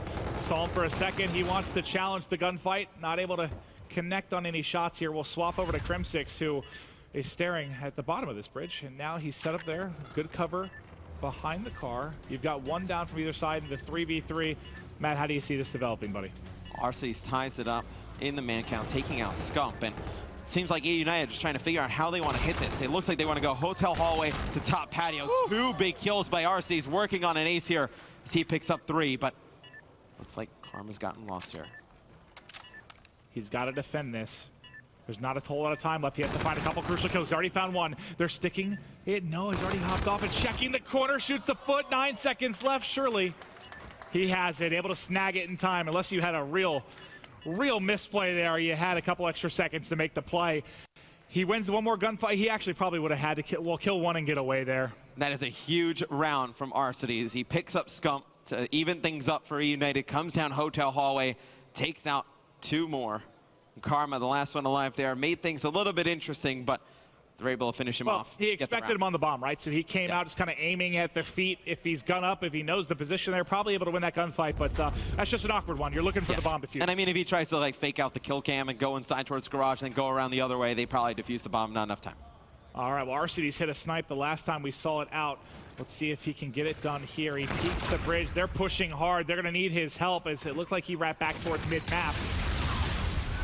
Formal able to use the vehicle there to take Gunless out. One of the key players you certainly want to eliminate. You see the snipe go over Silly's shoulder as they're trying to hit the shots of the Optic Gaming members pushed up at Grave. This is one of those tough situations where you kind of hope Arcity is able to find a secondary gun here. Yeah, but I mean, look at where the bomb is down. Not a great position for United all the way up. I mean, right on the site. It's going to be very difficult to get to. You have to take the fight on bridge when you have a sniper, right? I mean, where else are you going to go at this point? I feel like you got to hit it fast on the bridge if you do it on the sniper. I feel like if you play it a little bit slow, it's just not going to work out. Here comes Formal on the flank. Misses a lot of shots. Arcity's with another big kill. Oh! Formal just got annihilated, and now it's Scump in a 1v2 around that seemed virtually impossible for United. The tides have shifted very, very quickly. Scump trying to sniff it out. Where's the play going to come from? Finds one in front. Can't win it, and that is a round you can't lose if you're Optic Gaming. And I feel like all the plays that were going in Optic's favor in that first series, you know, where they went up and then they, you know, kind of came back in the search and destroy, you know, Optic with some crazy plays, now are starting to go in favor of United. It's certainly feeling that way. Arcity's kill on Formal was disgusting. I mean, he didn't see him at all as he's soaring through. Formal can't snap on him, and he just turns and takes his soul. That was brutal. Now we'll see what happens for Optic on the offensive here. Like we said, not a lot of pushes over towards A. You saw how bad it went for United in the previous round. They end up winning it. But Optic Gaming is going to be Krim getting tagged up, so knows where the players from United are coming from now. The slide, not enough there. As Krim gets the first blood onto Pristini, they have the 4-3 advantage. They had the advantage in the last round as well before Arcity's was able to tip the tides. Now let's see how the collapse is going to happen. Krim still playing patiently here inside of Hotel. They've got the bomb down. Gunless and crew have to work the defuse. Crimsix finds another in Arcity's. He is having a monster final as well. Him and Karma have just been nuts. It's Crimsix again. Crimsix now going to be working on the ace here. It's just going to be Gunless. We've seen him in a 1v3, but there's 12 seconds left. He would need bullets ricocheting off the walls, deflecting into faces. Not much he can do, but at least he can try and work towards Camel a bit here. Yeah, he picks up 1 kill, but Optic Gaming takes the round. Meaning, what, 1v3, 15 seconds left. Bomb down. That's what you call impossible. Realistically, no chance for Gunless to win that one. Now with Crimsix does finish off that ace. Yep. With United now going on offense, I wonder if we see them try and go back towards A. I mean, they don't win the round in the fashion they expected to, but you know, maybe they kind of catch Optic off guard. I mean, Optic's probably thinking about who's crazy enough to go to A 2 rounds in a row after it didn't work out that well, but you know, it's going to be United going something a little bit safer here. This grenade may connect. Shots in, able to get the assist at least on one. Formal and Scump do drop. Thankfully for them, Karma and Crimsix have been your 2 studs at least through this final. Crimsix specifically in this game 2, 7-3. Checking it, he is there. Able to do some damage, but not finish the kill. Down a man. In crunch time, they're worried about the flank. How do you hit this? Looks like they're just going to try and fly out steps. Take the gunfights quickly because you only have 30 seconds to work with. Yeah, it's difficult. If you do not get that player off that top patio, it's going to be almost impossible. It's going to be Krim taking out Gunless. He gets blown up by a Scarab. You know, we talked a little bit about it, Maven. You know, maybe United, you know, they play a little bit lackadaisical in that first series, having the luxury of the second one. And it seems like they have, you know, when we go to shots to them, they just seem a lot more on point. Just coming into this one, you know, now that they realize their backs are against the walls, maybe you go into that first series, you can't really kind of go as hard because you know you have that second one in your back pocket. it's like, you know, we mentioned David and Goliath earlier. Maybe it's like it's more like a boxing match, right? The heavier guy comes out, throws everything he's got at you, you weather it, and then you out-survive them. They've got some energy left in. They feel like they took Optic Gaming's best punch and survived it, and now they can come back in this second best of 5. They cannot let this search and destroy get away from them, though. Optic Gaming in the first series is able to make a comeback in game 2 S&D. See if they can do it here. The bomb will go down. You have Arcitys up top trying to pick up a first blood, but it's going to be Karma taking out Gunless to open things up. See if the nade can work in Arcity's favor. Not able to do so, but hopping quickly over to Pristini. He's got to fight here at Patio. It's a wild one, but he does take out Formal. He manages to stay up. 20 seconds remaining. They've got to make the plays, but it's Scump inside Bike, finding one, tries the side of Closet. It's all going to be on Crim now with only 14 seconds left. He's got to play his life. Trying to defend it here, backs them off of it. Just needs to stay alive a second longer. He's stuck it, though. He's got to find him on it. He's on it. He's going to get it. He's going to get it. Pristini sticks it and should have it easily. A second and a half left. That's a tough spot, though, for Krem. But what do you advise there? I mean, where the bomb is planted, all you have to do is just go prone on it and just hide behind the bomb site. Yeah. The only way Krim could have gotten like good vision on it if he jumps on top of the bar there and then jumps up. You got Silly staring at you, It's an easy kill for Silly if he does that. So very difficult play for Krim to make there with that bomb placement. Well, we will keep chugging along here in our second best of 5. 5-2 advantage for E United as they're looking to take a 2-0 advantage. Let's see what we got working for Silly. It looks like they want to hit mid-map hard here. Haven't had an encounter yet as there's more of a passive defense coming in from the side of Optic Gaming. They're going to quickly work a plant. Silly able to put some bullets into one, but not finish a kill yet. They're in a very good spot. Bomb down. Everybody up. It's going to be Karma getting another first blood. Back-to-back rounds. He earns camo as well. They may need to use it here to get back down onto the site. Well, let's see if he opts to use it. This is a crucial round. Obviously, you lose this, you're losing the game too. You have camo to make the play. You see one across. You can't take that with a K-bar, right? First the NB4. It's just out of range. You drop in front of him. He's able to win it. Tags up. Karma as well. You have Krim and Karma who might be able to make the play. He's got in. The bomb does get defused. I thought he caught it before he got it off. All right. Half a second too late. It had to have been real damn close. It's about as close as it can get. Wow. I thought it was over. Yeah, the player. I thought it was over. Yeah, it looks like he's just getting up after defusing the bomb there, and Silly burns the FTL jump. But I do like using the FTL jump just to like get a little bit pushed forward, almost like a mini like Ash, just trying to get a little bit of a better sight lines on it. He's a half a second too late. He picks up that kill. He wins the round. Well, you saw a 2-5 comeback against Panda earlier today. Can they do it again? The first opening kills, both of them coming in the favor of Optic Gaming. The third for Optic Gaming. Now it is Gunless. If he gets one kill, he has camo. Likely a situation where you save it, but we've seen him work the 1v3 magic before. Can he find this kill and give himself a shot? I mean, he's taking the long. He's not going to be timed by the time he gets around. And it was a 1v3 he pulled off against FaZe in the same kind of manner. He picked up one kill, got camo, went right away, but he was on the offensive side of things during that. So much different scenario. You're going to play it much differently, obviously, from the defensive side of things. And going to come right around this corner as the player to his right. Not able to win it. So Optic Gaming, 2 straight rounds here. Karma has gotten first blood in our last 3 rounds. You have to think with that route, he was just playing to get his camo, maybe find an easy kill. I mean, there's no chance he was going to be able to pull off the 1v3. There was like 18 seconds left. No. So just trying to get that camo, maybe have it to start this round. Again, you've had some clutch comebacks. You've seen some chokes when going up against Optic Gaming and Search and Destroy. This would be a painful one to lose for E United. You know, you get the game 1, you're back, baby. You got him against the ropes here in game 2, and then you let it all slip away. And who else but Karma with the camo? Formal. Watching Hotel Hallway. Karma's got to be the one to make the play. Did he spot him on the bomb? He's going to know surely what's going on now. Scump's made the call, peeking the edges. Karma, he sees one, I believe, at the back van. It looks like he wants to try and at least hold on to this for round 11. When you have the 4-3 advantage, save this if you're able to. Silly's been tagged and backed up. This is looking like we're seeing around 11. It's going to be Formal coming through now. It's just Gunless and Silly. They have to try and make the clutch. Look how close he is to Camo as well. And it's the same thing they did when they pushed A the last time. They're just a little bit too slow. Optic Gaming played nobody on the defensive side of things over towards that site. United just does not take map control. And we will see a round 11 here in game number 2. Stop letting them do this. No one can close them out, man. You gotta just put the knee to the throat and take it. And United can't get it done. And now, remember, you've got Karma with Camo. Gunless, a kill away from Camo. The Optic chant starting in the crowd. A lot of pressure on United to win this round. Everything you could ask for, Matt, here in a round 11. MLG prime time and the grand champs here for the CWL Atlanta Open.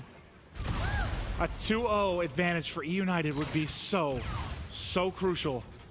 But Optic Gaming have something to say about that. And Gunless is still about 1 kill away from Camo, so it'll just be Karma with that ability at the beginning.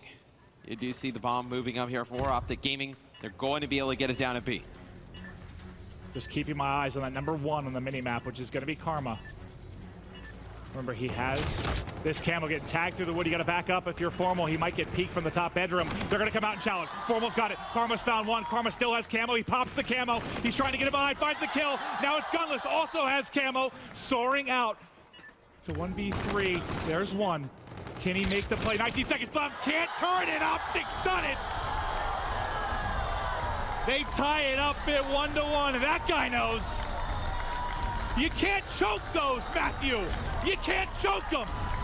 You cannot let that happen. You're E-United. You had a great opportunity to go up 2-0 in this series, and you blow it. And I mean, against a team the caliber of Optic Gaming, you cannot let them come back into a series like that when you have the opportunity, not necessarily to put them away, Maeve. I mean, you go up 2-0, there's a real good chance you're going to win the series. You can't let that happen. That's Falcons level. You hear it. They're hyped up. That's maybe a must-win map if you've ever seen one with how long they've been playing. They go down 2-0. Maybe the morale drops. But again, twice in one day, we see them come back from down 5-2 to get it done. How do they keep doing it, man? I mean, it doesn't really show up in the scoreboard, but when Optic started to make the comeback, you know, early we were talking a lot about our cities, right? Getting these first bloods, round after round after round. Karma draws first blood, I believe 3 straight rounds, may have been 4. No, it was a guaranteed 3 straight rounds. He draws first blood, helps Optic get back into it. Taking a look at some of the highlights here from both sides of the attack. That one, a fortunate one for Formal. I thought after he got tagged up, he was going to be called out and maybe pushed. I did not expect the player to hop out a window and just look the opposite direction. I wasn't expecting that whatsoever. And as soon as you see Karma pop up in the kill feed, you know he still has Camo. You think it's basically done. Crim6, though, he gets the ace, and this is a huge round. You're down 3-1. What a monster round this is for Crim. Yeah, and just a lot of accurate shots with the NV4, and it seems like Crim has found a gun that's really working for him here. You see the final kill picks up right by the bomb site. Man, you see the United guys, they were so jacked up, so pumped up after that first hard point. Pristini looks like he needs like a hug or a pep talk. I mean, dude, it's a tough loss. Man, it's a tough loss. You got the crowd chanting after. That is a tough pill to swallow. I mean, you're right here in the finals. You see the opportunity to go up 2-0 right in front of you. I mean, 1 round away. They had a lot to play for there, and they just don't get it done. Oh, the tension keeps on mounting. Hell, this is great Call of Duty. I'll stay here until midnight if the play stays at this level. I'm just kidding. If I stand much longer, my feet might break. Yeah, I mean, you're. This Do is you the see most me? I've been like tapping around. I sat on the floor for a little while. Yeah, if you ever met me in person, you realize I'm usually not as tall as Maeve, and I have a wonderful, comfy box to stand on here. I wish we could just get some. I wish we could show it. It's quite ridiculous. You're tall in your heart. Yeah, every event I just keep growing. Just keep getting bigger. You're a late bloomer, But we'll take a look at the rig draft here before we get into precinct uplink. Now remember, the first uplink that United dropped was in the last series. By last series, I mean the first best of 5 in this grand final. Surely you're not going to lose 2 back-to-back, right? Precinct is one where you can put a lot of points on the board. Yep. And you got to imagine that if Optic Gaming gets going in the slaying department, they spawn them in that back alley, it could get ugly, could get out of hand score-wise. But we did see, Gunless go big in the series that we casted earlier. On this specific map, we saw the crazy play, camo 2-point play, and then just taking people out left and right after that. So we have seen E United win this against a good team at this event today. Located Whether in they progressive can get Japan, it done. the early stages All right, of let's the go SDF through invasion. and talk a little bit. First Uplink station is on a war-torn Hey, I street. think we're hearing Open this is my skies and elegant voice. multiple Who is this man? This is me talking about how amazing Precinct Uplink is. Do you remember, so we wrote the scripts back. Can you remember where this is? War-torn Geneva? Or not No, that's retaliation. Darn it. Just I shows remember- how much you pay attention while we actually write. We spent so much time scripting out little fly-throughs for these. It was you and I, just like a buddy system for 5 hours one day. Yeah, no, it was very long days. But you do see Precinct Uplink loading up now, and we will talk a little bit about it once we get into the game. Just looking at the sides here, it looks like you're going to have E United spawning on the side. We talked about where you can spawn trap the team in the back alley. Just look at that top of the mini-map. If you want to kind of get an idea who's winning this game, who is controlling that top side of the mini-map, it's going to tell you a lot. Well, 3 dead, 4 dead immediately for E United, and that is not the break you want. You already have Karma in your base, high-flying, finding assist, and pushing it. The drone coming in from behind to find yet another kill. That's 2 for Formal, and that's a dunk for Optic to start off the game. That took 30 seconds. And they're getting back towards mid-map. They are not done putting points on the board, and I love this decision. So the defense for E United is going to go topside. That's just where you put the points on the board. They bring the drone straight through construction. They're going to try and push this in for at least another 1-point play. Karma with a shot over the building, not going to go through. Not enough of a bounce there to go through, but what pressure you see from Optic early. Now it's going to be the chance for E United. Arcides has been a beast throughout this one, but they all need to go off. Pristini's starting a little bit slow here. I mean, his demeanor didn't seem great coming into this one. You saw how frustrated he was after that game too. He has to turn it around, has to find the energy. That's where you need a vocal leader. Someone like Clayster who gets you hype, gets you in it no matter what the situation. He's got to find another gear. Yeah, I mean, the drone's going to go down. It's going to be E United holding on the defensive end, but you'd be surprised, man. A lot of things go through your heads in grand finals like this. I mean, you lose a map like that, you start thinking about all the time you put in at home and whether it's going to go for naught or really pay off. And right now, they've done a good job. It could have got out of hand early. Optic Gaming slaying heavy at the beginning. A missed throw. You need to knock those down. Got to hit the gym, silly. Those you got to put through. Just misses it a little bit short. Still a 2-0 advantage. Did I hear an airball chant in the crowd? Yeah. I mean, they're quite used to it here in Atlanta. They have Dwight Howard shooting free throws often. So. Oh, I forgot Atlanta still had a basketball team. Hey, he burned our Lakers. It's only fair. All right, back to the action, though. 3-0 advantage now for Optic Gaming. A 6 spree for Formal. You wondered if the beast would awaken here in the final, and now it's coming through. The major notification coming in. There's the 8th. Oh, sorry, that's an assist. Karma takes it, and Scump takes the slamma-jamma. Man, Formal on this 7th spree. He has just locked down this area of the map. He's going to earn score streaks as well. Gunless just trying to play some semblance of defense here. He's going to pick up 2 by his face. Then you see the 1-point throw going in there from Silly. I thought he shorted it again. I thought it was going to be just a little short.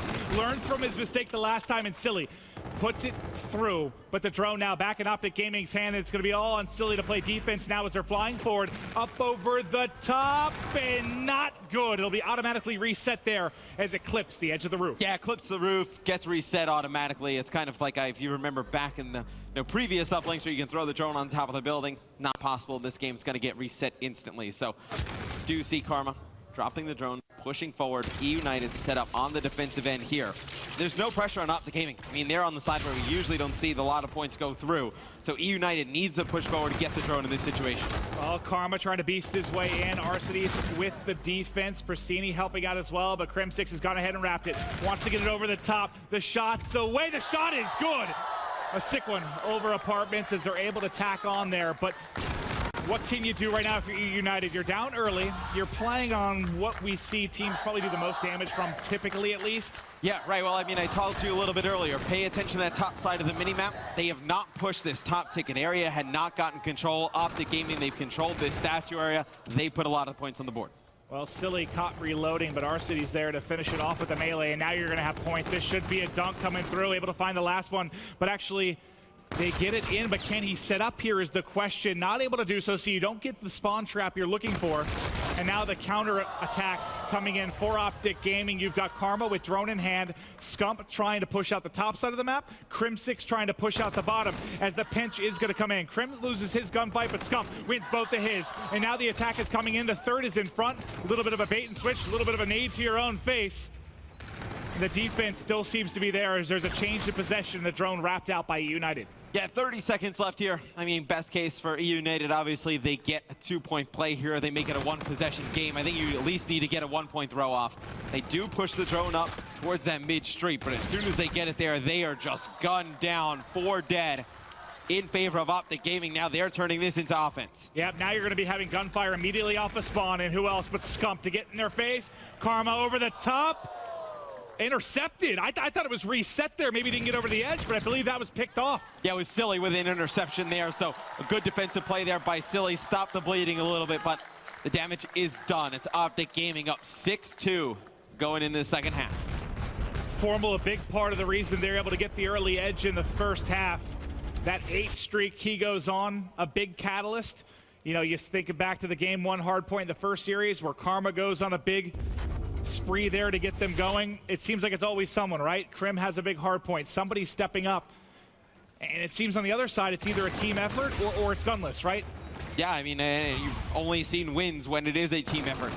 You've not seen wins from United in this series when it has just been gunless. Only so much you can do as an individual in these team-based objective game modes. So do you see Karma just get the drone out of their way?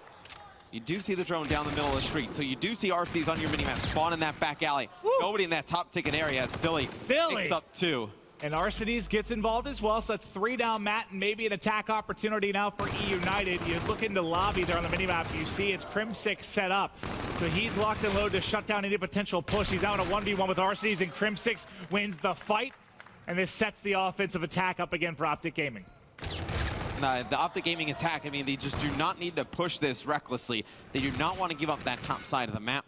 They're going to push this down towards that middle street. You see, it's just they grab the drone, push a little bit forward. Formal picks up 2. He's got 1 more player coming from his left. It's going to be Crim there to clean it up. Needs to touch the drone here quick, or else it's going to go back towards the center of the map. It looks like they're going to leave it for the reset. No, they're going to go ahead and grab it, maybe wrap down through Cherry Blossom. Try to win some gunfights as Pristini does get one there in the mid lane. Waiting patiently here to see if maybe they can catch an Optic player playing a little bit over aggressively, but they're getting tagged up. Teammate dies near him. Gunless says, I need to get the hell out of here, and wraps it back. Maybe, but Silly finds 3. Silly opens things up. He can't find the 4th, though, so Formal's still on defense. Gunless has to go topside, but in the time it takes to wrap, everybody going to be up on the defensive end for Optic Gaming. He needs some help, and slowly they're working towards him. Yeah, not even a chance for a 1-point play there because there's 3 players there for the interception set up. It's going to be 2 kills for E United. Crim with a big kill on the defensive end. Scump there as well. A 1-point throw goes off. It is too short. Now Formal's going to start running this towards that top side. We'll see if Optic can get any type of offense here. So far, it's been a slow second half. No points on the board. Karma can't get it done. Scump gets killed at the edge. The meat grinder set up for E United. They find all 3 kills, and surely this is an opportunity. Silly with another multi-kill there to try and get something going. But as he falls, Optic already back on defense, already pushing it out. You don't even see the drone get forward for United. Yeah, we've seen Silly pick up some nice double kills during this one. They have not been able to turn this into offense. See, as soon as he goes down, the push falls apart for E United. Silly gonna have Crim in front of him. Not gonna win that one as Crim goes high there. Pristini and Arcees pick up a kill apiece, though, but look at this. Scump just going to throw the drone down, going to rely on his gun skill to just hold it in this position. Yeah, honestly, you're fine with yeah, this is the section of the map where you see the drone kind of locked many times. Time's on your side if you're Optic Gaming. You don't have to get fancy on offense. You don't need to turtle. Just sort of play this trench warfare here outside of the lobby spawn.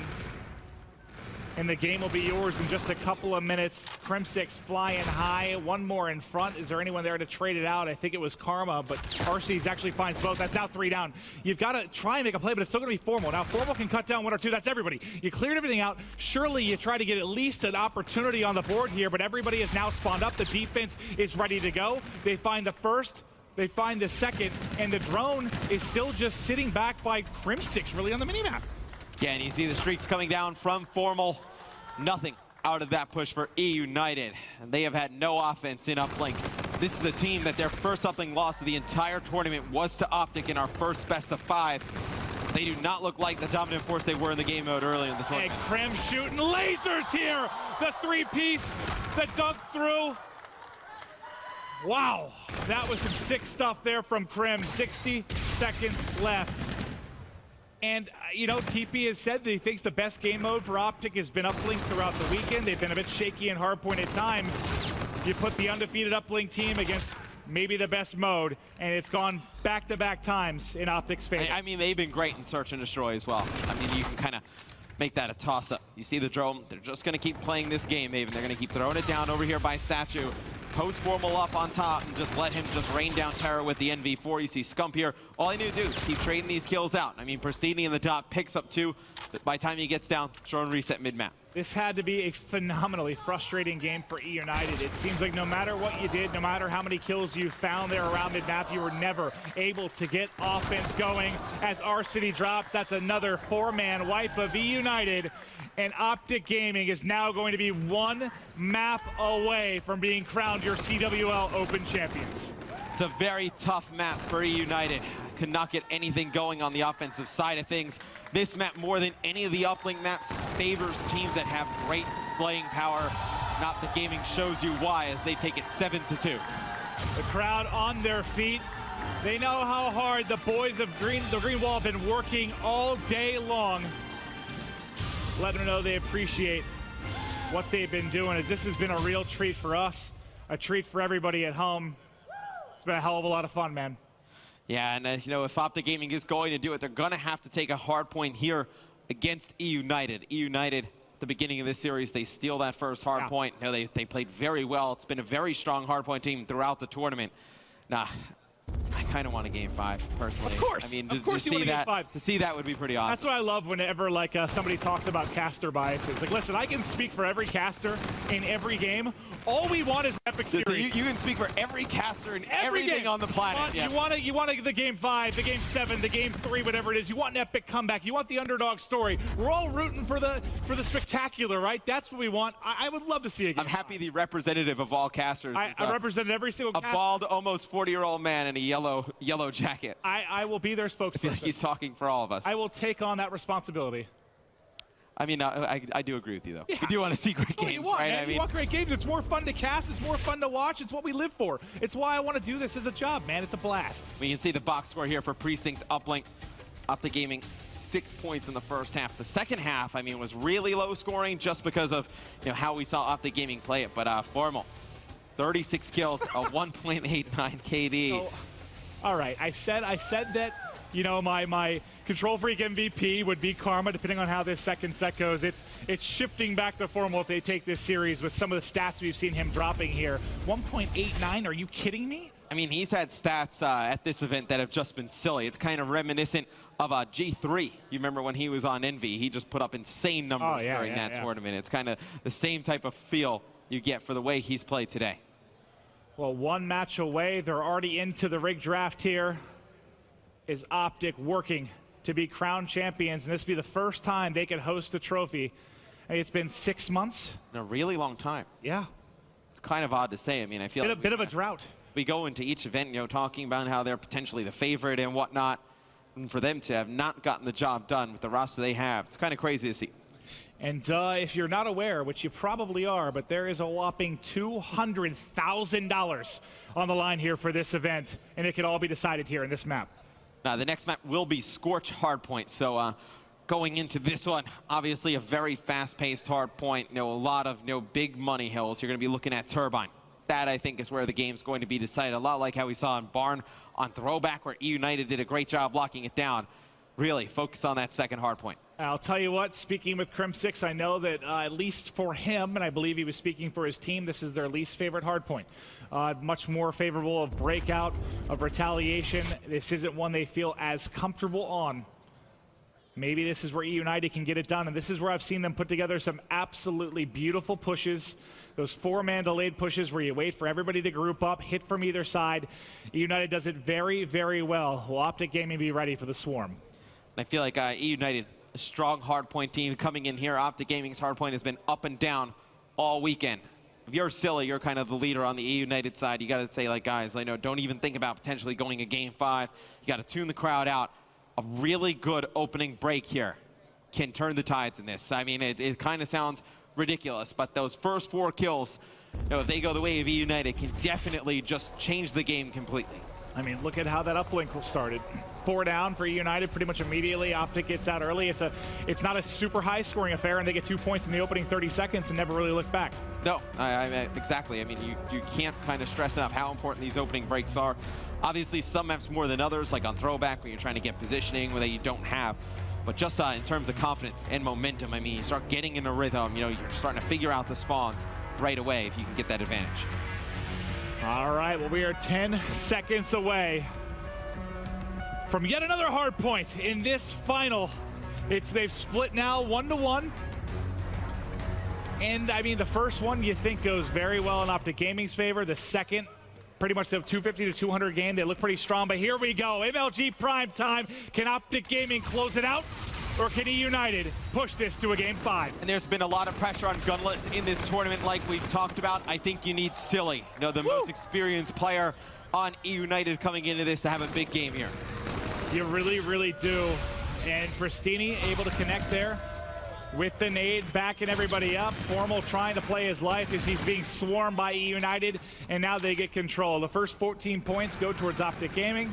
Now their chance to get a little bit of a swing, but we know this is more about holding the left side of the map, holding those spawns for the rotation coming up for Turbine. And E United has been pretty aggressive how they push this, and they've potentially spawned themselves out. At least at the beginning here, you see they're both spawning on that right-hand side of the mini-map. You see the number 3 arrow. That's going to be Scump going all the way over towards Turbine. It's going to be a big gun battle between Arcides and Scump here to determine who gets Turbine first. Well, it looks like Arcee was waiting more for the other cut. He's actually able to get Formal on the cross, so now by delaying that, it's going to turn this into a 2v1 fight, but Scump able to find one, try to turn. He actually was surrounded by 3 players there, and now look at the minimap where Optic spawning. Massive for E United, Maven. They get a big lead here early, and they get the spawns for this next hard point.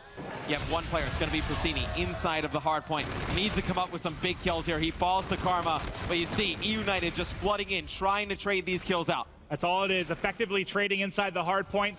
They're able to do it. Gunless still here, trying to play his life until his teammates can back him up. He's got 1 to work with, but Crim6 takes off Pristini's dome. And now Gunless trying to use one of the better covers in the entire game, able to tee up 1. There's a second to his right, finds that, now turning before the push comes, but not able to do so. But with 15 seconds left, you get a pretty good hold for United. You've got a 30-point advantage. Yes, you're gonna lose. Actually, maybe you don't lose these final seconds, as it looks like Pristini might want to just come in and disrupt here. You don't really need that. It doesn't really matter. I mean, Optic Gaming is going to hold on the last 2-3 seconds. Oh, look where he spawns too. Now that he might have spawned for a good flank, actually, where Pristini's coming from, if he gets there quickly enough. But with where he spawned, he's going to spawn his team out. So you see, when he goes on that, pushing towards that garbage time, he dies. He spawns towards the bottom side of the mini-map, and because he's in that position, he kind of drags the rest of the team with him all the way across, and they're going to lose Hanger. Well, Hanger now controlled by Optic Gaming. It's going to be Gunless pushing through rocks, trying to flank into Hanger. Karma on Optic trying to deal with it all, though. He's inside. He's won 2 gunfights. He saw the third spring on the corner. He has 5 bullets left in his K-bar. Not enough bullets to get it done. Doesn't connect with any of them. And now you've got a break for the other side. With 20 seconds left here, all but a tie game. It's Silly and crew trying to hold on, but as you look at the mini-map, look at the bottom where the spawn's coming in for Optic. They're going to be in good position for drill. But it's still going to be E United holding on to a narrow lead here, Matt. Yeah, and Silly working on a 5 streak, has the Trinity Rockets working towards full streaks. Now it'd be huge. Going into drill, he's going to use the Trinity Rockets, going to get 1. Gunless coming around the outside. So we talked about Silly taking some pressure off the rest of his younger teammates, stepping up here early in our game number 4. He's doing it. A 7 streak here. His teammates covering his back as well, and he's going to try and hold from the turbine spawn, but he gets the call off. His teammates are getting tagged up from behind. Will he get a fortunate timing? Looks like he'll be shot from behind, so the streak will end there, but you still have Arcides as well on a 4 streak. He's 13-7. He will drop. Optic able to take out everybody, but some damage was done there, right? United was able to extend that lead in a big way. Dan Silly uses another streak here. He's going to be able to take out Scump, but he kills a teammate in the process. So playing pretty hard for these last 30 seconds or so of drill. It's E United trying to go up a little bit more than 50 here. They're going to have a 40-point lead. is dwindling down as Optic's taking the rest of this time here on Drill. Going back to the center hardpoint, though, E United with a very good first half. You still have, I believe, the Scorchers available, but yeah, that's a dream first half for you if you're E United trying to push this to the Game 5. I'm sure the deeper this goes, the more viewers are coming in. If you're just joining us, this is our second best of 5. Winner takes the whole tournament and their chunk of the $200,000 on the line for the CWL Atlanta Open. And there's so much on the line here. Pro points leading into the Global Pro League. Champs later in the year. Pro points more important than ever. And this has been insane to see how high United's left in the standings, right? Oh, without a doubt. I mean, they have gone, winning a lot of, making it to the finals of a lot of the 2Ks. With a great performance here, they have climbed the pro point ladder. And you will see Optic Gaming taking a lot of time in the center hard point, but just focus on the top of that mini-map. You're going to have to see players from E United work all the way through that center hard point to Turbine. Optics there, set up already. This is going to be a big break if E United's going to do it. And look where Scump spawned on the minimap. You see that 3. He's actually going to be in a good position, probably to flank here. We'll see if he can get in behind a couple. We switch to him. Shots in both. He gets the 2 assists. He actually, that's the reason that the Scarab probably picks up both kills for Formal, because he gets a couple bullets in there around the edge. That is huge there. Formal with a double kill with the Scarab. The Hill still in control to Optic Gaming. It seems like here come the Scorchers for Silly. Not going to get anything, so they burn through all the streaks. The team kill for E United on the push. Silly falls off the map, but Gunless with a huge 2-piece gets a break there with 30 seconds left. How do you get that break? Oh, you cannot body stack like that if you're Optic Gaming. He fires a few bullets straight through 2 players. Takes both of them out, and it's going to be good for the last 30 seconds on the Hill. Let's switch over to Gunless, because he has a 6 streak right now. He's 18 and 11. Gunless has just been destroying through this one. He's going to be racking up the remaining time here, so we'll actually hop back off. But I want to get back to him as soon as he gets into the fight, because I want to show the crazy streak that he's on. So we had, what, a 7 streak for Silly, a 6 streak now for Gunless, and now Gunless is going to start to get in the action. He's going to have to push across either Skybridge or the outer wall run. Looks like he wants to hit the wall run here and try and get the break. Can he find the opening kill? He sees him, but he drops. He's already been fully streaked out, but it's going to drop there. If RC's in them to get the break, is this maybe a good time to pop the Centurion? You would think so. A nice kill there. Double from Arcides. He's going to have one more player in the back. Nice shots there on Crim. And Arcides locking this down for E United. And Optic Gaming, they've been getting to these hills early, Maven, but E United's been breaking it with about 30 seconds left. They're not making up any time in the overall score. Arcides holding strong inside. Another melee comes through. Shots a little bit off. Can't swivel it on Park. You see Gunless very close to that camo. Karma on the other side already has his to work with. And Optic will be able to pick up the final 10 seconds. Yeah, and it's big. We talked about when Silly burns through all his streaks, does not have those for Drill. Well, now Gunless, he has full streaks. So you have those at your disposal for E United, plus abilities towards the second half of this game. They just need to play smart Call of Duty to close it out. This is looking like a Game 5 if E United can close it out with the final 70 points, but it's going to be Scump of Optic. Pushing in here at Drill, has 1 outside of Drill control, can't win it. Look at the kill feed, that's 3 coming in, and it's a streak for Arcides. He's got 3 in a row. Let's switch over to his POV, he's plus 10 as well. Another one wrapping the edge, has him tagged up and goes ahead and pushes. How many streaks have we seen come out at United? I don't know, but I feel like Arcides, some nice shots there on Crim yet again. 30 and 18 on a 5 streak. In the respawn game modes, we've talked a lot about, Silly and Gunless and the flashy plays they make. Arcides almost always plays well in the respawn game modes. You see just accurate shooting, some fantastic movement on a 6 streak of his own, as a lot of Drill goes to E United. I thought he'd have another around the edge. He was so close to picking up Trinity Rockets and Bombardment, but can't get it done. Now look at the top of the map. Everyone just spawned at Turbine here. 4 United. Fine, you have streaks to break this. They're trying to break it through. Okay, the streaks will get it done. What else do you have remaining here? Just the Bombardment? So you have full streaks, I believe, on Gunless still.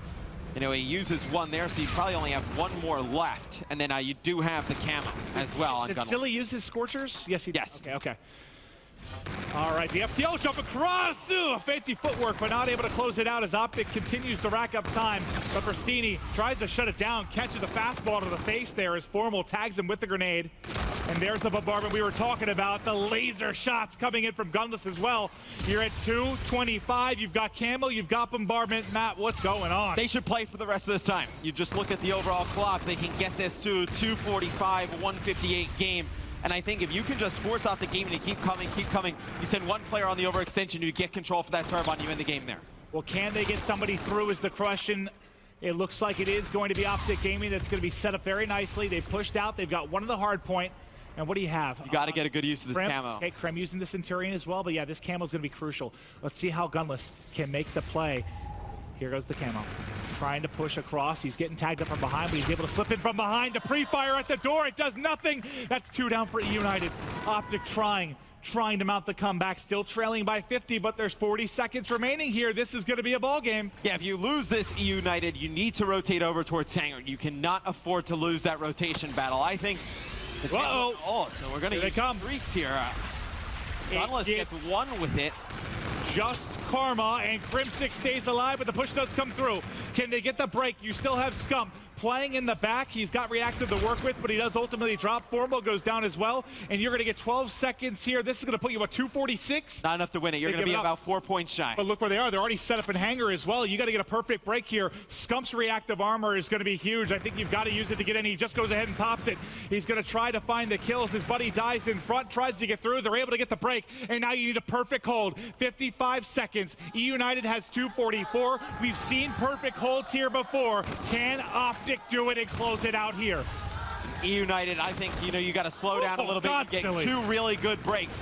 Silly's going to get 1. Karma and Crimsix with a kill apiece. There's 1 more player left. It's Silly. He's waiting outside of the hill. I like this play. He's going to wait for his teammates to get back, try and get 1 more good attempt. Krim just trying to play his life in the corner. Can he get his health back? Backing away. They're pushing him close. The battle is frantic, but they're not able to win it. Formal uses the overdrive to get back into the action. Now it's just going to be Karma and Scump trying to hold on. Make it just Karma spins. There, it might be. Nope, they're spawning close. They're able to fight back in. You haven't closed it out yet if you're E United. Can they win these key gunfights? He able to do it. It's Pristini. Are we going to get a game 5? It's 2:49. They're in. Optic keeps trying to battle. Somehow they hold on, but the final tick is there. The final drill hardpoint is it. Baby, we're going to game 5. For a while there, I was like, oh man. Optic Gaming is storming back. It's gonna end. But you know what? United, they don't get a really good clean break there, but they do just enough trading to contest the hill long enough that even if they don't really win that, you're looking at a tie game going into drill, and they have that rotational advantage. They're there first. You think they probably get the first 10 seconds there, and still way too close for my liking, man. Crazy. Are you gonna live through this one? I am. I'm having fun. But this is game 5, man. This is what it's all about. But let's take a look at the replays here from what was a fast-paced and crazy Scorch hardpoint. And 2 players we talked about, Silly and Gunless going in. Silly goes 30 and 29, a minute in the hill. It was really Arcity's the one that stepped up. 35 and 29, a minute plus for everybody on the side of E United. You look on the side of Optic, there was nobody who really stood out and played poorly. It was just a very well-balanced game from E United. I mentioned it before that started. This is not their favorite hardpoint map, not by a mile. I've seen them lose this several times this weekend. They pulled out some victories as well, but they get shut down ultimately. It was a valiant effort to come back in the end, but they couldn't do it, Matt. And it wasn't even the abilities that really hurt Optic. I mean, we jumped on with Gunless, thought he could make a big play of camo. Doesn't happen. The FTL jump of Silly doesn't get anything. It was the streaks they gave up early. That's really what hurt Optic. They gave up the full streaks to Silly and the full streaks to Gunless. When you take a look at some of the stats, Gunless, 28 kills, 1.12 KD, played very well, and then obviously Krim on the other side. Well, you've heard a lot from us, but to break down the stats and hype us up before what is sure to be one of the best game 5s in the history of Call of Duty, let's throw it over to Ben at the studio. Very much, Maven. I can tell you, we have not been sat down. We've been on our feet ourselves. We've been feeling the emotion of this grand final, and there's been a ton of different emotions. I mean, we'll talk about the second set a little bit. Chance, I want you to start game 1. Break it down. What happened in game 1? I can't remember. See, I really just can't remember. I'm still focused on the last game of Scorch. Like, it's too nuts, intense. Dude. It's been unbelievably intense. It really has. In all seriousness, map number 2, I think, is where we all kind of looked at each other and said, okay, that's it. It's done, right? a 5-2 lead. I feel like this is like the third, maybe even fourth time we've seen a 5-2 lead thrown here at CWL Atlanta. Me and UT, we were in disbelief. Unacceptable is the simplest way to put it. When you're up 5-2 like that, they threw away those 2 rounds leading up till 5-4 so darn fast that you need to slow it down. Everything you were doing before was working out just fine, but that's the moment where Optic is the one that has to make those, you know, sort of drastic decisions, right? They have to throw their bodies on the line and take more risks than you do. They didn't slow it down. There was one round where Crim just simply pre-fired through a hallway and got a kill. It's just things like that that are unacceptable. You have to slow it down and put yourself in better position. There's that moment. There's the moment, the FTL jump. It was beautiful, but milliseconds away from clutching. And then right now, we would have a champion. United would have won this event if that FTL jump is half a second. Then you consider the fact that you weren't able to get camo in 3 rounds as well, TP. This was a drastic meltdown. The biggest what if of the tournament so far, I think, is Fastball in the 1v1 against Karma. What if he turns the other direction and Karma doesn't get it? Because that allowed for Optic Gaming to go on this massive run. The next biggest what if Silly doesn't bump into that wall with the FTL? What if the angle is just ever so slightly better? If like it would have been one of the greatest plays in Call of Duty history. You'd have to imagine, because the way this series is panned out, that could have won them the tournament. Yeah, I completely agree with you. And you know, you see the end of that Search and Destroy, we all looked at each other, and I think every single one of us agreed the next map, map number 3, was going up to gaming. There was no doubt about it, right? The crowd started a choke chant. I mean, if you're United, you're sat there with your headset on thinking, how do we recover from that? But Momo, up to gaming, they did just that, right? They took that map very, very convincingly. I'm not surprised. At Optic Gaming, they were 5-2 down, and we had like looked at each other, and we were all thinking the same thing. We didn't even need to say anything. We didn't need to say anything. We're like, don't rule Optic Gaming out of this just yet. Right. It should have been over. Don't get me wrong. It should have been. But Optic Gaming, once again, they come up clutch. Time and time again, people, you know, all over social media, they're saying, you know what, they should have finished top 12. They should have finished this. Panda should have knocked them out. But no, they're here in the grand final. They're clutching up time and time again. But yeah, you're right. Going into that next map, I was frustrated. I was very annoyed. And I was kind of saying, no, United fight. And you were laughing at me. You go, it's over. This Uplink is over. And you were right. It went in too quick. United couldn't bounce back. But you have to give them some serious props. I really do, because I think me and UT, we were both kind of on the same page where we thought, this grand final's done. It's over. This is up to games for the taking. But somehow, someway, United fought back in that hard point. And now we're going to a game 5. I mean, if you want to talk briefly about that game 4, though.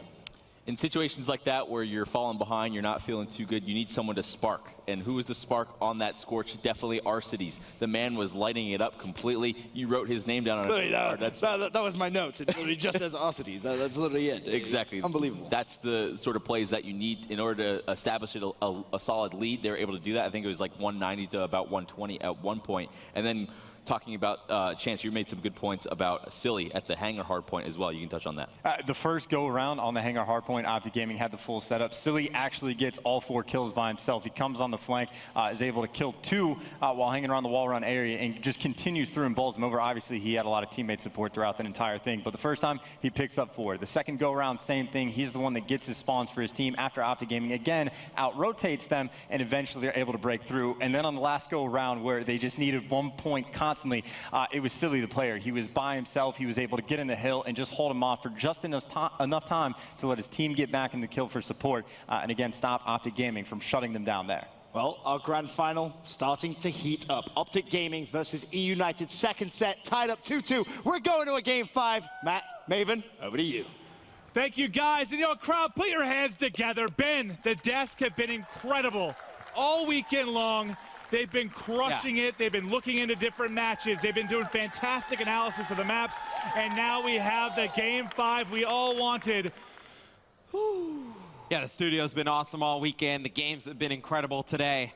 It's only fitting we end with a game 5 here in our second set. What do you do? Get over here. Stop. Just give me Stop. That wasn't awkward at all. No, no. You wanted it secretly.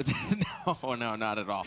Anyway. I'm pumped, man. This is going to be fun. Yeah, no, it's going to be a good one. E United in the search and destroy, so we've seen against Optic Gaming, they've gone up early, just not able to hold on and win them. Optic Gaming is just always stormed back into these games.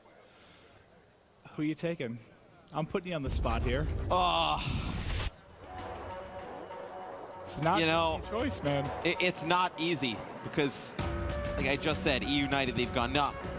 And a lot of these S&Ds, they've kind of given them away. What was it? Optic Gaming, 5, right? Yeah, Optic Gaming, they've been so strong in S&D all weekend. They have the experience. Oh, it's a tough one. It's like You don't have like to choose if you don't want to. No, I do. I don't want to do like Momo or Rel and not choose. I have to decide. That was Golden Boy's favorite thing back in the day. Yeah, not make a decision. Oh, I sort of like this team, and I also kind of like this team. I'm Golden Boy. My gut says E United, but I feel Optic. I'm going to go with Optic. All right, you hear it there. Crowd, make some noise. Game 5. And who else but Formal with the sniper. Splits a couple there mid-map. But if he can get it going with that, he has had some of the most ridiculous shots, but he seems a little bit off right now, right? Those are 2 shots he could very well hit. Yeah, I mean, well, you don't really see a ton of sniper play. Obviously, the top snipers are always going to pull it out, but I have not seen great sniper play, and just like that, E United wipes the board. Woo. Silly with 2, Pristini with 2. It's a very fast round number 1. Yeah, it certainly was. You don't find any kill. Oh, God! Like, I can hit left D-pad right back. Oh, the salutes have just been rude. Sure. It's disrespectful. Well, these two teams, Karma did it first. Yeah, but these two teams, I mean, they scrim all the time. We talked a little bit about, Silly and Formal. This is like an under-the-radar kind of heated rivalry between these two. I love it. Round 2. It's going to be our cities now. Oh, he hits the shot. Scump, we'll see you later in round 3, buddy. And they just smoked them. There's not a single kill coming in for Optic until Formal finally finds something, and he's gone. 2-0 E United.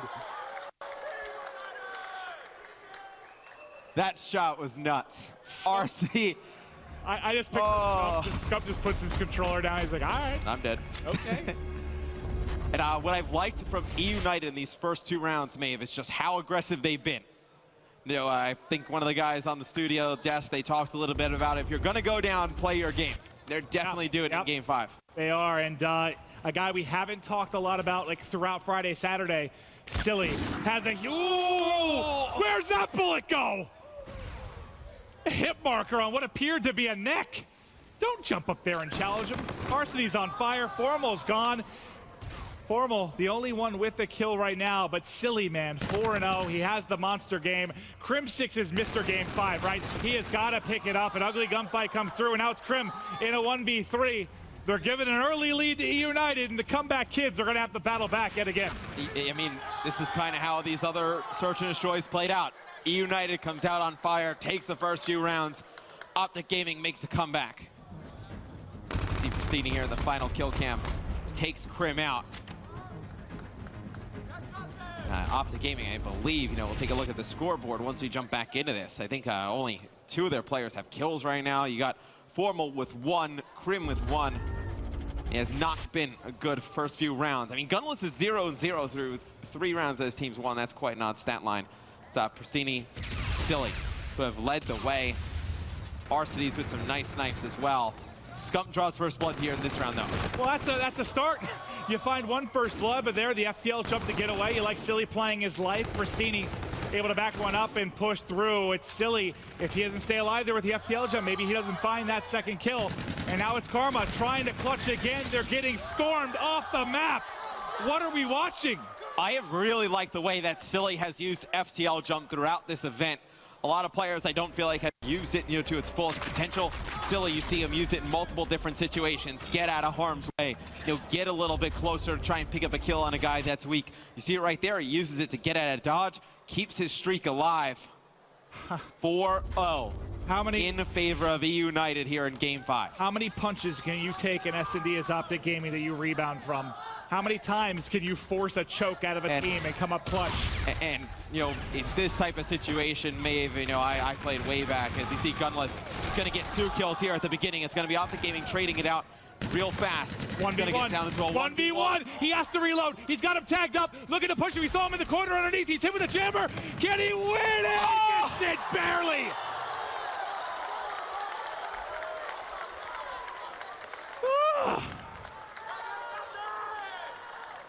That's how you get 1 round. All right. God. Dude. Formal is just ice cold, man. I mean, that is a gunfight that not many players win. in that he was type hit of with the jammer. I thought he was fine until that happened. that type of pressure situation too. With I mean, the E United goes up 5-0. And I can imagine you can look up the stats on that. There's a high chance they win this one. Formal keeping them alive. I think they see two hit the cross. They're able to get him behind. Now you have to be worried about every side of the map if you're Optic Gaming. But Scump chases, Scump follows, finds the kill. That's back-to-back first bloods, but they know there's one more in behind. They should have seen two cross. They've got to be hunting for Pristini right now. Here's the man himself. They know he's behind. He's going to find one. Formal able to snap and find the kill. Now it's going to be 2v3. Silly turns it into a 2v2. Karma and Krim. First Gunless and Silly. Silly starting to work his way up. He can't win it. It's now just Gunless. He's been a legend all day long, but Crimsix does it. 2 straight rounds for Optic Gaming. Woo! I don't know what he's doing with his hand there. It is funky as hell. Yeah, Krim always does that. It's kind of freaky, but Formal's round where he wins that 1v1 against Arcades. They come back. That is the catalyst here. It's going to be Scump also drawing first blood. 2 straight rounds here. The E United, though, they were in still a very good spot, Maeve. 4-2 up, obviously in a great spot with the round advantage, and they do have Pristini with this reactive armor. Maybe you use it this round, just kind of put yourself only 1 round away. Sometimes it's like, of the camo and reactive players, who has a bigger start on either team, right? You give yourself a chance to use it a little bit earlier. Pristini does already have it available, but it's another first blood. That's 3 in a row. Scump able to find it with the grenade. Does Pristini consider using this here? Likely going to save it for a further round, but he's going to go ahead and push in. Not able to find the kill. Krim is a god. Finds 2 inside, and now it's on Silly. You've been playing like a monster, but you're pinned like a rat, and down he goes. And you can kind of feel the momentum in the room just kind of swaying now towards Optic, and you needed to figure out a way to kind of turn the tides in your favor for E United. The one way you could do that is with that reactive armor. You have to use it. You have to get something for it. And look, I mean, you get to that 5th round, even if it goes a little bit longer than that, you're hoping you see an active camo use from Gunless. I think that's what you got to play for here. Remember what he did last time. Arcades caught Scump on the cross. Not able to find the shot this time, but very passive defense coming in from Optic Gaming as things begin to slow down a little bit here in round 8.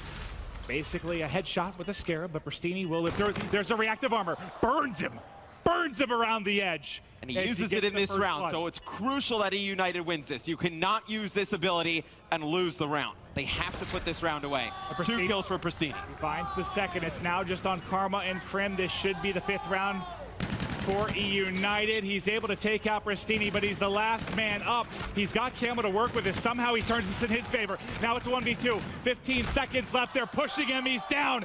E United 1 round away from being crowned your champions. And when you use the reactive, you got to get the win. They use reactive armor. Pristini comes up with 3 straight kills. And you have some house money to play with here with Maven. You're up 5-3 rounds.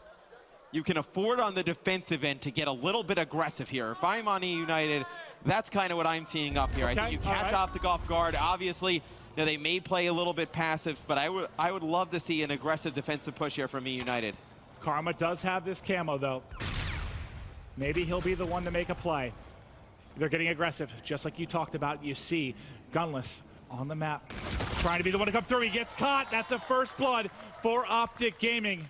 And now you can start to mount the attack. You see the mid-map presence you have here from E United trying to push forward. It's like they were ready for the aggression, man. They waited for it. They baited it out. E United does get a little bit cheeky sometimes on the defensive. You needed to go together, though. I meant like a 4-hit straight through B. That's the type of aggression I would like to see. Arcades picks up 1. Pristini with another. Silly in a perfect position here. 1 more player alive. It's done just like that. You see the disappointment on the faces of Optic. And look at the hype from E United. E United are going to be your CWL Atlanta Open champions.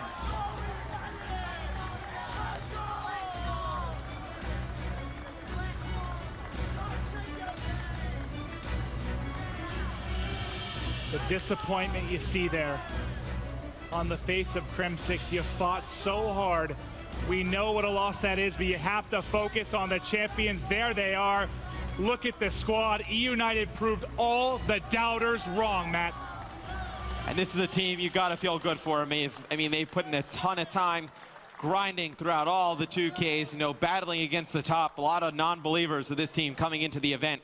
They show up in a big way, prove everybody wrong. You survived every single punch that Optic Gaming could throw at you. Not just Optic Gaming, I mean, throughout the tournament. I mean, you beat Envy, you beat FaZe, you beat Optic, you got through Splice. A very impressive run. It's a beautiful moment for these guys. They enjoyed the trophy. But on the floor, we've got Jack Courage Dunlop to chat with the guys. What a grand final we just saw. E-United are your CWL Atlanta Open champions. What a victory there. Congratulations, gentlemen. From start to finish, an electric performance. It got a little scary there. And first, I want to begin down on this end. What are the emotions feeling like right now? Major title for you all. You've got to feel like you're on cloud nine. Oh man, it feels good because these fans are ridiculous. They got to, I don't know, they got to chill mid-game, man. It's just pissing me off, and it lights the fire in all of us, so it's not helping them. Wow, you're saying the fans cheering gets you guys fired up as well. Arcitys, an incredible weekend for you guys. Now you come out as champions. Talk to me a little bit about what you guys said to each other going into that second best of 5 to make that possible. We just had to play our own game and not theirs. Well, it's easy as that. Play your own game. Silly, get over here. Come on, get over here, Silly.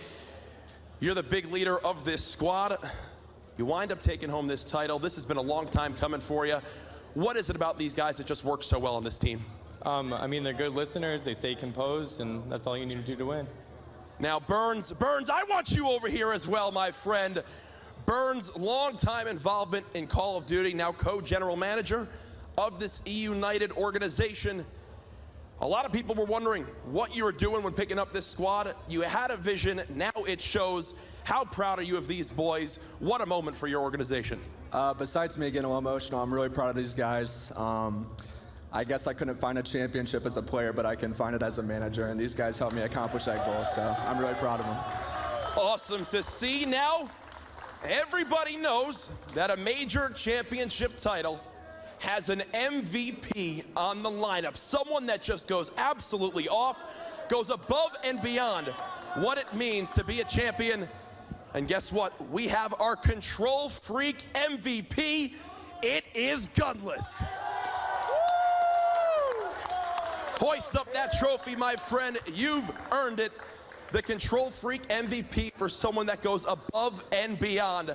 Again, E-United, congratulations. All the doubters, I can promise they've been silenced now. We've got a new champion on top. Benson, take it away.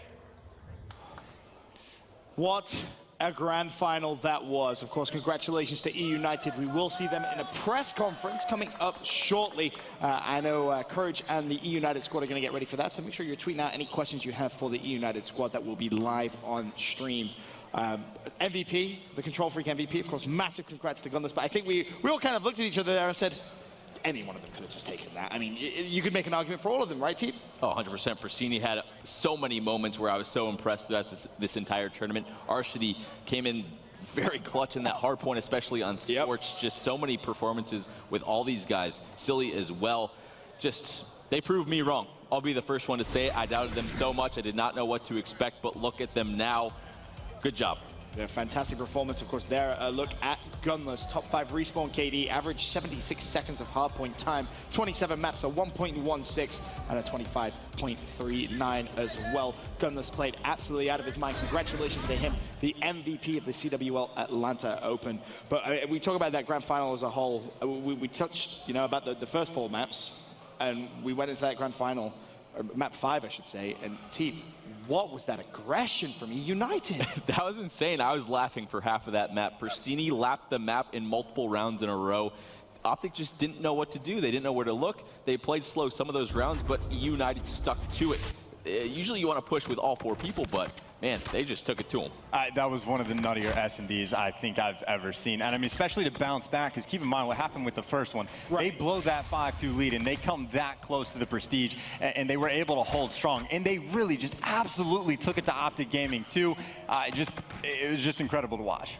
The one thing that I say is you've got to play your own tempo, and that last game, I don't know what kind of came into that team of United, but they went at, 100 miles an hour. They stepped it up, and those first 4 rounds, Teep said he was laughing. I was there with him. I was like, you take a toilet break. You've missed 4 rounds of S&D. That was insane. And Optic Gaming, they did start to come back. We all had that look in our eyes, but the composure level for these boys on E United, the inexperience, we saw the likes of Silly, Prestini. They were like 7-1, ridiculous score lines within 4 rounds. Yeah, crazy performance from them. And I think, you look at this tournament for E United as a squad and you think, all right, well, now the sky's the limit. I mean, what's next for these guys? You expect them to obviously stick together. They've just won a major tournament. And then you think about maybe the next event. They seem pretty far ahead of a lot of teams. Obviously, you can touch on that inexperience a little bit there, but at the end of the day, they clutched up when it mattered most. There were some mistakes, but you have to focus on the positivity here. Every single hurdle in competitive Call of Duty was thrown before these guys today. A roaring team through the loser bracket, Optic Gaming nonetheless, and they're able to pull it out in a map number 5. So much composure from these guys. When map number 2 ended on that search and destroy that they threw away completely, I thought the series was going to be over, but no. Enough resilience to force the map number 5 and to have the confidence to play at such a fast speed in those sorts of situations. You don't see that too often. Just great overall leadership, composure on this team. Man, just phenomenal clutch factor when they did it most. It was a very fun grand final to watch. I imagine for the fans out there, both squads, it was almost like having a heart attack. But we can take a look now at our final placings here of the CWL Atlanta Open. Of course, E United walking away with first place, $80,000. Whew! That's a lot of money. Optic Gaming, of course, in second place. Team Envious in third. Luminosity fourth. FaZe Clan fifth. Team Infuse sixth. Panda and Splice to follow as well there. But remember, this wasn't just about the money. We're talking a serious amount of pro points on the line here as well. Yeah, 100%. I mean, first, obviously taking away 25,000. I mean, second, 15,000. You kind of split that between, you think it's a 10,000, pro point gap. It's not. We're talking 40,000. That's per player. That is so important for the boys of E United, not only because, they've been performing in 2Ks, they already, I think, during that grand final or before the loser bracket final, we said that they solidified their top 2 position. With that, I don't know in my head exactly where it puts them, but going into the next tournaments, there's obviously a long road ahead. They're in a very good position. And I think every team out there is now going to be looking at this squad and really having their sights set on them because they have proven everybody wrong here at the CWL Atlanta Open. That is going to be everything from the studio. I can send it now down to the wonderful Courage with the E United boys for a press conference. Wonderful stuff, gentlemen. Once again, yes, down on the floor with your CWL Atlanta Open champions, E United, to quickly set the stage. Many people coming into this event doubting their LAN capabilities. They show up and go undefeated in their pool. They move all the way through the winner's bracket and finally get tested in your grand final against arguably one of the best teams in the history of competitive Call of Duty, Optic Gaming. Not only do they go to a second best of 5, but a game 5 in which they take the title, the majority of the $200,000 prize pool, and a lot of pro points moving forward. We've got their players here on E United, but first, before we get to some Twitter questions, we're gonna open the floor to the media first. Hey guys, James Matone from Gamers.com. Everyone, congratulations. Silly, I know this is your first grand final win in a major. I think that's the same for the rest of you. With that said, you take down Optic. What's the expectation now heading into ESWC Paris, especially with being locked into the open bracket? Honestly, at this rate, I think we can win Paris as well, if we play the same way we do. Just so everybody knows, that question was asked, Silly. The expectations going into ESWC. Where do you see this team going? What do you want to do from here? Honestly, I see this team doing really well throughout the year. Hopefully we'll be in both of the leagues and we can do the same thing on LAN again. Anyone else want to give their thoughts? No, they're good. I'm the public speaker, I guess. Hey guys, Joe Bartle from RotoWire. Gunless, how do you feel with the MVP trophy in your hands right now? He said, Gunless, how do you feel with the MVP trophy in your hands right now? Honestly, I feel pretty good. Honestly, it wouldn't be for my teammates. I wouldn't have this MVP trophy right beside me. They probably put me in the best situation to actually make me do good and like help them out and, win the maps. Awesome. Kevin Naki here from WWG. First off, Prestini, get some sleep. When you guys went down 0-3 in the opening set, what did you guys say to each other in between the sets and the grand finals to rally yourselves for that second best of 5? The question was, when you saw yourselves go down 0-3 in that first best of 5, what did you guys say to each other to get yourselves back with the momentum you need for the second best of 5? Honestly, we all talked to each other and we told each other it's just our warm-up. They've been playing for a while now, and we haven't played for like 3 hours or so. So, I mean, Optic's a really good team. I'm not taking anything away from them. Just took a little bit to warm up and get it together. So, as soon as that happened, we played together and did our thing. So, ended up winning. Hi guys, my name is Ifan. I'm reporting for Mandil News Service. And my question is, earlier at a press office, we heard that you guys wanted to play Team Envious and Optic the most. And now that you have took down 2 of the biggest names in Call of Duty, how do you feel? It feels good because coming from that online tag, it's just like, it takes that whole tag away. We're not just onliners now. It's like we actually accomplished something in the community, and nobody can just sit here and still say it. I mean, now we're going to get tagged as jetpackers and that, but I mean, we'll get through that too. Great stuff, gentlemen. Now, I've also got some questions from Twitter I want to bring up first from @EnvySinatra. What was your toughest match of the weekend, Arcides, if you had to choose one, and why? Optic. They 3-0'd us. They're the only team who took Uplink off us. Makes a lot of sense there, right? When you go to 2 best of 5s of the team, it's safe to say that would be your toughest matchup. Now from @Variant on Twitter, what does this win bring to the mentality of the team, Silly? Coming into this, where were you guys at? And now moving forward, where do you see yourselves? I mean, this title brings a lot of confidence. I mean, we had a lot before, but we didn't know if it was delusional confidence or not. But now since we won, good. Proves you guys are the real deal. Now from @Undetermined CJ on Twitter, he says, how do you feel this momentum will carry over into ESWC at the CWL Paris Open? And what do you hope to improve upon then, proceeding? Some sleep. I hope to improve on some sleep so I don't crap the bed last series again.